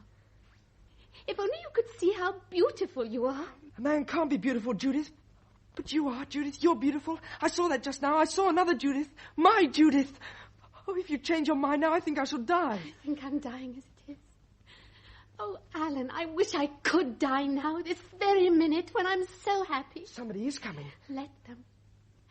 How I wish you could take me with you under your cloak. Then I could go to Nordland with you. But what would we do when we got there? Join the Fusiliers? The ones that have feathers in their hats. Oh, there's style in that, too. And you'd look so handsome. Oh, Judith. Judith. Oh, silly. You mustn't kiss my shoe. You'll get your lips all black. And then I shan't be able to kiss you when you go, so I shall have to go with you. Oh, you can't do that. I shall be put under arrest. I should still come with you there. You haven't forgotten how to joke. There's always time for tears. Let's say goodbye now. Oh, Judith. Goodbye, Judith. Goodbye. Alan! Judith, you'll get wet. What do I care? Kiss me again. Goodbye. Oh, Lieutenant. I beg your pardon, Miss Judith, but the window, you know, it wanted shutting. But, Lieutenant, you're the very man I want to see. Where's my coat? I want you to come to the post office with me now, at once. Oh, of course. Delighted to be of any service, but ought we? I mean, would it be quite proper, especially now that... All the better. I want you to compromise me. What? But don't let that put any ideas in your head. Come along. Oh, yes, of course. You'd better shut the window after us. There's no one here. Well, Alice, you better tell him to come in. Very well. Kurt? You want to speak to me? Yes. I've quite a number of important matters for your consideration. Sit down. I'm all ears. Well, then, you're doubtless aware that the efficiency of the quarantine system as practiced in this country has been steadily declining for 100 years or more. That's the parliamentary candidate speaking. But now the government has been contemplating the question of improvement. And as a preliminary, the Ministry of Health has appointed inspectors. He's giving dictation. You may just as well be told now as later on. I have been appointed an inspector of quarantine. I congratulate you. And at the same time pay my respects to my superior. In view of our family ties, our personal relations will remain unchanged. However, let us turn to something else. At my request, your son, Alan, has been transferred to an infantry regiment in Noir. But I don't want that. Your wishes in this case are subordinate to those of the mother. She has authorized me to decide as I think fit, and I have done so. I'm full of admiration. Is that your only emotion at the prospect of losing your son? It would please you to see me suffer. In fact, you want me to suffer. It isn't in you. I remember being taken ill in your presence, and the look on your face was one of the liveliest satisfaction. That's not true. You know as well as I do that Kurt was at your bedside the whole night trying to comfort you when your twinges of conscience were more than you could bear. And when you recovered, you were anything but grateful. And so we must resign ourselves to Alan's departure. Who's paying for it? I am. Or rather, we are, that is to say, a small syndicate of those who are interested in the lad's future. Syndicate? Precisely. Well, just to assure yourself that everything is in order, you may run your eye over these subscription lists. Lists? Well, these are neither more nor less than begging letters. Call them what you like. And you've actually gone to the length of begging on behalf of my son? I'm afraid you're naturally ungrateful. An ungrateful nature's the worst thing in the world. Well, then socially I'm dead. And it's goodbye to my chances as a candidate. Candidate? Candidate for what? For Parliament, of course. Oh, my dear Kurt. I'm surprised you ever thought of such a thing. You at least were in a position to appreciate that I, as an older resident, might wish to offer my services, although you seem to underrate them. Well, then, I've lost that, too. I think we may regard this discussion as closed. You'd better go and say goodbye to Alan, Kurt. He's leaving by the next boat. So. Oh, well, I've been through worse. You know, you say that so often. I'm beginning to wonder what you did go through in America. What I went through?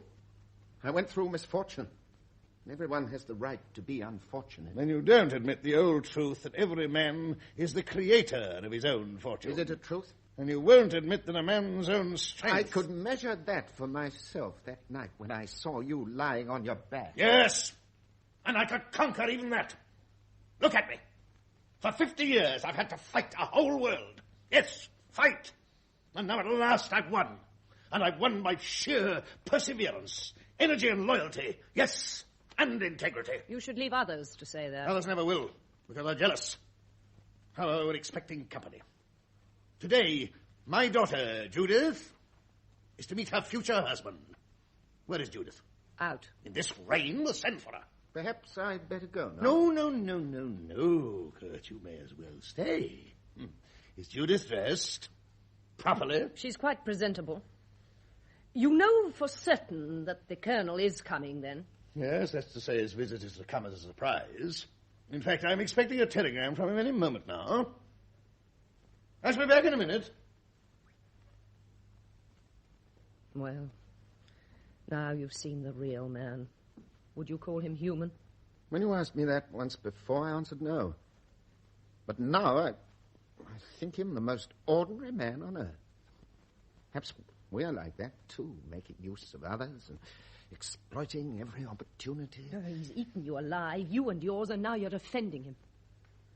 This must be the telegram. I think it's just come. Read it for me, Alice, will you? My glasses, my eyes are troubling me again. Come along, read it. Well, it's all right, Kurt, you needn't go. Well, isn't it to your liking? Oh. Come along now, who is it from? From the Colonel. The Colonel, just so. And what does the Colonel say? Well, he says, after your daughter's impertinent telephone message, I refuse to have anything more to do with you or your family ever. Once more, if you please. After your daughter's impertinent telephone message, I refuse to have anything more to do with you or your family ever. And that is Judith. And that is Holofernes. And what are you? That remains to be seen. This is your doing. No. This is your doing. No. This is your... You asked for that. Don't be angry with me. I'm very ill. Are you? I'm glad to hear it. Better get him to bed. No, I don't want to touch him. You mustn't be angry with me. Good. Take care of my children. I'm to take care of his children after he's robbed me of mine. It's fantastic. Self-deception, as always. Take care of my children.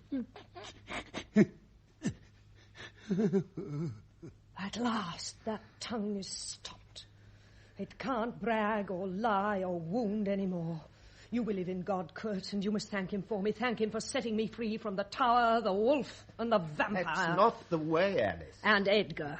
Thank you for setting me free. Do you hear? Now, where's your man's own strength? Well, where's your energy? Oh, first, you can still spit. Spit venom, then, you viper, and I'll tear your tongue out. The head is off. But it still blushes. Oh, Judith, my wonderful girl, whom I carried like vengeance under my heart. You've set us free, all of us. And if you have any more heads, Hydra, we'll have them too. To think that there's justice on earth after all. I've dreamt there was, but never believed it. Kurt, you must also ask God to forgive me for misjudging him. Oh, but there is justice. I'm going to be a sheep now. Tell him that, Kurt. A little success makes us willing to be good. Adversity only turns us into wolves. Oh, Lieutenant. Madam? The captain's had a stroke.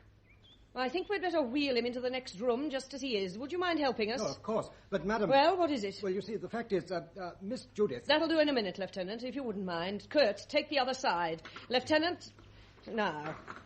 Take it away. Right away. That's better. And open the doors wide. The place must be aired.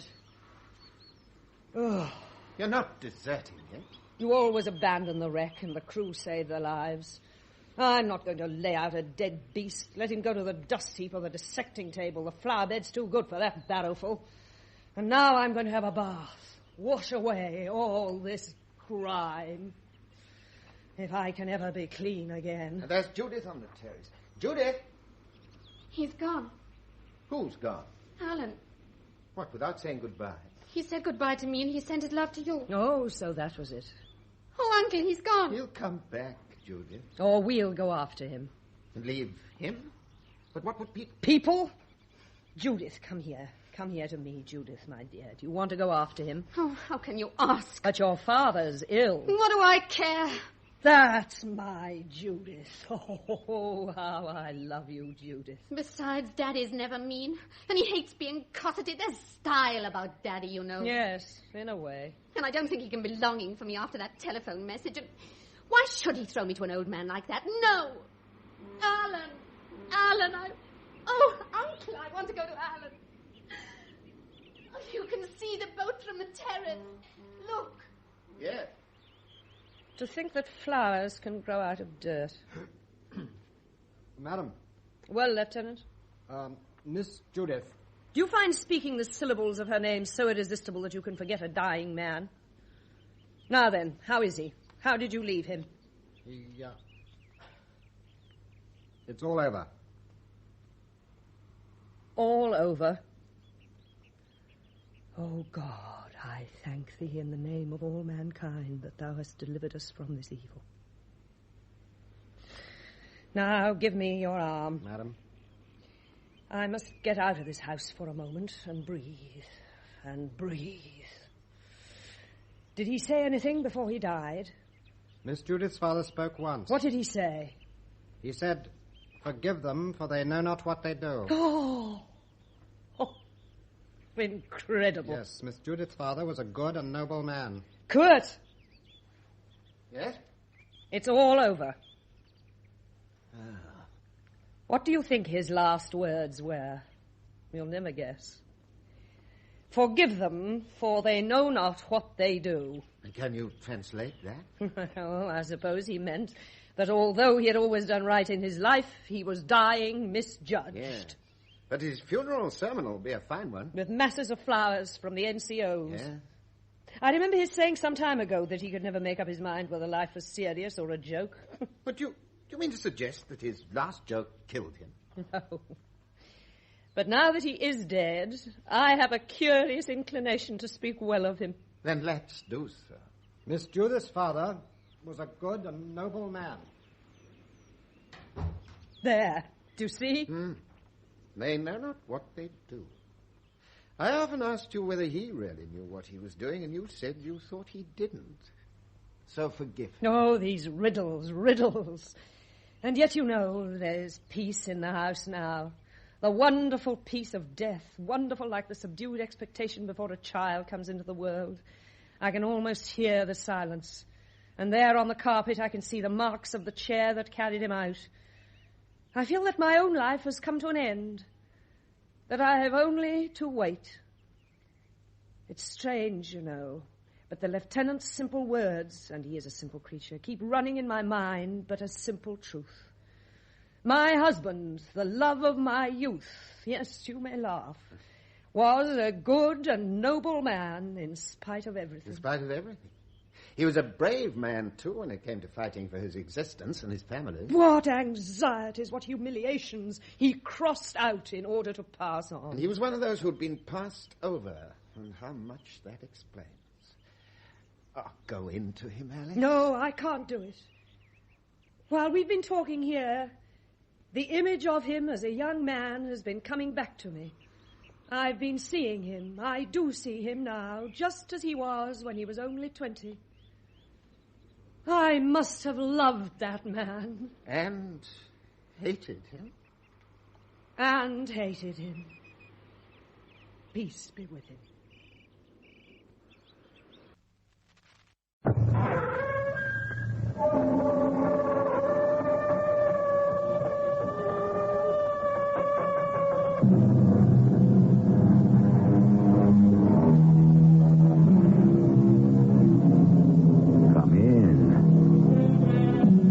Welcome. I'm E.G. Marshall. Treat your friend as if he will one day become your enemy, and your enemy as if he will one day become your friend. This bit of philosophical advice comes down to us from the days of ancient Rome, and it would seem to be even more valid today. Just stop and think how our friends and enemies have reversed roles in just the past generation. Sometimes you can't tell the good guys from the bad without a scorecard. I don't like him. Why? Why don't you like him? I don't trust him. Why don't you trust him? I don't know. You must have a reason. I don't need a reason. Now, you're talking like a woman. But I am a woman. How else should I talk? Oh, forget it. Just remember, he intends to destroy you. And I said it first.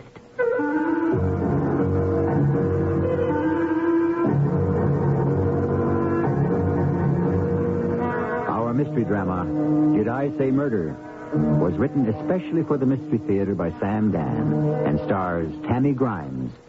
I'll be back shortly with Act One. Is the head that wears a crown. Of course, it was even truer some 700 or 800 years ago when there were far more kings than we have today. And a king's basic security did lie in the strength of his sword and the swords of his friends. Friends. Did a king really have friends? Most of them couldn't even trust their own children. Our story will be told by a lady who was perhaps the foremost authority on kings in those turbulent times. After all, she had married two and became the mother of two. Her name? Eleanor of Aquitaine. She speaks from experience.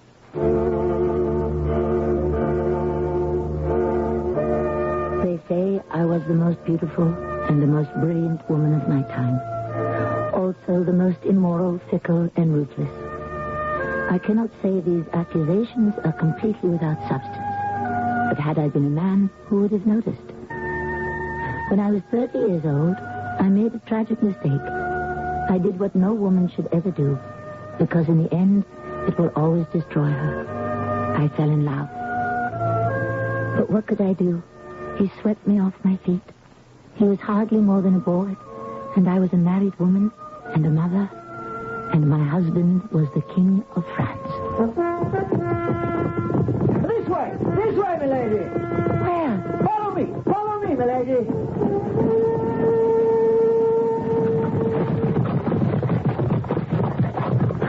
Where are the others? The others, my lady, are engaged in a silly, useless, fruitless pastime. What do you mean? Hounds and horn for the sake of a skinny red fox. They shall destroy the peasants' field for miles around. You and I need this moment of privacy to discuss a far more important matter. And pray, my young Duke Henry of Normandy, what is that? I am Duke Henry of Normandy, soon to become King Henry of England. Indeed. I had heard that King Stephen has two sons. Stephen is a usurper. My mother is rightful queen. It has been arranged that I shall have the throne on his death. Arranged? How? By the treaty signed at Winchester. And how will this treaty be enforced? By this sword, my lady. Look at it. Close. It belonged to my grandfather, King Henry I, and to my great-grandfather, William the Conqueror himself, and to my great-great-grandfather, Robert. Who was the grandson of a Viking pirate. Of course. You can see how the family continues to better itself. When you and I marry, and you join your provinces of Aquitaine and Poitou to mine of Normandy, we shall be lord and lady of the entire coast of France. Did I hear in that ringing declaration somewhere a proposal of marriage? I ask for your hand, milady. But I'm already married. Oh, not for long. How so? It's hardly a secret, my lady, that your husband has petitioned the Pope for a divorce on grounds of, consanguinity. You needn't hesitate over the word, young Duke Henry of Normandy. Consanguinity, indeed. If one must read beyond the 10th degree of consanguinity, every royal marriage in Europe would have to be annulled. Why, your grandfather was Count Fulk of Anjou, which means that you and I are at least third or fourth cousins. Besides, Louis and I were just as consanguine today as we were when we were married 15 years ago. No, the word and the cause is not consanguinity, but adultery. Oh, a baseless charge, I am sure, my lady. Don't try to play the courtier. It doesn't suit you. The charges are true. I am an adulteress. Do you still want me for your wife? Yes, my lady. And you have no fear that I shall be as false to you as I was to Louis? Oh, my lady, even a saint, if she were married to sleepy, simple, stupid Louis VII of France, would have to commit adultery or go mad. My wife will have no cause to wander. I shall keep her happy and occupied at home. Shall you indeed? How? I love you, my Lady Eleanor. I'm sure you love my provinces of Aquitaine and Poitou. Ah, they enhance you. And I love you for another reason as well. What could that possibly be? You remind me of my mother. That's hardly a compliment. Oh, like you, she's resourceful, clever, and capable. She is also mean, petty, and vindictive. As you shall become one day, unless I save you. From what? Her fate. She was a woman alone. That soured her, and with cause. She was the only surviving child of her father. At the grey close of his life, King Henry I called together his nobles and his liegemen and said, "Matilda is my heir. She is to become Queen of England. Swear to me that you will be true to her." And they did. Everyone knows this. The old man had no sooner closed his eyes when they broke their vow, and Stephen seized the throne. Why? Because he was a man. And she was a woman. Do you know when they all began to take her seriously? No. When she married Geoffrey of Anjou, my father, and gave birth to a son. Me. I was now the heir, the male heir. I legitimized her. Our son shall legitimize you. Our son, Duke Henry? You hold Aquitaine and Poitou. But when you are no longer the wife of the King of France, you become a woman, alone. You need my sword and our son. Or else you shall become like my mother, who wandered in the wilderness for 20 years. Yeah? The horn, the poor fox has been slaughtered, and the heroes return from the hunt. Shall we join them, Eleanor of Aquitaine and Poitou, Queen of England and Duchess of Normandy? He was insufferable, but he was right. He was also handsome. That flaming red hair, those sparkling blue eyes. He was 19 years old, and what a splendid body of a man. But there was an obstacle. That is, it could become an obstacle if Henry would permit. You see, as Duke of Normandy, he was nominally the vassal of the King of France. Technically, he needed the king's permission. Poor Louis. Surely, cousin, you cannot be serious. I intend to marry Eleanor of Aquitaine, my lord. But she is my wife. Oh, your wife no longer, sire. You cast her aside. And for good reason. Oh, yes, for the very best of reasons. I no longer have faith in her virtue. How could I ever be sure any of our children would be my own? My lord, you are speaking of the woman I love. As your king, I do not consent to this marriage. For what reason? Have I not explained the reason? It is for your own good. Oh, no, my lord. It is for your own good. I will have her. And I will have Aquitaine and Poitou. And along with Normandy, they shall be English till the end of time. I forbid the marriage. Then, your majesty, shall France and England settle the issue by the sword? I am a man of peace, my young hothead. But I warn you, do not push me too far. I intend to marry Eleanor if that pushes you too far. You, my lord, will have to unsheathe the sword of France.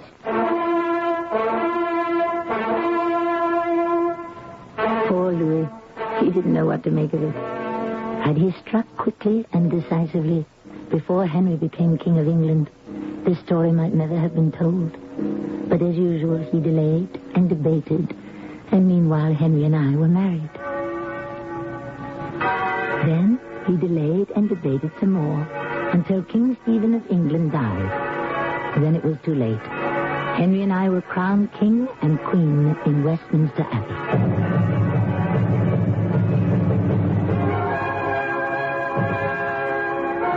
We made such a handsome couple. Everyone was delirious with joy to have the legitimate king on the throne.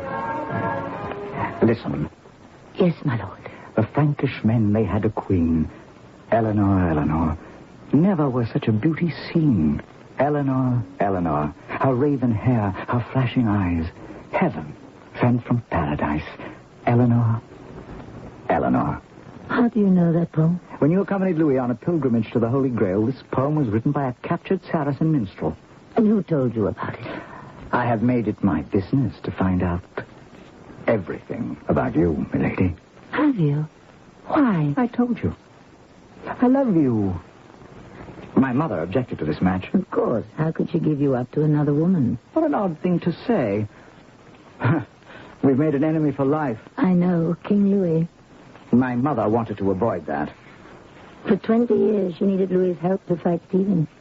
She still sees Louis as her ally. But he is England's enemy. Yes. Well, at any rate, I refused to marry Helga. My mother asked why. Because I don't love her. I answered, love, she exclaimed. Royalty does not marry for love. Royalty marries for power, for money. I know. That's why my father married me off to Louis. And I said to my mother, the woman I marry must bring to me all those things. But in addition, I must also love her. And you love me, Henry? Oh, yes, Eleanor. Eleanor, my queen, my lady, my wife. We shall love each other as long as we live. I didn't expect him to love me as long as that. It's not in a man's nature. Not in a king's nature, at any rate. There would be other women. And I would grow older. But in the here and the now, which is really all any of us have, he loved me. The years passed. We had children, especially boys. Henry, Richard, John. My lord was happy, contented, and in love. I waited for the signs. There were a few minor liaisons here and there, but nothing serious. And then one day... My love, may I present Thomas of Becket, Deacon of Canterbury? My lady? Sir. The Archbishop speaks quite highly of him. The king is too kind. I prevailed upon the deacon to give us the benefit of his counsel. I'm sure we shall all be the wiser for it. The deacon is perhaps the most learned man in the realm. He studied law in Bologna, theology in Rome, of course at Oxford, and Paris. We are honored to have such a distinguished scholar in our midst. Well, Thomas Becket, now that you've found our court, you must not be a stranger here. I thank your grace. I shall expect you to dine with us tomorrow at noon.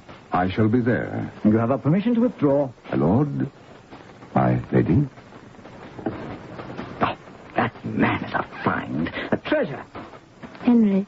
I shall appoint that man Chancellor of a kingdom. Chancellor? Well, why not? He does all the work now. The superior, Archbishop Theobald, who's supposed to be my prime minister, is too old, too tired to do anything but sleep all day. Henry, I want to tell you something. I tell you, he's a man of ideas, of intelligence, of imagination. Henry, listen. Get rid of him. What? Get rid of him. I don't understand. There's nothing to understand. Just dismiss him. Why? I'm afraid of him. Afraid? And don't ask me why. I couldn't tell you. It's just that I feel a chill wind when he looks at me. Oh, nonsense. It may be nonsense, but it's true. You're being a woman. Why not? I am a woman. Henry, get rid of him before he destroys us.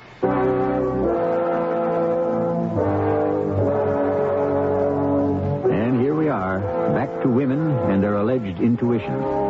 In these liberated days, one hesitates to ascribe unique qualities to the ladies. But this story takes place around the year 1156 or 7, when women had very little going for them and had to develop every single talent they possessed. Well, we'll see what develops in Act 2, in a harmonious relationship. But such is not always the case in the world we have to put up with.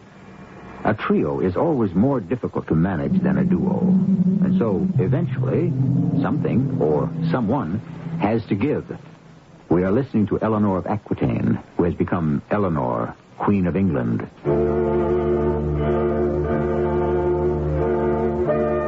I think that was the day it began. That was the day I lost Henry. That was the day he fell out of love. Or perhaps he let love die. Or love was no longer a thing of importance. And I'm not even saying he was aware of what was happening. But that was the day. My dear, you must spare me for a few days. Thomas and I are making plans for the construction of a fleet. A fleet? Yeah, this may be the right time for an invasion of Ireland. Ireland? Do you seriously propose to subjugate the Irish? Now is the season for it. Why do we want Ireland? Because we don't conquer it, Louis will. Let him. Are you serious? We can't tolerate the French in Ireland. Let the French spill their blood and waste their treasure. My dear, Becket could convince you how important it is for England to control Ireland. Becket here, Becket there. Becket all day long. Does he set England's policies now? Eleanor, you have taken a most unreasonable dislike to the wisest and most talented man in the kingdom. If you keep saying that, then the people will soon ask, why isn't Becket king? Why do you dislike Becket? I don't know. But there must be a reason. I don't trust him. Why? I don't know. Well, I must meet with my privy council. Which is headed by Becket, of course. I shall see you this evening. I hope to find you in a better temper.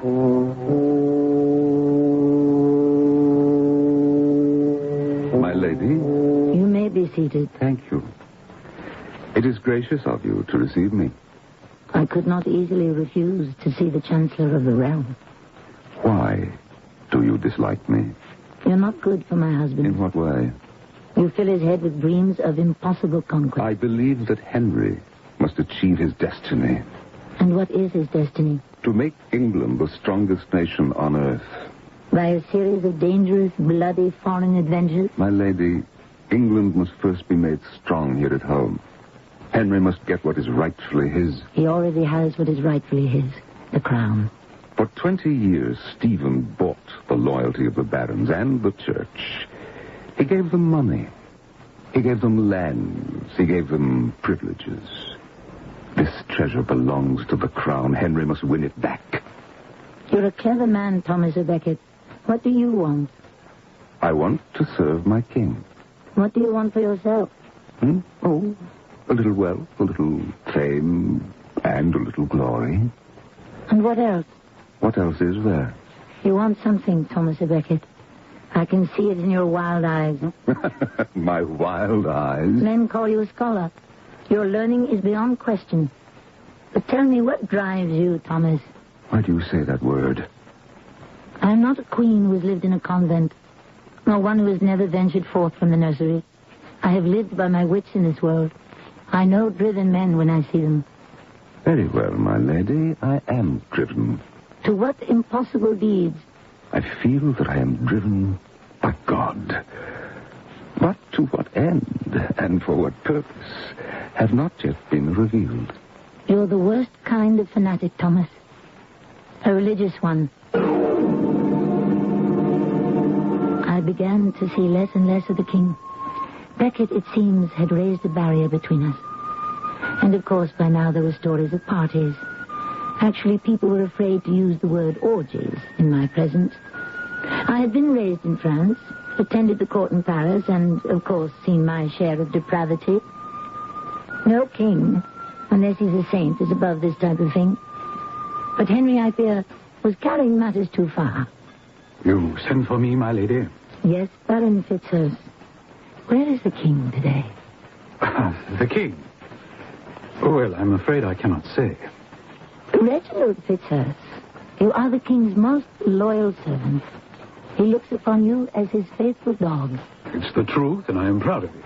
And yet, if I were to insist on it, he would have you broken on the rack. Where is the king? Well, there is a place. A certain house in London. Yes? Everybody knows about it, my lady. Everybody, it seems, but me. Well, His Majesty and Becket go there quite often. I see. Well, the ladies must be very special. Escort me there. Your Majesty. At once.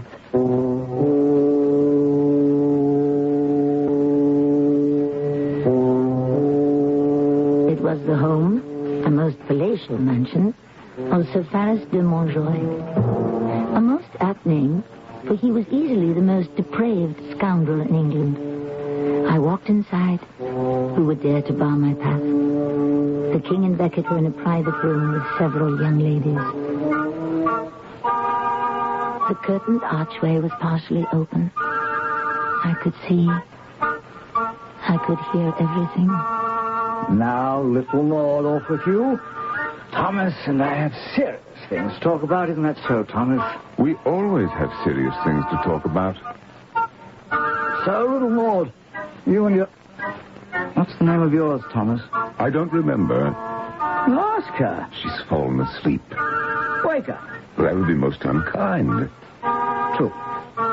Little Maud, you sit quiet. Thomas and I must have a conference on affairs of state. Thomas, the Archbishop grows older. As do all of us. Ah, but he is really old, Thomas. Poor dear kind Theobald. He is not long for the world here below. No, but he'll be welcome in the world above. Without doubt, Your Majesty. And who shall then become Archbishop of Canterbury, Primate of England? Yes. Who? It is my responsibility to appoint the new Archbishop. Oh, that you must be aware. It is the law, Your Majesty. Thomas Becket, whom do you suggest I appoint Archbishop of Canterbury, Primate of England? Modesty forbids me to reply. Modesty? Ha! Well, that's a jest for you, isn't it, Thomas? It's a capital jest, my lord. There was no point to listening to any more of it. I returned home swiftly. So Becket had obviously achieved his coveted goal. Now he was second in power to the king himself. Or if he looked at it a certain way, he was equal in power. If you cared to look at it in still another way, a time could arise and a circumstance be created where he could be even more powerful than the king. My dear, how have you been? Well, and you? Oh, my health is excellent. Have I interrupted anything? I was merely sewing. I require your advice. Theobald is dead. May his good soul rest in peace. I must choose his successor. Whom do you suggest? Anyone but Thomas à Becket. What is this unnatural hatred you nurture for Becket? And what is this unnatural affection you have for him? He's a man of the highest learning. Can you deny that? No. He's highly skilled in the arts of diplomacy and negotiation, true? Yes. And he's the most able, and I will say, honest administrator. Is that not a fact? It's a fact. Is there any prelate in the realm more qualified for the post? Well, is there? Dismiss him. Why? He'll destroy you. How? You can't tell me. No, you should know. I've decided to appoint him. I thought you wanted my advice. I did. But only if it didn't conflict with your own intention. Oh, why are you so difficult? Because I love you. Eleanor. Yes? Do you want to say that you no longer love me? Oh, when one falls in love, then love is all. It possesses one completely. But life and work and responsibility go on, increase, make demands. And therefore love dies. No. It just... Oh, love becomes a part of life. An unimportant part? No. But it's no longer the consuming flame. The consuming flame. Oh, you Plantagenets. You do know how to turn a phrase. Oh, Eleanor, I still love you. Still? Oh, do not attempt to choke me with words, Eleanor. I appointed Thomas because he will help me curb the encroaching powers of the church. I appointed Thomas because the Primate of England must be the trusted servant of the king. I hope he doesn't disappoint you. Thomas and I, Eleanor, we're like brothers. Yes? Closer than brothers. How many brothers try to betray each other and kill each other? Don't trust Becket. I will hear no more of that. Do you understand? Oh, yes, my liege lord. Shall I join my ladies in their sewing? Or perhaps retire to the nursery to feed my babies? Now, Eleanor. If you wanted a cow for a wife, why did you marry me? It's just this unreasonable attitude you have towards Thomas Becket. He has poisoned the air between us. But wait, just wait. The evils he shall bring down on this house of Plantagenet has scarcely begun. Actually, Thomas à Becket seems like a perfectly sound and reliable chap. From the viewpoint of sheer ability, Henry could not have made a better choice. Which of them is right? We always answer questions of this type in the third act.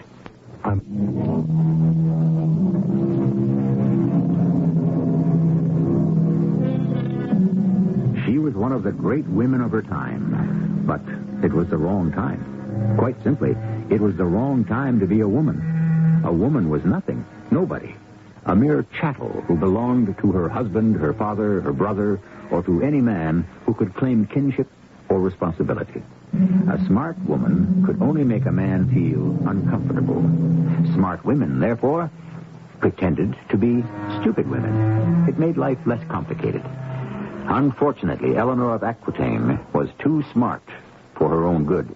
Ah, the newly created Archbishop of Canterbury. Good day to you, Your Excellency. You did not come to see me. I came to see you.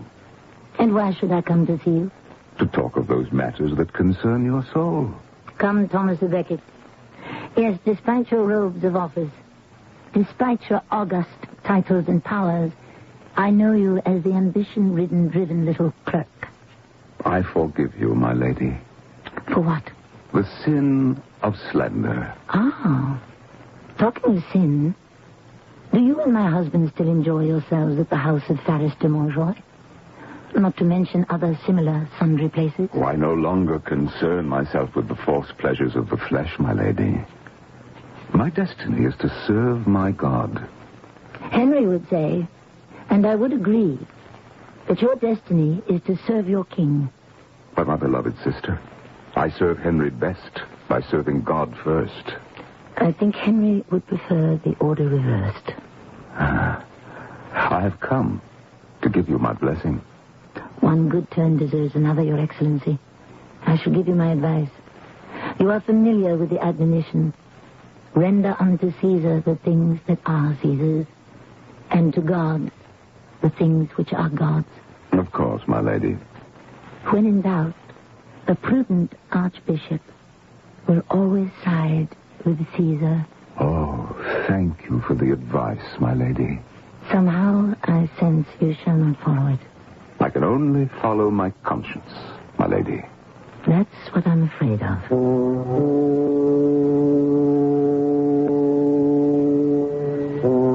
My lady. Why have you asked to see me, Baron Fitzurse? Well, my lady, this is a very, Delicate? Yes, delicate. I'd have never thought of that word, but it's what I need. For what purpose? My loyalty is to King Henry. Your loyalty has never been questioned. I never really liked Thomas Becket. Oh? I like him less even now. Why? Have you ever been to his house, my lady? I managed to deny myself that privilege. But you heard about it. You see, I never saw a man spend money, I should say, throw away money like he does. His house was furnished in the finest way. You ate off silver plates, drank from golden goblets. Such food and entertainment. I won't go into that in your presence, my lady. I appreciate your delicacy. Well, he's given it all up. He sold the house. Everything he owned. And they say he gave the money to the poor. He lives in a little room in the cathedral. He has no servants. He cooks his own food. Marvelous. What is he up to, my lady? Up to? A lion doesn't change his spots. I think you mean a leopard. What I really mean is a fox. A sharp, shrewd, sly fox. Is he trying to become a leader of the people? An interesting thought, Fitzurse. I started to mention this to the king, but he gave me a look. You know that look, my lady. Yes, indeed. And I would give my life for my king. And so I came here to tell you. I appreciate your loyalty, Fitzurse. What was Thomas Becket thinking of? What was this sudden change in character? Or was it on the surface only? Soon we were to receive a rude shock. Henry summoned Thomas to appear before him. It was a legal matter. I was shocked at Thomas's appearance. He was dressed in a most simple robe. He carried a staff. He wore sandals. Henry pretended not to notice. He plunged right into the heart of the matter. My good friend, William Danesford, has ejected a priest from the rectory on his manor. I have heard, Your Majesty. And you have excommunicated him for doing so. Yes. I demand that you revoke that sentence immediately. Why, Your Majesty? My vassal has the right to choose the priest for his parish. Only I have that right, Your Majesty. Naturally. But common sense should tell you to accommodate a wish of your king. Now, without further delay, revoke that sentence. It is not for the king to decide whom I shall excommunicate and whom I shall absolve. Who says it is not? I do. You. I appointed you, remember? You appointed me to be the servant of God. Beckett, there has been talk that you have lost your sense. I dismissed it as jealous gossip, but I see now there's truth. You may amuse yourself with this display of poverty and chastity. At any rate, you will absolve Sir William Danesford immediately. He did it. But he didn't do it immediately. And he didn't do it willingly. It was obvious that Beckett had declared war on Henry and chose this time to retreat for tactical reasons. But that was the start of the rift between them. As an expert on rifts, I could see it all so clearly. And I knew how it must end, eventually. Of course, the king needed someone to talk to. And whom could he trust? Me. I can't believe it. Does he actually intend to build a power for himself that will win him the throne? No, he merely seeks to serve God. Oh, he's mad. That's why it would be advisable to kill him. What are you saying? You know what I'm saying. If he dies now, accidentally, there's little harm done. If he lives much longer, you'll make him a martyr. The church will make him a saint. Get rid of him now while it's cheap. Later, it may be too expensive. Oh, what happened, Eleanor? We were of one mind, one accord, one ambition. To win back for the crown all the authority that Stephen had given away. That's why I appointed him. How can a man suddenly disown all his ideas and principles? Possibly because he's adopted a set of different ones. Your authority is being washed away like a sandcastle on the seashore. I'll bring Thomas to heel. The clergy must come under the rule of the crown. I'll never yield on that principle. Who's Thomas or Becket to declare war on the king? Suddenly, a conflagration had flared up in the country. Naturally, it was fed and fanned by Louis of France, always eager to harass Henry. And it lasted almost 10 years. Becket's strength lay with the mass of the common people. To them, he was the popular hero. Becket had gone to Rome. He was gaining support. Finally, an uneasy truce was patched up between the two of them, but it couldn't last, and I knew it. Somebody had to do something. Your Majesty. Finally, Your Excellency, I have come to see you. As a queen or as a daughter of the church? As both. Thomas, let us throw aside the pretenses. Pretenses? This conflict will destroy both of you. It may end in a bloodbath for all England. What would you have me do? Compromise. Each of you has tremendous power. If each of you is determined not to abuse it, then neither of you shall have a grievance. But I see now that argument is fruitless. When you say you seek a better life, I know now what that look in your eye signifies. You seek martyrdom. To seek martyrdom is to commit the sin of vanity. I seek merely justice and truth. Words, Thomas, words. Well, I cannot promise you martyrdom, but I can predict death. I shall die in the arms of God. Are you sure it won't be in the arms of the devil? As the conflict deepened and became more envenomed, Henry became more and more despondent. He took to drinking and lamenting in his apartments with a few of his chosen companions. But you could hear him all over the palace. He says he's willing to obey me in all those matters concerning God. Well, who would decide what that is? He would. And so he'd be king. Is that so? Yes, Your Majesty. He provokes the people. He fans the flames of revolt. People arm themselves and follow him. Isn't that true? Oh, yes. Yes, Your Majesty. No one does anything. Nothing. Here's a fellow that I raised to power and glory with my own hand. Now he dares to tread on me, insult me, drag my name through the dust. And no one does anything. Not one of the cows that I nourish here at my table, not one will deliver me from this turbulent clerk, this meddlesome priest. Not one of you, not one of you. The king sleeps. Now, who will come with me? Who will join Reginald Fitzurse? You, William Tracy? You, Hugh de Morville? You, Richard Le Breton? I heard the clatter of their armor and the clanking of their swords as they rushed through the hall. I ran into Henry's chamber. He was half drunk and half asleep. No one does anything. Henry, Fitzurse and Tracy and the others, they're leaving for Canterbury to kill Becket. No one does anything. They're going to do everything. Henry, is this what you want? You can still stop them. Is this what you want? No man loved a friend as much as I love Becket. You can still stop them. Do you want to? I want to sleep. Sleep. Henry, listen. I want to sleep. Forget false friendships and betrayal.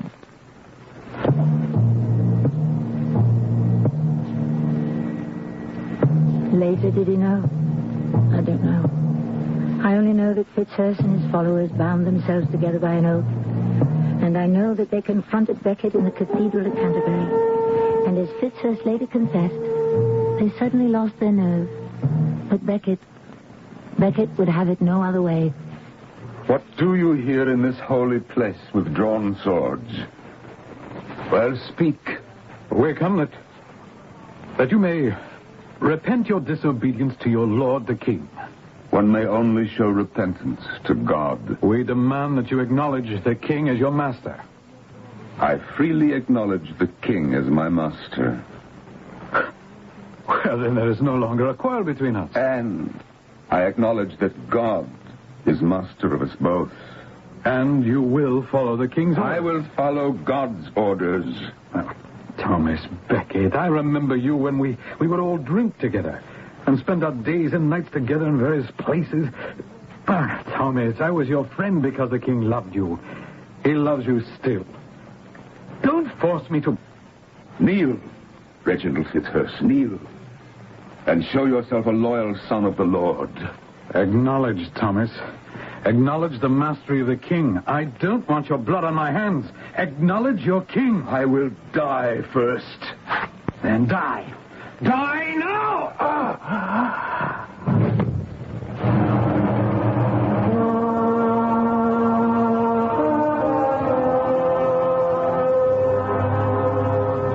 When the news was brought to Henry, he was seized with shock and grief and horror. He shut himself up in his room. He refused food, drink, or consolation for 3 days. He would see no one. Finally, he sent for me. Eleanor. I have written a letter to the Pope in your name. I let him know how grieved, how outraged, and of course how innocent you are. I asked him to reserve judgment till he heard the full details of the story. He's dead, Eleanor, he's dead. Yes. Finally. I shall hang Fitzurse and the others at once. Yes. Condemn them to the scaffold and then commute the sentences. Everyone will say I killed him. They'll say I ordered the crime. And did you, Henry? Did you? I don't know. As God is my judge, I don't know.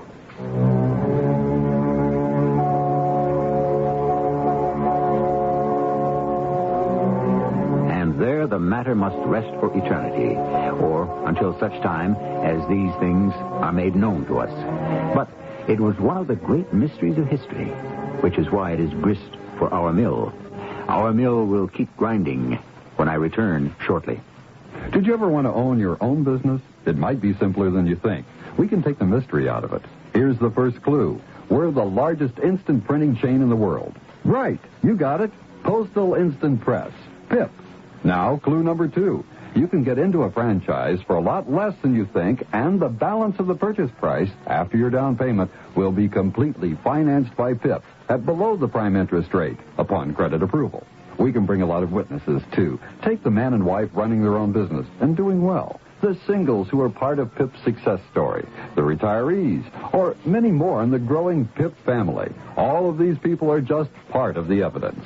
PIP trains you, backs you, helps you get started, keeps you going. If you really want to be your own boss, take a tip from PIP. Call toll-free 800. Pour on the snack. Morning seems to start out better. You seem to go much better when you start the day together. Maxwell House and you get that good with the last drop of beer. With Maxwell House, only Maxwell House. A taste, a feeling like no other coffee. Always good to the last drop. Maxwell House. Adventure, romance, fantasy, the stars we know and love to see. We're taking the movies to America. The Movie Channel brings you America's best movies 24 hours a day. Whenever you turn on your TV set, you'll see an endless variety of great movies. Just call your local cable TV company and ask for the Movie Channel by name. The Movie Channel. All movies 24 hours a day. We're taking the movies.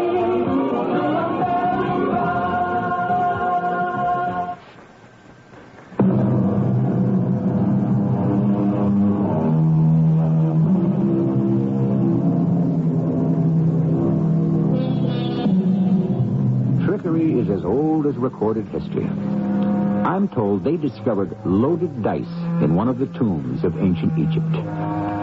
Did the pharaohs cheat, or were they cheated? Are you an easy mark, or do you have the sense to know nobody hands you nothing for nothing? Don't be gulled into believing you can pyramid yourself a fortune, or that an honest man can't be deceived. He certainly can. Who said that? Why, our old friend Ben Franklin. Who else? Our cast included Jennifer Harmon, Joan Shea, Mandel Kramer, and Ray Owens. The entire production was under the direction of Hyman Brown. This is E.G. Marshall inviting you to return to our Mystery Theater for another adventure in the macabre. Until next time, pleasant dreams.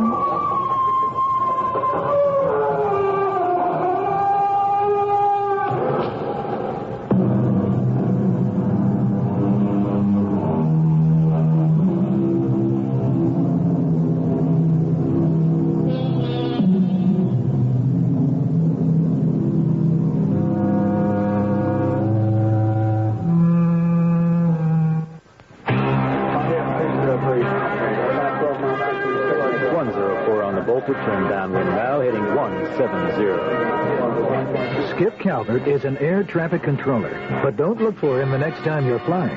Skip works for the Navy. 203, slightly above flight path, on course. Some of the best people in their fields are working for the Navy. They're Navy-trained men and women who joined to learn a highly technical skill and chose to turn their experience into Navy careers. It's a demanding job, very demanding, but it's important, personally rewarding, and you can feel good about it. We wouldn't be the best Navy in the world without people like Skip Calvert. Navy career men and women who not only believe in being the best at what they do, but also believe it means more when it's done for their country. Call the ball. Navy know-how. It's working for America.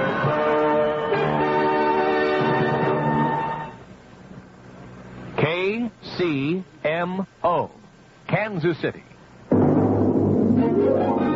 Mutual News. Democrats on Capitol Hill Tuesday blasted the Reagan administration's plans to bail out the Social Security system by cutting some future benefits. Mutual White House correspondent Bill Grudy reports the Reagan administration is rethinking its sweeping proposals.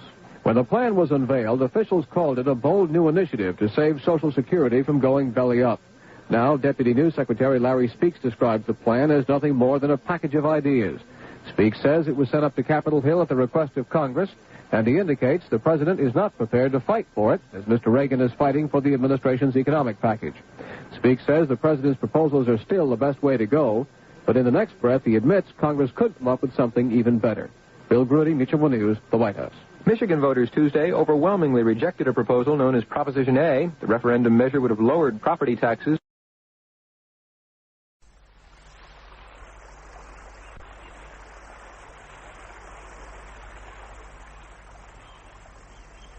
A bloated, smooth-bellied pup, sightless and filmy-eyed, bobbed ceremonially in the wake of a moorhen. A moorhen that, for all its air of constant lively alarm, had not seen the naked, heavy man on the ramp, nor the stranger watching, but struck on with its nervous, erratic course through the reeds. I say. A mist still clung to the lake from which it sprang, but with infinite reluctance it fell back among the snares of sedges. Only the willows stood out against the morning in demi-silhouette, club-headed and Babylonian, half in, half out of the water. I say, I don't know who you are, madam, but this is private property. I say, would you kindly leave the way you came? From the indistinct humps of swans in dry dock, sinewy arms waved once to the swimmer. But Dr. Warburton was not an imaginative man and did not wave back. They drew his eye. Perhaps they pointed to the solitary observer. He guessed the watcher to be a woman from something of her shape and called cheerfully. But the woman made no acknowledgement of a common humanity, nor stirred at all. Irritated, he consumed the mirrored surface, striking away from the boathouse in the mist. Exhilarated, confident, sensually absorbed, he turned on his back and struck on gloriously, drawing after him his goat's body, admiring the dark tufts of curly hair, straightened and streamlined in his progress. He swam very well. Well, switch it on or whatever you do. Oh, it won't start. Nonsense, of course it'll start.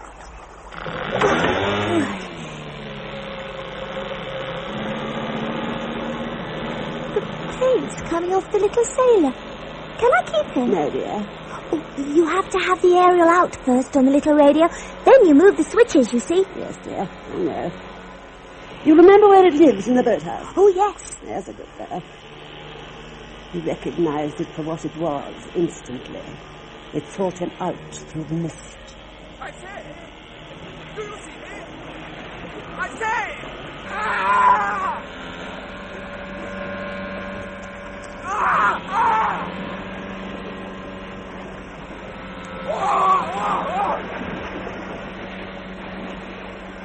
Dr. Warburton ducked, but emerged directly, whimpering and bloody. Panic blinded him.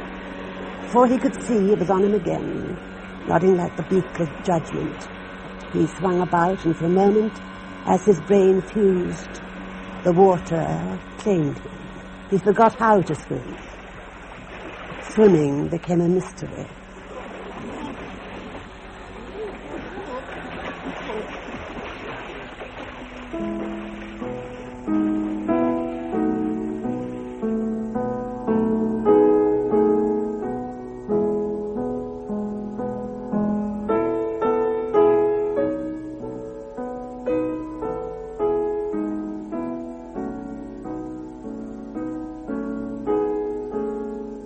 Murder as Art by Graham England, with Noel Hood as Dame Hetty and John Rye as Leo.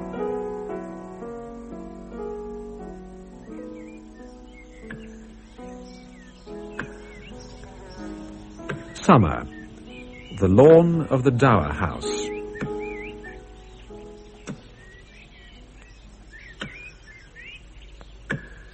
The small, naked clinician and the large Dr. Warburton stood off, watching and nodding gravely as a star burst in Dr. Warburton's chest with a force that quite separated pain from its threshold and allowed for its passion. Dr. Warburton had a vision of his body as a thing apart, like some perspex model of itself, with every nerve end a coloured filament glowing brilliantly with pain of such vigour it did not hurt at all. He felt again the wonder and excitement of his student days, and eagerly raised an arm as if to speak a thought. Instead, he waved once, or seemed to wave, as the swans on the bank had seemed to wave to him before that arm, too, slid under the water after the rest of him. His wife, though an imaginative woman, did not wave back, nor did the swans hiss her, as they had always, for some dim reason of their own, hissed him, as he conducted the little boat back to her and the floating dog by the shore. Oh, I like it. It's very good. How inadequate that sounds. It really is very good. It's not finished. There has to be an inquest. I need one more from my very last collection of stories, but I do like that one. A model boat, you see, will be just the weapon an unhappy woman would use, particularly if her husband had built it himself, if it was his only real passion. What will the coroner say? What they always say, that he struck his head when diving, or that his struggle brought on a heart attack, that natural seepage from the lake drew his body to where it was found. They always say that. I've noticed in my very long life that society has a bias in favour of the least alarming explanation. What will you call it? I don't know, the water demon. I have terrible trouble with titles. Did you get the idea from the little model boat I saw in the hall? No, not really. We bought that yesterday at an auction. Jennifer wanted it. I once killed an admiral with Weil's disease. Do you know what that does? It paralyzes the kidney, if there's a malfunction to start with. Retired, of course. Used to play Gilbert and Sullivan records all day long. Oh, by the way, Dame Hetty, do you mind me using this thing? Not at all. What is it? It's a tape recorder. I find it most helpful. I've never used tape recorders. I bought a Swan fountain pen in 1947. Broad nib, never use anything else. It's the same nib, you know. Is it really? Could I see it? Whatever for, it's just a fountain pen. Oh, that's most interesting. Muriel Spark never lets anyone use her writing pens. If they do, she throws them away. Who is Muriel Spark? A novelist. I don't know any lady novelists. Well, I don't think you can call Miss Spark a lady novelist. Her private life is her own affair. Oh, quite. Nevertheless, I think it worth recording, if that is what you're doing, that scandalous behaviour and creativity do not mix, whatever the paying public may think. Quite. Wasn't it working? Wasn't switched on. What did she do, this Spark woman? Well, nothing that I know of. Perfectly respectable lady. How dull. Your own life, Dame Hetty, hasn't been entirely untouched by newspaper comment, has it? I see one of your reviewers accuses you of anticipating the novel of faction, of being unable to start a book without somebody else's body. I was glancing through the cuttings in your library. I hope you don't mind.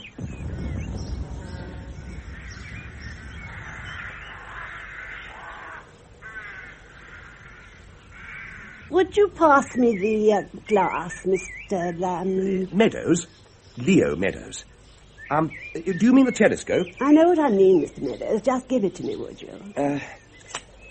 How do you give an admiral Weil's disease? Oh, you need to keep rats, of course. It's concentrated in their urine. And you need a victim with a damaged kidney to start with. After that, it's plain sailing. Would you mind looking to the left of that little white farm building? My eyesight isn't what it was. What am I looking for? The postman. Gosh. It's powerful, isn't it? Naval issue like myself. My father was an admiral. No, there's no sign of him. Oh, wait a bit. There's a bicycle. No, it's in a ditch. Abandoned or something. What a lot of litter. Letters? I suppose it could be letters. Somebody's been turning out. Isn't that awful? Thank you. It was set in the 1930s. He was a recluse and lived in a rather pretty cottage. Who was? My admiral. He was very taken with thorn needles. Always had to have thorn needles for his gramophone. And he was always licking his thumb and pricking it to test the sharpness. Disgusting habit. Would you mind looking in that sheep dip, just beyond the ditch you mentioned? Oh. Do you see anything? No.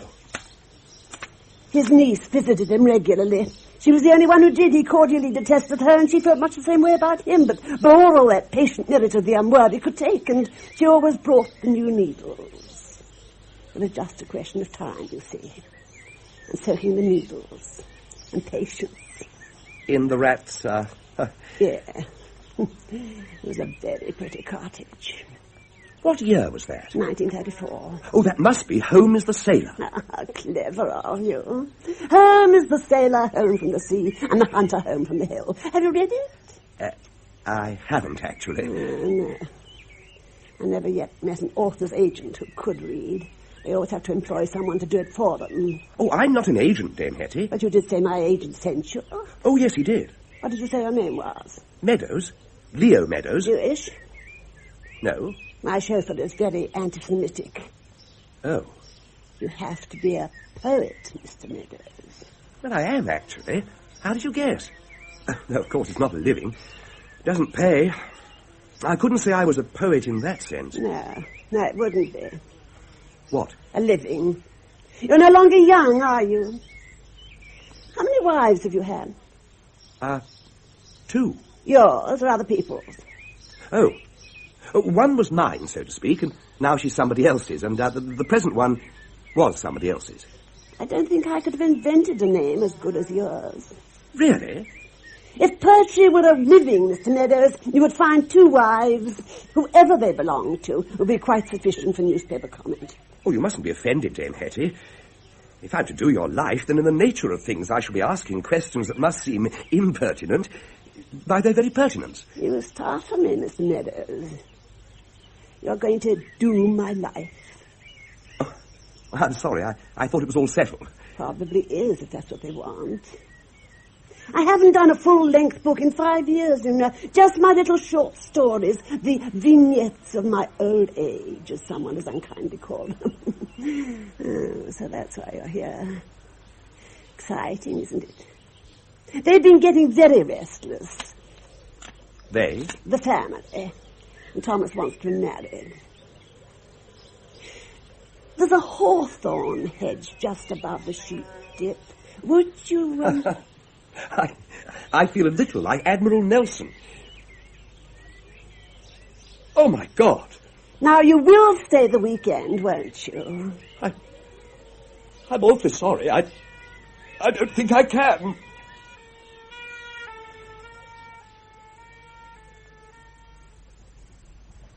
Is that him? With the telescope? Thomas? Yes. Jennifer, come away from the windows, baby. Yes, well, what do you think? Looks good to me. I shall take them some lemonade shortly. No, don't do that, Hector. If she looks like dropping off, Thomas can entertain him. I'll give Hetty one of her pills. And a wee drop of scotch. Be quiet, child. Don't you want a new tennis court? Oh, yes, Aunt Sylvie. Still, the scotch mightn't hurt. I could do with one myself. Nervous? I always am before she starts a new book. I suppose you aren't. Well, I amuse her. You, on the other hand, do not amuse her. Still, perhaps she's fond of you. Well, I did marry her, after all. Oh, no, I shouldn't think so. What? It's much more likely that she married you. Well, same thing. Oh, no, it's not. You must have been very fetching in your day, Hector. Rather dashing, I shouldn't wonder. The galloping major, what? I had my moments. Rather a lot of them, by all accounts. Aunt Hetty says everyone should have a hobby. Go and play under the elm trees, Jennifer. Not likely. Before the bough breaks. 1957. Ooh. Did you see the film? Only on television. She paid off my mortgage with the film. Ah, so that's how she got you. No, that was after we married. Well, didn't you mind being married to a woman 20 years older than yourself? Well, of course I bloody well minded. She was as ugly as sin even then. Quick contest, was it? One more for the tally?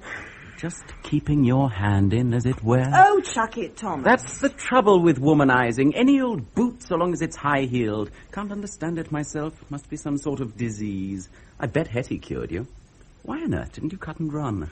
I came for the weekend, the summer of '56, and it rained. And afterwards she told me about her first book. Aunt Sylvie? That funny man's been sick in the rhododendrons.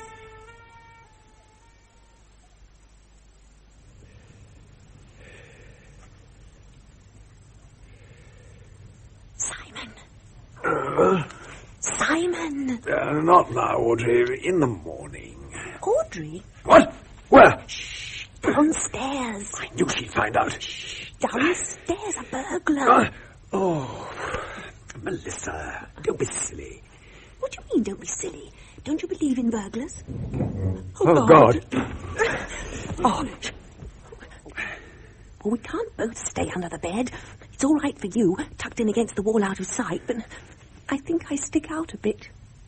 Perhaps it's Leo. How can it be Leo? You sent him for the weekend, didn't you? Yes. Still, I better check. Why me? What's your house?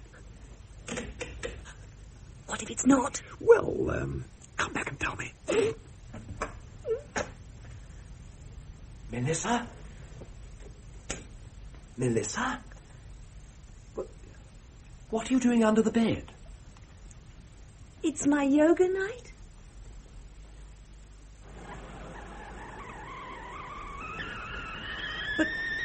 Why was she looking for the postman? She's always looking for the postman. What else is there to do? She is a marvellous writer. Coffee. What's wrong with the postman? Oh, God. She does, in a sense, kill people, of course. It's her trade. Yes, but... What's wrong with the postman? Oh, everything's wrong with the postman. He's dead for a start. Someone sent the vicar a parcel bomb. Our poor friend was a little late delivering. I was there. They found most of him in somebody's sheep dip. Now she's turning it into a short story. That's what I object to. It's like making lampshades out of people you know. Well, what else do you want her to do? She's a writer. Unlike some. Oh, sweetheart. I don't call poetry writing, darling. I mean, it's hardly material for a saga, is it? For her sort of novel, she needs an archetype. Like a poet. Melissa? What's she going to call it? What, the story? Yeah.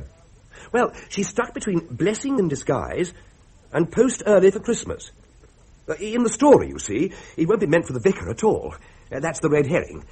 The postman's young wife is in love with a new vicar, and they plan to get rid of Mr. Plod, so, it's her, you see. He builds the thing, and, well, she sends it. I like it. I can sell that. It was tremendous of you, Simon. No one ever commissioned me before. I do appreciate it, but, well, if it's all the same to you, I'd rather write a few poems and starve quietly. It is not all the same to me. I've got faith in you, Leo. We'll make a killing, you know. Oh, please don't say that. Sorry. I go down with you like a shot, you know that. But, well, we're not on the best of terms at the moment. Anyway, Thomas is on your side. I could get a job. Well, don't you see? Death in life doesn't concern her. It's only death in the novel that rouses her passion. It trivializes death somehow. I mean, art isn't just therapy. Ooh. Shan't be a tick. That's why she's so good. She argues backwards from the event, turns fact into art. Her corpses are real people, aren't they? They don't just lie there like a clue in a crossword. It's made a Queen of the Vicarage murder set. She's done it all on her own, Leo. Leo! Can you hear me? Oh, yes. Not now. Oh. But is it fair? I don't know. Is it art? She is a marvellous writer. Should the novelist accept responsibility for the actions of his characters? I don't know. That's something you could ponder in your book. I'd have to take it up with her. A free hand, Leo. Really? Tell you what, I'll run down in the car late Friday. Put up at the pub, give you a sort of backup till you get established. Oh, goody. A weekend in the country. You are not coming. Oh, yes, I am. What? Shall I bring Melissa?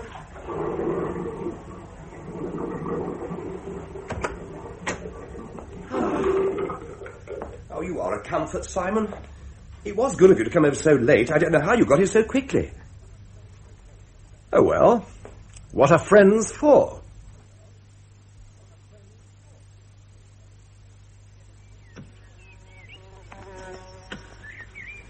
But a writer's sources, Dame Hetty, are of infinite fascination for their more literate readers. You can't be more literate. You either are or you aren't.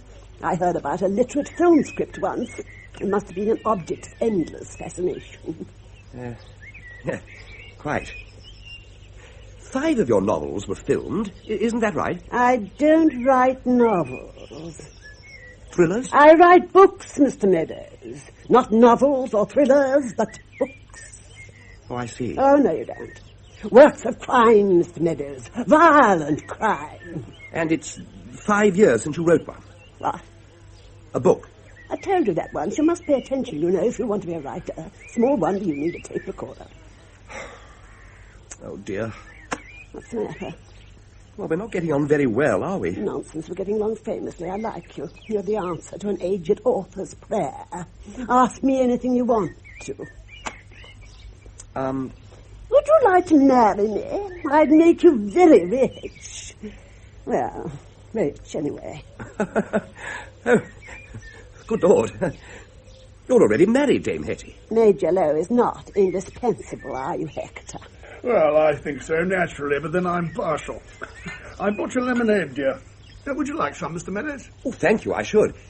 It's very hot, isn't it? Leo is a poet, Hector. Oh, how interesting. Well, not very. I wouldn't be at all surprised if he had a slim volume of his works about him, or perhaps they're on the tape recorder. Dame Hetty, you are wicked. Yes, she is. She really is. And I'm also right, aren't I? Yes, you are. I suppose you want me to read some now. Oh, certainly not. Just autograph it to me and leave it in the library. It'll probably have a macabre fascination in the years to come. Oh, I'm sorry. I never give books away. I had to pay to have it published as it was. And I'd be a fool to buy it, wouldn't I? Very well. But, don't read more than one. Well, this is called Hanging Mirrors. Little favourite of mine. I think I've got it somewhere. It's very short.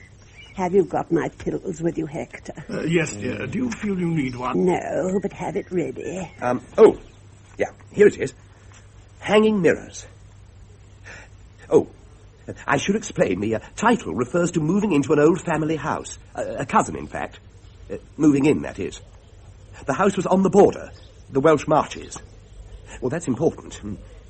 Oh, and I should explain... No, I shouldn't really. What? Explain, Leo. Just read the damn thing. Oh. Hanging Mirrors. Dead? Are they dead? What, all of them dead? Florence and Charlie and great-uncle Fred? Flossie and Fleur and Hyacinth, too? Gone? Are they gone? What, all of them? Due. Well, I said well. Are you fit? Are you well? 2, just the 2. Only 2 of us here. All. Not them all. Not all of them dead. Careful. Oh, careful. Damn it, do have a care. See, don't you see? Our images, there. Gone. Are they gone? Where is mine? Can it be? Are you dead? Can I be? Is it possible there? Where there are none of me. You left the tape recorder on. It's all right, Hector. I'll put it back in the box. I shall have a little sleep now. I'm 79, you know. There, nobody knows that outside the family. You see how well we're getting on. Now, you will stay this weekend, won't you? Well, I booked in the village. Never mind, get your bag. Hector will see to all that, won't you, Hector? Oh, yes, of course. Oh, you're very kind. Not at all. We don't have what you call dinner these days, do we, Hector? Oh, Hetty, who called the cook a bastard? Who called the bastard a cook? Anyway, make a big breakfast, I should, while the going's good. Well, I'm not a big eater, actually. No, you don't look it. We must feed you up somehow. There's always something to eat. Don't sit under the elm trees, Leo. The elm hateth man and waiteth. Ah. Before the bough breaks? Yes, 1950 something. 7. Was it? A lovely book, whatever year it was. Well, be off with you. Thomas will amuse you if Hector can't. He wants to be married, after all. Well, I'll see you later on, then. Certainly you shall, but perhaps not today. I've got to work, dear. Shall I leave the pills? I wish you wouldn't ask me that. And no, I do not need the pills.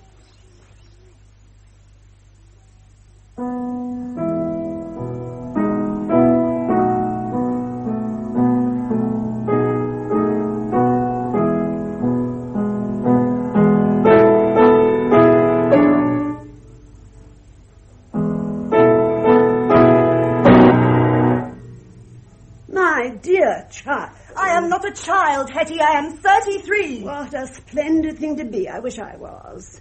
Though I don't know. I wasn't happy when I was 33. I was much happier in my 40s. Though I was never sure what people meant by that. Don't do that, Susie. It's rather nerve-wracking. Will you do a new book? I might. Can I be in it? Oh, do let me be in it. Susie, whatever's come over you.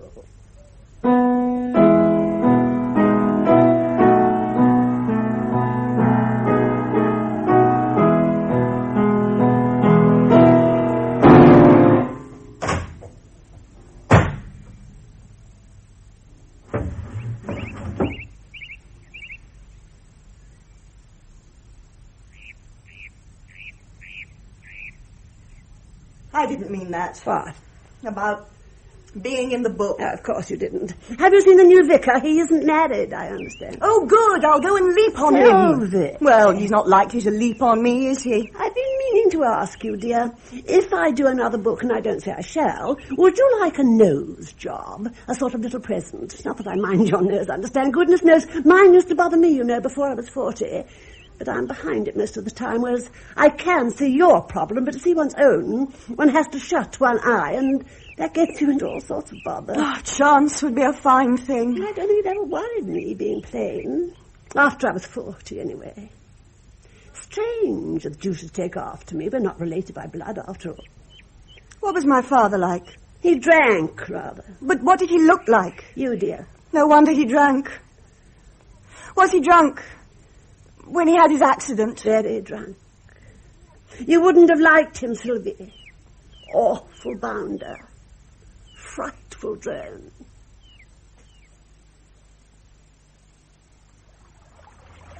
See the little fairy glen where the elves are dancing. Hello, little girl. Hello, little tennis court. Had a busy day? Yes. Yes.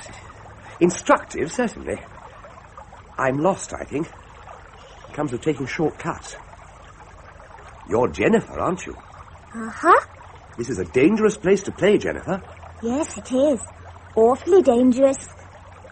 Do you want to see it? What? Rich and Strange, 1966. Well, that's why you're here, isn't it? Oh, my favourite book. This was the weir, and that must be the mill. Hatton's Mill. Come on. Of course, it isn't called Hatton's Mill, only in the book. It hasn't got a name. Oh. Look.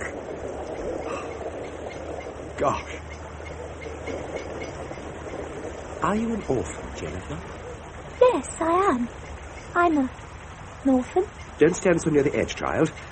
It's horribly fascinating. Of course, it's only Hatton's Mill in the book. That would be artistic license, you see, wouldn't it? But she describes it perfectly. The broken steps, the isolation, the feeling of rottenness and unfathomable depths, and the vast, indifferent mill. Throw a stone in. A big one. Oh, all right. There. Gosh. Her only book without a body. Did you know that? Oh, yes. Strange the sense of anticlimax at the end of all her stories. When the murder is caught. The sense of unreality. You read her books? Oh, yes. I know them all. I could read when I was 3. Oh, do come away. It's so cold and dank and slippery. Don't you long for the sun, my pale, fey child? Not particularly.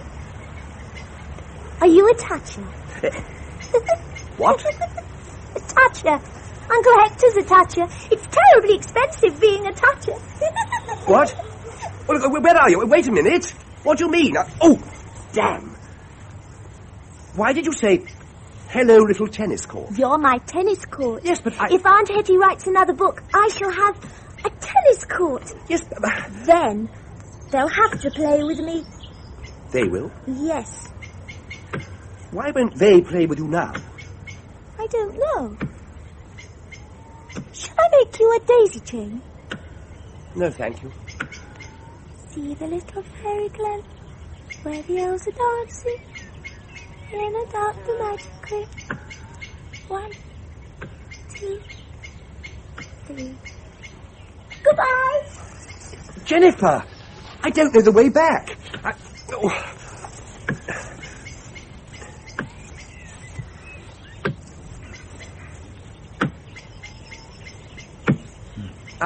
Could you direct me to the village, please? Please. 1 moment, please.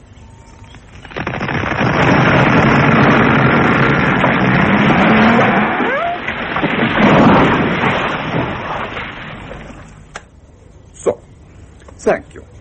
I just wish to record it for the collection. It's a sad sight, the death of giants. How many noble trees, Mr. Meadows, across this great island, slaughtered like pigs with swine fever by that vile worm. Worm? Come on. How did you know my name? You are staying with Dame Hattie, yeah? Yes. I work for Dame Hattie. Oh. Are all these elms diseased? Oh, yes. See, break off some of the bark. Here and here.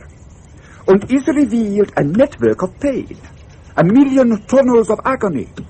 A bunker of disease and decay. What a subject for a great epic poem, Mr. Meadows. An underground city of death. I'm a poet, Herr, Gerber. Gustav Gerber, formerly of the Hamburg State Police. At your service. Oh. Traffic Division. You want to park your car? I can help you. May you live to write it, Mr. Meadows. You record these sounds? Oh, yes. They will also burn the trees, and I will record that too. But why? Well, it is my hobby.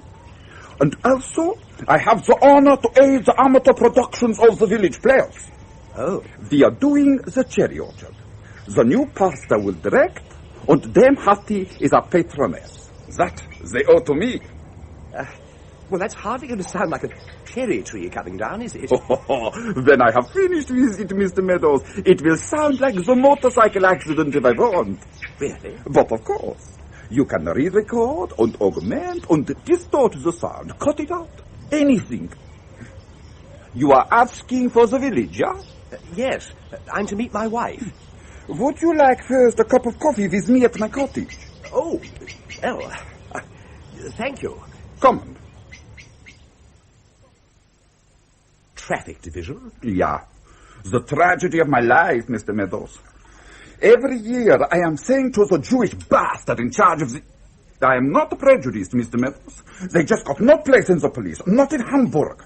Polizeikommissar. I am saying, Jaime, please, I want to go criminal. What? Scenes of crime. I want to work on scenes of crime. Violent crime. Murder. Robberies and criminal assault. You think I am joining the police for helping out ladies across the Schulterblatt? This is Hamburg, city of sin. We are not in Dusseldorf, you know. We see, says Jaime. Next year, maybe. That is how I met Dame Hattie. Dame Hetty? What a wonderful writer. I admire all Stevie's English, Mr. Meadows. The British Home Stores. The Changing of the Guard. The Manchester United. The British Criminal. Real Aryan gentleman, Mr. Meadows. Bobby Charlton. Ronnie Biggles. Yes? So, I am writing to Dame Hattie. Your policeman, I am saying, excuse me, they are not wonderful. Aren't they?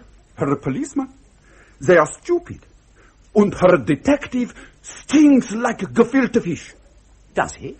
Amazing. She is writing me a most courteous, charming letter. I want to kill this man in Hamburg, she writes. What? For the book. Oh. So, we are planning this murder, she and I.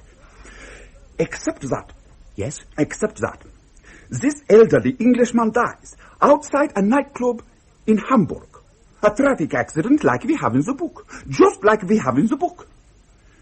Exactly like we have in the book. Nature imitating art, I am saying to myself. Only the book wasn't out already. Yes. Have some more coffee.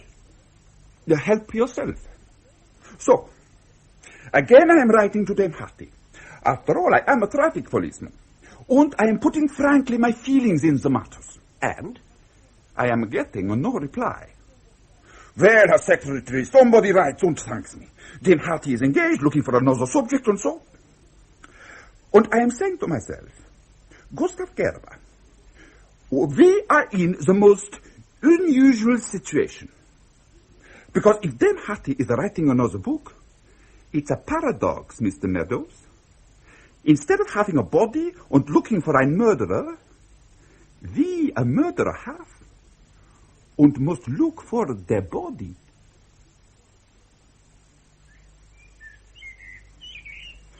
Ah, there you are. Thought we'd lost you. My God! You all right? Sorry, did I startle you? I mean, if you could, would you warn me next time, Major? Please. I might have been killed. Oh, sorry. Lost your way, have you? Yes. Oh, easily done. You're not far off. You could see the Dow House from here if the light wasn't fading. Oh, you've been out a long time. I have walked for miles and miles. Well, I'll take you back. No point in hanging on here. Not your cup of tea, is it? Actually, I think I need my wife. I am going to the village. Well, why not phone her from the Dow House? Those birds were sitting, Major Lowe. Not anymore, they're not, are they? Nasty fat brutes. Vermin, Mr. Meadows. Come along.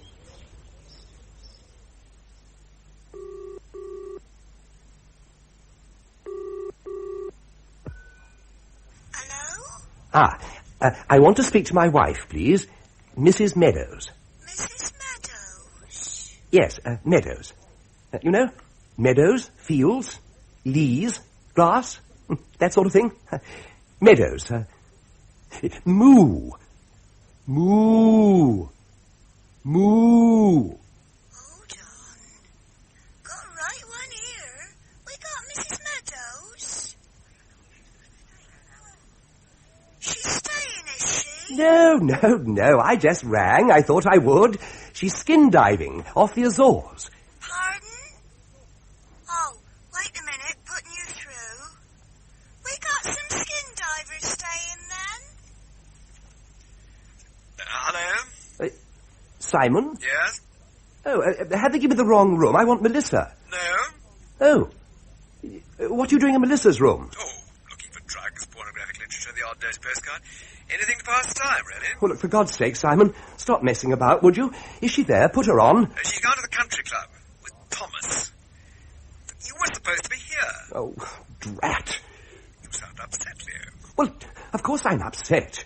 I've every right to sound upset. I was very nearly killed this evening. Oh, is that all? Accident? Well, I don't know. What happened? Did you read some of your poems to the village idiot? Ha, bloody ha. Oh. Country club. Country club, country club. In the litter book, Leo. Oh, thank you. I didn't see you there. Just passing through. You have a lot of telephones, Dame Hetty. Yes, we do. Thomas bought a job lot. I can't stand telephones.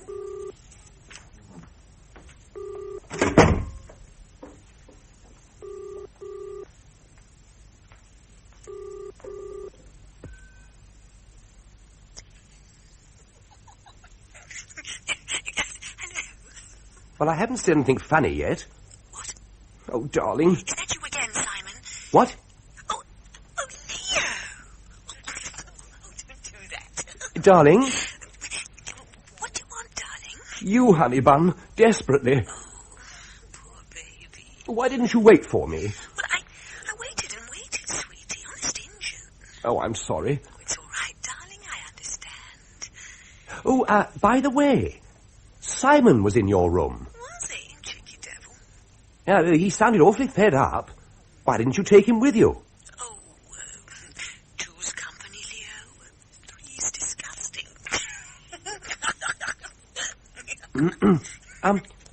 Is Thomas with you? Yes, he's at the bar, getting some drinks. Oh, don't do that. Whatever's going on, Melissa? Just some tomfool. Oh, is Thomas looking after you for me? Oh, yes, he is. Oh, nice chap. What time will he be back, baby? Oh, I don't know. 1 o'clock. Half past. Oh, honey bun. What's the matter, darling? Well, I shan't see you. Oh, sweetie. Can't you get someone to drive you over? Well, they go to bed so early. What a pity you don't drive. Yes, but Melissa, I've got to talk to you. I'm beginning to get the oddest feeling. Oh, I'll ring you in the morning, darling. Sleep tight. Mind the bugs don't bite. What? Do I disturb you? No, not at all. My wife. Oh. Lovely girl. Is she? Marriage is a wonderful institution. I recommend it wholeheartedly. Do you? Oh, yes. Strong chaps like yourself perhaps may not need it, but of course... oh, but my goodness. It is a comfort to we weaker brethren. I am not a chap, Mr. Meadows. No. No, of course you're not. Sort of little joke. Shorthand. No offence meant. None taken. You mustn't... Well, they say that... Do I look like a chap? What? Do you get the feeling you were in the army with me or something? Oh, good Lord. No. Why is it adults are so devious when as children we're so direct? Oh. I cycled over to the vicarage this morning. It was such a glorious morning. Unfortunately, I clashed with a school bus. That's always a mistake, and they couldn't get by. It was all rather harrowing. There were 40 juvenile yobbos behind me, whistling and crying, "Get them off," and gore in rural accents. Where there? From the back. I am quite seductive, Mr. Meadows. Oh, of course you are. My word. Well, that wasn't so bad, though it is remarkable what they seem to be teaching them these days. There's something quite frighteningly lustful about a recently broken voice in a high state of smut. Anyway, they got by in the end, though it seemed to take forever about it, and they gradually fell silent, row after row of quite pitilessly appraising faces. And as they drew away, there was this mad rush to the back of the bus, so I smiled, placatingly, I thought, and there was this long, collective... Ugh. There's no answer to that. Sylvie? Aunt Hetty? I can't sleep. Will you play cards with me, dear? I was just going to show Mr. Meadows to his room. Yes, I'm sure you were. Well, I've no doubt he can find his own way. Yes. Yes, I can, thank you. Oh, dear. Excuse me. Long day. Good night. Good night. Good night. Aren't you working? I can't get on. Nothing falls into place. The setting's all wrong. I have my main character, my victim. It's the setting that's bothering me. Oh, you'll think of something. Yes. So it does seem a pity. Nonsense. The weak must die that the strong may live. The herd should be culled from time to time. About the nose job? Yes, dear. Thank you very much. I should like it. I am pleased. That'll help. Will it? Oh, yes. Good night, dear. I don't think I want to play cards after all. Good night. Don't we wait for Dame Hetty? No, she never comes down for breakfast. There are kidneys on the sideboard. But whose? That's what I want to know. Don't be ghastly, Jennifer. How's the project going, Leo? How do we shape as local colour? Well, not at all well, actually. The project, that is. I was thinking of going today. There are things I ought to be doing. Get in now and you'll become the world's leading authority on Dame Hetty Lowe. A manuscript all ready for when she snuffs it. Television interviews, book programs. You know the way their little minds work. She's very big in America. Well, why aren't you doing it? Not my line. What is your line? He has the Midas touch, Leo. In reverse. Sylvie, you traitor. We cornered the world's surplus in second-hand telephones once. Had you noticed? Why, yes, I had. There do seem to be 3 phones to every room. Not to mention the stables. Not if you can possibly avoid it. I'll show you. Oh, no, you won't, young lady. You nearly lost him yesterday as it was. I'll show you. Well, I'm not all that bothered, actually. Oh, it's quite a sight, believe me. I had thought of opening it to the public and charging admission. Oh, I shouldn't tell Hetty. She's trying to forget all about it.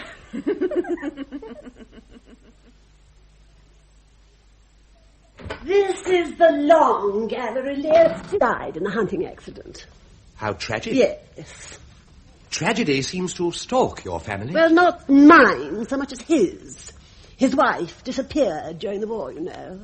One sister committed suicide. The other had a heart attack during a thunderstorm. Some families are like this, I understand. Look at Thomas Mann. You shouldn't smoke so much, Leo. It's not good for you. Your next book, Dame Hetty. Yes. I'd like to talk about it. Do you mind? Of course not. Well, I wouldn't want you to talk it out. Talk it out? Well, I mean, some people feel superstitious about it, so that they lose material if they talk, before getting it down on paper. Good heaven. You have no such inhibitions. I have very few inhibitions of any kind. You do have a very practical attitude towards your art. Yes, but I believe in inspiration, too. Inspiration is all. Inspiration and execution. Oh, for a muse of fire that would ascend the brightest heavens of invention. I do believe you've inspired me. Where will we poor crime writers be without our dear Shakespeare to bring home the bacon? And where do you seek inspiration, Dame Hetty? Here, in the long gallery, where I write. But the heart of the matter is rooted in reality. Some gesture, some place, some phrase, someone, but real, not imagined. Perhaps because I started so late. I was 40, you know. I had no idea I could write. I had no idea what I could do. We writers, Leo, balance between art and absurdity, as others balance between life and death. One is so easily pushed from one to the other. I was leading an absurd life, you know. I wasn't born a dame. People knew me once as Lady Hester's companion. Were you there during the thunderstorm? You're thinking of the wrong sister, Leo. I'm thinking of your next book. My last book. Your last book? My swan song. Is that what it'll be called? Swan song? Yes, that's right. Some say swans sing before they die. To a no bad thing should certain persons die before they sing. You look a little pale, Leo. Shall we go into the garden? We can get there from here. Come along.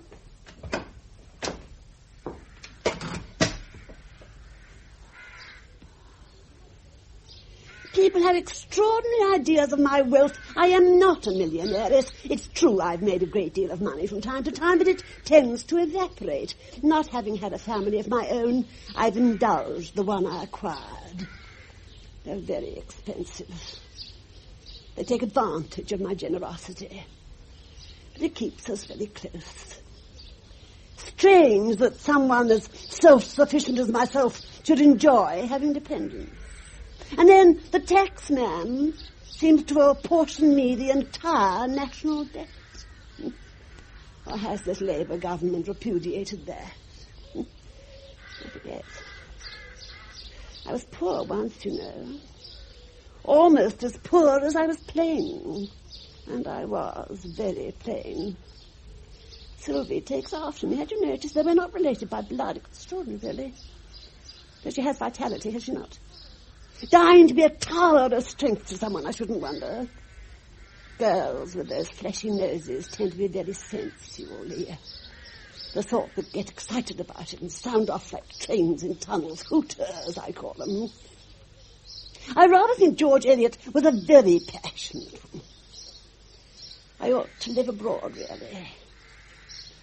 But then, why should I?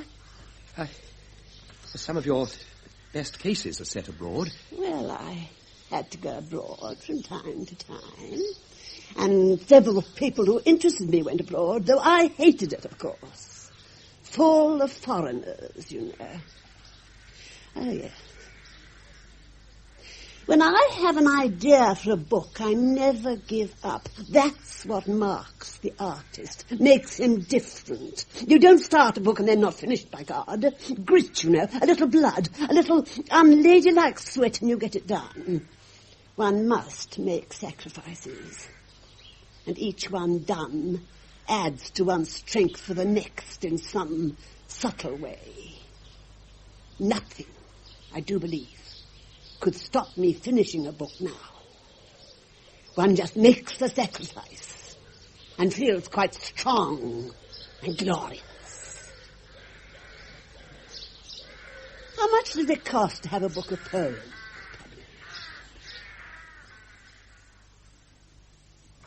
Dee-doo-dee-doo-dee, lovers at first sight. Dee-doo-dee-doo-dee, Sylvie? Yes, Leo. I met a man in the park yesterday. You have better luck than I do. What? Gustav. Yes, that's right. He said he worked for Dame Hetty. Well, sort of. He helped her with a book once. Yeah, so he said. Yes, he says a lot of things. He said some remarkable things. We do attract more than our fair share of loons. Yes, we do. But Gustav does take the biscuit. Yes, he does. Why don't the local children play with Jennifer? I don't know. Won't they? We are a bit isolated, I suppose. Long way from their little teas, I expect. Precocious child. Tires very quickly of the grunting little morons we get round here. You do have this acute servant problem, don't you? It would be a treat to have a servant problem of any sort. There are a couple of dailies that come in during the week. I think it's a couple. They all look alike to me. There's the woman who does lunches. Oh, and there was a Spanish couple once. Whatever happened to them? And Hetty had a secretary once. Yes, she did. Charming girl. Gustav helps with the garden and odd jobs. He's a very good driver. Loves the rolls. He's a very interesting man, if you keep him off his obsession. Obsession? He has this remarkable theory about Hetty. He wrote her a fan letter ages ago. She wanted a continental setting for a book she was doing at the time, so she wrote back.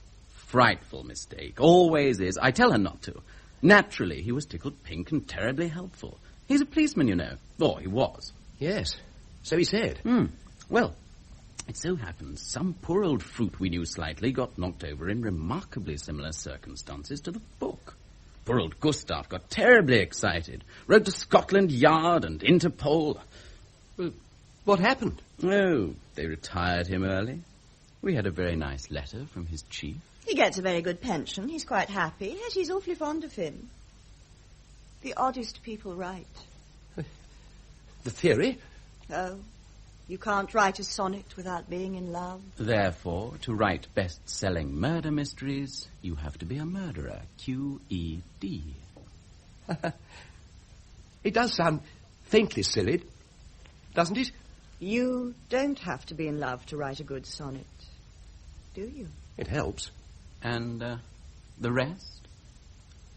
There is something essentially poetic about the force of her prose, as if she was half in love with easeful death. Particularly other people's. Shut the door, Hector. Well.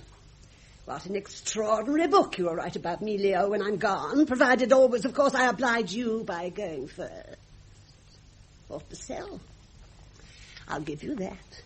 Do sit down, Hetty. You're looking very frail. I wonder I don't look apoplectic. I rather think, Leo, that there's very little difference between what you are doing and what you appear to imagine I have been doing, except perhaps of instinct, literary breeding, the difference between shooting foxes and hunting them. Hetty, please sit down? Yes, it wouldn't do for me to fall, would it? I might fracture an old hip and die. Wouldn't do at all, would it? Now, don't fuss me, Hector.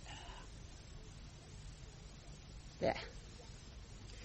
Are all you young people taking precautions? Hetty! Hasn't anyone offered you their version of the official biography, Leo? With exclusive access to the most alarming tidbits? For a percentage, of course. No, they haven't. And I must say how much I resent your remarks about my literary breeding. Oh, must you? Bravo for you. They are slow off the mark, aren't they? I expect Thomas has thought of it. I was thinking of getting round to it. One has to be practical, after all. Will you have a pill, Hetty, please? Hector, I am not about to die and leave you to the rigours of life on a mere 7,000 a year. Please don't fuss. Leo, do sit down and stop presenting things. You're making the place look untidy. If it makes you feel any better, I appoint you official biographer. On the spot, it's all yours. Provided you stay the weekend and don't alarm me by running off or annoy me by staying too long. Well, I don't know what to say, Dame Hetty. You'll have to think of a better opening than that. What will you call it? Oh. Well, I thought murder as art. Mm-hmm. You're thinking of De Quincey's essay. Yes, I quite like that. Murder considered as one of the fine arts. That'll do splendidly. We agree about something, at any rate. Well, we ought to celebrate, surely. Everybody, have a drink. What's the matter with her? I don't know. You're in very good form, Dame Hetty. Yes, I am. The excitement does tend to wear me out these days. I have settled the shape of swan song. Dry sherry, Leo. Oh, please. I'll have a scotch. It's going to be set absolutely squarely in the best tradition of English crime writing. What? You mean a large country house? That sort of thing? Yes. In this case, an historic one, redolent of the long past, the many dead. To it will be gathered. Will be drawn, as if by force majeure. The last remnants of our glorious heritage, a trip down memory lane. The weekend in the country. We must get another cook, Hector. Croquet on the lawn. Was I silly to promise Jennifer a new tennis court? The idle, charming flirtations of cultivated, intelligent, essentially useless people in an endless, blissful English summer. With nothing more disturbing than Dutch elm disease on the estate. It does sound a bit old hat, Hetty. Oh, nonsense. I like it. Great artists work in established forms. Great art is not necessarily an innovation of form. But tried and true are nonetheless for being that. Yeah, you begin to grow on me. I can't have my characters getting out of hand. Well, have you all got a drink? I could use this scene, you know. Perhaps one of us should drop down dead, clutching his throat.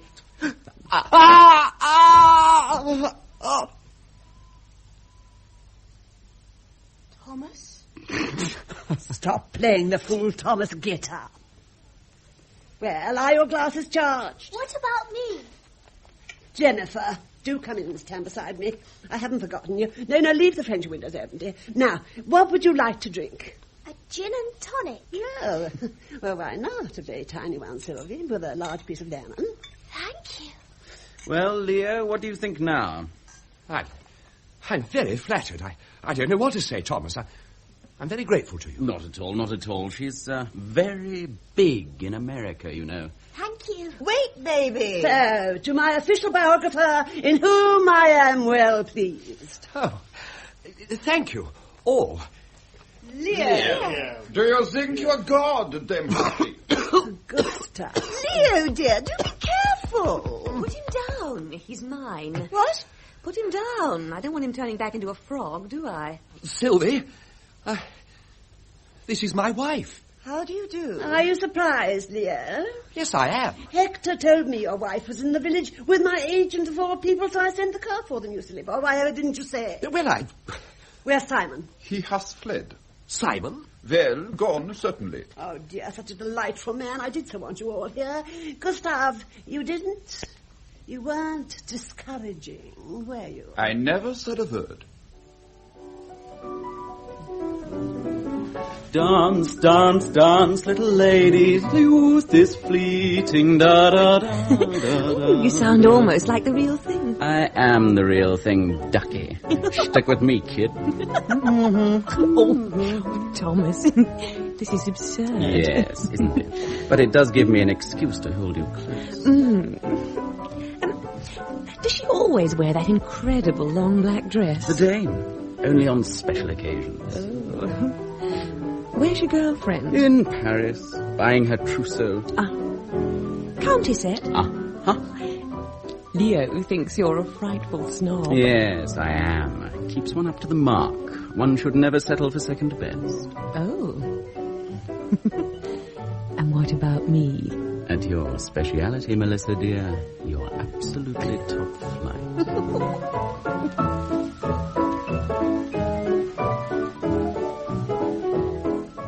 What a delightful couple they make. Yes, don't they? She's a wonderful dancer. It's a pity I don't dance. Charming girl. I'm so glad you like her. Oh, I do. She's perfect.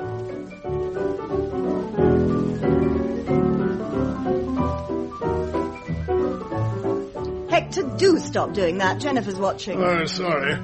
You're very stiff, Sylvia, and may I say it, glowering somewhat. Sorry. Oh, what do you think?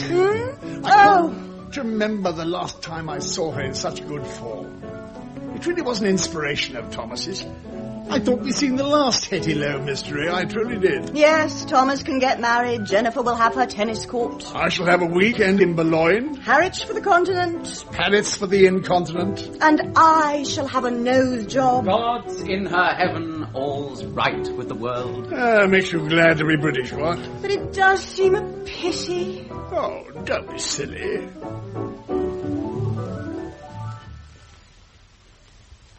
Dinner, it is served. Oh, well, I agree. See, how does he do it? So quick. Gustav, you're a genius. Is there no end to your talents? I'm sorry, I don't own a dinner jacket, Dame Hetty. Oh, that's all right, but have a word with your man, I should. Did I say something funny?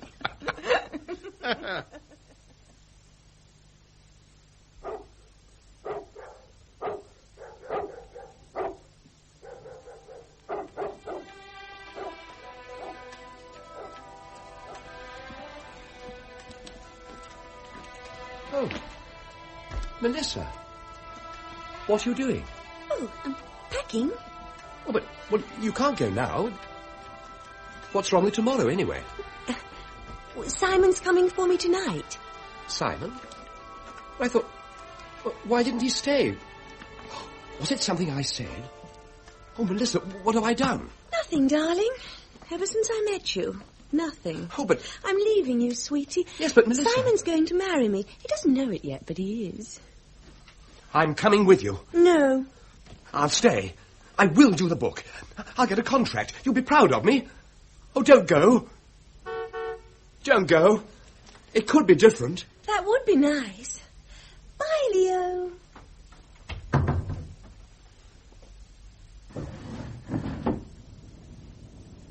I built a willow cabin at your gate.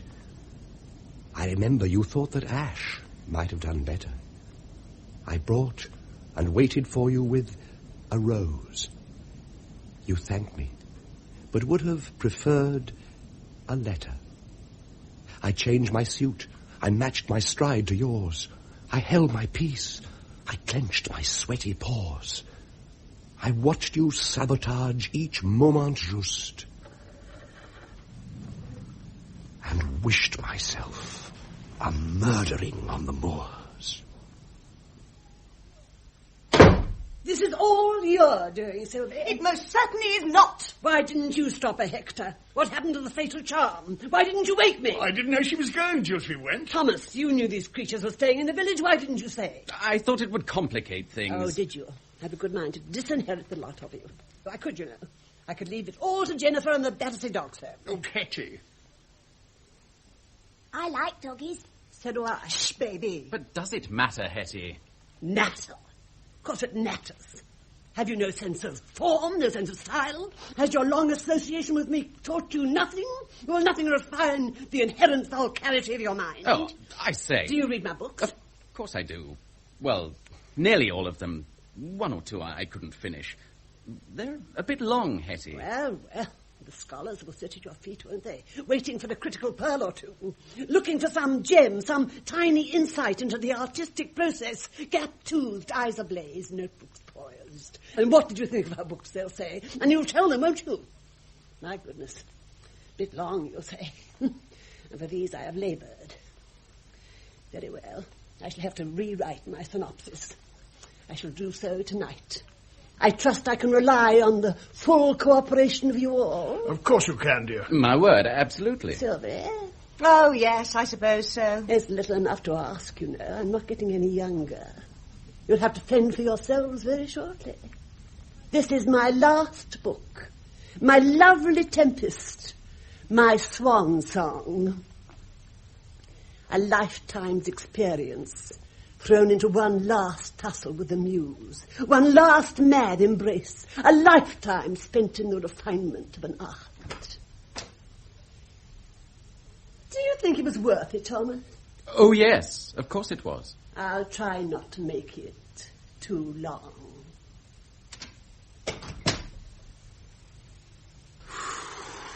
What's the matter with you? Usual pre-book storm, that's all.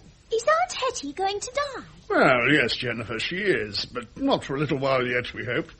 God forbid. I will get my tennis court, won't I? Oh, I expect so. If she leaves it all to me, you can come and live at the dog's home if you want. There you are, Hector. One kennel shuts, another opens. I wasn't looking to spend my old age with you exactly. Hello, Jennifer. Hello, little tennis court. Why does she keep saying that? Oh, come in, Leo. Your wife get off all right? Yes, thanks. Charming girl. Yes, bucked us up no end. Treat to have her round the old place. Oh, I'm sorry to see her go so suddenly. Desperately sad. Yes. Gustav was wondering what you'd like for dinner. Was he? Sort of little treat. The honoured guest. That sort of thing. Rather fancies his cooking. Oh, so do I. Has he taken over as cook? He's going to do dinner from now on. Gets him into the house more often. Well, he was always in and out of the library with stuff for the theatricals. I expect he feels he can keep an eye on us. Now he's got the kitchen.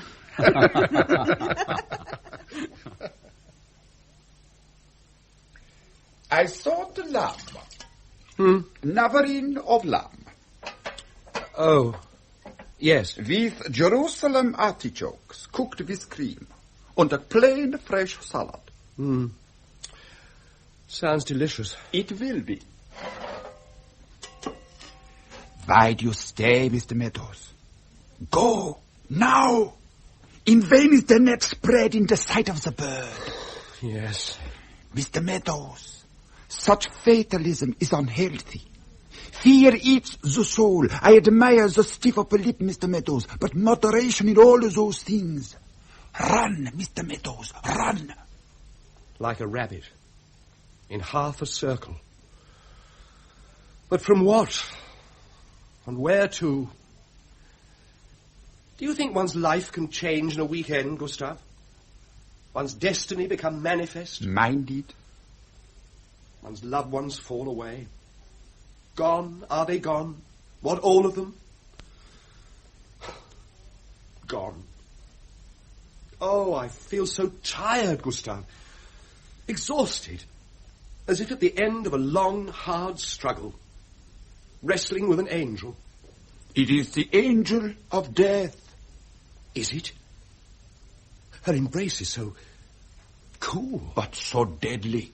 Her skin doesn't part from you, with vile, sticky noises. Mr. Meadows, you are in love with the idea of death. Or out of love with life. Her smile is fascinating.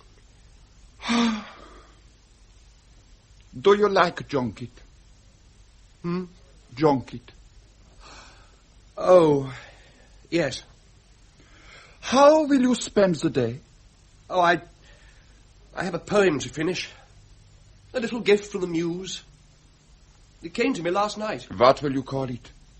Swan song? Et tu, Gustav.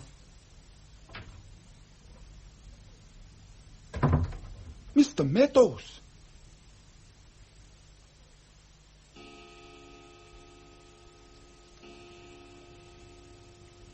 The last of the junket, Lear. No, thank you. Delicious, wasn't it? You thought so, evidently. Oh, it was, you know. The man's a marvel. I knew I'd find a use for it. She never throws anything away. Coffee, Lear. Oh, have a brandy first. No, after. Have both now. I think I'll go to my room, if you'll excuse me.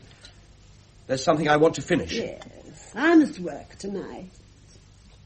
Do you drink when you work, Lear? Sometimes. Take the bottle. Thank you. I'm sure you don't need it. No, I don't.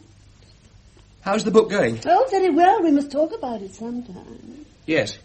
Good night. Leo! Yes? Has he forgotten something? Have you forgotten something? No. Do you like poetry, Sylvie? Oh, it doesn't matter. I like poets. Well, I have this book of my poems. I had to pay to have it published, as I think I said. I usually do. It's not very big, is it? But you can't always go by weight. Some of them are quite good, I think. The early ones had promise. Well, people said so, you know. And I believed in them. The poems, that is. And the people come to that. Anyway, I'd like you to have it. I haven't written in it. There isn't anything to write. Thank you. I thought you didn't give books away, Leah. Ah, well. Perhaps it's the exception that proves the fool. What a splendid line for your exit. Good night. Oh, now then, Sylvia, old girl. We're not going to have any tears, are we? No. We can't afford to be sentimental, can we?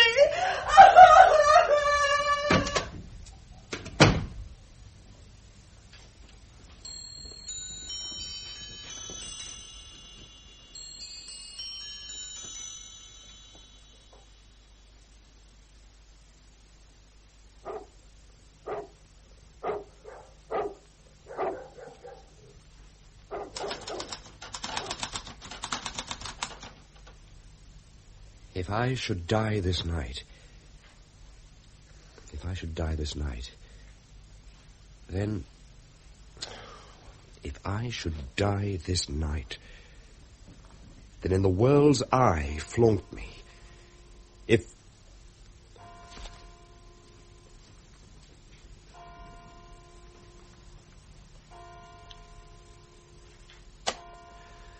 Midnight.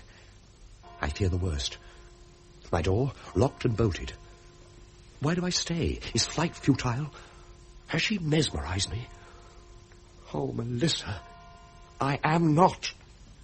Nothing. I exist. I write, therefore I am. I write, therefore I am. I write, therefore I am. One small distinction was all I asked, all I ever wanted. Admit the muse cannot be wrong if so she choose. 29 volumes in all, and one to go. I shall be the book of the month, anyway, in all the anthologies. Dead? Are they dead? What, all of them? Dead? Who is it? It's me, Sylvie. What do you want? I'm in bed. Well, I'm not. Open the door. Do you always go to bed fully dressed? Well, You're working too hard. But I do exist. Oh, I'm not nothing. We are non-fiction, aren't we? Pardon? Oh, listen. Set your face against women. Let it burn, shot full of love's knot, tail slime and dog dream. Love's not time's fool. Do fish love less than frogs pawn to night's queen? Endless burn, sleeping duty, ice creamy dream, angelic saluki, bordelic bream. Let it burn, let it cool. Love not time's fool. Set your face against women. Let it burn. There, you see? I do exist. Very nice. I saw your light was on. I brought you a cocoa. I shan't drink it. I won't. I won't. You can't make me. All right, don't drink it. See if I can. Hetty wants to borrow your tape recorder. Is that all right? She's working in the long gallery. Little Miss Muffet, the concrete prima donna, Uncle Tom's carbine, Nanny makes 3. Do you think I don't know? You sure you're all right? She can't. I won't. It doesn't work. Put it down. It was working just now. Or were you talking to yourself? Yes. Yes, I was. I do. Often, all the time. I'm doing it now. Well, I'll leave you to get on with it. She only wants to look at it, I think. Bring it back. Oh, yes. I'll bring it back. The visitor. Find the lady. The swelling scene. Emily and the detectives. A 4th at bridge. The lady is for burning.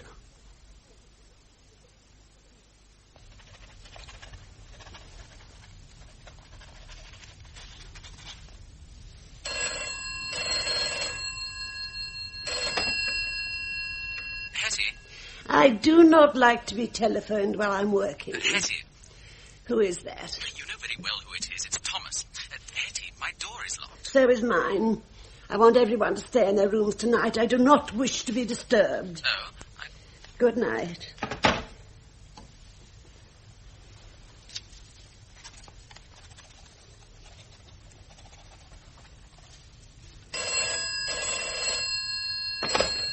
Yes?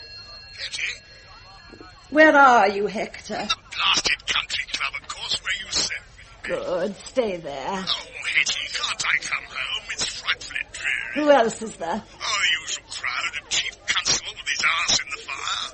A boring old fart he is. Well, talk to him, Hector. Buy him a drink. Make sure he remembers you. Oh, yeah, he talks about television. Well, pour it over him, then. But don't come back before 2:30. There will be a body in the carriageway under the west wing. I shouldn't drive over it. You'll probably pick it up in your lights. Phone the police and tell them not to make a lot of noise. I shall be asleep. Hetty, that's another 2 hours. These are difficult times, Hector. We must all make sacrifices. What about Gustav? He's not on the phone, is he? You'll have to miss it, that's all. Can't please everybody. Good night. Where the elves are dancing in the dark, the magic ring. 1, 2, 3.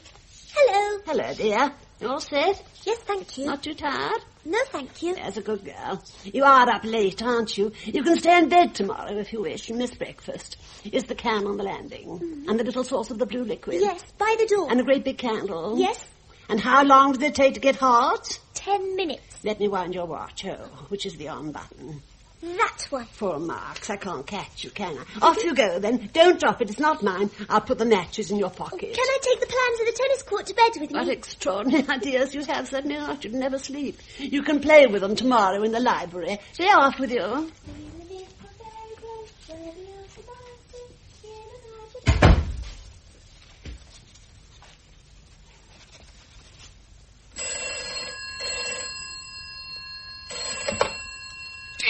Yes, Leah.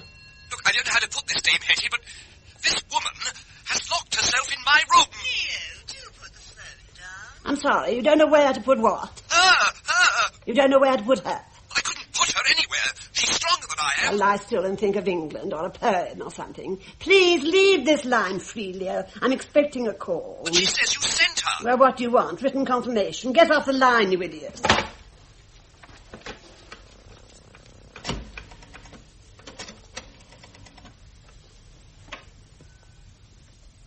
Yes? Thomas. Oh, Hetty. I was going to ring. Well, you know I wouldn't disturb you, but Jennifer's outside in the passage, giggling away, splashing something about. Can't you smell it? No. What's she doing? She's soaking paraffin along the landing. Paraffin? Yes. Yes, I can smell it. You wouldn't, Hetty, would you?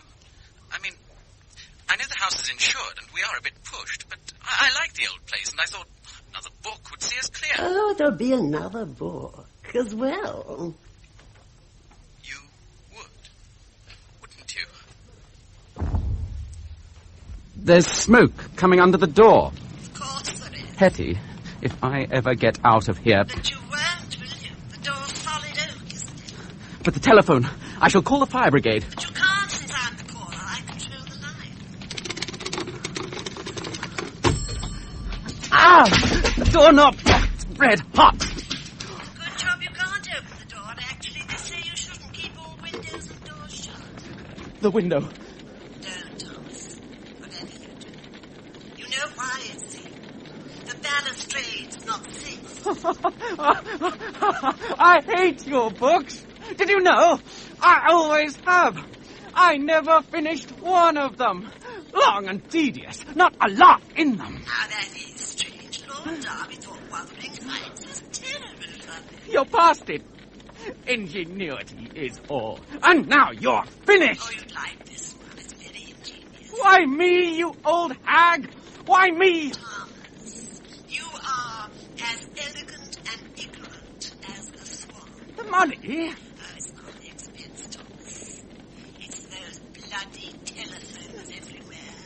In the loos, in the bathroom, the dogs peeing over them in the stables. I hate telephones.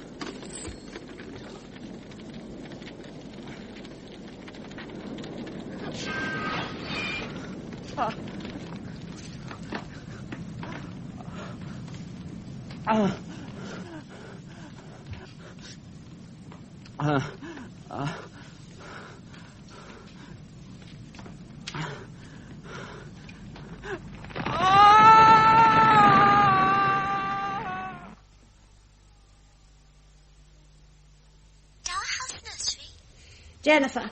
Yes, Auntie. Have you got my list? Yes, Auntie. Read it to me. Blow up the big candle.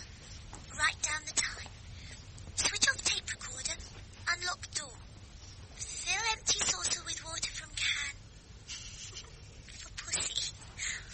Bring the can and recorder and candle and key and list to long gallery. Wait 10 minutes. Wipe candle smacks off brass doorknob. Leave passage door open. Go to bed. Splendid. Off you go, then.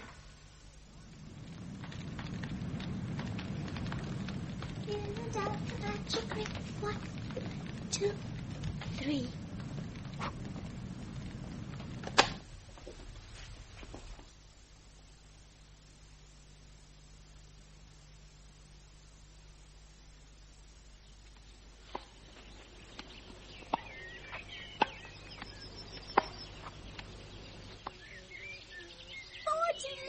Jennifer, that was out. No, it wasn't. Hector. Oh, 40 love.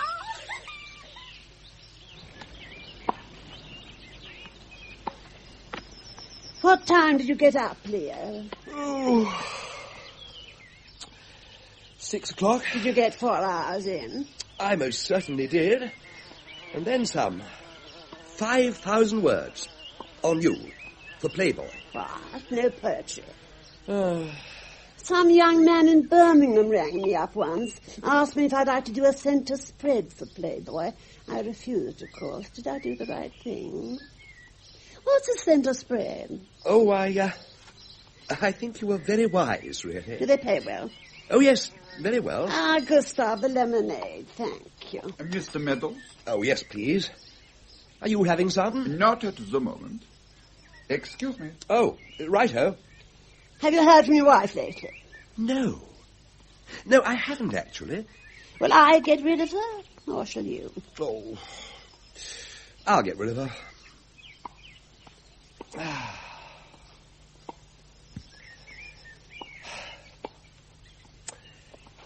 About the nose job, Hetty. Yes? The sooner, the better. Oh, yes.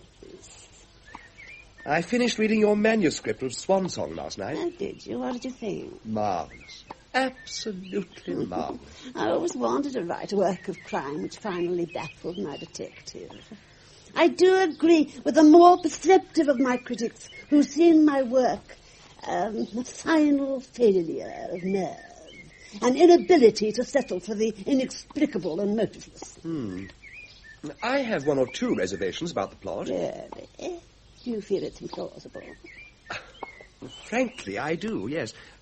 I mean, how do you smell paraffin if there's none about? Well, you know, suggestion is a very strange thing. If I told you you had a spider on the back of your neck... No, don't. Ooh. and on no account to touch it, since it was deadly. Do you think you might begin to feel him picking his ways with the hair? But there isn't, is there? No. The water. Would dry very quickly on a warm summer's night with a good current of air. Still, perhaps I must it. What a pity. Oh, we'll get by. Make no mistake about it. On the sheer horsepower of the writing alone. Oh, thank you. That is nice. It is a treat to hear it from time to time. By the way, use the long gallery if you want to. By all means. Well, thank you. It's very quiet. I shan't be going there anymore. You'll make a writer of you yet, Leo. Darling! Darling! Leo!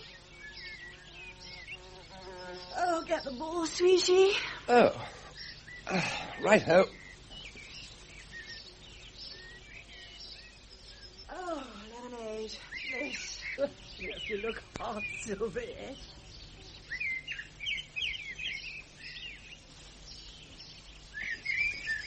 Mr. Meadows! Mr. Meadows! Gustav, you made me jump.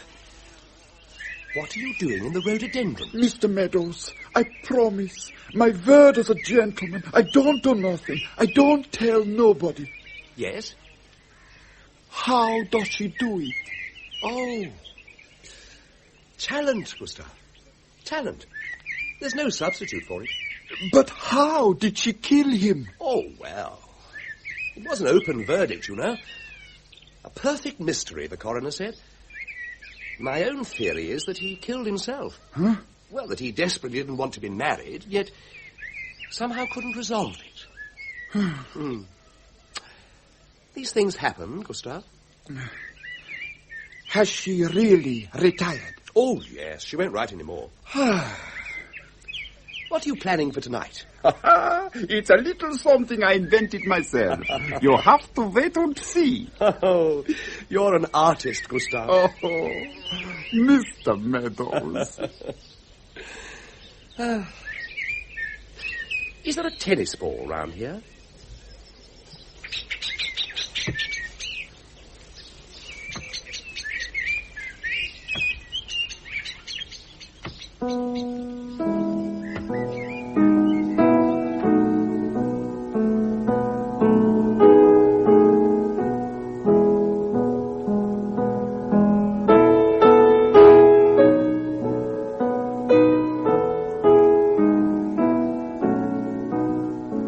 That was Murder as Art by Graham England, with Noel Hood as Dame Hetty and John Rye as Leo. Gustav, Philip Voss.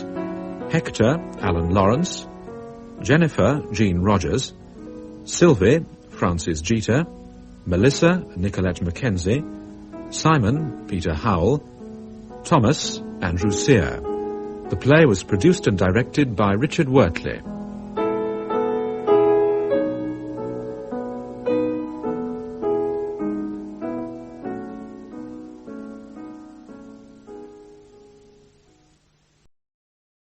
Midweek Theatre. We present Murray Ney and Barbara Cooper in The Weather for Murder by Philip Levine. Oh, Miss Pierce. Just coming, Mr. Rayton. Won't be a moment. Thank you so much. Yes, Mr. Rayton. Something else you'd like? Just my bill, please. Time I was back in the shop. Busy, are you? I've a pile of prescriptions that high. In July? Wouldn't have thought you'd be overworked this time of year. Warm weather brings its quota of complaints, too. You'd be surprised. Let's see, but a coffee and, a toasted bun. I promised myself I'd lay off the starch, but whenever I come in here, my resolutions fly out of the window.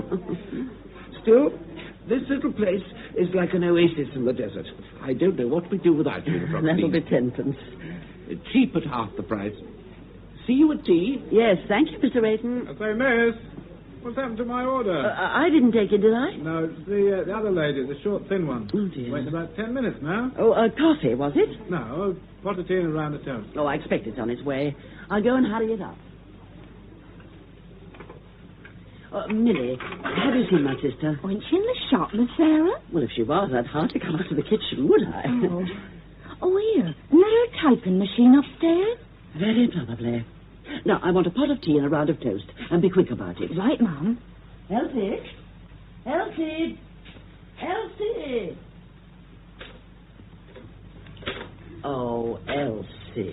Oh, did you call, Sarah? Did I call? I've been shouting myself silly for the past 2 minutes. Really? I was concentrating. What on earth are you doing? I had a sudden inspiration. The most brilliant idea. Oh, surely it would have kept till later. You know we're rushed off our feet between 10 and 11. It's bad enough for the two of us. I can hardly cope on my own. This is the most ingenious idea, Sarah. A whodunit, and it's set in one of those laundrettes. You know, where people take their laundry. Well, I'm afraid I can't stop and chatter now. Yes, but Sarah... Later, dear, later. Now leave that and come along down.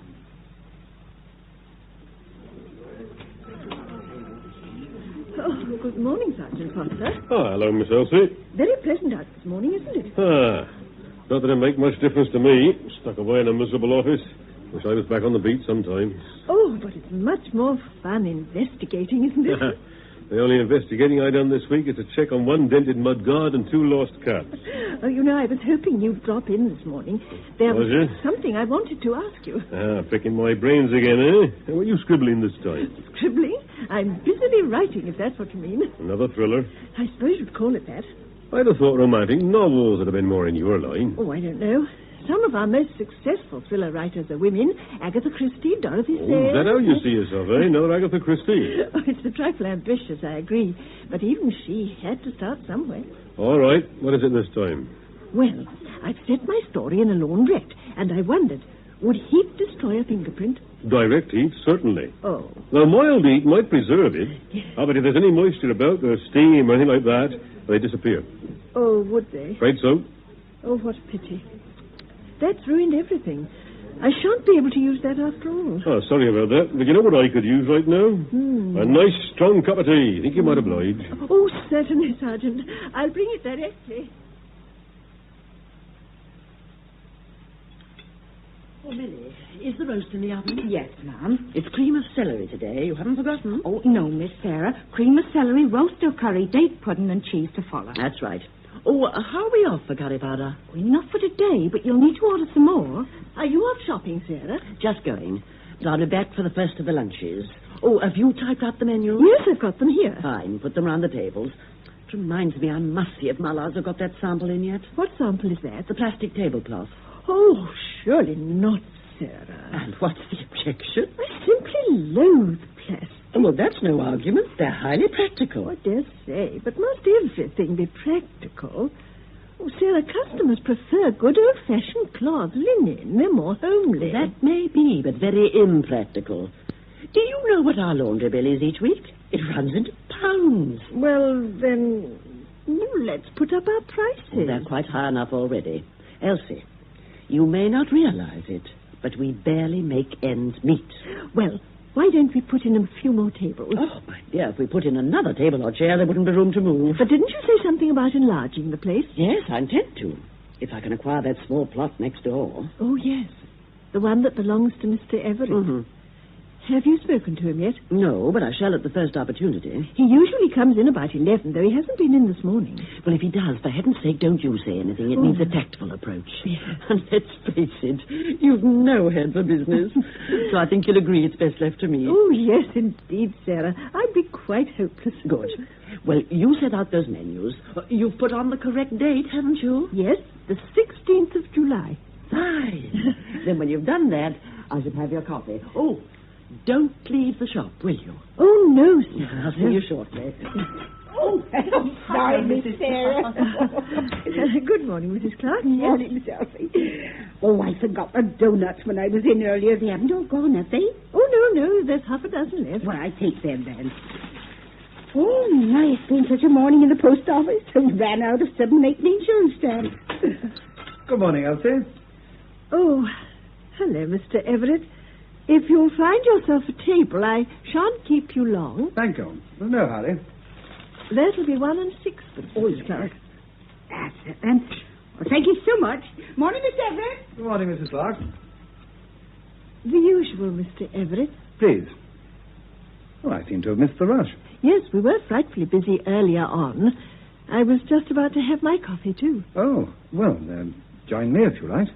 Oh, may I? Anything with your coffee? Just a plain bun, I think. Right. I shan't be a jiffy. Yours is half and half, if I remember rightly. Yes. No milk for you? No, I prefer mine black. They say black coffee keeps the mind alert and clear. And that's very essential if one's doing creative work, don't you think? Oh, very. How's the writing coming along? Oh, not too badly. But it's so difficult finding new ideas.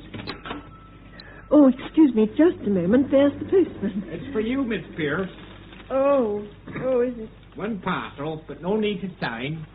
Thank you. Pleasure. Oh, dear. Another rejection? Well, never mind. There are a great many other publishers. No, I'm afraid there aren't. I've exhausted them all. Oh, well, into the wastepaper basket, I suppose. Tell me, what was it about? Oh, I'd hate to bore But you. you'll never bore me, Elsie. On the contrary. Now then, come along. Oh, well, it was about a private detective in Soho. Do you know any private detectives? No, I don't. Have you ever been to Soho? No, but I've seen pictures and read books.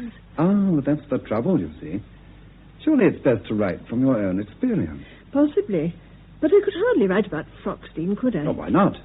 You know Frockstein. Oh, it's so dull and boring, and this tea shop wouldn't make a very exciting background for a thriller. Oh, I wouldn't say that.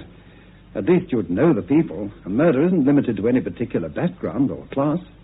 I bet there isn't a person anywhere who hasn't thought of murdering someone at some time. Oh, not you, surely, Mr. Everett. Oh, you'd be surprised. And whilst I remember, I wish you'd call me Victor. Oh, well, as long as Mrs. Everett won't object. Oh, why should she? Now, if you would take my advice, Elsie, you'll start your next novel nearer home. I'll try.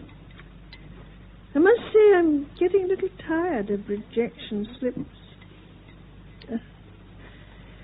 I meant to ask you before, what happened to your dog? My dog? Yes, Dandy, wasn't that his name? Such a lovely Labrador with the best coat I've ever seen. I'm afraid I had to get rid of him. Oh, not distraught. No, I had to find him a new home. Oh, however could you part with But it him? wasn't through choice. Nora, Mrs. Everett, felt there wasn't room for him in the cottage. Oh. We've one or two fine pieces and, well, he was rather a large dog. Oh, what a pity. Yes, but one has to give and take in marriage. I suppose so. And anyway, you've still got your dahlias. Well, no, I haven't actually. Oh, haven't you? But I thought you had a wonderful collection. I did, but Nora doesn't care for dahlias. She says they attract blackfly, so we've switched to a herbaceous border. Oh, sad. No, not really. I must say those blackfly were a bit of a nuisance. But in spite of them, I heard that one year you took almost every prize at the county show. Oh, that's quite right, I did. Before you and your sister came here, before I remarried, several summers ago. Odd, when I think back now. Just Dandy and I. My dahlias, blackfly and all. Your wife's from London, isn't she? Yes, though we first met on a cruise. It's funny how that happened. My first holiday in years. She was a science teacher, you know. You wouldn't think it to look at her, but she's terribly bright. Good brain. Used to teach in the secondary modern. Well, we seemed to get thrown together on the cruise. Mm-hmm. We were never out of each other's company. Oh. And when I got back, I found I missed her. I wrote, and then out of the blue, she turned up here. And, well, that was that. Not terribly romantic, is it? Won't give you much copy, I'm afraid. Well, didn't your wife find it very quiet here in Frockstein? Well, at first, Nora was all for moving back to town. Then suddenly she changed her mind. I think it was the cottage. And I'm not surprised at that. It's adorable. Though I only know it from the outside, and I love that beautiful bay window. Yes, that's the lounge. Oh, is it? It looks rather like an inn with that, what do you call it, bubble glass? Bullion glass. Yes, genuine, too. Not this mass-produced stuff. Yes. It's a bit warm in the summer, but I must say I find it delightful. The only thing is, one has to be careful with the furniture or the sun can blister the varnish. I can't imagine a lovelier cottage for retirement, Mr. Everett. Victor. Oh, yes. I'm not completely retired, you know.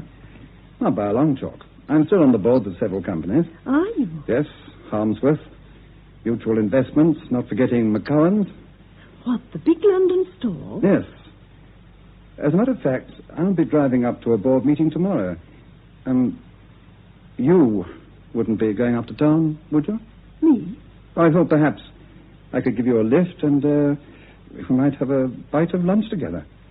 Oh, thank you. Oh, but I rarely go up to town. Oh, well, some other time. Yes. Here's your sister. Well, time I was off. I'll take my bill, if I may. Good morning, Mr. Everett. Hello. I'm glad I caught you. I wondered if I might have a word with you. Certainly. Here, Elsie, give these groceries to Millie, would you? Oh, yes, sir, yes. Well, now, Mr. Everett, I hope I'm not holding you up. No, of course not. Well, what can I do for you? To come straight to the point, it's about that small vacant plot next door. I understand from my solicitors that it belongs to you. Yes, I bought it some years ago. It was part of the old Lingfield estate. Well, my sister and I were thinking of enlarging the shop. We're rather cramped here, as you can see. Well, if you're thinking of making an offer, don't make it to me. I'm sorry. I made over a few properties to my wife at the time of our marriage, and I have a feeling that's among them. Oh, I see. Well, there's no harm in your having a word with her. I'll tell you what. I'll mention it to her when I get back and ask her to telephone you. Would you? I'd be most grateful. But knowing my wife, I better warn you. She'll drive a hard bargain.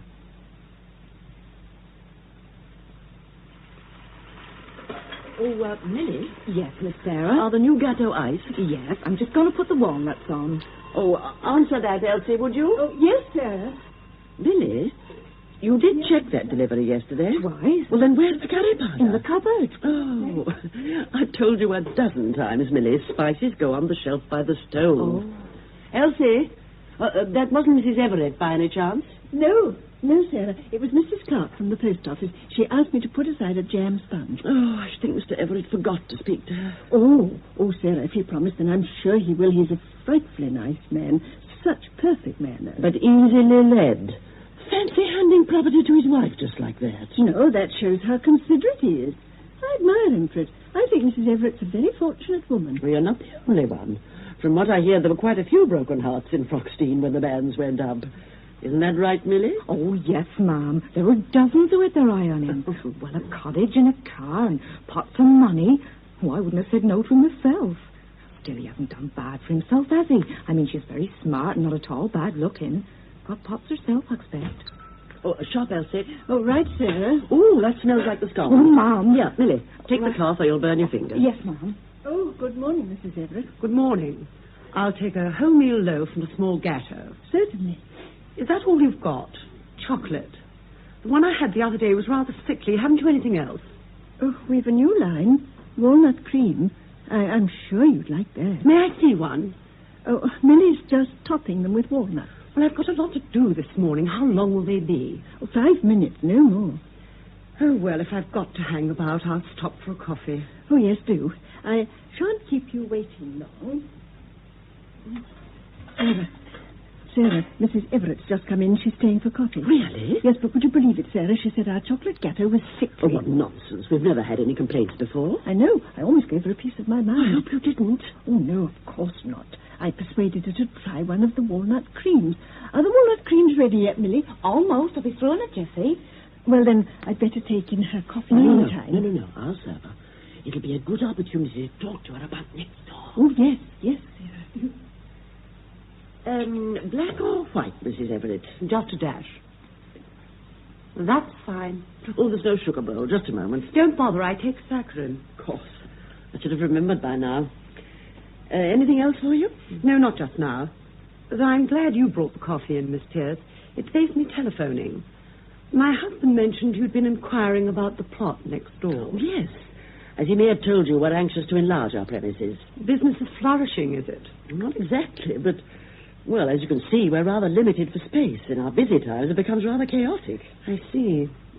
Well, what sort of figure had you in mind? I'm not very sure. Judging from what we gave for these premises, I suppose the land must be worth about 300. 300? Oh, Miss Pierce, you're way behind the times. Oh? In the past year, prices have simply soared. Have they? Well, don't you read your newspapers? Building land's at a premium. Yours isn't the first inquiry I've had. Oh, no, I'm afraid I couldn't let that plot go under 1,200. 1,200? But that's exorbitant. Well, I don't think there's much point in our discussing the matter further, do you? So if my ghetto's ready, I'll settle the bill and then I must fly. I have a very busy day ahead of me.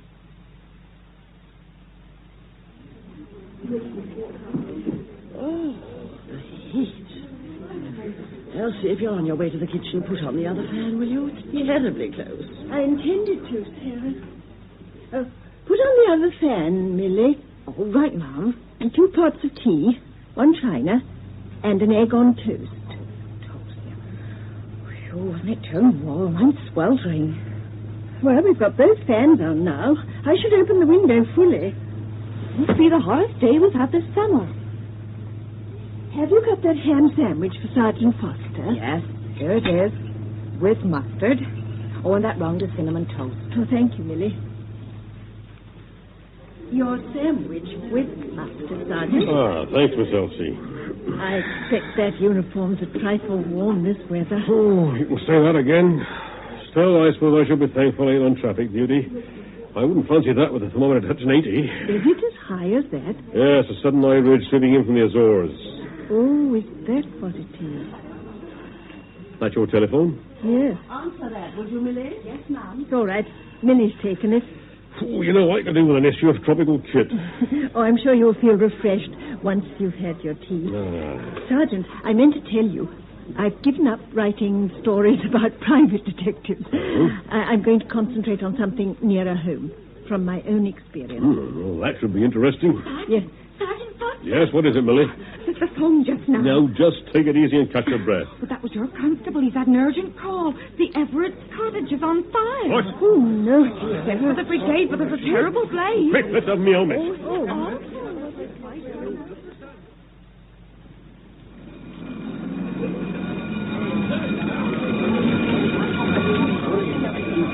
I'm afraid there's little we can do, Sergeant. It's like a raging furnace in there. Just burn itself out. Are you sure there's no one inside? Well, my men couldn't get within 10 yards of the place. We can only pray and hope. How do you think it started? Your guess is as good as mine. That old timber construction's a menace. Once it's alight, there's no holding it. Yes, some blaze. We're lucky it's isolated. At least there's no damage to surrounding property. You'll have to watch that garden shed. Oh, not to worry. My men have got their eye on that. Oh, I see we got ourselves an audience. Yeah, it's half the village turned over looking at it. I wish they'd keep their distance. They're getting a bit close to that fence. You leave them to me, I'll handle them. All right now, folks. Now, keep well back to that fence. Come along back now, please. Come along back. Sergeant, what a pity about that lovely cottage. Why, Miss Elsie, what are you doing down here? I never could resist a fire. Well, I must say, you won't see an oven like this in a hurry. That roof will be in any minute. Is Mrs. Everett safe? We're keeping our fingers crossed. She was in the shop this morning. Was she? What about her husband? He's gone up to London for a board meeting. He mentioned something yesterday. Where was this meeting, did he say? Yes, he's the director of McCowan. Oh, that's helpful. I'll try and get him on the floor right away. Now, do keep away from that fence, please!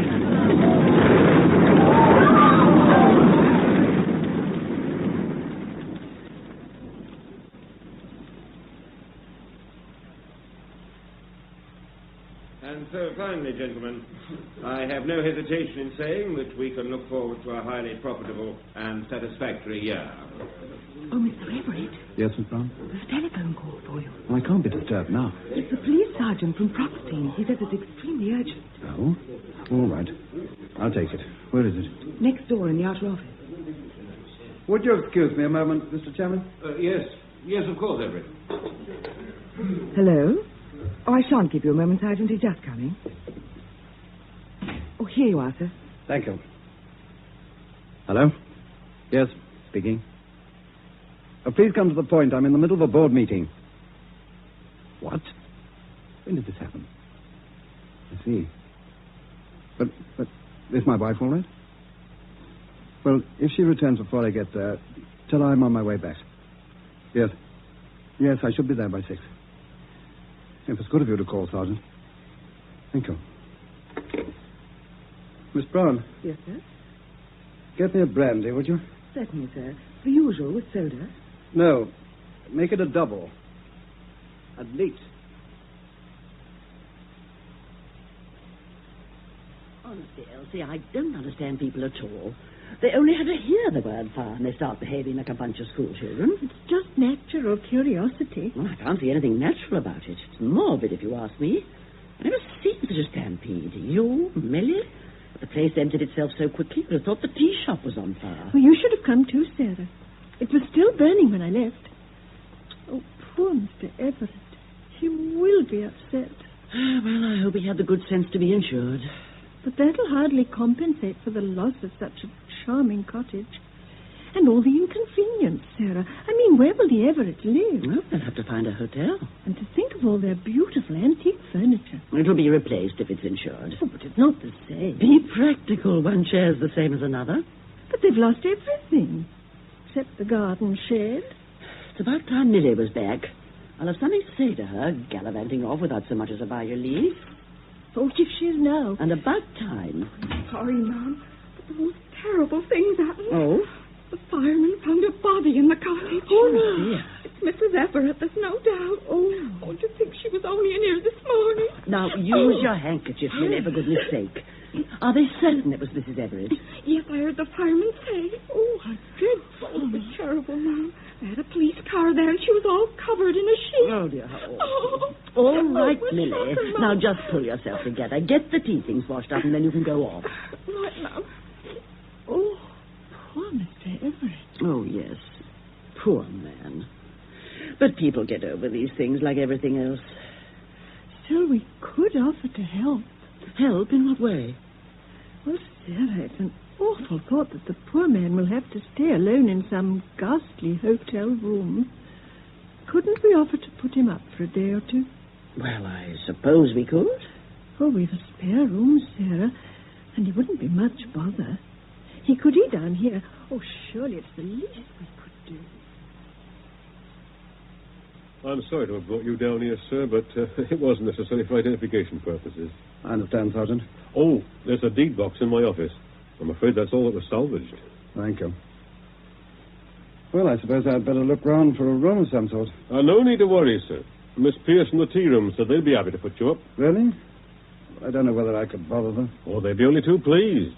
They'll be much more comfortable there than an hotel. And we shall need you for the inquest. Now, Doctor, you examined the remains of the deceased? Yes. Would you state your opinion as to the cause of death? Shock, following multiple burns to the chest and abdomen. I should perhaps add it was not possible to conduct a normal post-mortem beyond a routine examination of the throat and lungs. Due to the extensive burns? Yes, though after reading the fire officer's report and noting the position in which the deceased was found, I'm of the opinion that Mrs. Everett was asleep in a chair when the flames enveloped her. Thank you, Doctor. Go on, Victor Everett. Victor Everett. I swear by Almighty God to tell the truth, the whole truth, and nothing but the truth. So help me God. Do take a seat, Mr. Everett. Thank you. You are Victor Everett, formerly of Hillside Cottage, Meadows Lane, Froxdean. Yes. On what occasion did you last see your wife? On the morning of the 17th of July, at about 10:30. I was due at a board meeting in London that afternoon, but I thought I'd go up a little earlier. My wife had some shopping to do, and we left the house together, as I say, around 10:30. And later that day at approximately 6:15 p.m., you identified the body of a woman at the Froxdean police station as that of your wife? Yes. Now, Mr. Everett, although we shall be calling an expert witness in a few moments, have you any comments to make at this stage as to the cause of the fire? No, I'm afraid I haven't. We didn't have gas in the house. My wife preferred electricity. And the entire cottage was rewired by the board about 18 months ago, shortly after my wife and I were married. Was your wife in the habit of smoking? No. Were there any inflammable materials stored in the house? None at all, as far as I know. I've a bottle of sinners and some methylated spirits, but they're kept in the garden shed, well away from the house. So you can offer no explanation as to the cause of the fire? I'm afraid I can't. Well, thank you, Mr. Everett. You may step down. Call Mr. R.A. Jenkins, County Fire Officer. Mr. R.A. Jenkins, County Fire Officer.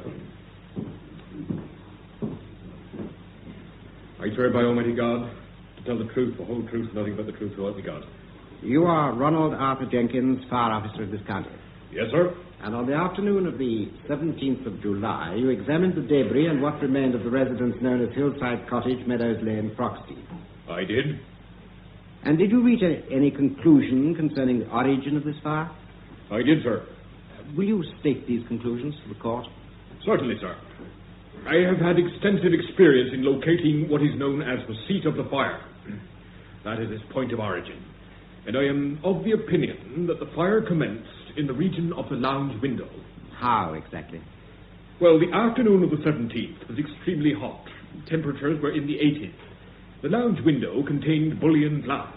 Now, due to several factors, the angle of the sun, the bubble in the glass, the sun's rays were concentrated onto the curtain, rather like a child playing with a magnifying glass. I should say the temperature reached might have been in the neighborhood of 200 to 230 degrees centigrade, sufficient to ignite a curtain made of cotton or similar fiber. Were they of cotton? I can't say. They were completely destroyed in the fire, though the residue suggested they might have been. Thank you, Mr. Jenkins. You've been most helpful. In the case of Honora Everett, aged 42, who died in the fire at Hillside Cottage, Broxdean, we've heard the evidence of her husband, also the police pathologist, and the county fire officer. And from their evidence, it appears that this fire was the accidental outcome of the combination of a number of elements.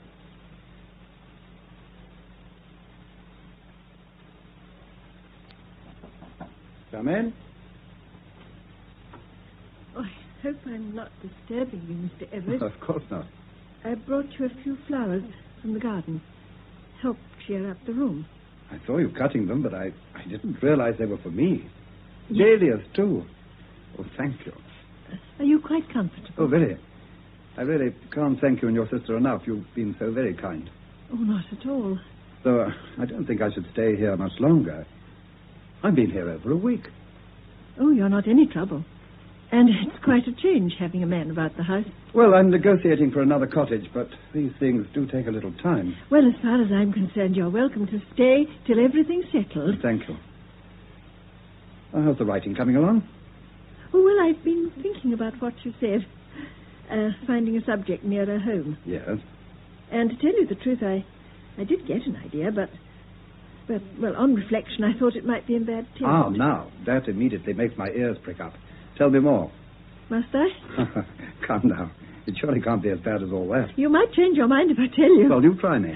Well, if you must know, it came to me during the inquest. The inquest? On your wife. Please, do go on. Well, I don't know how to say it, but I thought it might be an idea to start my story with a fire in the village. Well, it's been done rather often. Yes, I suppose it has. I haven't really worked it out in detail. I thought I'd talk it over with Sergeant Foster when he drops in for tea. And unless, of course, you feel or you object. But why on earth should I? No, do go ahead. Though, personally, I should have looked for something a little more original.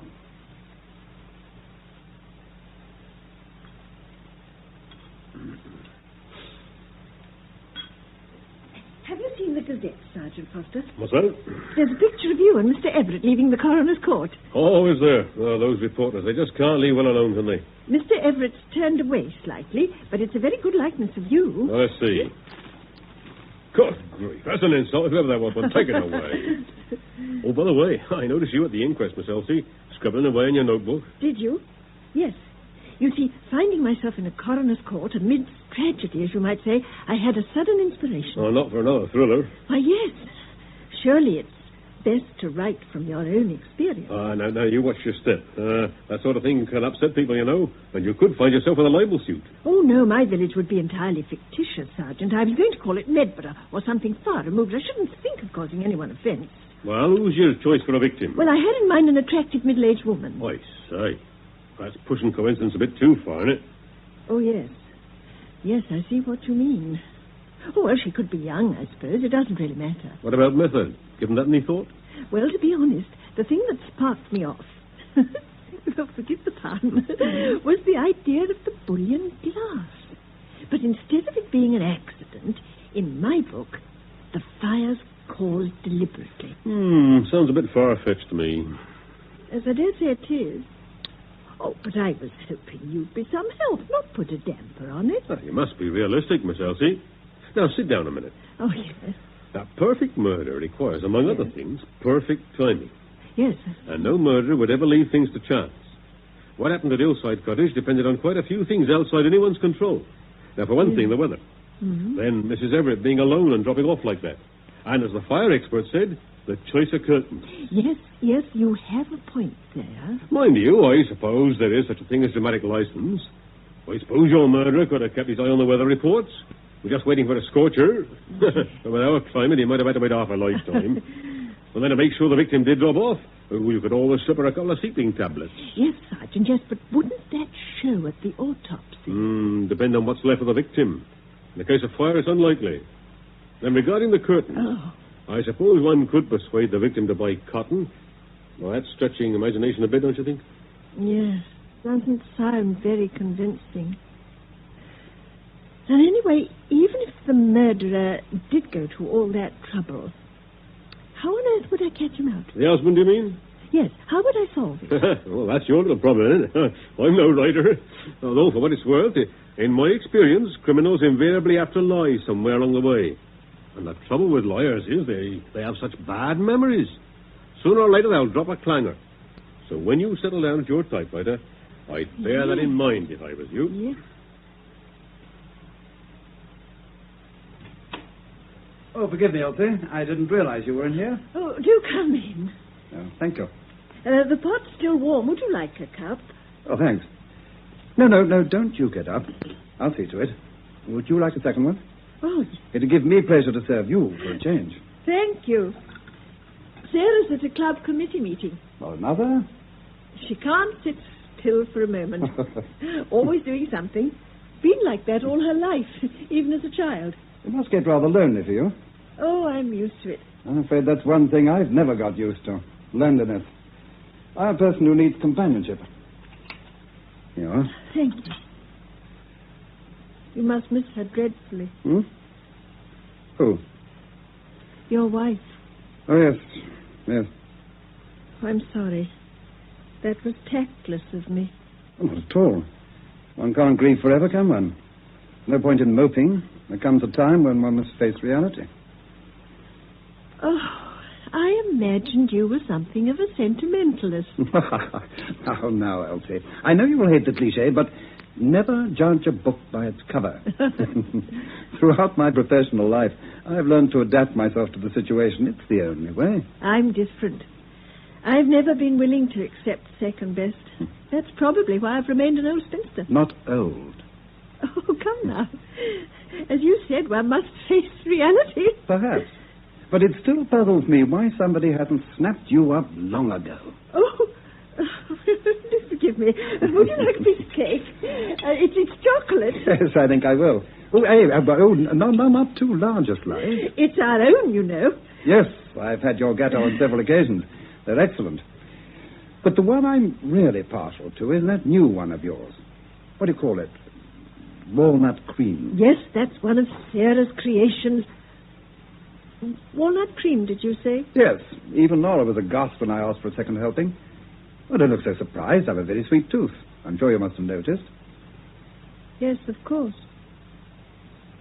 Oh, what is it? Are you all right? I'm sorry. I hope you won't think I'm being rude, but I've a slight headache.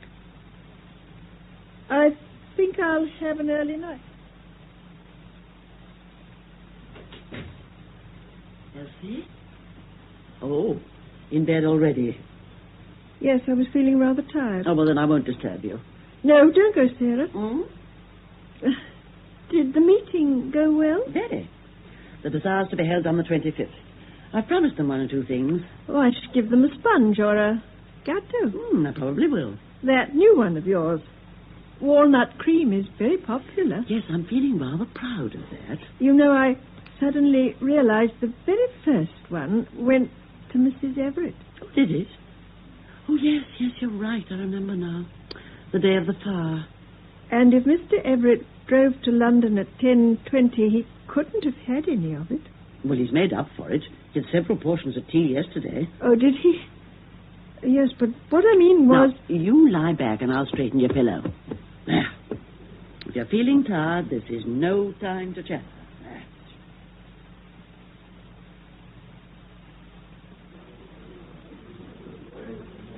You're cake, Mr. Rayton. You'll be the ruin of me, Elsie.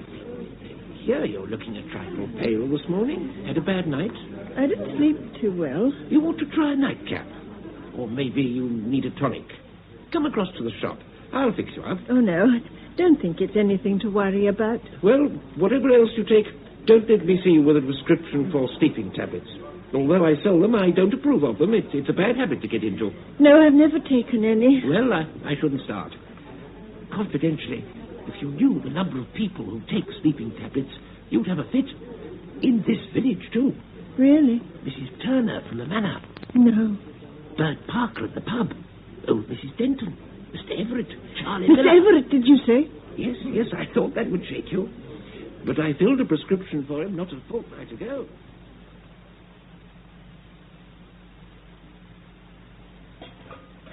Millie, have you seen Mr. Everett? Yes, he went out early. Where to, did he say? He's gone along to the cottage, I think. What, Hillside Cottage? I expect so.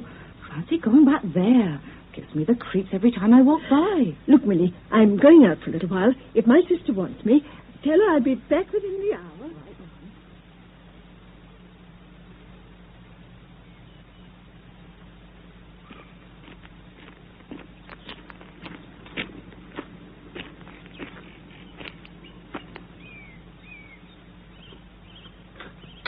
Who's that? Oh, it's you, Elsie. Oh, you did startle me for a moment. I'm sorry, Mr. Everett. Oh, what are you doing out here? Oh, just taking a stroll. Hmm? I noticed the shed door was slightly ajar, and I thought someone had broken in. No, it's been under lock and key since the fire. I came by for a few tools. What have you got there? Hmm? In your hand? Oh, this tin, you mean? Just some sodium chlorate. Your path could do with weeding. I thought it'd make myself useful. You don't mind my helping out in the garden? No. I'm sure Sarah will be most grateful. Yes, but what about you? I was hoping I'd save you a few back-breaking jobs. Oh, well, thank you. Elsie, I have a confession to make to you. You... confession? Yes. Trouble is, where to begin? Is it about your wife? I can see no one can keep things hidden from you. The truth is, we didn't get on very well. During the past 6 months, it became almost unbearable. It was as much as I could do to sit in the same room with her. Oh, I escaped whenever I could. You know, your little tea room was a haven to me. Oh, the fire was a shocking, dreadful thing to have happened, but if I'm to be honest, I'm not unhappy. Far from it. Why are you telling me this? Because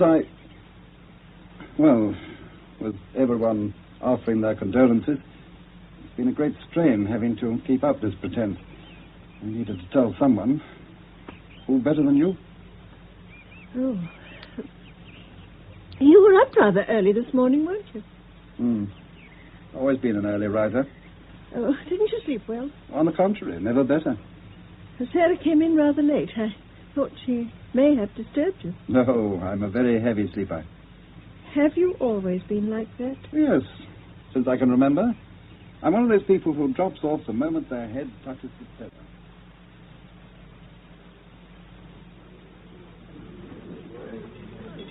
Oh, Mrs. Clark, you haven't by any chance seen Sergeant Foster, have you? No, hasn't he been in? Not yet. Oh, he's probably over at the county court. I think he'll be in later on. I can't see him missing the roast. Oh, by the way, Miss Elsie, is Mr. Everett still with you? Yes. You know, my husband and I offered to put him up, but you got in first. Oh, I don't doubt he's comfortable here. Not much trouble, neither, is he? Oh, none at all. No. Awful thing to have happened when you come to think of it. Such a nice man, so considerate to her. Although she was a bit of a so-and-so. Yes. You know, I've never known a man worry about his wife's health and comfort as much as he did. Really? Yes. You know, she was very susceptible to rheumatism, Mrs. Everett. No. Oh, well, nothing serious, but he'd never take any chances with her. Now, this will take a lot of believing, but do you know, he used to ring me up at the post office daily to put him through to London for the weather report. Never missed a day throughout the summer, just in case of rain. Now, wasn't that considerate? Yes. very. Oh, my gracious goodness, look at the time. I'll have a queue of customers at the counter, I'll bet. Oh, yes, Sergeant Foster, now. Hello, Mrs. Clark. Oh, I can't stop just off the way, Sarge. Is the roast still on, Miss Elsie? Yes, it is. I'm so glad Well, a you've generous come in. portion for an hungry copper. Then maybe we'll talk. Go on at the double, I'm famished. Oh,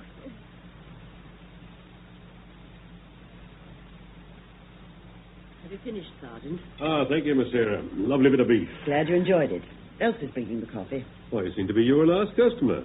Hope I ain't holding you up. No, we won't start serving tea till about 3.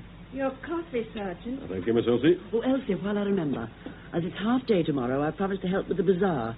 Will you be going out? I don't think so. Why? Well, that new mixer should be arriving. I'd like someone here to take delivery. I'll be in, Fine. Sarah. Then I can let Millie go off. Well, Miss Elsie, you found a solution to your fire story yet? Yes and no. You remember that lie you spoke about? Uh-huh. Well, I had an idea about that. In my story, the wife purchases a cake on the day of the fire, after the husband was supposed to have gone up to town. It was a new kind of cake, but the husband at some later date remarks on its flavour. Now, that would prove he was at the house at the time of the fire, wouldn't it? Not bad. Well, it might be difficult to convince a jury. But if one could prove he got a prescription for sleeping tablets, though he was a sound sleeper... Mm-hmm. Possessing sleeping tablets doesn't mean he administered them. But if one also had a witness to prove he made daily inquiries about the weather, on the pretense of his wife's rheumatism... You still have to prove criminal intent. I mean, that merely sounds like the action of a considerate husband. You need something more definite than that. No, I don't want to encroach upon your territory. Oh, no, please do. And I think some of these ideas are jolly good, but you know where the weakness lies, don't you? No. Those curtains. You see, cottons vary so. I mean, and no matter how odd it was, you could never be certain they'd catch a light.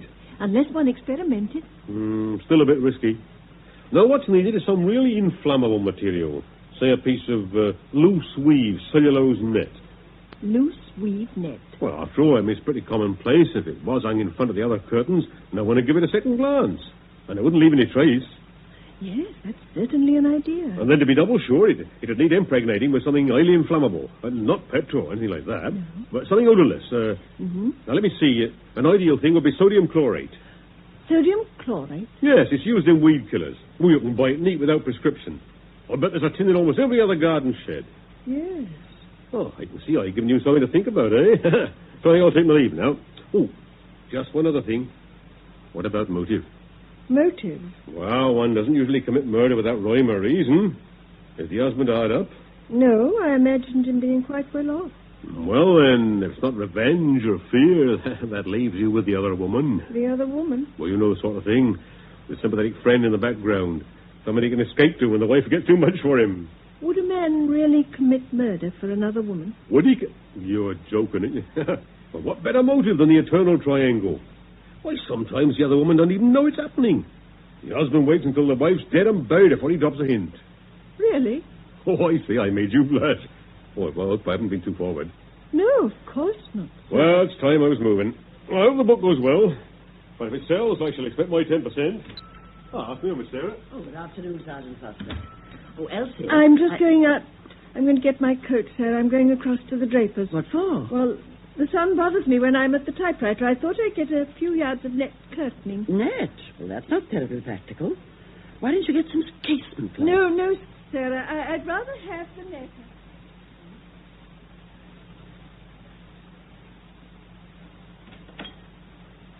Afternoon, Miss Pierce. Something I can get you? Yes, Mr. Potter. I want a few yards of loose weave cellulose net. Nothing like knowing what you mean or what you want, is there? Have you such a thing? I'm afraid we don't carry a very large selection of net curtaining. Funnily enough, you're the second one who's asked for loose wave in the past month. Oh?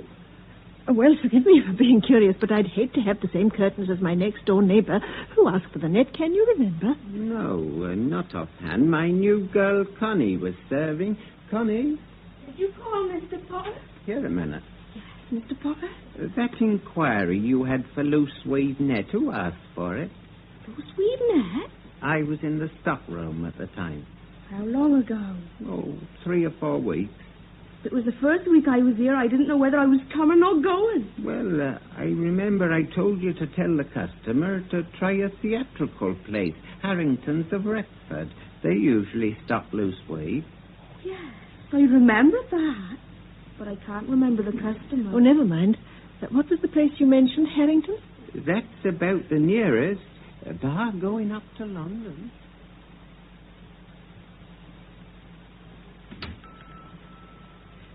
Sarah. You didn't have any luck, I see. No, I shall be going into Retford tomorrow afternoon. Tomorrow? But you were going to take delivery of the mixer. Oh, was I? Oh, dear. And I've already bought my ticket. Oh, well, you might have told me. I've already given Millie the afternoon off. Perhaps she'll stay if you ask her. Oh, really, Elsie? You are the limit.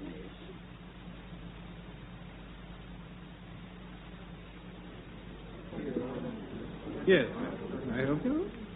I wonder if you can. Harringtons are renowned for their selection, madam. What are you doing? Gilbert and Sullivan? Or would it be a play? I beg your pardon? What costumes are you looking for? Oh, no. No, it's material I want. Over here, madam. Taffeta, rayon, damask, nylon, silk, satin. We carry over 5,000 lines.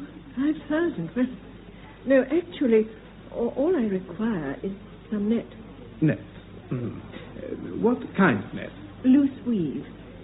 Do you stock such things? Of course, madam. This is what you had in mind, madam? Well, I'm not terribly sure. You see, I believe a friend of mine bought some here, and I'd rather like to get the same. It looks very nice in their window. I'm sure. When did they purchase it? Oh, within the last month or so, I think. But I don't suppose you can remember all your customers. On the contrary, madam, we have records of every transaction. Of course, most of our customers are trade or professional. But I suppose I could look among the retail receipts. Oh, would you? That would be most kind of you. A moment, I'll just get the receipt book. Here we are. And what was the name? My name? No, madam, not your name, your friend. Oh, I see, yes. Everett. Everett. Yes. You'll find it. I believe so. I haven't the original letter, but as you can see, the receipt is addressed to V. Everett. V? Yes. Is that your friend? What? Oh, yes. Well, on second thoughts, I don't think this is quite right for me. I'll leave it if you don't mind. As you wish.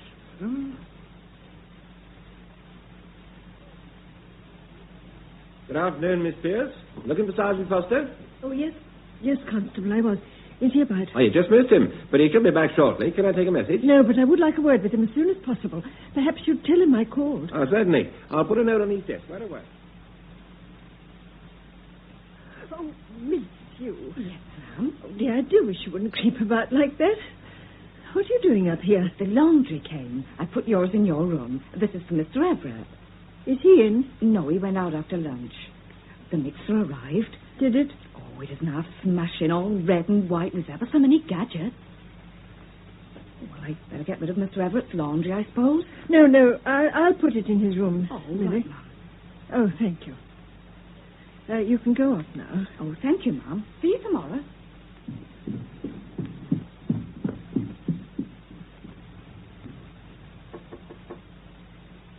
Mr. Everett? Mr. Everett?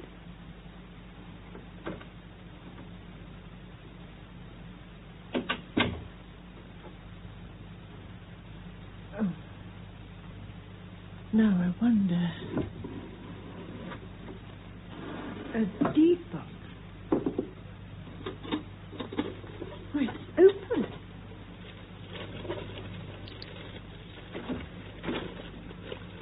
Oh! Elsie, what are you doing? That deed box was in the drawer when I left. I suppose you've destroyed the receipt. Receipt? What receipt? Don't pretend. You know very well. The receipt from Harrington's for the cellulose net. You've gone quite pale, Mr. Everett. It's always something of a shock to be found out, isn't it? Found out? Is that all you can say? Not that I want to listen. No, please. Kindly let me pass, Mr. Everett. No. I asked you to let me pass. Elsie, please, I must talk to you. I see no Look, point. I can guess what you must be thinking. You imagine that... Imagine? Really? Do you deny that you lied to the police and the coroner about the time you drove up to London? No. Or that you obtained a prescription for sleeping tablets when you sleep perfectly well without them? You obviously know, so how can I deny it? Or that for weeks you inquired daily about the weather? That's perfectly true. And that you purchased 6 yards of loose weave netting and impregnated it with weed killer to make it more inflammable? That I do deny. But I saw you with the tin of sodium chloride. But I didn't purchase it. Your name was on the receipt for the No, net. I can... Don't deny it. I saw it with my own eyes. Look, I don't blame you for what you're thinking. That's most kind If of you. only you'll listen to me, just for a few moments. Look, I'll move away from the door. It's unlocked. You're free to leave whenever you like.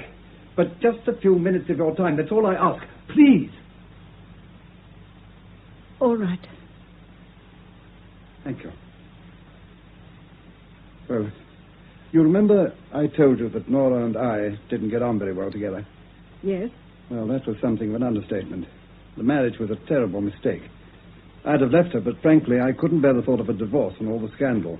And if you ask why she stayed, I can tell you in one word: money.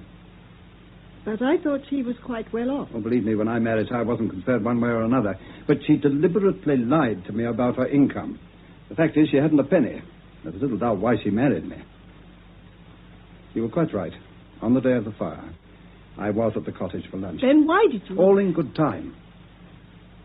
After lunch, Nora went across to the hatch to pour out the coffee.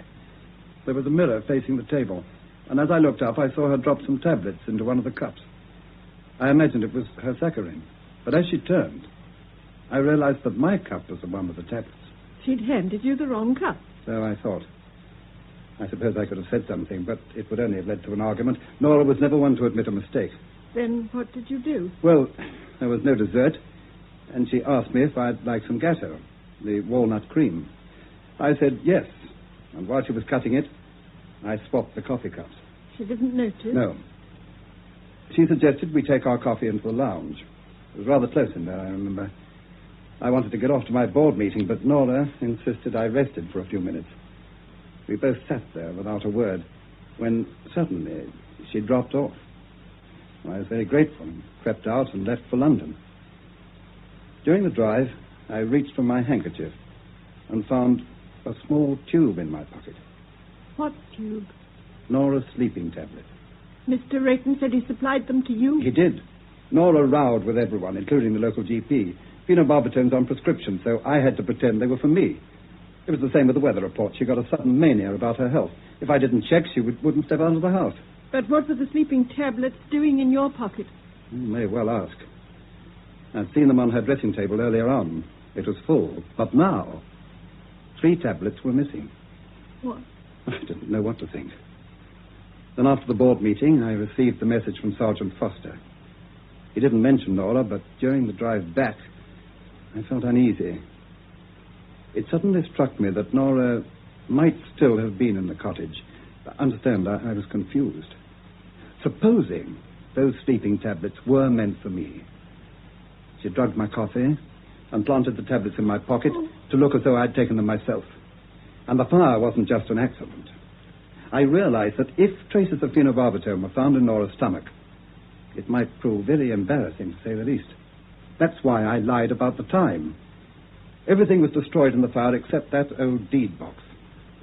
Nora used to keep odd bits of correspondence in it. I didn't look through it until after the inquest. I knew about the sodium chloride, but it wasn't until I found this that I was certain Nora had tried to murder me. Murder you? Yes. Look at this. What is it? It's a brief note from Harrington's confirming her order for the cellulose net. But the receipt was marked out to you, V. Everett. Her name was Venora. I called her Nora for short. Venora? But then, why didn't you go to the police? Well, what purpose would it serve? Another inquest, more questions, reporters? Besides, I'd have had to admit I lied about having lunch at the cottage. And after all, if I could lie about one thing, I could lie about the tablets, the weather reports, and even that order for the net. Yes. I'll make no bones about it, Elsie. I was afraid. I don't say I would have been found guilty, but there was always that possibility. Yes. There is still, if you go to the police.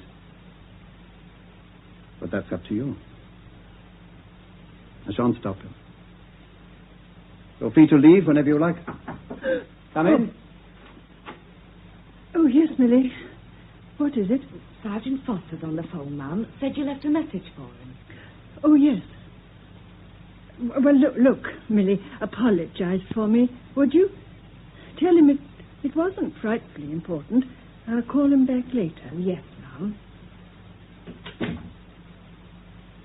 I believe you, Mr. Everett. Thank you. Thank you. But I still think you were very foolish to lie to the police, and if you'll take my advice, you'll dispose of that weed killer. I have. But keep that note from Harrington's. It proves you're innocent.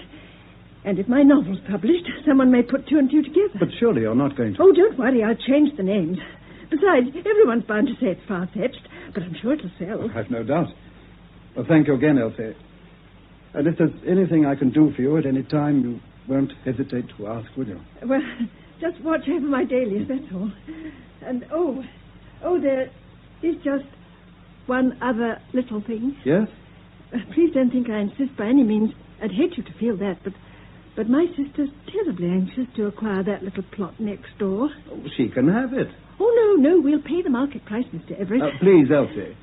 Not Mr. Everett. Oh. Victor. Now, Elsie, I need your signature. Yes. Here, yes. Here, and here. Yes. Terribly exciting, isn't it? Fine. Now, this can go straight off to the solicitors. And the builders should be able to start early next month. Oh, I'm so pleased. I can't tell you. It wasn't easy. Mr. Everett was a hard nut to crack. I had to fight every inch of the way. Did you? But finally, I got him down to 200. How clever of you. It's a good job one of us has a head for business. Oh, it certainly is. I have to hand it to you, Sarah. Oh, you're the practical one. You are really dear.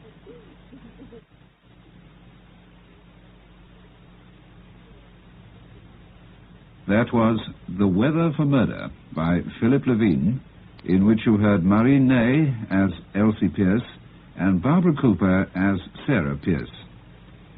Mr. Rayton was played by Derek Blomfield, Millie by Peggy Butt, Sergeant Foster Julian Summers, Mrs. Clark Vivian Chesterton, Mr. Everett Derek Birch, Mrs. Everett Stella Tanner, Miss Brown Zibba Mays, Coroner John Brining, Mr. Jenkins William Edel, Mr. Potter Louis Stringer, Connie Angela Piper, and the costumier Donald McKillie.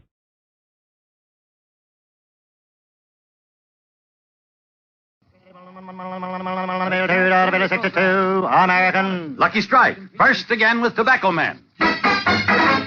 More independent tobacco experts smoke Lucky Strike regularly than the next two leading brands combined. A recent impartial survey reveals this overwhelming smoking preference of the men who really know tobacco, the independent auctioneers, buyers, and warehousemen. Remember, at market after market, these experts can see the makers of Lucky Strike consistently select and buy that fine, that light, that naturally mild tobacco. And they, for their own personal smoking enjoyment, choose Lucky Strike. So light up a Lucky yourself, and puff by puff, you'll see. LSMFT. LSMFT. Lucky Strike means fine tobacco, and this fine Lucky Strike tobacco means real, deep-down smoking enjoyment for you. Yes? You'll like Lucky Strike.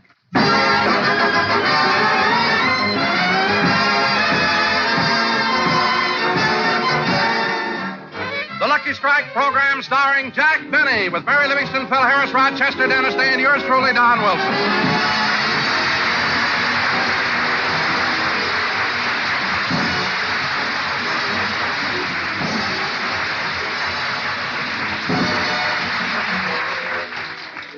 Ladies and gentlemen, it is usually our custom to take you to Jack Benny's home in Beverly Hills. But at the moment, Jack is taking a bath, so we'll take you to Mary Livingston's house instead. Oh, Pauline. Yes, Miss Livingston? You can have the rest of the evening off. I have a date tonight. We may go to a movie. Oh, that's nice. Or we may go to a nightclub. Oh, that's wonderful. I'm going with Mr. Benny. Oh. I know what you mean, Pauline, but I haven't been out with Mr. Benny since we got back from Europe.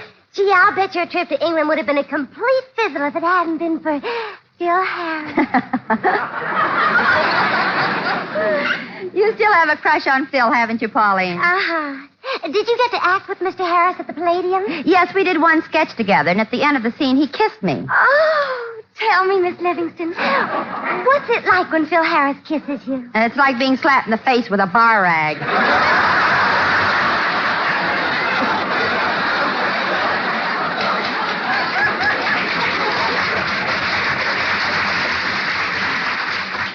Well, I wouldn't care. I think Mr. Harris is the most... Hello, Miss Livingston's residence. May I speak to Miss Livingston, please? This is Barbara Stanwyck.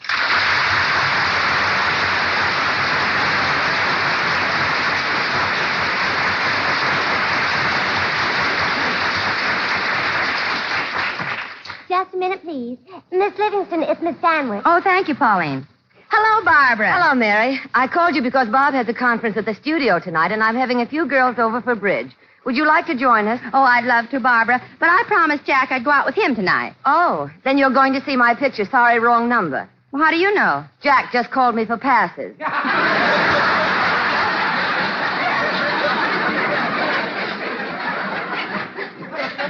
Passes? Yes, and tomorrow night, Jack's taking you to see Loves of Carmen. Well, what makes you so sure? He asked me for Rita Hayworth's phone number. Oh. No wonder I've never seen any of Lassie's pictures. She hasn't got a phone. Anyway, Barbara, you shouldn't have given Jack those passes. Well, I was going to turn him down, but when he came over to pick them up, he said he'd tell a joke on his program, plugging my picture. Oh, fine. Did he tell you the joke? Yes, it was a dilly about 2 termites who get indigestion from eating bad wood. Sorry, wrong lumber.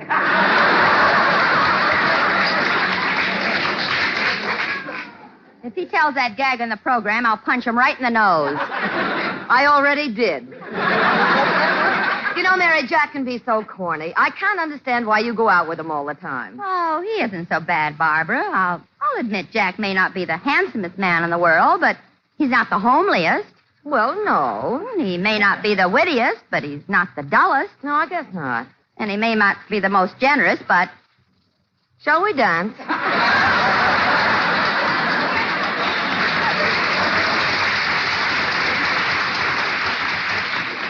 Oh, anyway, Barbara, Jack isn't so bad. No, I guess you're right, Mary. He did bring Bob a nice present from Paris. A beautiful, bright yellow beret. A yellow beret? Yeah, Bob wore it yesterday at the studio. Oh, I bet it was a riot. No, but it started one. What happened? Phone or no phone, Lassie chased him up a tree. Well, imagine giving Bob a beret. Say, Barbara, did Jack bring you anything from Europe? No, but I'm awfully glad he's back. You are? Nobody can do rough dry like he does. Well, you can thank me, too. I help on my days off. Well, I'm sorry you can't come over tonight, Mary, but I hope you like my picture. Oh, I'm sure I will. And maybe we can get together next week. Goodbye, Barbara. Bye. Well, I'm all ready to go to the movies. Hand me my umbrella, will you, Pauline? Miss Livingston, it stopped raining. I know, but you've never sat next to Mr. Benny when he's eating popcorn. Well, he should be here in a few minutes.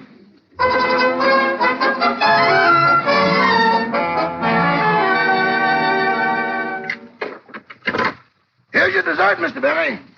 Strawberry shortcake with whipped cream. You better eat it fast or you'll be late for the movies. I know. Rogers, look at me. Do you think I need a shave? Well, yes and no. What do you mean, yes and no? After the movies, if you take Miss Livingston home by the way of Wilshire Boulevard, no. Griffith Park, yes. I'm not going by way of Griffith Park. My car's too old for that. Well, I'm almost through. I'm almost through eating. Say, boss, before you leave, I better put a patch over that slow leak in your rubber cushion. Why? Last time you went to the movies, you kept sinking lower and lower, and Miss Livingston thought you were unhappy with the picture.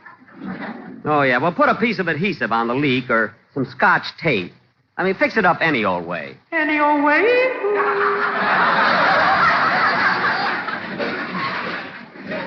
Rochester, that echo again. Didn't you hear it? No, boss, I didn't hear a thing. That's funny. I wonder if I'm just imagining it. Oh, well. Here's the plate, Rochester. I finished my dessert. Just a minute, boss. Let me look at you again. Yeah, I'll go get the razor and shave you. Shave me?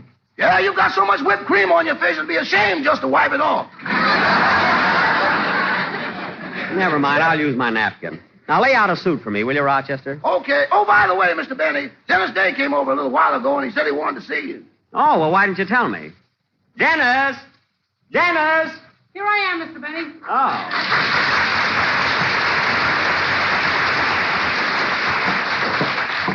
Hello, kid. Hello. Say, Mr. Benny, I don't know why people rave so much about television. What programs? Fair. I've been sitting here watching it for 3 hours, and all they've shown is that ocean picture. All you can see is the waves splashing up against the screen. Dennis, you're looking at the Bendix. The television's in the other room. Now, what did you want to see me about? Well, my mother had to go to a club meeting, and she won't be back till late, so she told me to come over here so I won't get into mischief. Mischief? Dennis, you're old enough to take care of yourself. No, I'm not. Last week when my mother left me alone, it was terrible. What? I was sitting there getting bored. I wanted some excitement, so I stuck my head in the Mixmaster. You stuck your head in the Mixmaster? That's the craziest thing I've ever heard of. If you've never tried it, don't knock it. Oh, my goodness. Look, kid, from what you told me, I'm not going to leave you alone in my house either. Now, you better come with Mary and me. We're going to see Sorry, Wrong Number. With Barbara Stanwyck?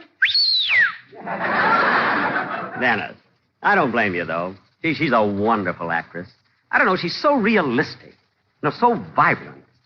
So...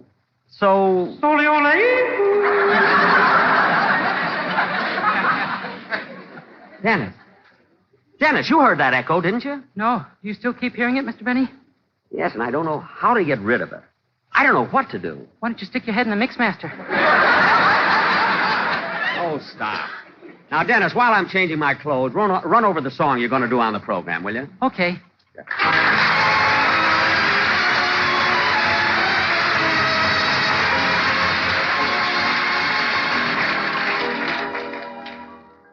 This is the moment.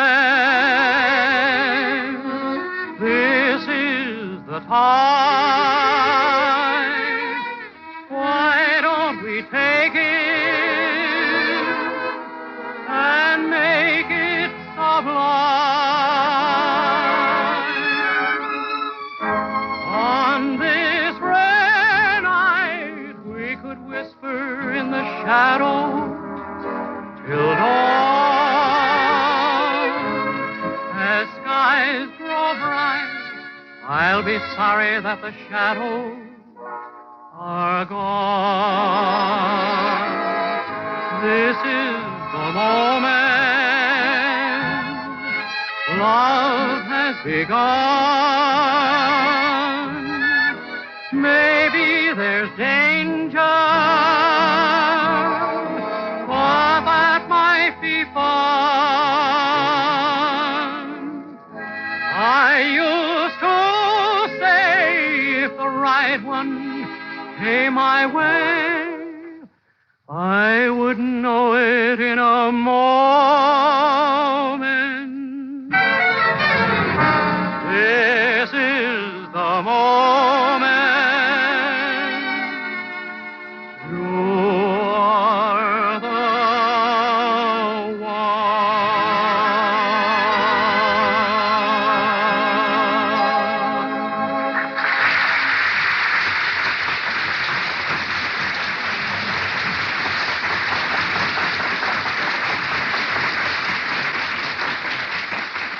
Well, I'm all dressed, Dennis. Come on, we'll pick up Mary and go to the movies.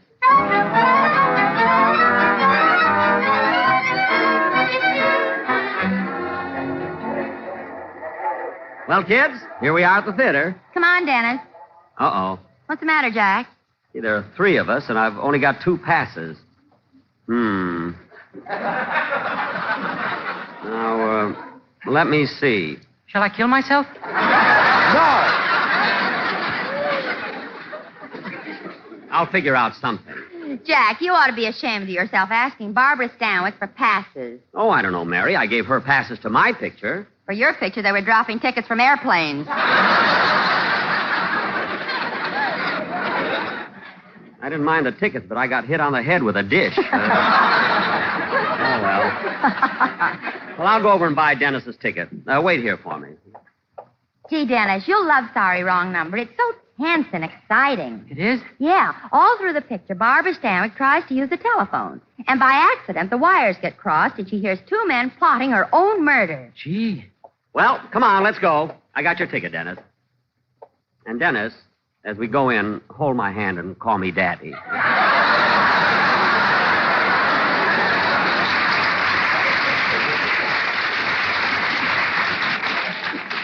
Come on. Tickets, please.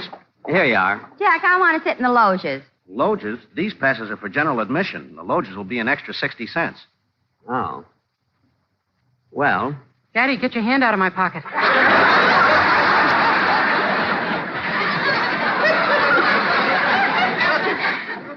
No, I'm sorry. How much did you say that was, mister? Oh, I gave it to him already. Oh. Well, let's go in. Imagine a big star like Barbara Stanwyck couldn't get me low seats. Come on. Hot dogs, scorecards, pennants. Get your football pennants here. We have both teams, UCLA and Stanford pennants. Wait a minute, Bud. This is a theater. What's the idea of selling football pennants? For the newsreel. Pennants. Get your pennants here. Hot dogs, scorecards, cushions, soft cushions. Oh, you brought your own, huh, Bud? Yeah. Come on, Jack. Immediate seating, third aisle to your right, please. Come on, kid. This aisle to the right here. Here, I'll open the door, Mary.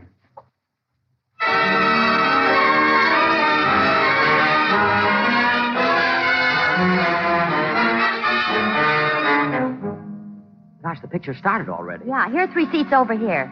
Get in, Dennis.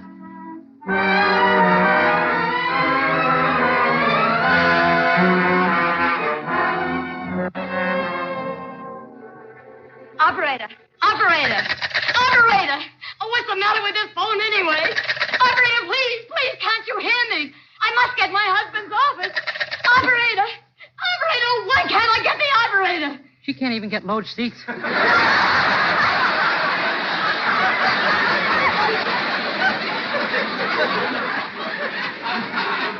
Operator!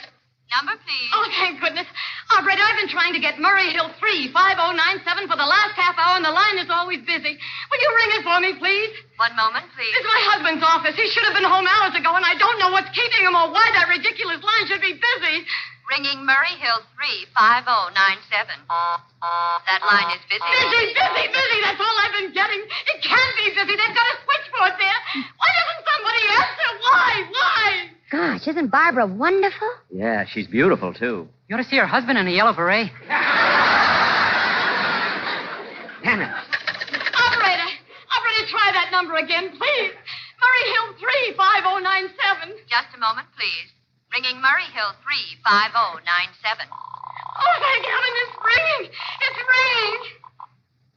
Hello? Hello, Mr. Stevenson, please. Hello? I want to talk to Mr. Henry Stevenson, please. Hello? Hello, George. Speaking. Who is this? What number have I got? It's all set, George, just like we planned it, and we do it tonight. That's good. I'm ready, and the coast is clear. Oh, those men, what are they talking about? I must have the wrong line. Get off the line, please. Get off the line. Hold that line. Damn it. Dennis, put down that pennant. The newsreel isn't on yet. Jack, be quiet. Operator, you cut me in on somebody else's conversation. I want Murray Hill 35097. Now, look, George, I don't want any slip-up on this. Want me to use a gun? No, that's too noisy. Strangler. Operator! Number, please. Operator, listen to me. I just heard 2 men talking. They're plotting a murder. Operator, what's the matter with you? Now, remember, George, go in the back way, climb the fire escape, and take your time. Don't make any noise. Go up slowly. Slowly, ole.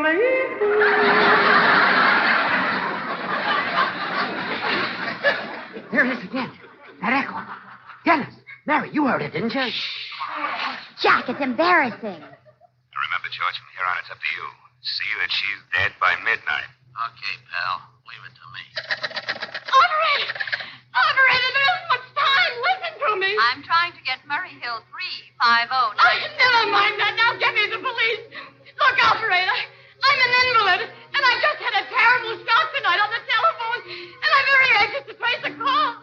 It's about a murder. A terrible, cold-blooded murder of a poor, innocent woman tonight.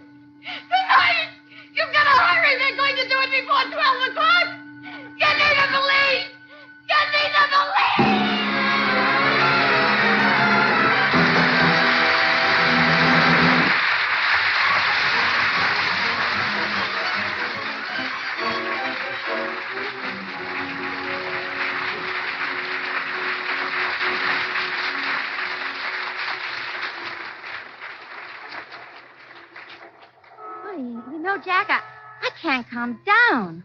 What an exciting picture that was. Yeah, I thought it was very good. And what a finish. When she found out those two men on the telephone were actually plotting her murder. Yeah, but that's the only part, Mary, that wasn't believable. Imagine the coincidence of just picking up the phone and hearing two men plotting your own murder. I don't know. It was too far-fetched. It was not. I agree with Daddy. Dennis, you can stop calling me that now. Anyway, Mary, I must admit that I enjoyed watching the picture, but in real life, a thing like that couldn't happen. Oh, it couldn't, eh? Well, look happened to you last year when you were worried about your option. And you tried to get your sponsor, Mr. Riggio, on the phone. Look, Mary. What was it, Mary? What happened? I'll tell you what happened. It was last May, near the end of the season. And Jack was a nervous wreck.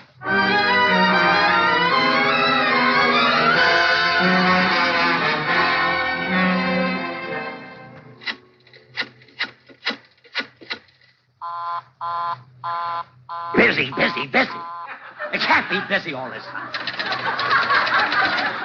Operator. Quiet, Polly. Operator. I'm sorry, that line is busy. Listen, operator. I've been trying to get that number for the last 20 minutes. It's my sponsor's office. They have a switchboard there. I'm sorry, the line is busy. It can't be busy. I've been ringing that number since 25 after 11. Do you know what time it is now? For the correct time, dial Ulrich 8900. I know what time it is. Look, operator. I'm Jack Benny. I have a radio program.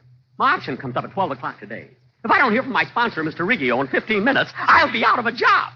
Now get me Hollywood. 7337. 7337. Quiet, Polly. Polly, here's a cracker. And eat it slowly. It may be your last. Operator. I'm ringing the number. Good. I know it can't be busy. I'm sure there must be something wrong with you. It's ringing. Hello? Hello? Hello? Is that you, Mr. Riggio? Mr. Riggio. That's my sponsor. Mr. Riggio. This is me, Jack Benny. Hello, Frank. They can't hear me. The wires must be crossed. Well, Frank, I've given the matter a great deal of thought, and I've decided to let him go. Oh, I see. That's going to be quite a shock to him. He's been with us a long time. I know, Frank, but he's had it coming. His work has fallen off so badly it isn't funny anymore. Yike! They're talking about me. Mr. Riggio. Operate. Well, Mr. Riggio, don't you think you ought to warn him and then give him another chance? Yeah. Might be difficult to replace him. That's right. Tell him, Frank. Tell him. Nice boy, Frank. Nice boy. Tell him. No, Frank, I've made up my mind. I think we should look for a younger man. Younger? Why, I'm only 39. You didn't think I was old 5 years ago when I was 38. You've gotta listen to me. So you don't think warning him would do any good, eh, Mr. Riggio? No, he's had his chance. Mr. Riggio, please. Frank had a swell idea. Warn me. Give me another chance. I might be difficult to replace. Mel Blanc has 5 shows. So he couldn't even try. Well, all right, Mr. Riggio. It isn't going to be easy, but I'll tell him. I've been cut off. Operator! Number, please. Operator, I want Hollywood 7337. Will you please get it for me? You may dial that number direct. But I've been dialing all morning. My finger's so swollen it won't fit in the hole.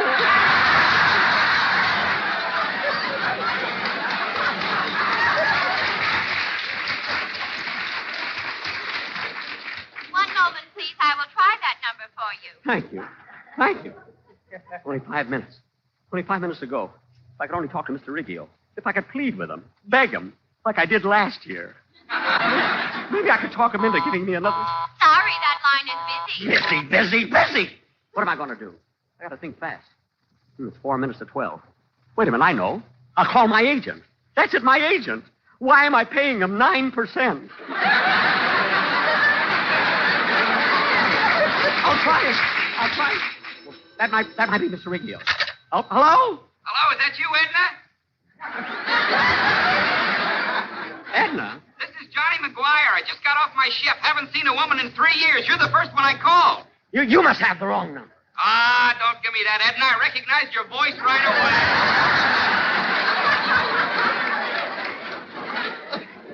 But I... Come on, Edna. Let's you and me step out tonight. I'll buy you a nice big dinner. I'm telling you have the wrong... Dinner?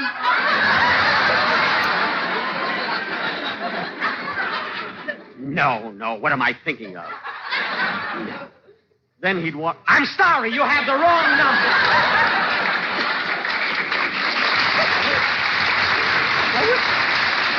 I wish I were, Eddie. At least then I'd know. Oh, my goodness. Only 3 minutes to 12. No time to call my agent now. I got to get Mr. Riggio. Maybe he hasn't signed anybody else yet. I'll tell him I'll do anything he asks me. Anything. I'll let him cut my salary. This year I'll suggest it myself. Why not? The line's clear. It's not busy. I still have time. This is Hollywood, 7337. Get me Mr. Riggio, quick. This is Jack Benny. Mr. Riggio is busy on another line. Will you call back? No. I'll hold on. I've only got 3 minutes. Hello? Hello? Hello? Is that you, Mr. Riggio? Oh, it's you, pal. Shut your big mouth. Hello? What's that? Mr. Riggio. Mr. Riggio, I wasn't talking to you. It was my parrot. This is Jack Benny. Hello again. Hello again. Well, Jack, I'm glad you called. I want to talk Mr. to you. Riggio, please. Before you say anything, listen to me. You got to hear my side of it. I know I've been on the air a long time, but I'm not through yet. Honestly, not. There's still a few good years left in me. And I want you to have them. But, Jack. LSMFT. LSMFT. Lucky Strike and fine tobacco. So round, so firm, so fully packed. So free and easy on the draw. Jack. They're first again with Tobacco Men. What? La la la la la la la la. La la la la la la. What's the matter with you?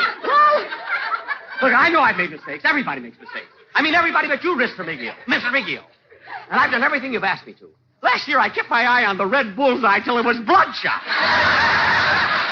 Mr. Riggio, you've got to listen to me. Jack, what are you so upset about? We have no intention of letting you go. But you don't understand, Mr.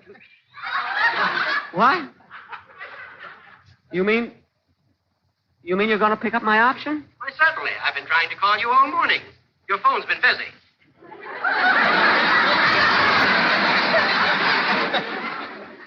My phone busy? Oh. Tell me, Jack, whatever gave you the idea we wouldn't take up your option? Well, Mr. Riggio, I called you a few minutes ago, and the wires got crossed. Yeah, I heard you talking to a man named Frank. Frank? Oh, yes, he's my office manager. Well, I overheard you telling him to let somebody go, that you didn't want him anymore. Oh, yes. We had to discharge him. He was a bookkeeper. Very incompetent. The bookkeeper? Oh.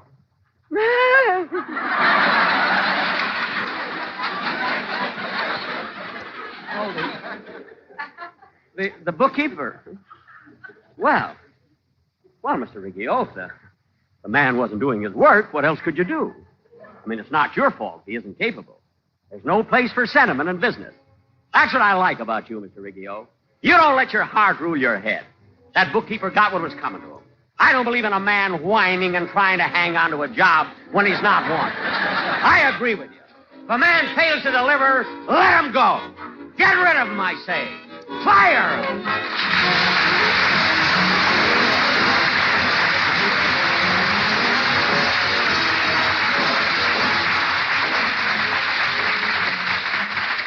Ladies and gentlemen, travel on our highways is increasing. It is now 11% above pre-war peak. So when traveling, obey the law. Don't take a chance and be careful. The life you save may be your own. Jack will be back in just a moment, but first... A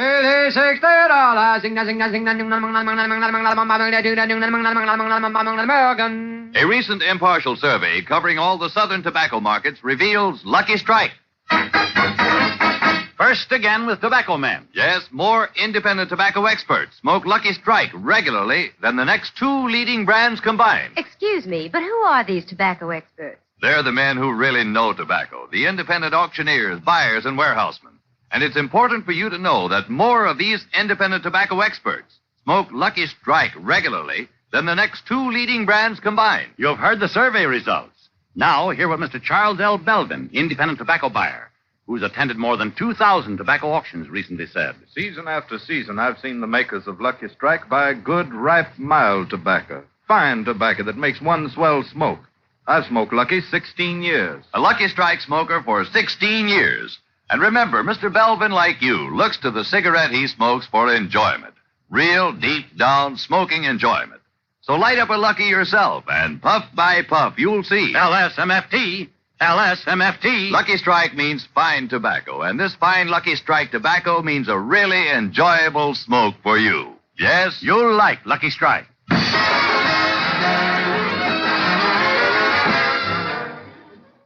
Ladies and gentlemen, stay tuned in for the Phil Harris Alice Faye show, which follows immediately. And on Saturday, be sure to listen to A Day in the Life of Dennis Day. I want to thank Miss Barbara Stanwyck for being with us on the program tonight and for the passes. And,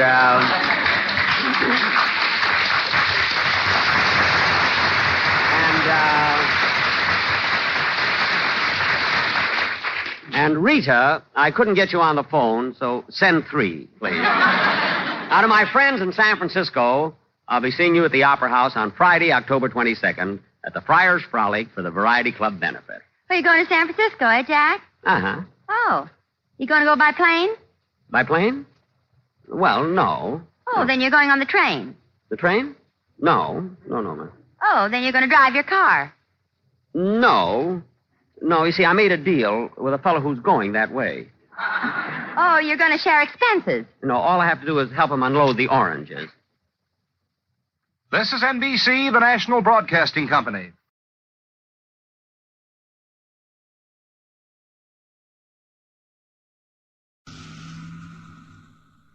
The Grape Nuts Flakes program, starring Orson Welles, who is pinch hitting for Jack Benny, with Mary Livingston, Phil Harris, Dennis Day, Rochester, and yours truly, Don Wilson.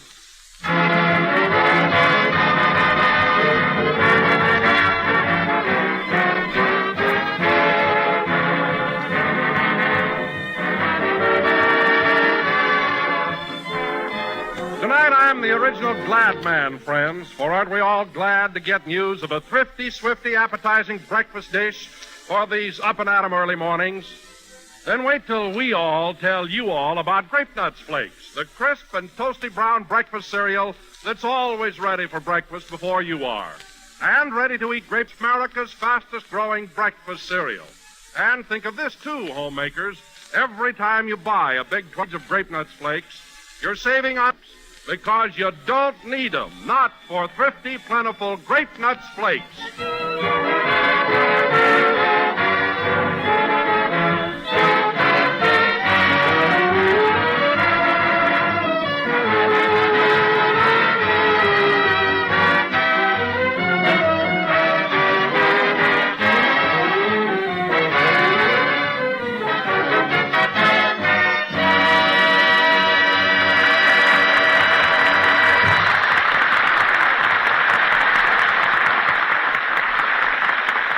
Was Take It From There, played by the orchestra. And now, ladies and gentlemen, before we start the program, let us reenact for you a little scene which took place a short while ago in a drugstore near the NBC building here in Hollywood.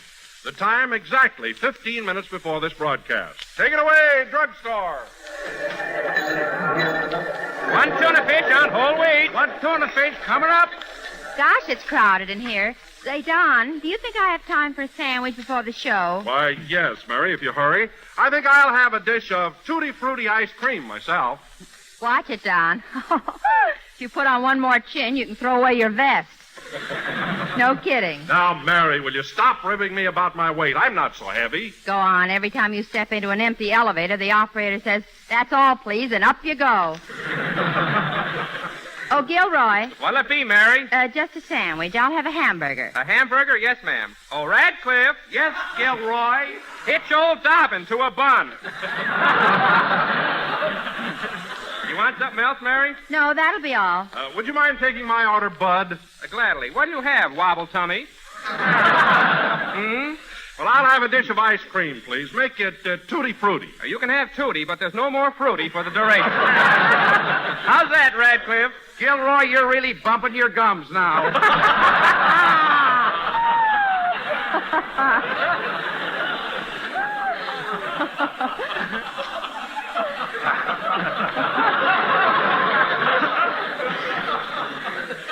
Yeah. Why don't you two jerks give up sodas and write for radio? We do. We just sold a lot of gags to old Red Skelton. Red Skelton? No, old Red Skelton, his father. Well, that's my fault for talking to you. Oh, hello, Phil. Hiya, Mary. Hello, Donzo. Well, Phil, is your orchestra all rehearsed for the program? Who rehearses? If I ever told my boys they was playing something wrong, they'd say, how do you know? Then I'd be stopped. Take it easy. Relax. That's my motto. Well, I hope Orson doesn't find out you didn't rehearse. Oh, Wealthy? Why, him and me is pals. We gave a lecture together at UCLA just last night. You and Orson gave a talk at the university? Oh, Orson did all the talking. I just sat there and let them professors feel my head once in a while.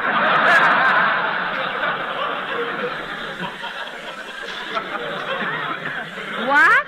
No, so. You should have been there. I started to pull a couple of gags and Orson rapped me on the bean with his pointer. Get a load of this lump up there. What'll it be, Twitch? A bromo seltzer? No, thanks. I had one across the street. I just came in here to burp. Is that a Lulu? Oh, you and your Lulus. Say, Gil, is this man annoying you? No, Radcliffe. Put down that cupcake.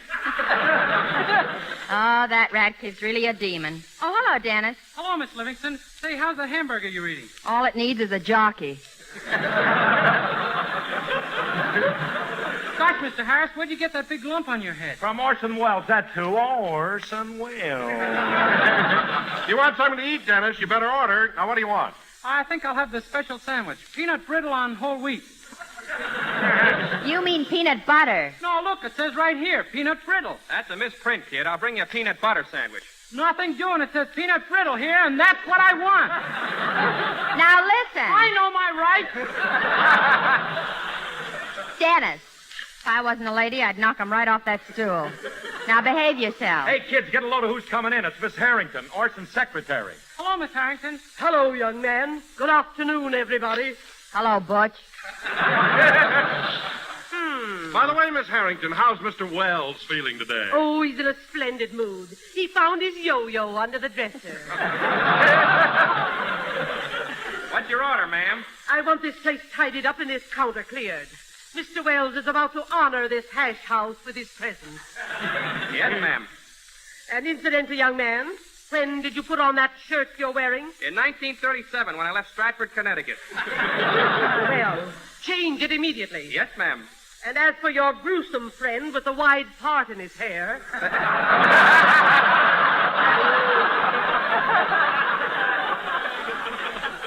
That's gotta be me.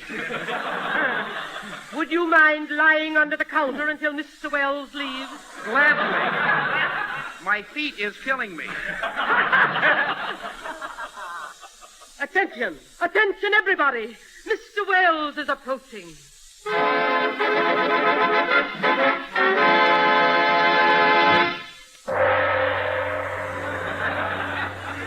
Good afternoon, everybody. This is Orson Welles.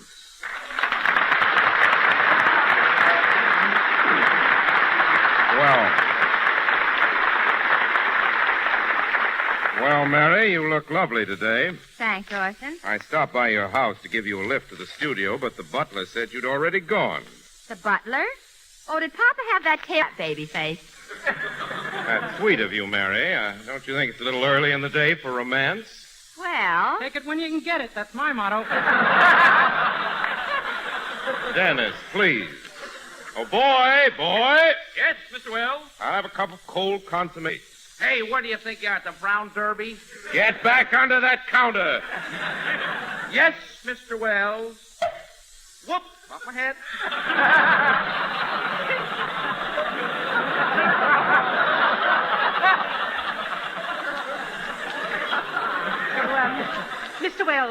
Mr. Wells, I don't think you'll have time. Do you mind okaying it? Not at all. Oh, no.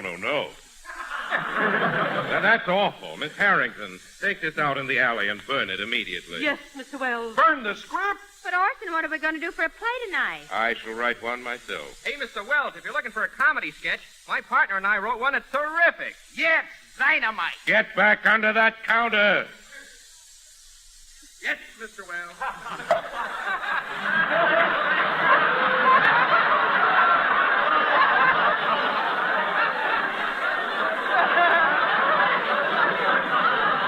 You wait for that long enough. It hurts.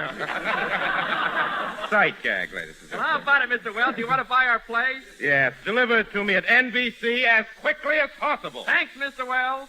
Come on, everybody. Follow me. Last one in the studio is a rotten egg.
That was You'd Be So Nice to Come Home To, it says here, played by Phil Harris and his orchestra. Phil, you can stop waving your baton now. The number's over. Oh, yeah, thanks. Don't mention it. You see, old boy, I didn't get a chance to rehearse that selection, so consequently I didn't realize it had reached its termination. If you get what I mean. That is due to your lackadaisical inadvertence. The conclusion of that number found you in a state of oblivious lethargy. Get what I mean? No, but my lump is throbbing. So I notice. It's fairly dancing. By the way, Mary, I've been meaning to ask you, how's Jack coming along? Is he over his cold? If he was over his cold, you wouldn't be here, brother.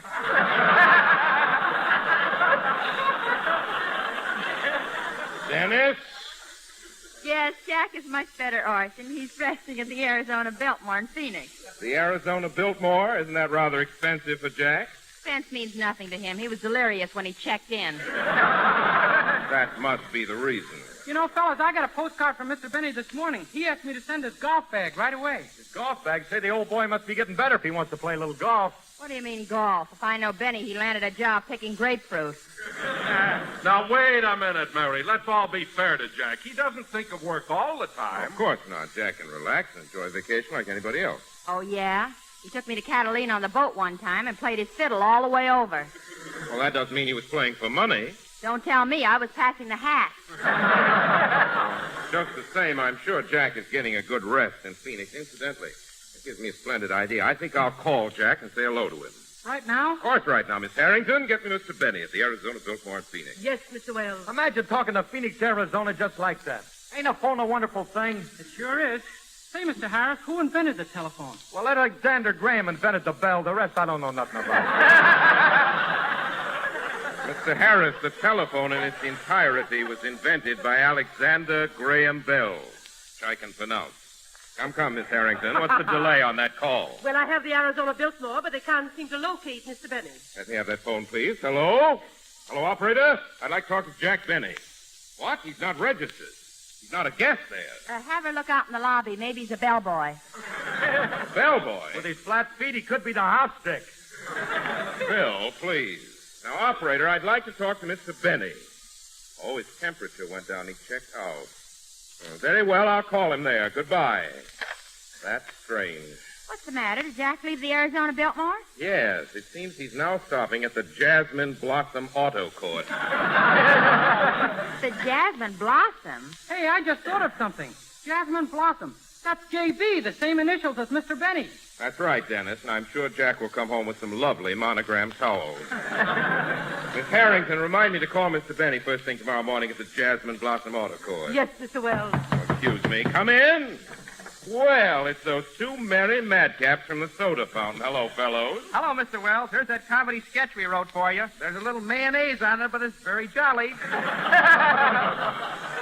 Thank you, fellows. By the way, would you like to stay and hear your little gem? I don't know. Should we stay, Gil? We can't stay. That fat lady is waiting for her cheeseburger. Oh, yes. Let's go. Wait till I open the door. Well, let's see what they've written here. So far, nothing but mayonnaise. A little crude, but it'll get by. And now, ladies and gentlemen, for our feature attraction this evening, we are going to present a mystery melodrama entitled Death at Midnight or the Murder Case. Now, in this drama, I will play the role of Inspector Wells, the police headquarters. Bill, you'll be my assistant, Sergeant Harris, and Dennis, you will be my other assistant, Sergeant Day. It is your duty to help me solve a horrible crime. Okay. But I didn't do it, I tell you. I didn't do it. You're a policeman. Of course you didn't do it. Don't be too sure. And Mary. There's always a guy you never suspect, silly. Dennis, please. Now, Mary. Yes, Orson? In our sketch, you play the part of the mysterious lady in black. 6 of your husbands have strangely disappeared, and you've just married your 7th. I'm a busy little girl, aren't I? Decidedly. Well, that takes care of the casting for our play. Oh, I beg your pardon, Orson, but haven't you overlooked me? Don, overlooking you is like losing a bass drum in a phone booth. However, you should be the butler. And now, ladies and gentlemen, this play will go on immediately after... I'll take it. Hello? Hello, Mr. Wells. This is Rochester.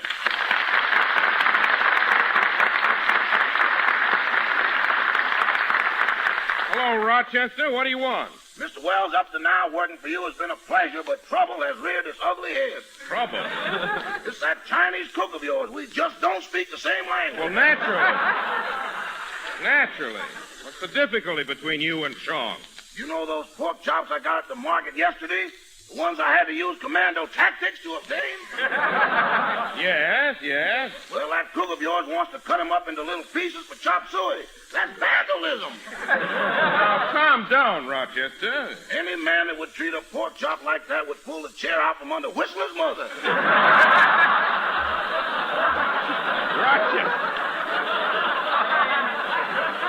Rochester, don't get so excited. Good heavens, the way you talk, you think those chops were radium. I can get radium tomorrow. Let's see you get some pork chops. Now, Rochester, there's no reason why you and Chong can't be good friends. Put Chong on the phone. Okay, here he is. Hello, Chong. Hello, Mr. Wells. Now, Chong, I want you and Rochester to get along with each other. What's all this quarreling about? 我冇法子咯，個黑鬼仲識生字肉，我就叫佢洗乾隻口嚟啦，我乜嘢都唔俾佢識喎。So he told me. Anything else? 住喺望角路字啦，幾下等戰客人，佢入到我廚房做乜嘢？佢摸佢入嚟住啦。You're absolutely right. Now, Chong, here's what you do. Cook the chop suey for us and give Rochester a couple of pork chops for himself. Okay, Mr. Wells. I'm very happy. Now put Rochester back on the phone. Rochester? Yes, Mr. Wells? Everything is all settled. John's giving you 2 pork chops, and you can cook them any way you want to. Cook them? I bought myself a gold frame. I'm going to hang them in my bedroom. So long, Mr. Wells. Goodbye, Rochester.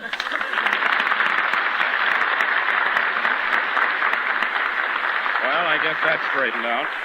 Sing, Dennis.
waited so long.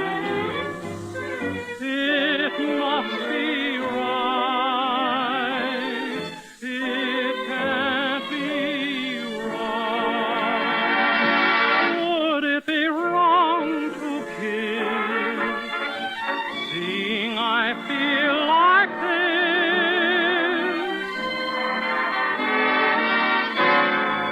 Would it be wrong to try, dear? Wrong. Would it be wrong to stay here in your arms this way, under this starry sky? It must be right. It can't be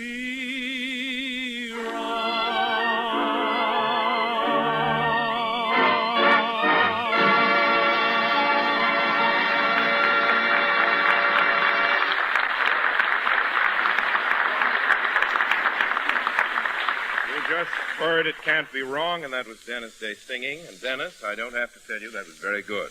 I'll say you don't. I heard it. Dennis, you shouldn't pat yourself on the back like that. It's quite hammy. You should talk, brother. You got something there. And now, ladies and gentlemen, go away, Dennis. And now, ladies and gentlemen, we will present our thrilling, baffling, spine-tingling mystery melodrama, Death at Midnight. As the scene opens, we find Inspector Wells in his office at police headquarters. Curtain, music!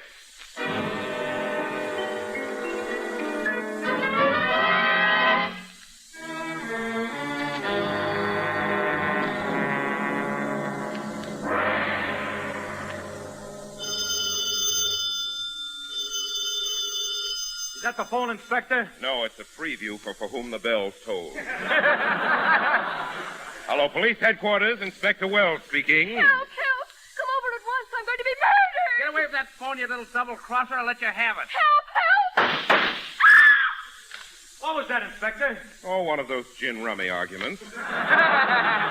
And before I forget it, Harris, you're supposed to be a policeman. What's the idea of coming to work in those loud sport clothes? My girlfriend thinks I'm a bookmaker. That's no excuse. Now, here's your badge, your uniform, your club. Okay, where's my flat feet? On the opposite end of your flat head. Are you...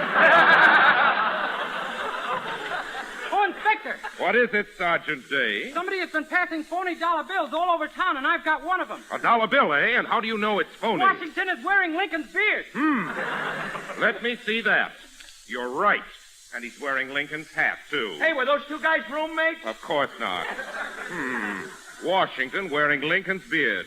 This is the worst job of counterfeiting I ever saw. You think that's something? Turn the bill over. Good heavens. Hedda Hopper is sitting on the Eagle.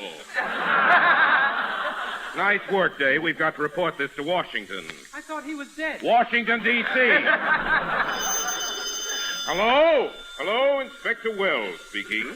Hello, Specky. This is Mrs. Lillian Gahagan Crumdyke speaking. You know, the lady in black. Why did you call me up, you naughty girl? Have you bumped off another husband?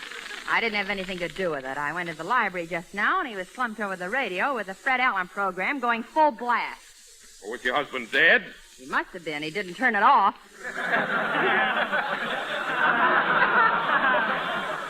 So long, Specky. Hold everything, Mrs. Crumdyke. I'll be right over. Sergeant Harris, Sergeant Day. Yes, Inspector. Come on, boys. We're going over to investigate a murder. And I have a hunch this crime was committed by... By who? I can't make this out. There's mayonnaise on it.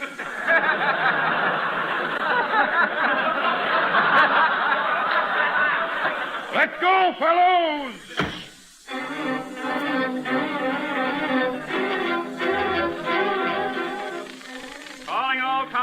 Calling all cars. Eddie Lamar locked in her closet. Take it easy, boys.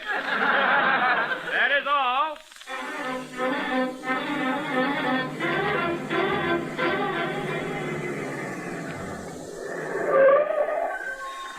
This is the house right here. Harris, Day, break down that door. Yes, sir.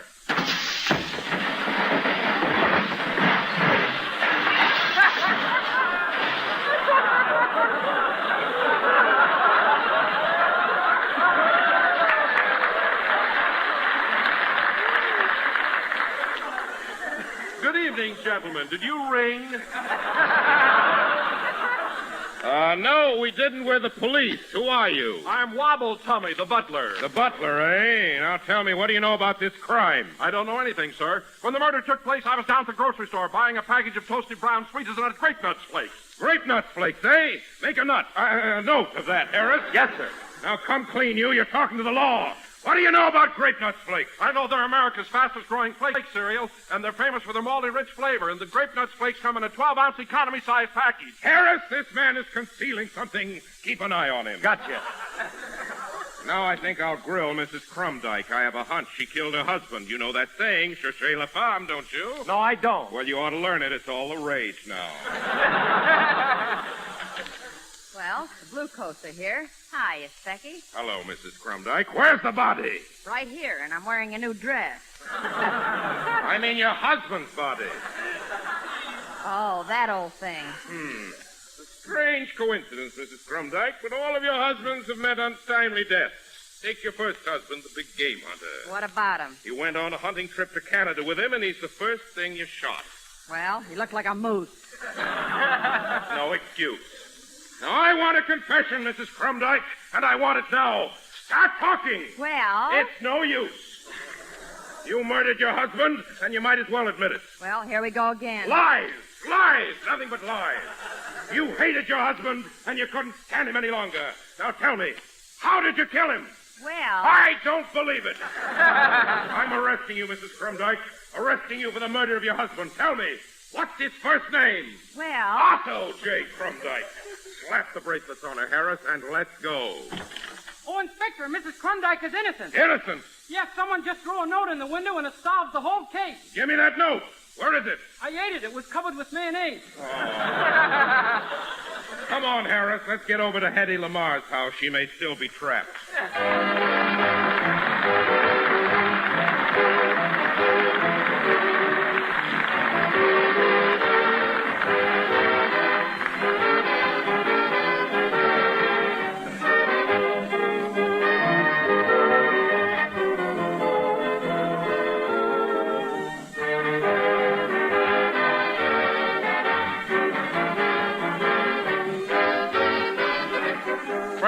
When you sit down to a big, tempting bowl full of appetizing, malty-rich grape nuts flakes, aren't you pleased with yourself?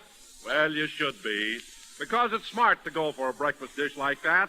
One chuckful of swell calling for grape nuts flakes. The farmer, the salesman, the welder, the kind of folks who get things done. They start with a nourishing breakfast, and grape nuts flakes are just that. For grape nuts flakes are a whole grain cereal, crammed full of whole grain food values, including iron, niacin, and vitamin B1 for appetite, nerves, and tip-top energy. Vigor, vitality, vitamins. That's V-eating for you with delicious, toasty brown grape nuts flakes.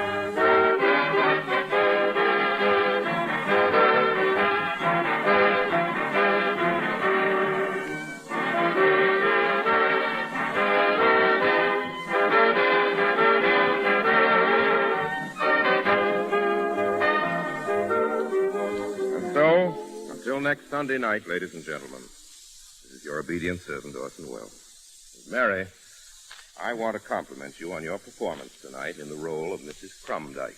I was pretty crummy, huh? Well... Good night, folks. Good night, doll.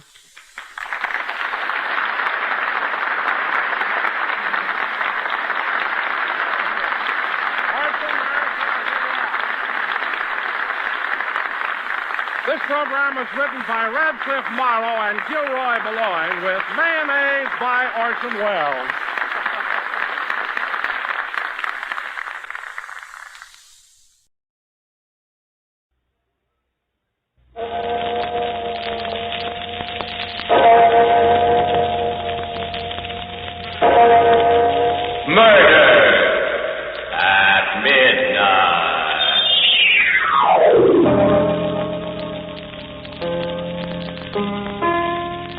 That gun away, Joe. Stop him, Freddie. He can't hear you, Smalley. He's busy singing. I mean, playing you to sleep. Hey, Baker! Baker! He can't hear you neither. We rocked him off long ago. Joe, listen. Don't do it, please. I'll cut the tape again any way you say, but don't push the switch on me. Don't.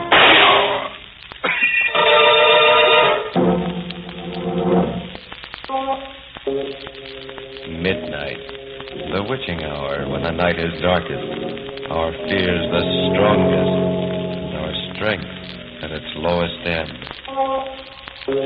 Midnight, when the graves gape open and death strikes.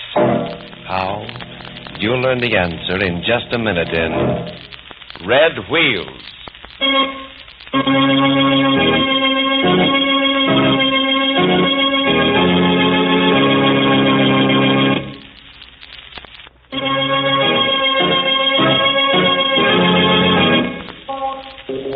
And now, Murder at Midnight. Tales of mystery and terror by radio's masters of the macabre.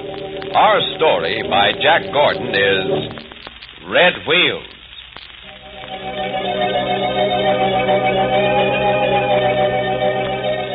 The desert, flat and empty under a heavy night sky. Speeding along its only road is a large bus.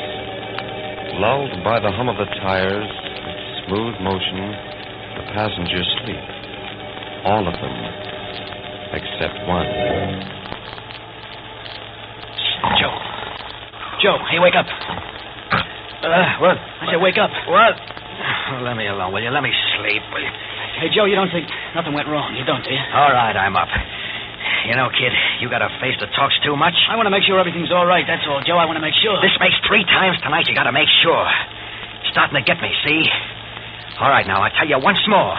There ain't nobody following us. Okay? But there was. You said so yourself. There was at first. That was a couple of days ago. And it was the newspaper said so, not me. Now, will you put that imagination of yours in mothballs? Nobody's following us.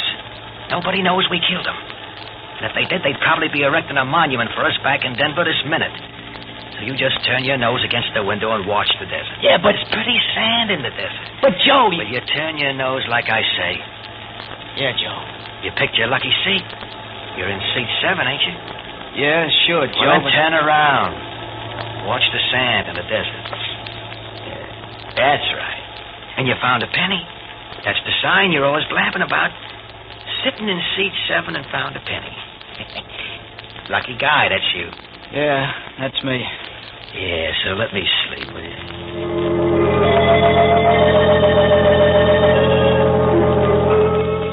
Yeah, that's me, lucky guy. Only I can't rest since that night we gave it to Smalley. Look out of the window, Freddie. Okay. What time is it? It's almost 12. Smalley coming yet?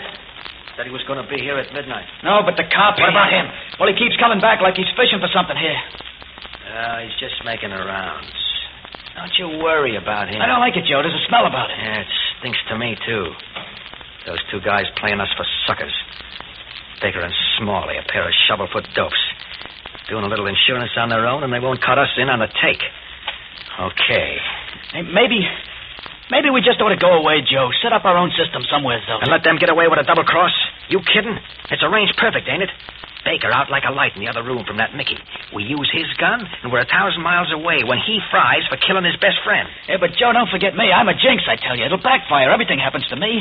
Let's let it alone. Just stroke that lucky rabbit's foot you bought today, and I'll do the work. Hey, what's that? What? It's Smalley. Yeah, all right. Now, just get to that piano and play him a little lullaby. Hey, Joe, the cop's gone. Get to the piano, I said. Yeah.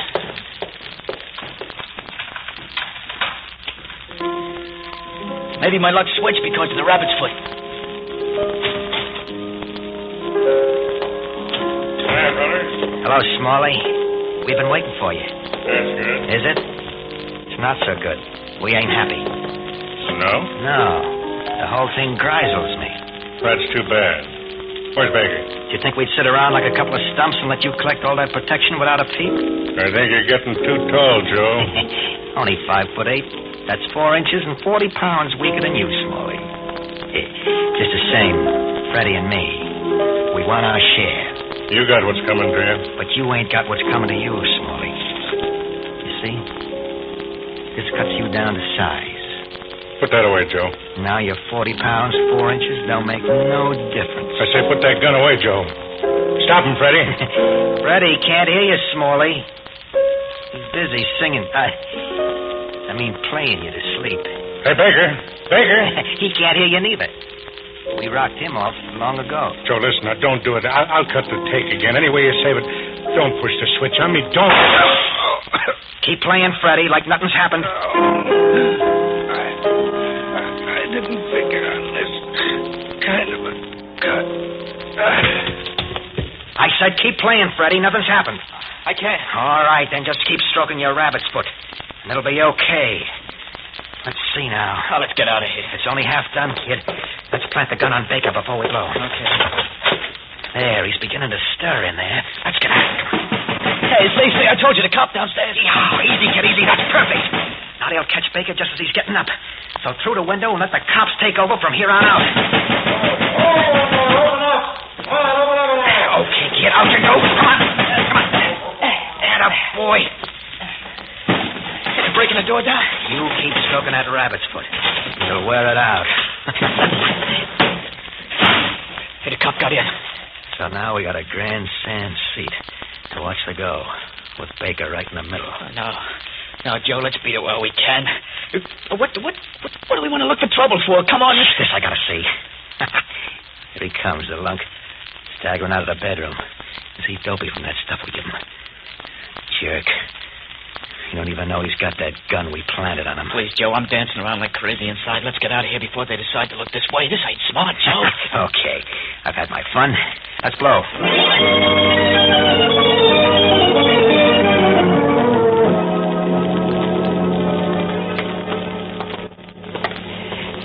Make it Hollywood, Freddie. There's a lot of money out there. Easy picking. Oh, they'll come after us, Joe. I got a feeling. Don't be a dope. What do they want us for? They got Baker, ain't they? Well, they'll look for us as witnesses. Yeah. They know they're well rid of Smalley. All they want is a goat. And we left him in the stable back there. Yeah, but the paper said... Never mind the paper said. Sure, they'd say they want us around. But if we ain't there, we ain't. Yeah. Hey, look, a penny. Pick it up, kid. Yeah. Brings good luck, Joe. You see? Now we got nothing to worry about.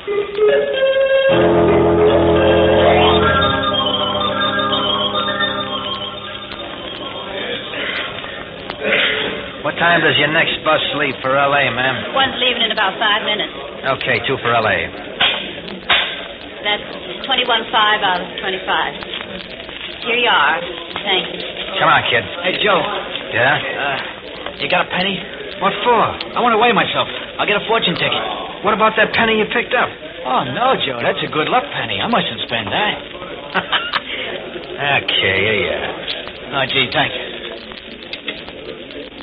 What's the good news, kid? It says... Okay, so go on. What does it say? But it says you're going to take a long, unexpected trip. Hey, that's pretty good. That's right, ain't it? Maybe it don't mean that. Maybe it means the cops will get us and... Finish reading it. Okay. It says you are too easily taken in and influenced by those around you. What are you looking at me for? Nothing, Joe. Come on, kid. There's our bus pulling in.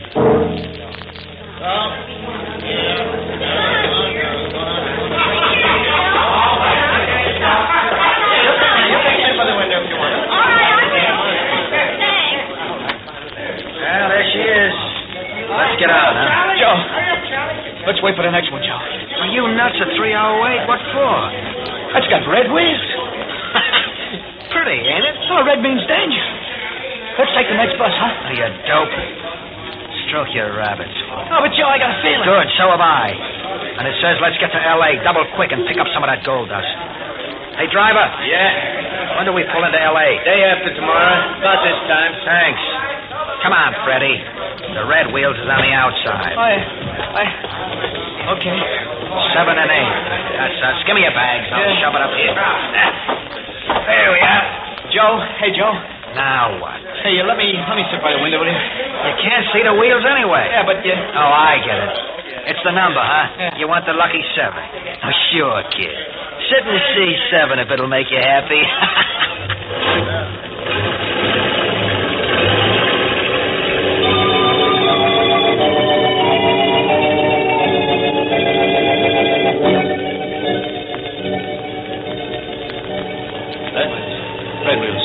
Red wheels. Red wheels. Red wheels. Red wheels. Hey, are you still up?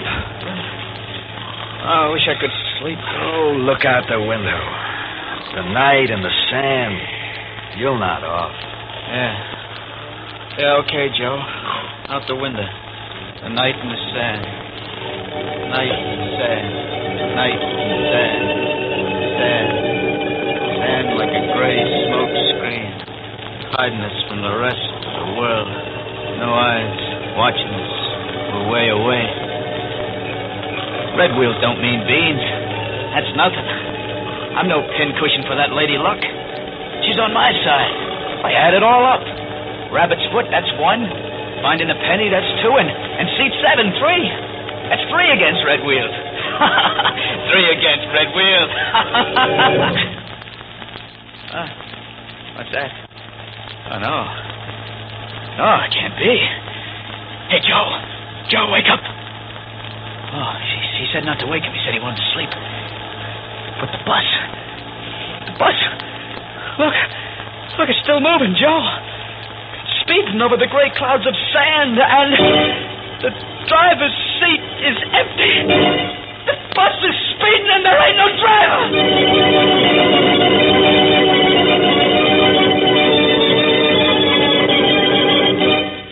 A bus with red wheels on a desert road.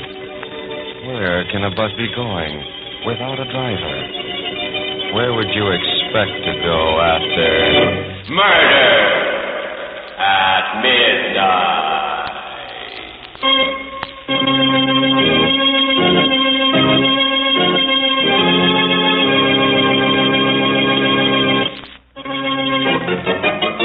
And now, back to Murder at Midnight and Red Wheels. Back to the bus speeding through the desert without a driver. How could a bus move without a driver? It's crazy. Just close your eyes, Freddy. You're dreaming. Now, when you open your eyes again, you'll see. Now, straight ahead and... See? There is a... No. I'm imagining things because I'm scared.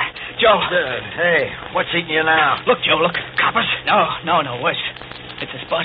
It's moving. Well, what'd you expect? Now, look, Brady, Pop. Yeah, that's just the point. Look. Straight ahead there. Look. What the devil? That's it, the devil. The devil's riding with us. He's holding the wheel. That's just why we can't see him. You see, there's no driver. Holy smokes, I don't get it. What's making it move? Something we can't see, Joe. Something. Shut up. The bus has red wheels, Joe, remember? Red burns like fire. Can take you to only one place. That's where we're going. Maybe some of these dopes sleeping can dream a way out. Hey, everybody, wake up! Wake up! What's all the racket? Darling, don't cry. What's the big idea? I'll tell you the big idea. Look straight front and see for yourself. Holy... There's no driver. What's making it go? Wait a minute, everybody. Don't get excited. What do you mean, don't get excited? But if you listen to me, I'll tell you. There wasn't anybody awake. I'll tell you who's driving this bus. It's the devil. And that means... You know where we're going? Hey, you're creating a riot, you idiot. Let me talk. Sure, talk. That's just what we need. This bus is riding us all where we got to do a lot of fast talking. Dead people got to tell why they should be led into heaven or to that other place. Hey, what the devil? The devil, see? We talk about him all the time, the devil. That's the guy we're going to have to see, I know. I know there's no other place for me. It must be the same for all of you. I just saw you with your hat. We're not dead, though, ain't we? We're on a bus. And the bus has got no driver. And the bus has got red wheels. And if you look outside, you can't see a thing but clouds of sand. Nothing, just a bus moving. And if you add up what you did during your lifetime, I'll bet you'll find there was plenty wrong. Hey, you, fat boy. How'd you do it, with an axe, maybe? I don't pay any attention to him, everyone. If you'll just listen to me... And you, lady. Small little dame with a gray hair. What's the devil got against you? And you. What's laying so heavy on your chest that you won't let me talk? Yeah. I'll tell you. I was Why up do you keep jabbering? Nothing to get excited. There's plenty to get excited about. Go ahead, kid. Go on. No, Freddy. When someone gives you the green light to yap, that means to shut up. We put on a good show, Joe and me. We did it with music. I say button up. No odds now, Joe. I can sing in any key. What's the difference now if he is a cop? We're all going to the same place. Say shut up. I played Smiley a lullaby. Joe rocked him to sleep with a bullet. Freddy. With a plain everyday gun, no fancy trimming. You're 2%, idiot. Am I, Joe? Am I? Maybe I was once, but no more. I'm not going to take what's around waiting for us. You dopes can stick here like pigs in a slaughter pen if you want, but me, I'm finding a way out. Hey, come back. Hey, stop somebody. Hey, stop him. That's it. Door open just for me. You chumps can fry where you're going, but not me! So long, suckers!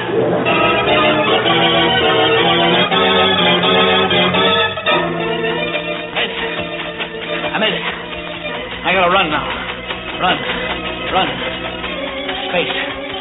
Pack space between me and those devil wings. Space. Oh, I'm getting tired.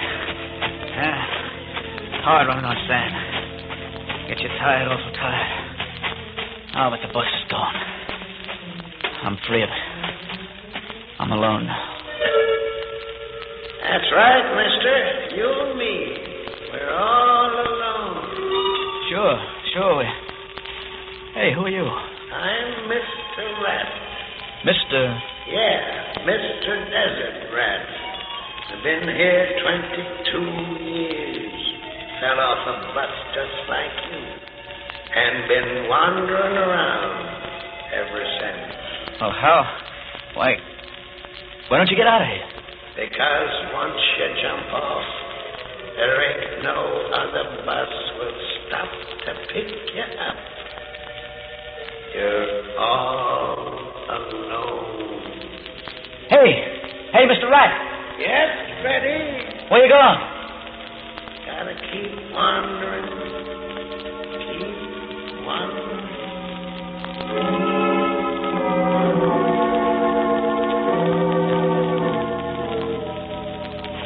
Keep wandering. The desert. Sand and nothing else for 22 years. Maybe another bus will pick me up. Maybe I shouldn't have jumped. Maybe it might have been better the way it was before I changed. No, there is something else. A tavern. Come on, Freddy. Pick him up and lay him down. Let's get to those people.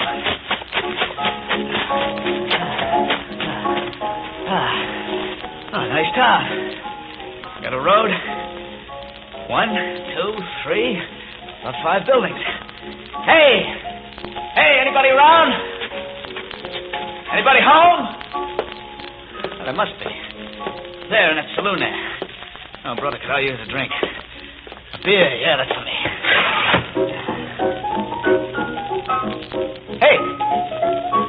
Hey, what happened, everybody?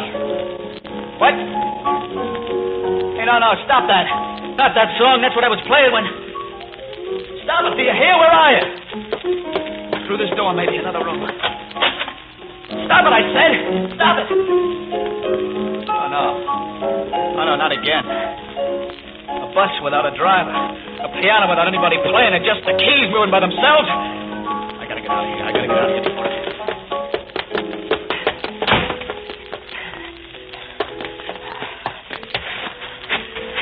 Hey, somebody! Ain't nobody here! Ain't there nobody? Oh, there it is again. What's coming from that house now? That last one on the road. Maybe this time. All right. I told you to stop it, didn't I? Still nobody. Still. Okay, if you won't stop it, I'll stop it for you. You gotta stop, do you hear? You don't stop. Leave him again.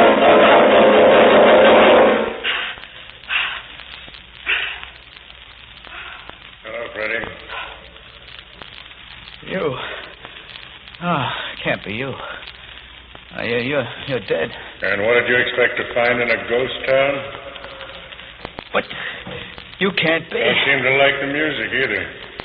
That sounded pretty good to you a couple of days ago. Want a drink, Freddie? What kind of a drink? A Mickey? Like you and Joe gave Baker before you knocked me off? You shouldn't have done it, Freddie. I didn't have nothing to do with it, to be honest. It was Joe. Have a drink, Freddie. You must be awful thirsty. No. I know I'm thirsty with that slug in my guts. Now keep away from me, Smalley. So why not let's have one together? A nice double Mickey. I said keep clear of me. You're scared, Freddie, aren't you? You're afraid of the dark and the desert and being here alone with me in a ghost town. Joe? When Joe isn't around, you get scared, kid, don't you? Too bad Joe isn't here to give you a little gumption. Fight me, Freddie. Get me, Freddie, or I'll get you first. No, honest, Smalley, honest. I ain't got nothing against you. We gotta stick together here. It's dark. And Don't play with rats. I squash them. Keep away from me, I tell you. No. Where are you going to run to, Freddy? There ain't no place to hide. Not here. I got a gun. That makes you big shot again, don't it? I'll let you have it, Smalley. I swear I will. That gun sort of takes Joe's place, don't it, you weak-livered little... I warned you. Have a drink, Freddy. With a Mickey. With a Mickey in it.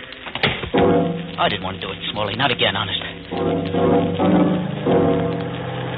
I just got him before he got me, that's all. It's all mixed up. I don't know how he got here, but I'm alive. Luck's coming my way again. This time for good. I got a feeling. Lucky Rabbit's Foot, Lucky Penny, everything lucky. Lady Luck, she's on my side now. I see a car outside. I hear it. Yeah. Moon eye headlights straight at me. Yeah. Just hop a ride to L.A. I'll be okay. Hey, you! Just wave my hands like this. He'll stop. Up and down, up, down, up, down. Good. Slowing down. I'm okay now. Lift, mister, lift. No. It's my bus with the right wheel. And there's still ain't no driver.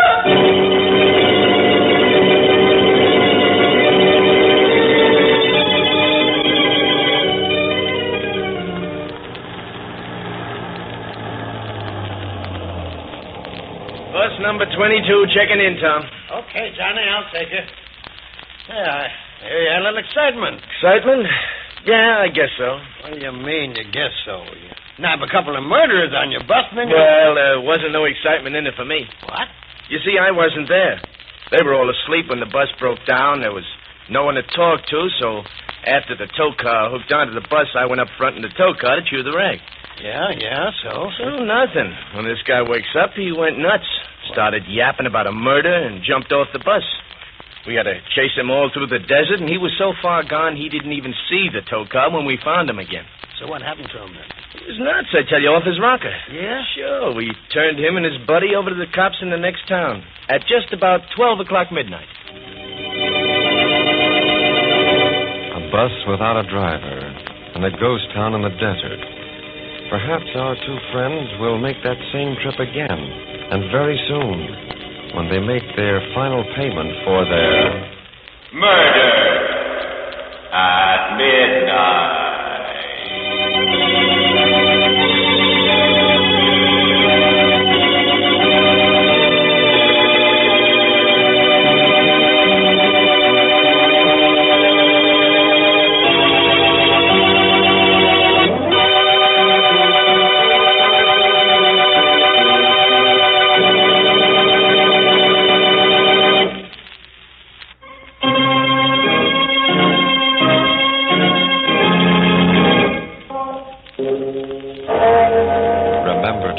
Again when death takes the wheel on a lonely journey and the clocks strike 12 for Murder at midnight.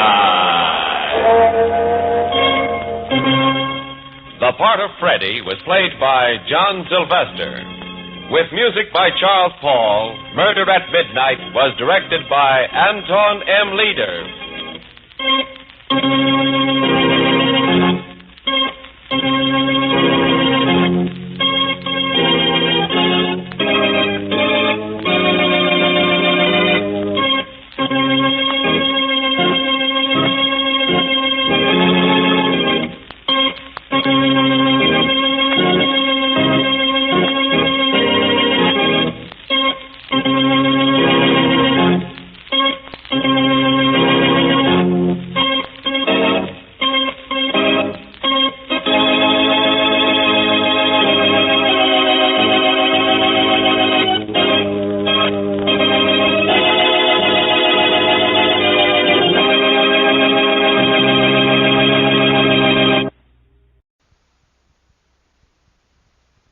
Stay tuned for Mystery Theater.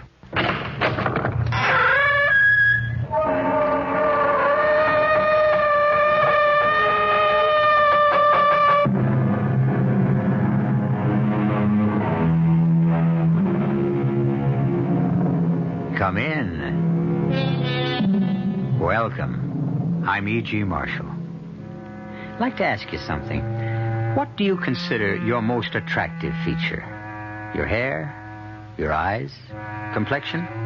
Your figure?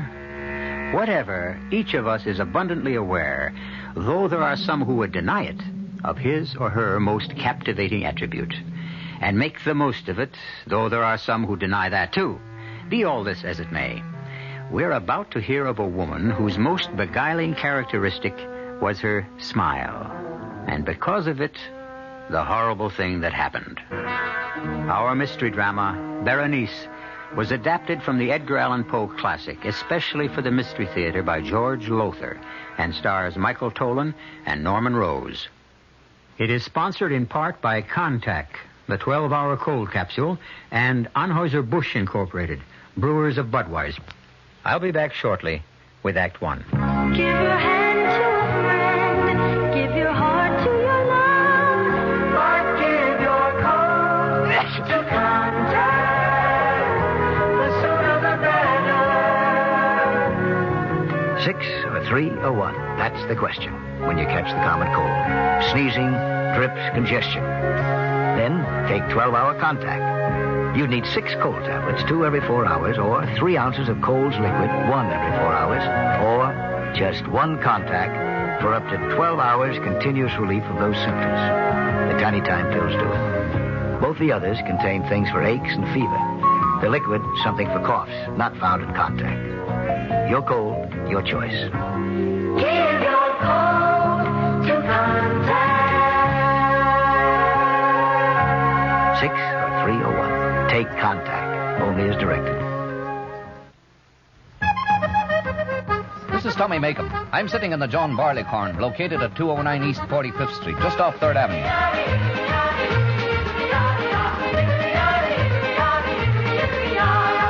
The John Barleycorn is New York's first and most famous Irish singing pub.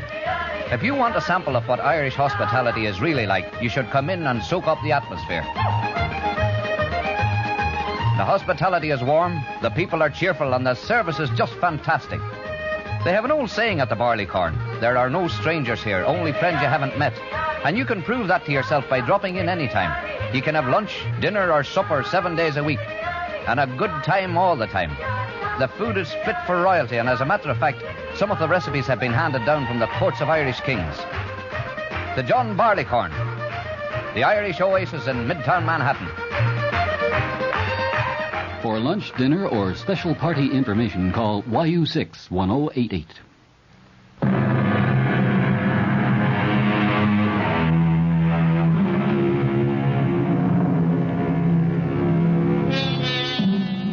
What we call a fixation, an idée fixe, is one of the most extraordinary and mystifying aspects of the human mind.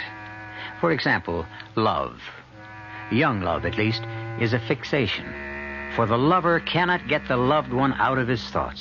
He thinks of her night and day, or she of him. And there is, I need scarcely say, no more wondrous person in all the world. What cure can be found for a fixation? Well, when it comes to love, and I don't mean to sound cynical, I suppose marriage. But when it came to Ernest Montresor and his wife Berenice, well, that's our story. Do not tell me, Anthony, what I must do or must not do. Ernest, please. You are my friend. You are my attorney. You have come here to Mangrove Manor to straighten out whatever legal matters attend Berenice's death, and that is all. Ernest, I didn't mean to offend you. I am not offended. I am irritated. You can sit there and say, Ernest, your wife is dying. Try not to hate her as you do. Let me tell you something, my good friend. Had you lived 1 month, 1 week, 1 day in this house with Berenice, that shrew, that spitfire, you too would know what hate is. But I don't understand. I was at your wedding a little over a year ago, here at Mangrove, and you were deliriously in love with her. Not her. Her smile. What? I know you'll find it hard to believe, but that is the truth. Oh, there were other qualities that attracted me. Her charm, her gentle manner, her warmth. But these vanished quickly once we were married. I soon learned that her charm was a veneer, her gentle manner a mask that concealed a vicious temper. I am sorry. I didn't want to hate her. For months I put all feelings of hate from me, the while asking myself how and why I still went on loving her. That's when I realized it was her smile. I still fail to understand. Look at Berenice closely, and you will see that she's really very plain. Almost ugly. But one doesn't look closely at first. I didn't, surely. Because of her smile. Of what her smile was then. She had teeth so even, so white, so perfect, they are as matched pearls. As for her lips, nowhere will you find lips so beautifully modeled, so sensuously inviting, so absolutely enthralling. I remember, yes. But Anthony, soon after our marriage, her smile changed, too. The lovely contour of her lips became an ugly sneer. She no longer smiled. She bared her teeth like a vicious animal. But there must have been a reason, something that impelled her to... I'll give you a reason if you must have it. Constance. Berenice's younger sister? Yes. You know she came to live here at Mangrove when her husband died. I settled the estate, yes. Not, I'm afraid, that there was much to settle. He left her penniless. Precisely why she lived here.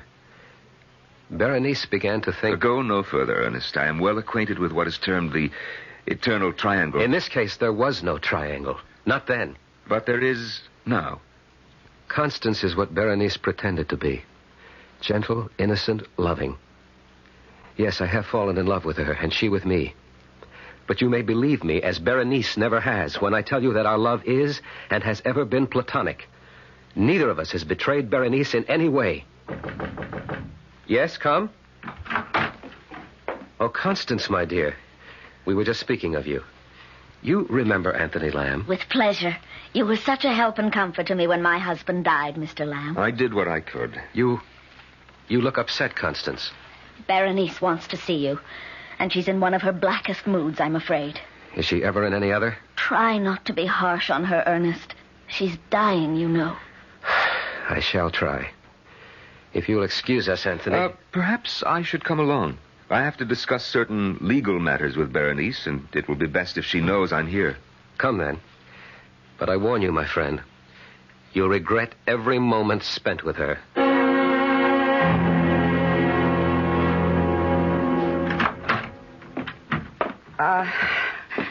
It's you. You wanted to see me, Berenice. You. Not this army you've brought with you. Get out of here, Constance. Of course. And who are you? I've seen you somewhere. I remember you. I'm Anthony Lamb, Berenice. I don't blame you for not recognizing me. It's been over a year. Oh, yes. Yes, I remember you now. Ernest's friend, the pettifogging lawyer, the shyster. Why are you here? Well, now I, Yes. Well, Ernest asked me to come because... Well, Berenice, I'm told you're quite ill, and at such times it's best to... To make sure that all will be legally neat and tidy when I'm cold in my coffin. Oh, you put it much... The only way it can be put. I'm dying, and I know I'm dying, and so do you. If you don't, you must be blind. And if you want proof of it, look. Once my smile was the most ravishing smile on earth. Look at it now. Yes. Yes, the color leaves your face, Mr. Lawyer. You all but shrink away because it's no longer the beautiful smile of the living Berenice, but the ghastly grin of the Berenice who'll soon be cold in death. Stop it. Stop smiling. Dear husband, what is it? You used to tell me my smile captivated you, enslaved you. Can it be that it now repels you? Oh, don't turn away. I won't look at you, not when you smile. Don't look then for all the good it'll do you. You'll remember. Soon I shall be dead. But my smile will never die. It will live on in your brain, Ernest. Wherever you go, whatever you do, it will be with you. No. This smile, this ghoulish grimace, because it was what you married, what you loved, and then came to hate. And you will hate it till the day you die, Ernest. For till that day, awake or asleep, it will haunt you.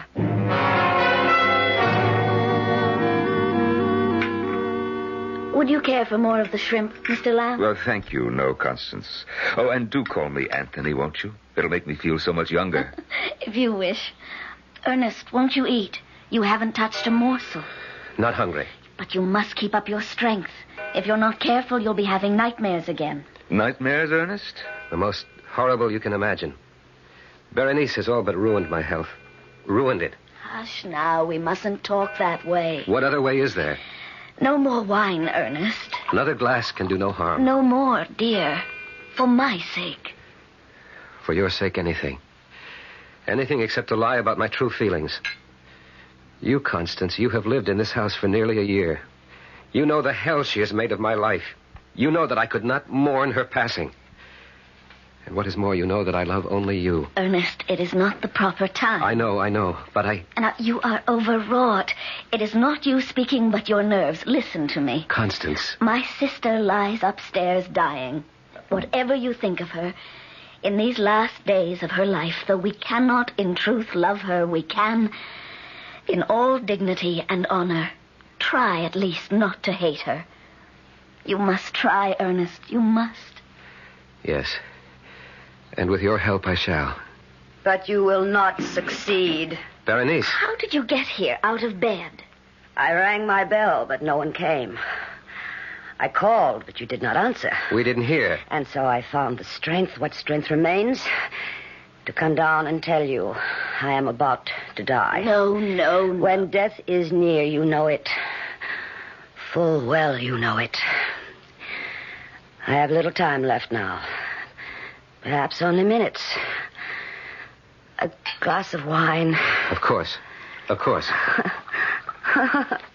He hurries to assist me, to comfort me, when in his heart he would kill me. No, Berenice, I would not. Liar. Berenice, You hate me. Say it, you hate me. Say it. Here, the glass of wine you asked for. That, your glass of wine. Sniveling, nightmare-ridden fool. I had hoped I'd at last found a man when I married you. But you were like all the others. Berenice, let me help you back to your And bed. as for you, did you think I wasn't on to you and your little tricks?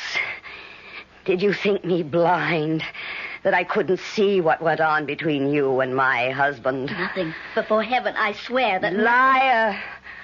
I saw, I know. Little Constance.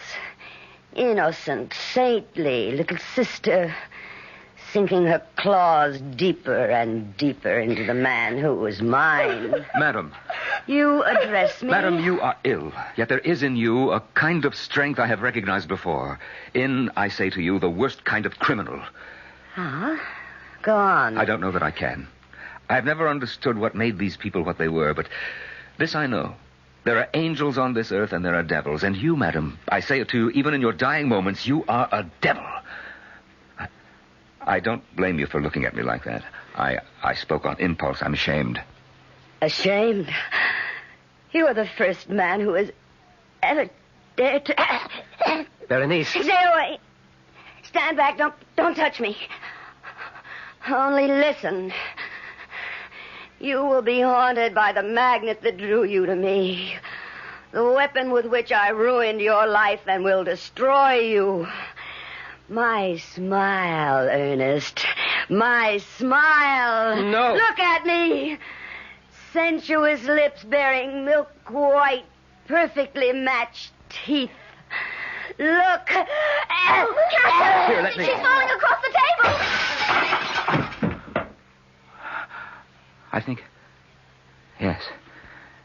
She's gone. Berenice is dead. No. Ernest, don't. Her mouth. She is staring at me with her teeth.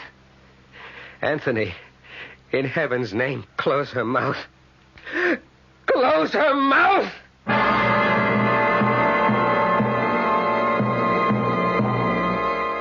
I said at the outset, you'll recall, that because of Berenice's smile, a horrible thing happened. What has just happened in the dining room of Mangrove Manor is indeed horrible, but nowhere near as horrible as that which is about to take place. I will return shortly with Act 2. Inside you're free. Inside you're free after all. You hear freedom spirit like a wild bird's call. Inside you're free. Inside you're free after all. Living free. Living free. You're driving a car you knew you were going to buy the minute you saw it. Skyhawk. Buick Skyhawk. You just knew a car this streamlined would be easy on gas. And you were right. In published EPA mileage test results, Skyhawk got 25 miles per gallon on the open road and 16 in the city. Buick Skyhawk. Dynamite. Inside you're free. Inside you're free after all. Living free. Living free. Living free. Hey, Mom, what's for dinner? Hey, Mom, what you got? We're all starting the new year with a close watch on our budgets. Your ShopRite supermarket is helping with economy dishes that are high in nutrition, low in cost. First cut beef chuck steaks, just 57 cents a pound. Semi-boneless chuck steak or roast, 97 cents a pound. Beef liver, just 57 cents a pound. Pork loin, a 7-rib cut, 77 cents a pound. Dress up your beef dishes with fresh mushrooms, just 79 cents a pound. Throughout the store, you'll find a lot more for a little less at ShopRite. She loves her family. She wants the best. She does all that she can do. She lets ShopRite do the rest. Hey, Ma, what's for dinner? ShopRite has the answer.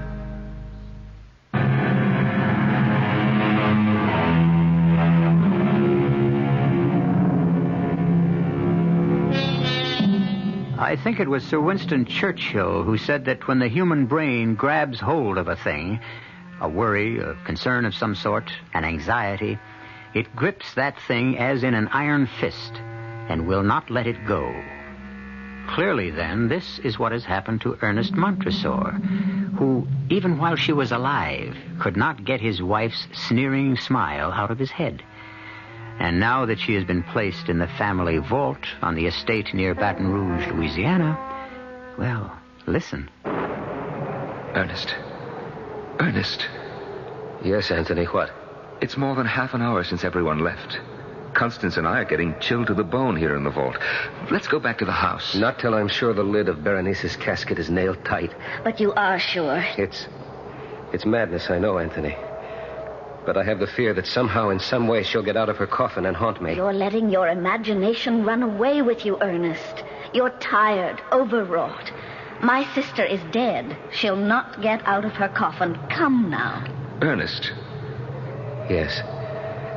Let us return to the house.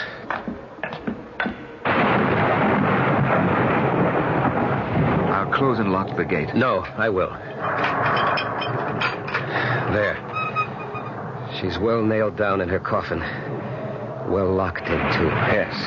Now let's... No, wait. Good Lord, man, what now? I must make sure the lock is strong. Sound and strong. Now, Ernest, dear, that's enough. Don't tell me what is enough. Don't... Ernest. Dearest, what is it? Why are you looking at me with such fear? Never, Constance. Never so long as you live, smile at me like that again. You look like Berenice. But, Ernest, My nerves are shaking. I need a drink. Excuse me. He's in trouble, Constance. We'd best catch up with him. But, Anthony... Nothing to worry about, really. You just upset him a little when you smiled. But that's the point. What? I didn't smile.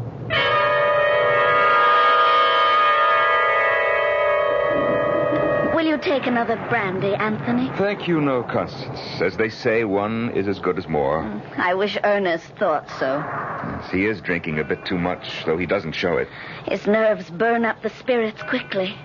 I have never seen him in such a nervous condition, never so exhausted. Let's hope he's having a good, deep, restful sleep. Speaking of what is good for Ernest, I hope you'll be able to stay with us a while, Anthony. I should like to, but I have pressing business in Baton Rouge. A few days? It would be such a comfort to Ernest. I'm sure, but the comfort he really needs is what you can give him. Constance, may I speak frankly? Of course. In ordinary circumstances, by which I mean had Ernest and Berenice still loved each other, I'd not suggest anything of this sort, but, well, all things considered, Constance, I should like to see you marry Ernest as soon as possible. Berenice not yet cold in her grave, and you? I do, yes. Constance, you alone can give him the love and the warmth he so desperately needs. I know, but... Oh, Anthony, whatever she was, Berenice was my sister. How can I, in all conscience, marry her husband within so short a time? It would be an act of indecency. Oh, no, an act of charity and of love. My dear, no immediate decision is needed. Think about it and should... No! What? What in the name of heaven? It's Ernest! No! Come, quick! No! Ernest, merciful Lord, what is it? Oh, it's you.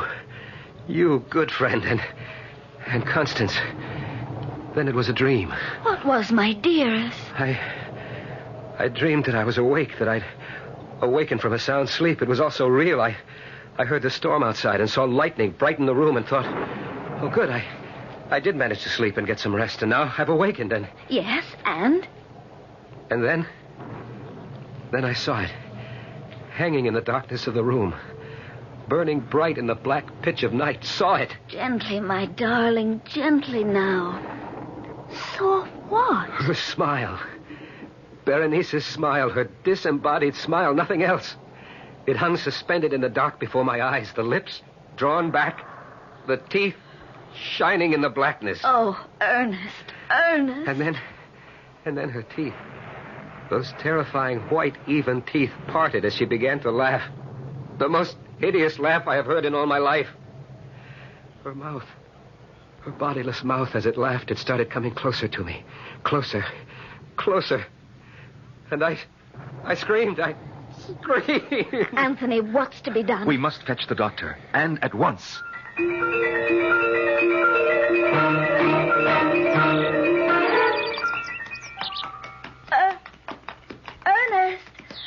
Ernest, stop for a bit. Oh, let's rest. Of course, my dear, of course. Here, let me help you down. Thank you, Ernest. There's a log over there. Shall we sit? I would rather stand and hold you. Oh, you are feeling better. Come, let's sit down. No, wait. Ernest? Please, listen, Constance. Anthony returns to Baton Rouge tomorrow. I had a talk with him this morning. He knows I'm devoted to you and you to me. He urged, not that I needed urging, that I ask you to marry me. Ernest, Do say yes, Constance. I beg you. Say you'll marry me. That's exactly what I was going to say once you gave me the chance. You will? You'll marry me? Oh, I will. Oh, I will. Constance. Oh, Constance. Let's hurry back and tell Anthony. Yes, that dear good friend of yours will be relieved to know, I'm sure. Here, I'll give you a hand up. There. Oh, Ernest, my horse. Oh! Ernest, he's running away with me.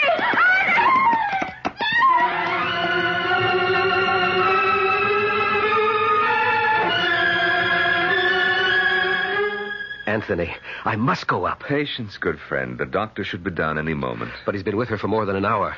I knew she was seriously injured. I knew it the instant I picked her up. The way you described it, it was a bad fall. The horse, running away, for what reason God alone knows, tried to leap a high fence, failed to make it, and came down rolling on Constance as she lay beneath him. Oh, terrible, terrible. But no sense anticipating the worst. Constance may not be seriously hurt at all. Constance is dying. What? She is dying. Oh, come now, Ernest. You carry even your nerves too far. There's something I didn't tell you. When I got to Constance, she was unconscious. I knelt beside her, got my arms under her, raised her, and stood up. I began to carry her to the house. A long distance. I'm not very strong. I tire easily. And so after a short time, I stopped for breath and looked at her. Looked into her face, Anthony. Yes? Her eyes were open, and she was smiling. The lips pulled back, the teeth showing. For an instant, she looked like Berenice. For that instant, she was Berenice. Doctor, is she... Don't bother him now, Ernest. But I can bear no more of this waiting, this interminable waiting. Look at her. So deathly white, scarcely breathing, if at all. Ernest? She called my name. Constance. Oh, my own dear Constance. Hush now. When I am gone... No, you must not go. You cannot leave me. You cannot. When I am gone, I say, no longer with you. Remember that it will be only on this earth I am not with you. In spirit, I shall be beside you always. You are not going to die. You will be at my side, alive and beautiful, and my own dear adored wife. No, that is not to be. Berenice has seen to that. Berenice? She was there.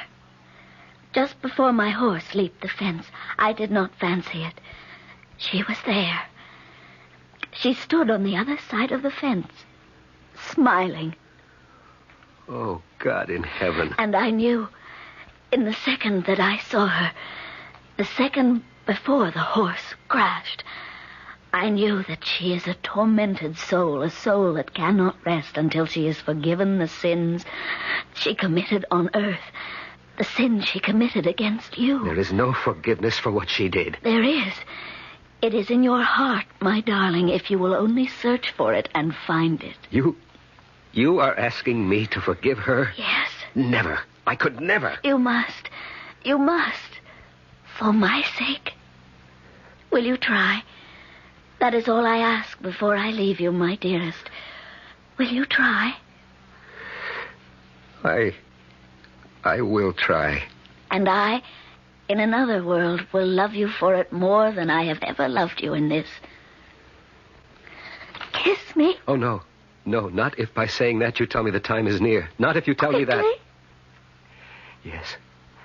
Oh, yes. Constance? Constance? I'm sorry, Ernest. She's gone. Oh, no. Leave him to me, Doctor. You have other matters to handle. Come, Ernest. Sit down. Here in this chair. Sit, and I'll pour you a brandy. Dead. I know how you feel, but you mustn't go to pieces. Think of what she said, that she will be with you, at your side always. What good is that if I cannot see her, touch her? What is he doing, the doctor? What must be done? Closing her eyes, straightening her limbs, placing her hands in repose. When he is finished, I shall sit with her, Anthony. Of course. And not leave her side till we take her to the vault. What's that? What? Listen. Someone laughing. No one is laughing, Ernest. Berenice. It is Berenice. Ernest. She is laughing from the vault. From the vault. You doubt me? Here. I throw wide the window. You hear? You hear? I hear nothing. Laughing in triumph. Vicious triumph, because once again she shattered my heart. Laugh, damn you, laugh! But I shall have done with you yet! I shall! Oh!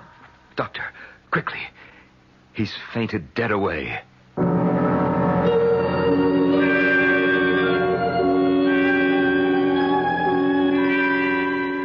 So, in fevered imagination, in the sickened mental state brought on by unbearable grief, Ernest fancies he hears the hideous laughter of Berenice, pursuing him, haunting him, driving him mad in death as she did in life. Or is it fancy? We'll know more about that when I return for Act 3.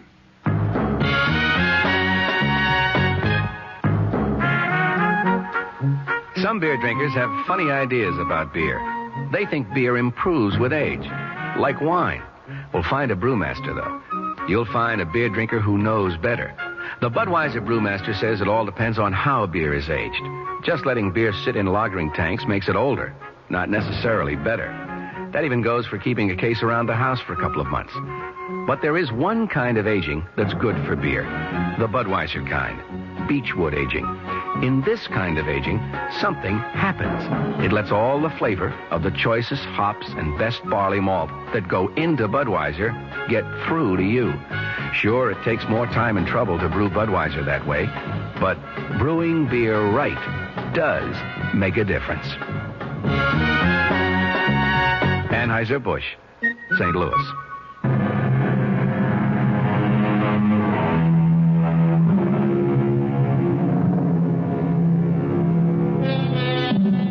Scarcely has the breath of life fled the body of his beloved Constance than Ernest Montresor hears, or thinks he hears, the triumphant laughter of his dead wife, Berenice. Even though Ernest's friend and attorney, Anthony Lamb, did not hear the laughter, can we say the laughter echoed only in Ernest's imagination? If it comes to that, who can say that imagination is not reality?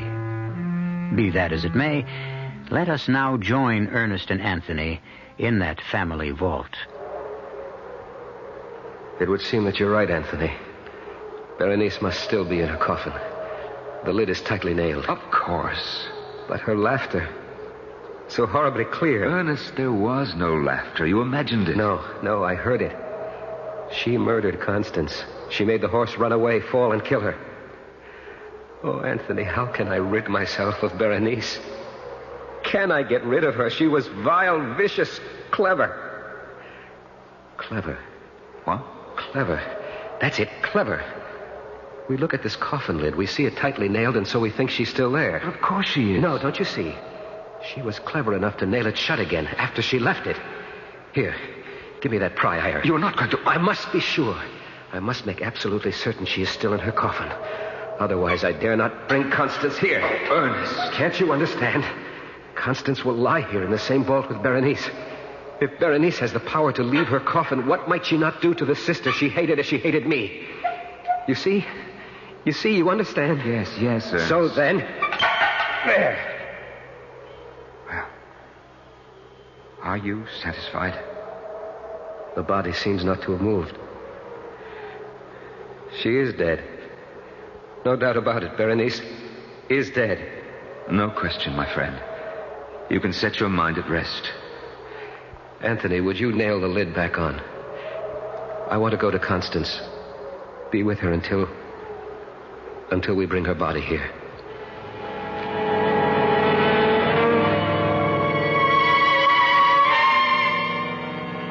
Ernest. Yes, Anthony? Ernest, it's 2:00 in the morning. Not for her. Not for Constance. For Constance, there is no time now. Ernest, please go to bed. To bed? To dream?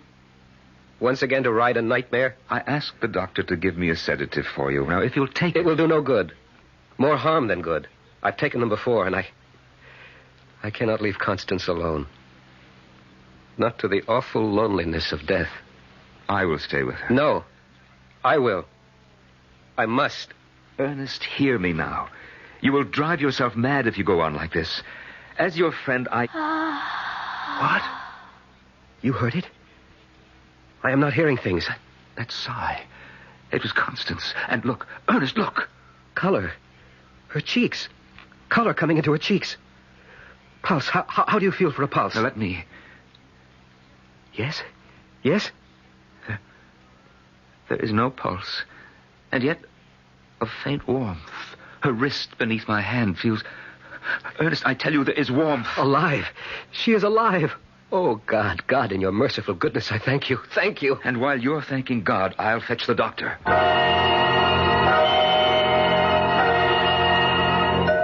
Thank you, Doctor. I'm sorry to have put you through all this trouble. Thank you, and good night. I'm sorry, Ernest. Strange. Very. There was color in her cheeks, warmth in her body. Yet by the time the doctor arrived, the warmth had fled, the color vanished. She was once again a corpse. Anthony, what do you make of it? I cannot say. I don't know. It's one of the most baffling things I've ever seen. But then Mangrove Manor seems alive with strange things. Not so strange if you had lived a year with Berenice. If you had come to know her as the devil she was. I begin to believe you. It's 4 a.m, and I've been up. We both have been since early yesterday. There'll be much to do tomorrow, and both of us must get some rest. No, not I. I will stay with Constance. All right, Ernest, but be sensible. Take that large armchair in the corner and see if you can at least doze for a time. Very well. I'll go to my room for an hour or two of sleep. All right.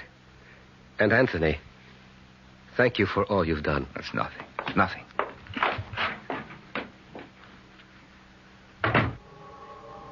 Constance, my lovely Constance, I'll not leave you. I shall be there in that chair across the room. In this chair, Constance, still very near you, still watching you, waiting with you, through the long silence of death. Again? It was you? Again? You are sitting up. You are leaving the bed and coming toward me. You are not dead. You live. Oh, let me see your face. I cannot see it. The shadows and burial shroud hiding it from me. Take the burial shroud from your face. Let me see you. Constance, beloved, let me see you. Why do you laugh, my darling? Why? Is it happiness at finding yourself alive? Is it joy in knowing you're not dead after all? Here, let me take away the shroud. There. What? The lips, what? The teeth. Berenice. You are Berenice and Constance's body.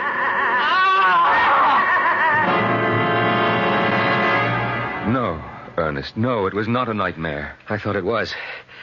I thought I'd had another horrible dream, that I'd gone to sleep in the chair and dreamed it all. I might have thought so, too, if I'd only found you lying on the floor unconscious. But, my dear friend, I cannot describe my shock. Constance's body was sprawled across yours. Constance's body, but Berenice's spirit. Don't think about it. Put it out of your head. Impossible. It is etched in acid in my memory. I shall see it in every moment of my life, waking or sleeping. The lips curled back in that fearful sneer. The teeth. The teeth, the terrifying teeth. If only I could blot them from my mind, but I can't. Perhaps you can. Perhaps there is a way. What? If, as you think, Berenice is using Constance's body to haunt you, torment you... She is. Then all we need do is what we must do in any case. Bury Constance in the vault. But of course, I sicken at the thought of placing my own dear, lovely Constance in that cold, moldy chamber. And yet it must be done. And with her body locked within the vault, Berenice will be unable to haunt me. But I must leave, Ernest. I have stayed as long as I can, far longer than I anticipated, and I do have other business, pressing business in Baton Rouge. The thought of being alone in this huge and empty house, is there no way to persuade you? I'm sorry, Ernest, but there isn't. I've done all I can for you. You know I have. Of course I know it. There is no better friend in all the world than you, and I have no right to urge you to stay, none at all. But I am afraid. Afraid to be alone. Afraid... Of all things, it is a madness. Afraid of Berenice's teeth. I suppose it is a form of madness. Berenice is dead and buried. Constance is dead and buried, and so Berenice cannot inhabit her corpse to torture you. She'll find a way. She will not. She will. She lies in that vault out there, and in time her body will rot. But teeth do not. And so long as a tooth remains in her skull... Ernest, it's 10 o'clock. I have a long, hard ride ahead of me tomorrow. I must get to bed, and so must you. We are both very much in need of rest. Rest. So long as I live, there will never again be any rest for me.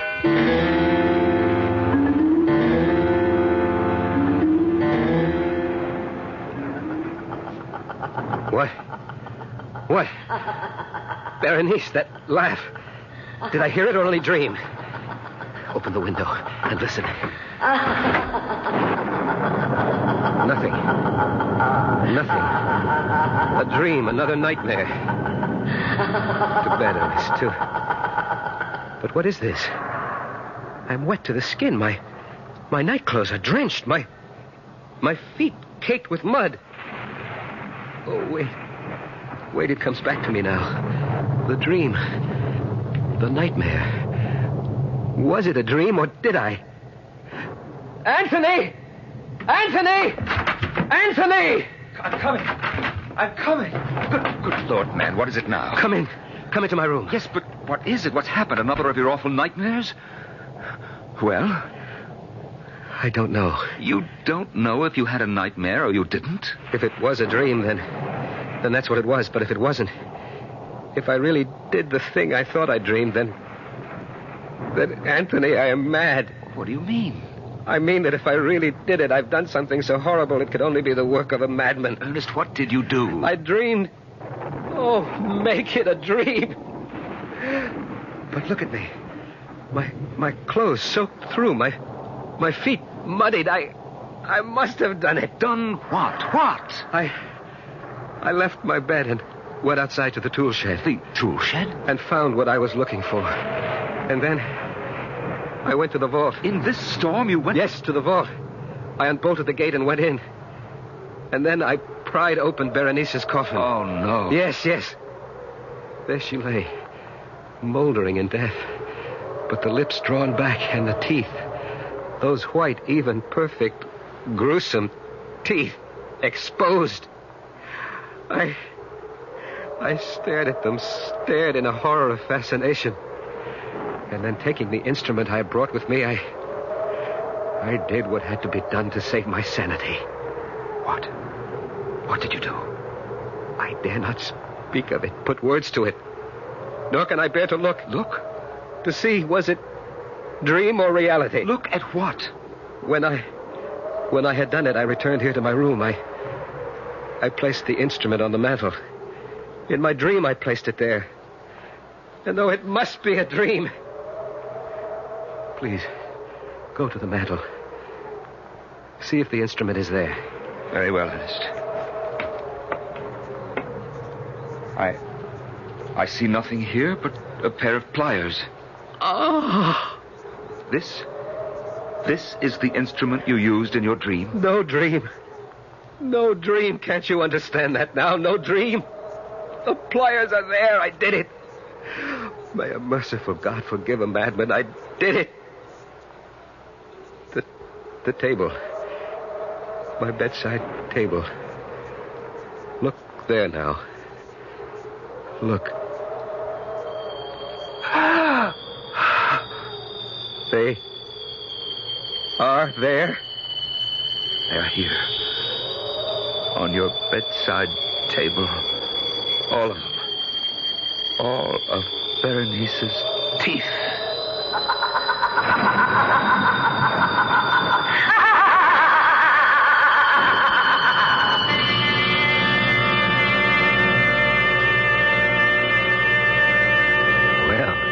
A toothsome tale, was it not? Something to let your imagination chew on? Sorry. Couldn't resist that. Seriously, though, this story, as many another, reflects that certain mystery which has puzzled mankind since the first tick of time. Which is the reality of our lives? Which the dream? You got me. I'll be back shortly. Murder on the Orient Express is movie magic. The most entertaining evening of the year cheers Liz Smith of Cosmopolitan. Judith Chris, New York Magazine, claims Agatha Christie's marvelously intricate whodunit becomes a joyous experience, a feast in any season. And Playboy calls it sheer old-fashioned escapism. See Murder on the Orient Express from Paramount Pictures, rated PG, parental guidance suggested. Murder on the Orient Express is now playing at a theater near you. Our cast included Norman Rose, Michael Tolan, Joan Lovejoy, and Roberta Maxwell. The entire production was under the direction of Hyman Brown. Radio Mystery Theater was sponsored in part by Buick Motor Division. This is E.G. Marshall inviting you to return to our Mystery Theater for another adventure in the macabre. Until next time, pleasant dreams.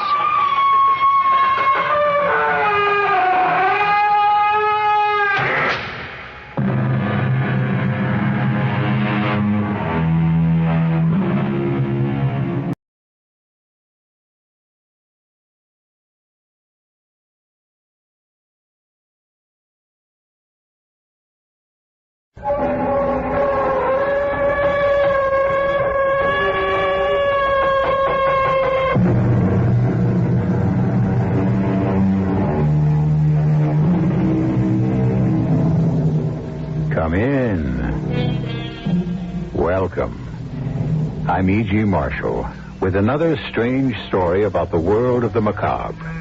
A very real world, by the way, because if you think about it, haven't you said to yourself, I can't believe it, or that's the weirdest thing I've ever heard?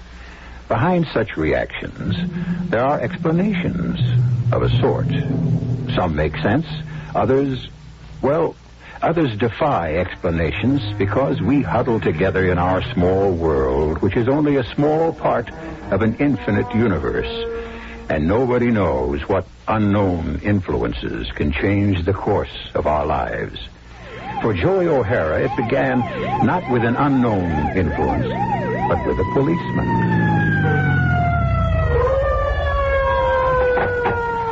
License, please. What's the charge, officer? Speeding. I clocked you at 35. The limit's 25. Yeah, I was flat out. Okay, give me the ticket. We don't write tickets in lifeboat landing. You'll have to follow me. What? You're hauling me in on a speeding charge of 35 miles an hour? What kind of a crazy town is this?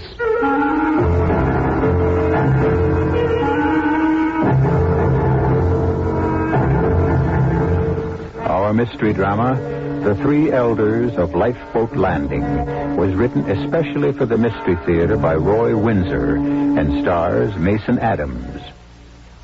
It is sponsored in part by Anheuser-Busch Incorporated, Brewers of Budweiser, and Contact, the 12-hour cold capsule.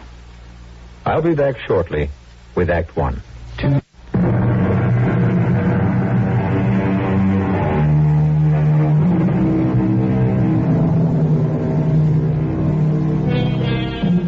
What began innocently enough, many of us have been stopped at least once for exceeding the speed limit, was to lead Joey O'Hara into an experience so devastating that until now it could never be told. And even now, names have been changed. The origin of the experience was at a lunch between Joey's brother, Phil O'Hara, and his client, Ross Randall. I'm glad it's over with and that we won. You saved me from a whopping fine and maybe even a jail sentence. You're a very good lawyer, Phil. Thank you. Tax cases are tricky. Well, I assure you, Phil, my accountant and I were certain those entertainment charges were deductible. Now, I'll tell you what I'd like to do. Will you and Mrs. O'Hara be my guests for dinner sometime soon in Lifeboat Landing? Oh, that's not necessary. No. But will you? Well, we'd be delighted. I mean, maybe you could leave the city mid-afternoon, and depending on the weather, we can play around of golf. Or a few sets of tennis, if you prefer that. Then your wife can join us for dinner at the club. Fine. Tennis, weather permitting. No problem. We have a bubble. You have? Mm-hmm. Hey, I thought they cost a mint. Well, money's no problem in Lifeboat Landing. What the village wants, it gets. And pays for, of course. In proportion to a person's income. Lifeboat Landing is ideal, Phil. I know you'll enjoy seeing it. Well, I look forward to it. Carol and I, we have 2 small children, and we've been thinking about moving out of the city. School's expensive, and we think we'd like to have them grow up in one of the suburbs. Well, Lifeboat Landing is not exactly a suburb, Phil. We're a village of 4,000 in southeastern Long Island. Actually, it's more rural than suburban. Beautiful homes, clean air, no crime. Really? No crime? None. Now, if you and Mrs. O'Hara have any interest in moving out our way, I don't think there'd be any problem. Just bring the money to the real estate agent. Not quite. First, you have to be approved by the 3 elders. Oh? Like being okayed by a private club? Well, kind of yes and no. It's an integrated village, but the 3 elders... Who are? Overseers, if you will. They decide if a family is suitable for us and we for them. Only then is a family allowed to buy property in Lifeboat Landing. Well, isn't that discrimination? We refer to it as selection. I see. And what happens if one of the 4,000 strays from the beaten path? It's not a beaten path, Phil. It's an organized, disciplined, and worry-free way of life. Yeah, but what if someone gets out of line? Then what? The 3 elders get him back on line, or he leaves.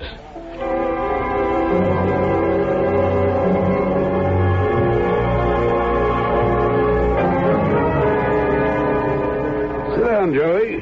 What's on your alleged mind? You've been editing this newspaper so long, you don't know a news story from a promotion for Aunt Lily's Golden Grits.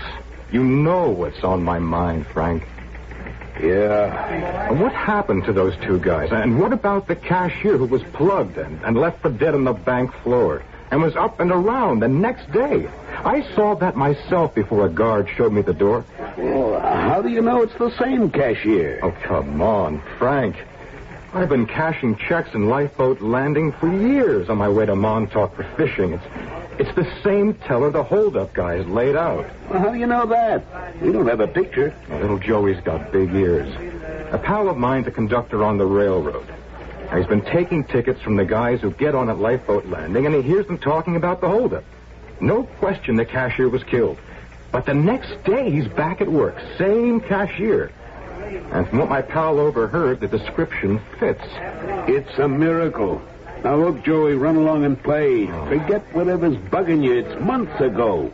So the cashier's okay. Good. Now go away. And the two stick-up guys? And what happened to them? They were caught by the police of Lifeboat Landing, but where are they? Well, who cares? In jail, probably, or sent upstate? But they haven't been. Since they pulled the stick-up, they've never been heard of. And that doesn't grab you? Frank. Now, let me give you some advice. I've been sitting at this desk for a long time. Lifeboat Landing's unique. Nothing that happens out there ever gets reported. I mean ever. Not by the island papers, not by us. Now, maybe that's because nothing ever does happen. If that's wrong, I don't want to hear about it. Well, I do. I'd be a lousy newspaper reporter if I couldn't smell out a story. You know who Mr. Lloyd is, don't you? Yeah, assistant to the publisher. What about him? He lives in Lifeboat Landing. Hey, then maybe he can help me. You want to be out of a job? What? I knew about your interest in those guys, so I spoke to Mr. Lloyd.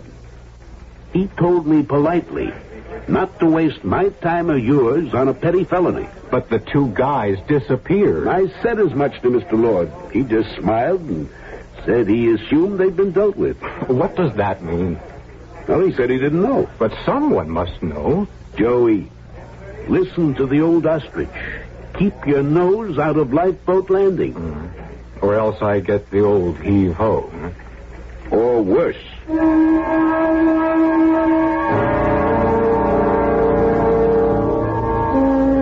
Let me help you, darling. Thank you. Oh, what a lovely room. Yeah, this is the grill. The main dining room is upstairs. Nice, isn't it? What are those cages out there? The platform tennis court. The pool is just beyond them, and the golf course winds around it along the shoreline. Hey, it's beautiful. You saw the tennis bubble as we drove in. Very impressive. This place must cost an arm and a leg. Would you believe $500 a year for everything except food and drink? It can't be. Yeah. Ross Randall told me. He ought to know. And the food is excellent. I had a late lunch here with him. I've never tasted better scallops. Is he joining us? Yeah, any minute. He stayed on in the sauna. He's having a rub down. I showered and I came up to look around.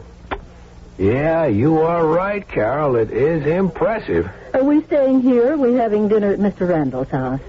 I don't know why. Well, if we're serious about moving out of the city, I'd like to see the inside of one of these elegant homes. I didn't see anything we could afford. I wandered around a bit, and this village is one estate after another. The houses must cost a fortune, so you can imagine what's inside of them. Yeah. I'm glad we had a chance to see the place. You told Mr. Randall we've been thinking of moving out of the city. Yeah. And he's pushing Lifeboat Landing. He's not pushing it, Carol. You move here by invitation. I don't like the idea of someone passing judgment on whether or not we're good enough for a place like this. Judgments are passed every day by each of us, darling. Don't sound like a lawyer. You know what I mean. Why can't we live where we please? We can, but not in Lifeboat Landing unless the three elders say we can. Phil, that's not democratic. I agree. It's autocratic. But can you put down these benefits? How did this place come about? Do you know? Well, we'll ask Randall. He could... wait a minute. Here he comes. I'm so very glad you could join us for dinner, Mrs. O'Hara. Thank you. You have a beautiful club, Mr. Randall. And the village, it's like a picture postcard. So you did have a chance to drive around? Well, just for a half hour. But I'm as impressed with the village as Phil is with your club. Are the dues really only $500 a year? Why should they be more? That amount is adequate to meet our costs. There are 1,000 families here, about 4,000 persons. Every family belongs to the club. 500,000 is more than enough to meet our bills. How did all this come about? I was asking Phil. Well, many years ago, this was just another potato farming area. Uh-huh. But about 35 years ago, a few men decided to buy the acreage and found a village of carefully screened families whose frustrations were common to all. Yeah, the interdependent community. You said it was something like that, I think. That's right. Color, race, religion meant nothing. We wanted families that believed in honesty, the work ethic, high cultural standards, and who abhorred waste, ugliness, and crime. Now, if in the judgment of the three elders a family qualified for residence here, they could make it possible. By saying, okay, you may buy the house? Oh, much more than that. We would make certain that you could buy the house at a price you could afford. I'd be in debt for life. No. Only a debt to the community. Now, you're a lawyer, Phil. If you bought a house in Lifeboat Landing for a pittance, your debt to the community would be as a lawyer. At any time, you might be called on to prosecute or defend for us at no fee to you. That's what we mean by interdependence. Isn't that kind of communistic? No, Mrs. O'Hara. We are elitist in spirit. We believe in the uncommon man. Lifeboat Landing is a tribute to him. What if a family is allowed to move here and doesn't like it, Ross? What happens then? He leaves. And what about his house? He sells it only to a person the three elders have found acceptable. What if he objects? Just ups and sells it to someone he knows who hasn't been approved by the elders. Well, he's warned not to, of course. Yeah, but say he's stubborn and he doesn't listen. Then his house might be razed. Leveled to the ground? We've had that experience only once, Mrs. O'Hara. A long time ago.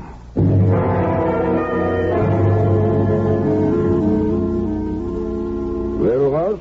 We could use another lawyer, Fritz. He seemed all right. He helped me wriggle out of that tax evasion suit. He's tractable. I don't know about the wife. Neither do I. Handsome woman, quite intelligent, but her mind's still filled with cliches.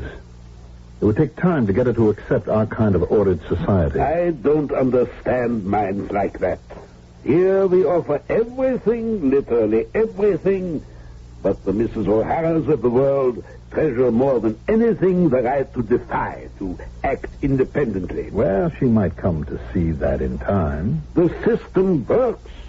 Oh, which reminds me, Ross, Mr. Lord spoke to me about one of his reporters who is interested in those two hoodlums who held up the bank and shot the cashier. Oh? That's all been disposed of, hasn't it?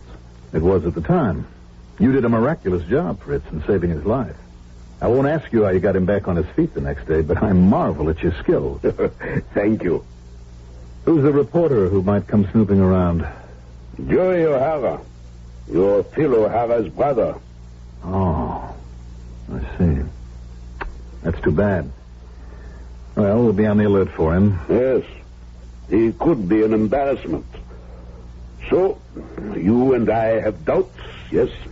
Yes. Let's have Larson show the O'Haras some houses, and then we'll meet and hear his opinion. Phil's all right, but I'm not sure about his wife. And the reporter brother, if he becomes persistent, you'll know what to do.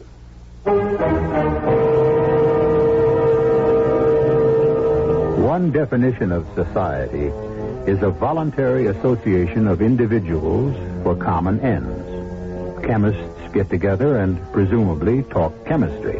Nothing wrong with that. But a village of 4,000 in which, it would appear, everyone thinks and acts alike?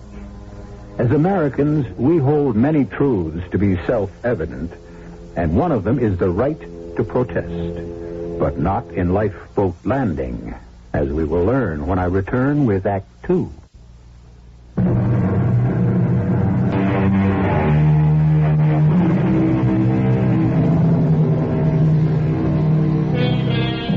As a nation, we are protesters. Protest to Americans is second nature. We protested the tax on tea, and a nation was born. We protested against slavery, and a terrible civil war followed. We have died to preserve the right of each man to independent thought. Perhaps we haven't realized the ideal of making the world free for democracy, but neither have we become robots in an ordered society. In our story, it's not Yankee go home, but Joey get lost. Joey, I mean it. Get lost. Not a chance, old pal. Guess who's going to help me get the inside dope and what happened to those two guys? My brother, Phil. You got a brother? I thought you were one of a kind. I am. Phil's another type. I like Phil already. What's his racket? Uh-oh. Hold it. Is that your brother? The lawyer who got Russ Randolph on that tax evasion case? Mm-hmm. That's my brother, Phil. He's bought a house in Lifeboat Landing, and he and the family are moving out there in a couple of weeks. That's my inside track, baby. You're a real dandy, you are. Wait until I bust the truth across the front page. Before that happens, you'll be bust out of here. What's wrong with you, Frank? Two stick-up guys just vanish, and you don't think there's a story there? I told you until my throat is dry. Lay off Lifeboat Landing. Something smells out there, Frank, and you know it. I've got a right to ask questions. No one can toss me in the clink just for asking questions. No one has. You've been out there. Mm-hmm. The bank cashier wouldn't talk to me. Well, that was his privilege. What about the police? Yeah, the police. They said they didn't know what I was talking about. Well? Frank, that's what's funny. I'm not allowed to talk to the cashier, and nobody else in the bank, including the security guard, would even speak to me. And the police, they just smiled and told me to run along. What goes on out there? It's a tight little community, that's what goes on. And no hard-nosed reporter's going to loosen it up. I don't believe it. I'll find somebody who'll spill the beans. Yeah, in your face. Why do you keep saying things like that? Because, dummy, if you become an annoyance to the three elders who run the place, you just might join those two hold-up guys your heart bleeds for. You're scared, aren't you, Frank? For your sake. Yeah.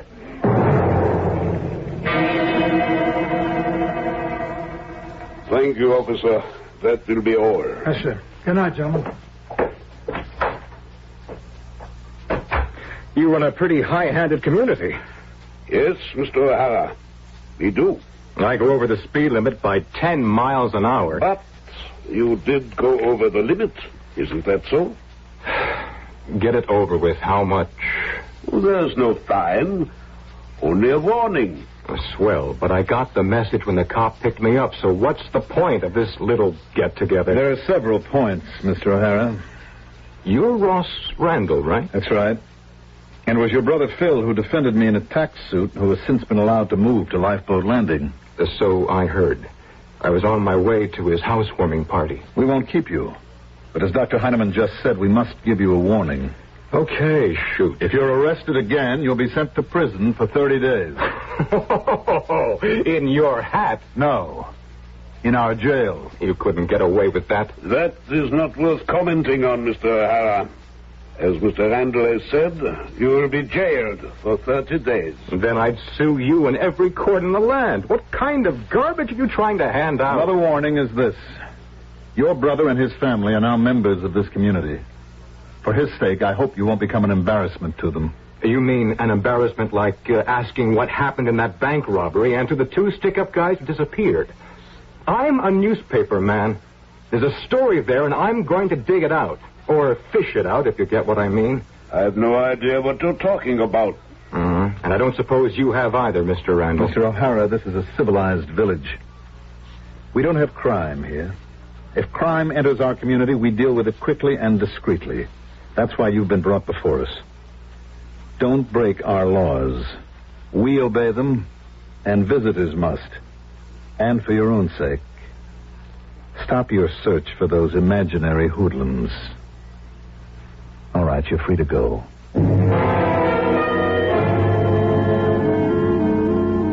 Won't you stay overnight, Joey? No, thanks, Carol. Forget what happened, kid. It's not a federal case. Well, it's going to be before I get through with it, Phil. And you're going to help me. You're back on the vanishing stick-up, man. Give up. That happened months ago. I wish you'd forget it. How can you say that? Don't you care? It's none of my business. And you've been told that it's none of yours. And the more I'm told to lay off, the surer I am that there's something strange about Lifeboat Landing. No, not strange. Different is all. It is different. It's highly organized. Each of us helps the other guy. If I have a problem, I can get help. If someone here needs legal advice, I'm here to supply it as a neighborly obligation. Now, what's wrong with that? Everything.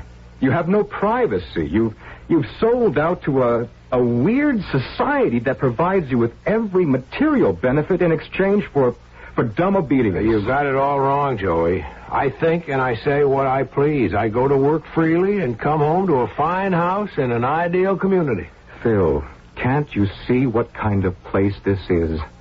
You call it an interdependent society. When persons spy on each other and lead plastic lives, that's what I call the police state. But, Joey, where else could we find all this? You'll admit it's a beautiful village. Sure. And Vienna was a beautiful and carefree city until the Nazis took it over and the Gestapo paid neighbors to spy on neighbors. Isn't that the system you've got here? You understand, Carol. I can see it in your eyes. It's too much housewarming, pal. Spend the night, huh? No, I'll be on my way. Look, both of you, I'm sorry to be like this. It's your home, your community, and I wish you well. I hope it works out. It just wouldn't be for me. I don't like regimentation. Never mind. It's a great source of satisfaction to me to have everything organized efficiently. This village works. And everybody obeys, including the opposition.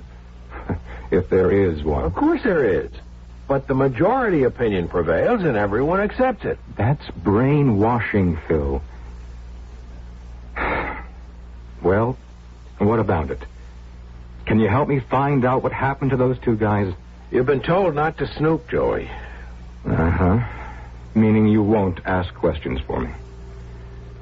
Well, then I'll have to find out for myself. I'll say good night. I'll see you to the door. So long, Phil. Good night. Please don't stir up trouble, Joey. I'll try not to, but... Carol, this place is not for you. If I can't stand it, we can always leave. I wonder... It's one thing to get into a secret society. Getting out's another. Oh, I wish you wouldn't say things like that. It makes me feel spooky. You said it. I didn't. But I know how you feel.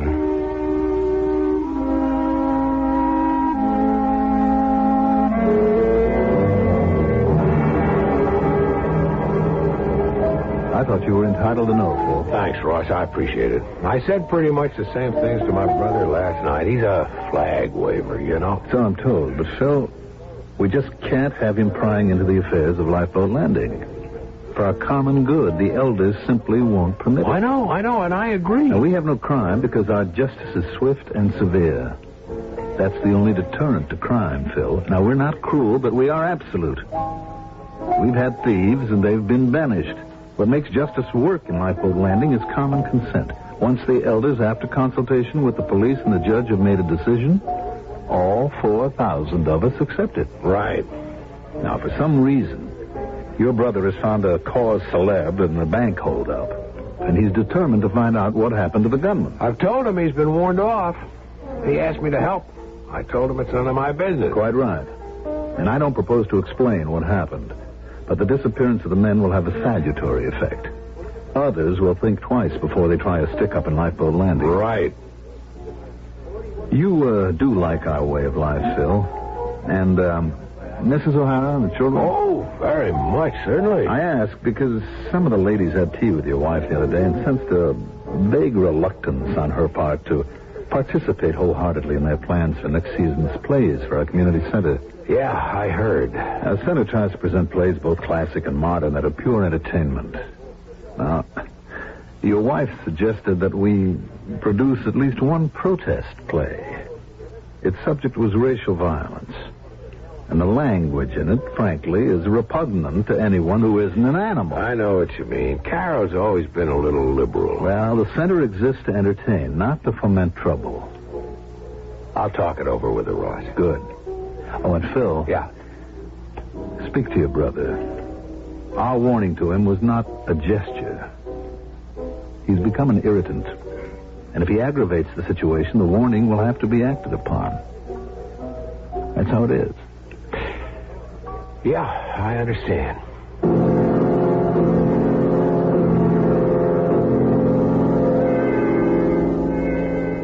Just who does he think he is? Ross Randall warning me. All he said was if I broke the speed limit again, I'd go to jail for 30 days. Ridiculous. I'd have a lawyer spring me in half an hour. He wasn't talking about you being arrested for speeding. You're worried about me snooping into what happened to those two hold-up men, right? Joey, why don't you drop that? Not on your life, But what do they mean to you? They were just a couple of bums who got caught robbing a bank. And vanished. So what? So everything. Look, I don't even know who the guys were, and they're probably no good, but this is America, Carol, baby, and those guys were entitled to a hearing before a judge and then sentenced. They just can't be rubbed out. That happens in a police state, but not here. Can't you see that? I give up. It's your neck, Joey. Well, I'm not afraid of Ross Randall. He's not going to feed me to the sharks the way he did with those two hold-up punks. You sure jumped to conclusions. But where did they go? Whatever happened to them, Randall doesn't care to tell me. When the three elders reach a decision, others act on it. There are 4,000 of us here, Joey. Us? You're one of them now, Phil? Yes. My law practice in the city has increased by half since we moved to Lifeboat Landing. We love our house, the schools are good, the village is kept beautifully, the club is marvelous, and our neighbors are congenial. What more could I want? Freedom. Freedom to think and to act as you please. We have all the freedom we need. Oh, come on, both of you. Let's not get nasty. Joey, we're here. We now belong to Lifeboat Landing. You don't like it? That's okay. But please, let's not have any more quarrels. And listen to what Phil's been trying to pound into your head. Mm-hmm. The warning. We'll see you in town, Joey, not out here. Okay. You still don't see why, do you? I'm not that dumb. They've got me marked. I don't know that. But you sense it. Well, that's okay. It's not going to stop me. I'm going to expose Lifeboat Landing for what it is, a fascist commune. At least I'm going to try. Even though I might end up in the briny.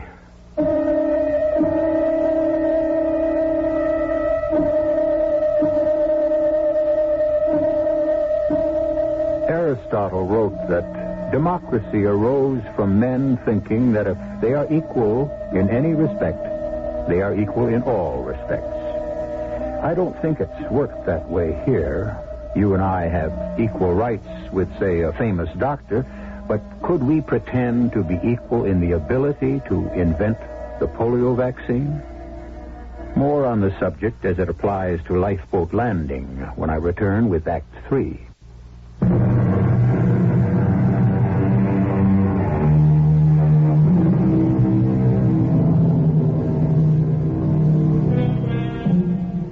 From what I've gathered so far, Lifeboat Landing on the southeastern shore of Long Island is the ideal community.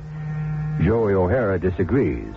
He's a newspaper man, of course, with a natural instinct for news, and he finds any controlled society repugnant. His curiosity was aroused by the disappearance of two men who held up the local bank and vanished. That's just what it is, Frank. So are some of the private clubs around town. What's wrong with that? Guys from the same college, band together, other guys who like boats, beer-drinking guys, they're all over town. But they don't decide flatly what taxes you're going to pay or what happens to a guy who holds up a liquor store. Okay. You got something up your sleeve. What is it? Take a look at this. There's a picture of some German soldier in a fatigue jacket. So? It's Dr. Fritz Heinemann. Who's he? Some small fry ex-Nazi? That's right. Well, there's lots of them still drifting around. Now, this guy drifted to Lifeboat Landing. So what? Is he on the wanted list? No. He came here from South America and took out citizenship papers in 1950. So, what about him? He's one of the three elders of the village. Oh? Heinemann's the kind of guy who'd still be indoctrinated with with law and order and obedience and a system of informers. Just what Lifeboat Landing So has plenty Heinemann of. is an ex-Nazi. So what? So he and the other two elders, Ross Randall and some guy named Larson, rule absolutely. That's why there's no crime. Somebody drifts into Lifeboat Landing and commits a crime, he's never heard of again. The two stick-up men? They got it, Frank. It's easy to cover up 2 murders if 4,000 persons want it covered up. And what I want to do, Frank, is to begin to write a series of articles about the place. No good. You said nobody out there is willing to talk. What you think is one thing. But unless you got facts, we'd be inviting a libel suit. The paper can't print a story without possessing hard facts.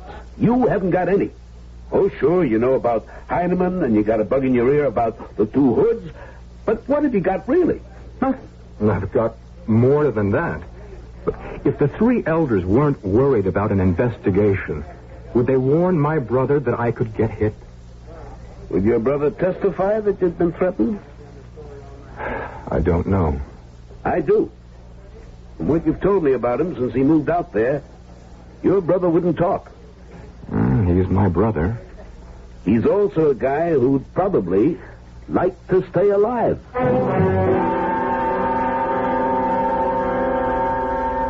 Now what? They just want to come here and talk. You know, that makes me nervous. I feel the way I used to feel when I hadn't done my homework. What have I done now? The play committee? Oh, no. I saw the light. No protest play for next season. Phil. I know what you're going to say. But doesn't conformity get you down? It's smothering. I like it here, Carol, but if you don't, we can always move back to the city. But think of what we've got. And what we've given up. I'll let them in.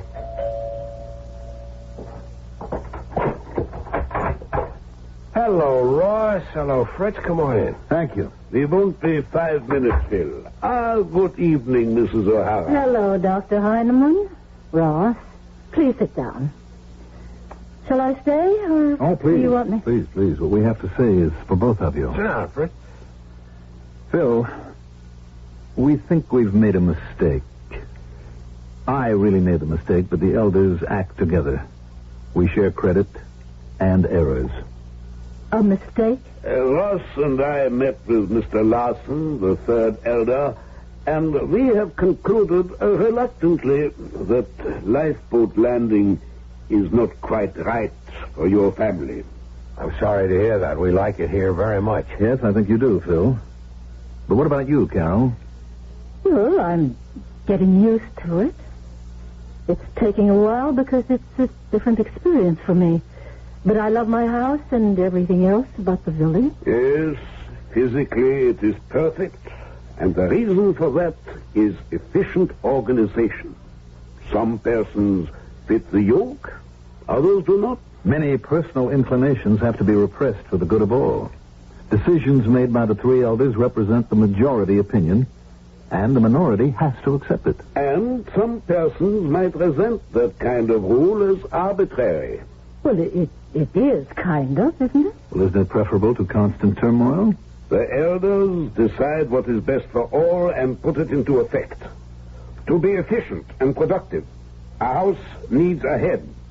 So does a business. So does government. Understand? Yes. Turmoil and bitterness and neighbor set against neighbor. Those are the very reasons that democracy is inefficient. But each of us should be free to say what he thinks. That is the reason for our visit. We suggest it will be happier if you leave Lifeboat Landing. We would like to have you stay with us, but not as dissidents. And then, Phil, there's your brother. I told him to stay away. Wasn't easy. I'm fond of him. He's still bent on making trouble. How could he? He can't. But he refuses to believe it. Now, I can give you one piece of news that you may not be aware of. He's been discharged from his job.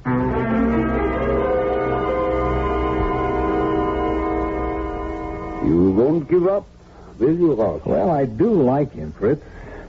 And his wife will come around. It seems a shame to tell him to move because of that brother of his. Well, he could be disposed of very easily. Too obvious. The publicity would be unpleasant. And I don't know if that editor would stand still for the disappearance of Joey O'Hara. But without facts, who would believe what he might say? The two hold-up men disappear. Joey O'Hara disappears. The first are missing because a rival gang took care of them. O'Hara is missing because he was close to exposing the gang. That kind of thing can be maneuvered, Ross. Let me try something else first. I have an idea.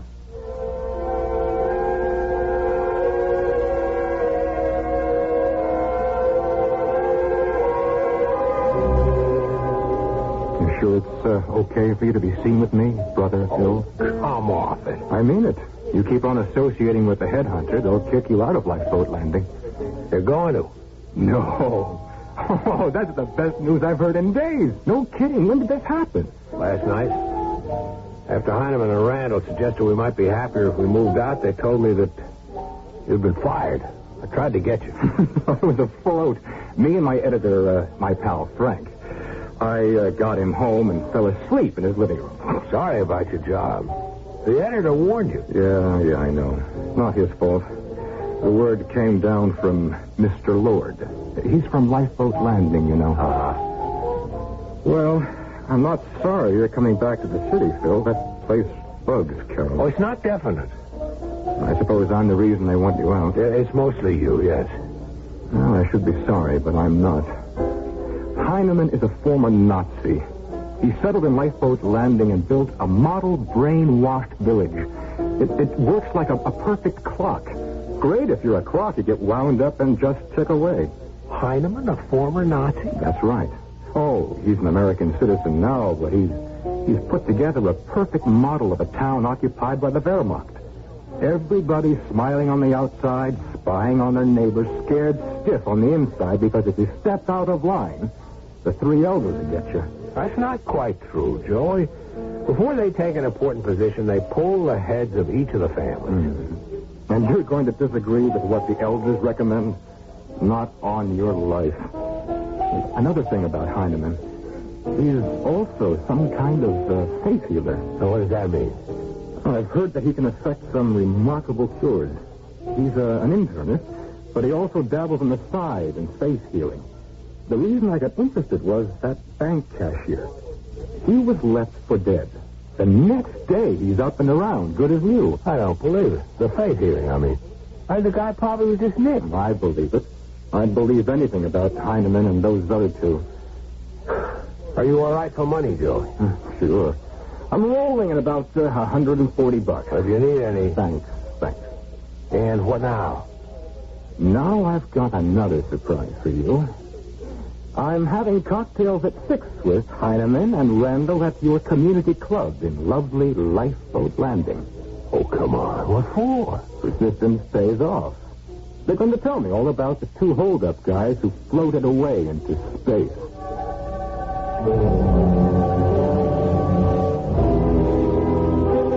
You're quite right, Mr. O'Hara. I was a member of the Nazi Party. I was deluded, as many of my companions were. That, however, was many years ago. I escaped to South America and then to the United States, where I am a citizen. Everyone in Lifeboat Landing knows this. Why is the fact so interesting to you? Because the government of Lifeboat Landing reflects an alien philosophy, your deluded philosophy of absolute rule. All of us here believe in a democracy controlled by the three elders who enforce the majority rule.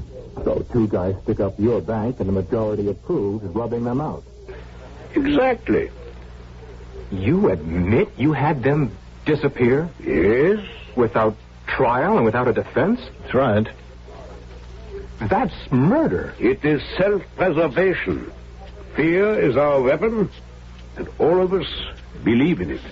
And you place yourself above our accepted concept of law. We invited you here to demonstrate how justice works in our village. You were warned about speeding. Oh, don't tell me I'm going to be punished for throwing a cigarette in the street. You're not going to be punished at all.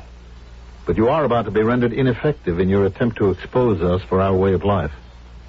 which includes, when it's necessary, the act of extermination. Oh, you're giving me a mighty juicy story, Mr. Randall. And you may feel free to write it if you want your niece, then your nephew, then Mrs. O'Hara, and then your brother to drop out of sight forever. You murdered them? Drop your investigations, or that's exactly what will happen. Oh, they're getting out of this sick place. No, they are going to remain. We had thought of telling them to leave and then of dealing with you. This way will be less troublesome. With you alive, no one will believe your story. I'll notify every law enforcement agency in the country. And who would believe you? Your niece is drowned at the beach. Your nephew? Well, why go on? You do that? Oh, yes. That's fiendish. We like our way of life, and no one will be allowed to interfere with it. All right, now you're free to go. We've warned you, and I assure you we can act. I'll get my brother and his family out of here tonight. Feel free to. But will your brother and his wife believe you? And even if they do, who would print your story? You have no facts. You're helpless, Mr. O'Hara. You dirty... Good night, stinking... Mr. O'Hara. Have a nice drive back to the city.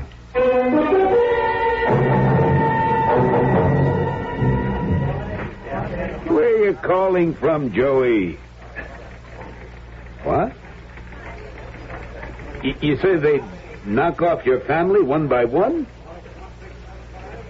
Joey, are you sober? All right, save the language. Huh? Yeah. I'll do better than that. I'll have the state police escort Phil and his family back to New York. And I'll bust the story all over tomorrow morning's paper. Yeah, it may cost me my job, but I'd be a real jerk not to save 4 lives. Make that 5. But they get you too, Joey. Okay, pal. Hang up and hide out. I'll take over.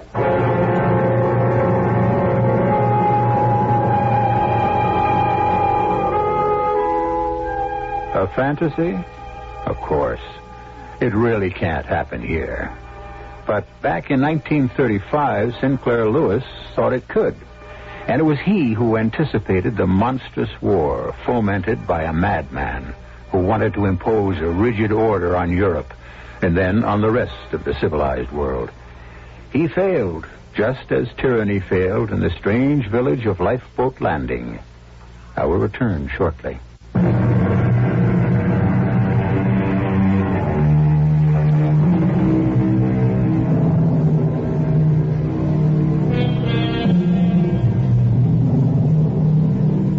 Everyone believes in law and order. But those are ideals which arise from within a free society for the common good. Try to impose them without common consent, and there is resistance. The alternative is a police state, which is just what Joey O'Hara finally managed to expose. Our cast included Mason Adams, Ann Shepard, Mandel Kramer, Robert Phelps, and Guy Sorrell. The entire production was under the direction of Hyman Brown. Radio Mystery Theater was sponsored in part by Buick Motor Division. This is E.G. Marshall inviting you to return to our Mystery Theater for another adventure in the macabre. Until next time, pleasant dreams.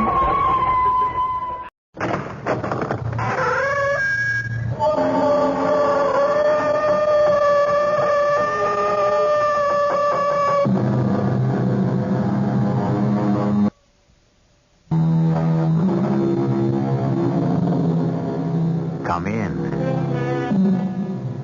Welcome. I'm E.G. Marshall. In a strange state at the moment, here in my book-lined library, I've been browsing and coming across a well-thumbed copy of John Donne, the great English poet. My mind leaped instantly to his most famous lines. Any man's death diminishes me. because I am involved in mankind, and therefore never send to know for whom the bell tolls. It tolls for thee. And suddenly I was reminded of a story which half relates to that doer prophecy and half, well, judge for yourself. Our mystery drama, When the Death Bell Tolls, was written especially for the Mystery Theater by Ian Martin and stars Mary Jane Higby and Rosemary Rice. It is sponsored in part by Buick Motor Division and Sign-Off, the sinus medicines. I'll be back shortly with Act One.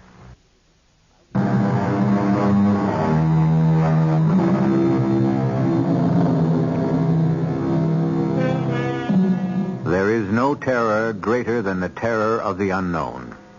That's a cliche almost all of us accept without question. And yet, so few of us ever really face it except vicariously. But the shakiness of the simple matter of living through each day and reaching for tomorrow touches all of our lives at one time or another. This is a story that begins with the most common and ultimate terror most of us in our mechanized world can face. The automobile out of control and headed for unavoidable destruction.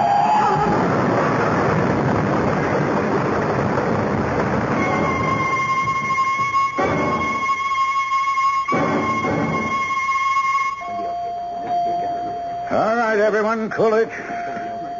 Dr. Anzuli. Yes, Doc. Have the authorities get the man into emergency. And get me a rundown on him. Right away, sir. The woman is dead. Nurse, take her to the morgue. Yes, Doctor. Okay, Sergeant. How did it happen? Well, I was on patrol with my buddy, Doctor, and we just called in our 2 a.m. check, and we heard this crash. Now, from the sound of it, I knew it had to be Slate's Corner. Why?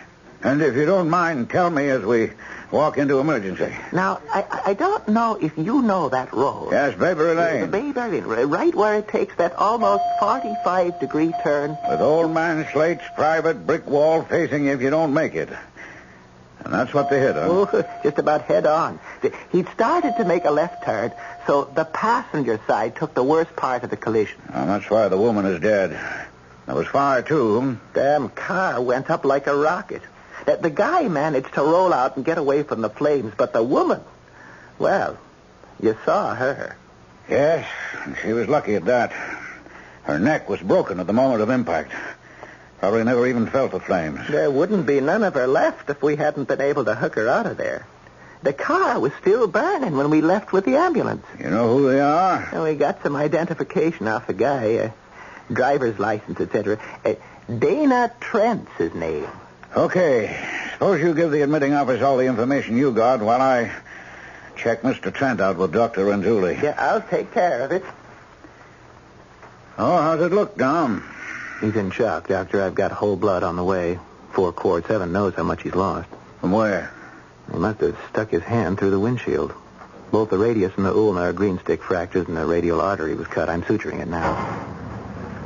Oh, that's fine, nurse. Yes, bring the tree around to this right side. Yes, Dr. Mitchell. And get me a canola. You got to make the cut down fast and get some blood into this baby. What size, Doctor? Biggest we got. You have to move fast. Swab. Yeah, that's it. Veins shot to hell. Arteria's sclerotic. Let's have the needle. Can't get through that junk.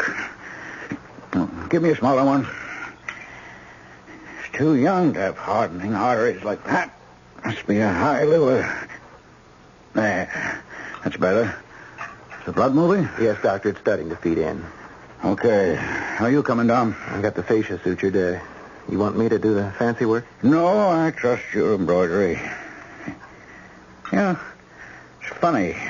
If it's funny, tell me. I could use a laugh. No, not funny that way. When I was talking to the sergeant, from his report, he must have gotten to the accident within a couple of minutes. They had a tourniquet on Mr. Trent here as soon as they had him in the ambulance. And the police must have done something to stem the bleeding till it got there. So how come he's lost so much blood? Search me. You can see in what deep shock he's in. Did you palpate him at all? No, I was too busy fixing up his arm.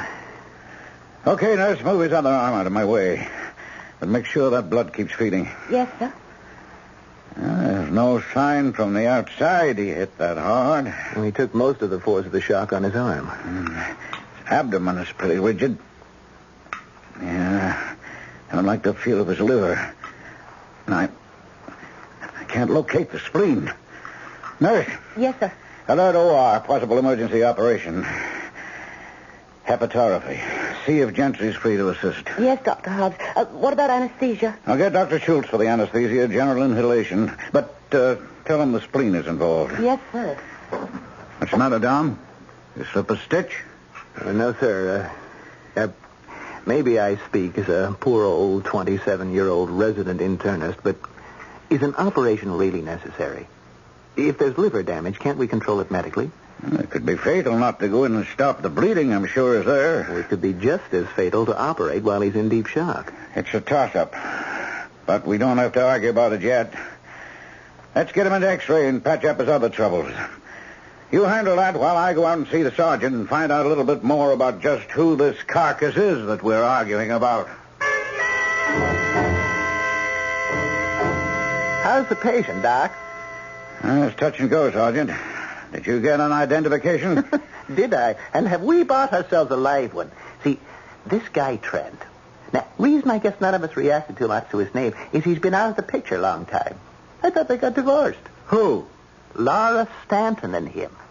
Laura Stanton? The Philadelphia Stantons. Multi-millionaire family. She married this actor who turned out to be a real bad actor maybe 20 years ago. Oh, well, they'd be out of my circles. Them kind of people are outside of my circle in one way, and in another way they ain't. Now, I just talked to the lieutenant, and he wants to keep this under wraps until we get the story straight. Now, first of all, is this guy going to live? I can't answer that, Sergeant. He's an X-ray now, and where we go from there is an open book. The one thing I do know, that now he's identified, we've got to get his family or his nearest relative here fast. I guess that'd be his daughter. And let me have her phone number so I can bring her in. My guess is that an emergency operation is indicated. Technically, I'd need permission to go ahead with the risk involved. Well, you're busy, Doc. Well, why don't you let me handle that for you? I'll get her down here right away. Okay. I'll be right with you, Dom. He's got some wet plates may tell the story better than we know yet. But I have a hunch I have to operate. And from what you tell me, I'd feel a lot safer if I had the family's permission. I won't let you down, Doc. Now, they're still wet, a little hard to read, but you see on the scanner. Yeah. No broken ribs, maybe the 6th, 7th cracked a little, but no real fracture. Yeah, Dom, I agree. No evidence of fracture, or that the liver was damaged externally. But damn it, this is just a gut reaction. I know there's bleeding there. Dural hematoma, pelvic hematoma, aneurysm, I don't know. I think we got to go in. Only 2 things against that old buddy. What? First, we've got to build him up so he can take the operation. Okay, no argument there, but what's number 2? 2, you've got to keep your own skirts clean. Someone in the family's got to sign a release. Well, there's no problem in that. His daughter has been contacted, and she's on her way to the hospital right now. How's that for timing? Dr. Hobbs? Who? Mrs. Harcourt Stanton. She did? No, I'm expecting a Mrs. Olivia Trent. Oh, wait a minute. That must be the grandmother. Yes, of course. Send her right in. Say, is this the legendary Mrs. Stanton, the one who wore sneakers to the inauguration ball? Well, I know nothing about the lady's idiosyncrasies, Dom. I guess with her background, she can afford to do it. You're about to learn some of her idiosyncrasies. How do you know so much about her? I was born and bred in Paoli, just outside of Philly. I'm a treasure house of knowledge about it and Rittenhouse Square and then people like the Stantons. You want me to let her in before she breaks it down? Yeah, maybe you'd better. About time. I detest being kept waiting. You're very young for a surgeon, Dr. Hobbs. I'm Dr. Renzulli. I'm the resident. All I do is make guesses. The mistakes I leave up to Dr. Hobbs. Won't you sit down, Mrs. Stanton? Oh, so you know who I am. Oh, yes. The nurse warned me. I mean, alerted me. I was expecting your granddaughter, Miss Trent. Olivia seldom leaves the house. She is a recluse. She is extremely delicate and easily upset. Besides, she would have been of no legal use to you. She hasn't reached her 18th birthday yet. I'm still her legal guardian. I see. I understand you want permission to operate on my son-in-law. Well, we would merely like authorization in case it should become necessary. Well, is it or isn't it? I'm afraid it isn't quite that simple, Mrs. Stanton. Why not? You know what happened early this morning? I know that my daughter Laura left our house with her husband and that he smashed the car into a stone wall. He smashed himself into the same wall. Only my daughter is dead, and he is still alive. But very seriously injured. There's damage to the liver, probably the spleen is affected, and there's hematoma and severe internal bleeding. At this moment, what would you estimate his chances of recovery from a surgical procedure might be? Well, I can't be too hopeful. Perhaps 50-50. And if the operation is not performed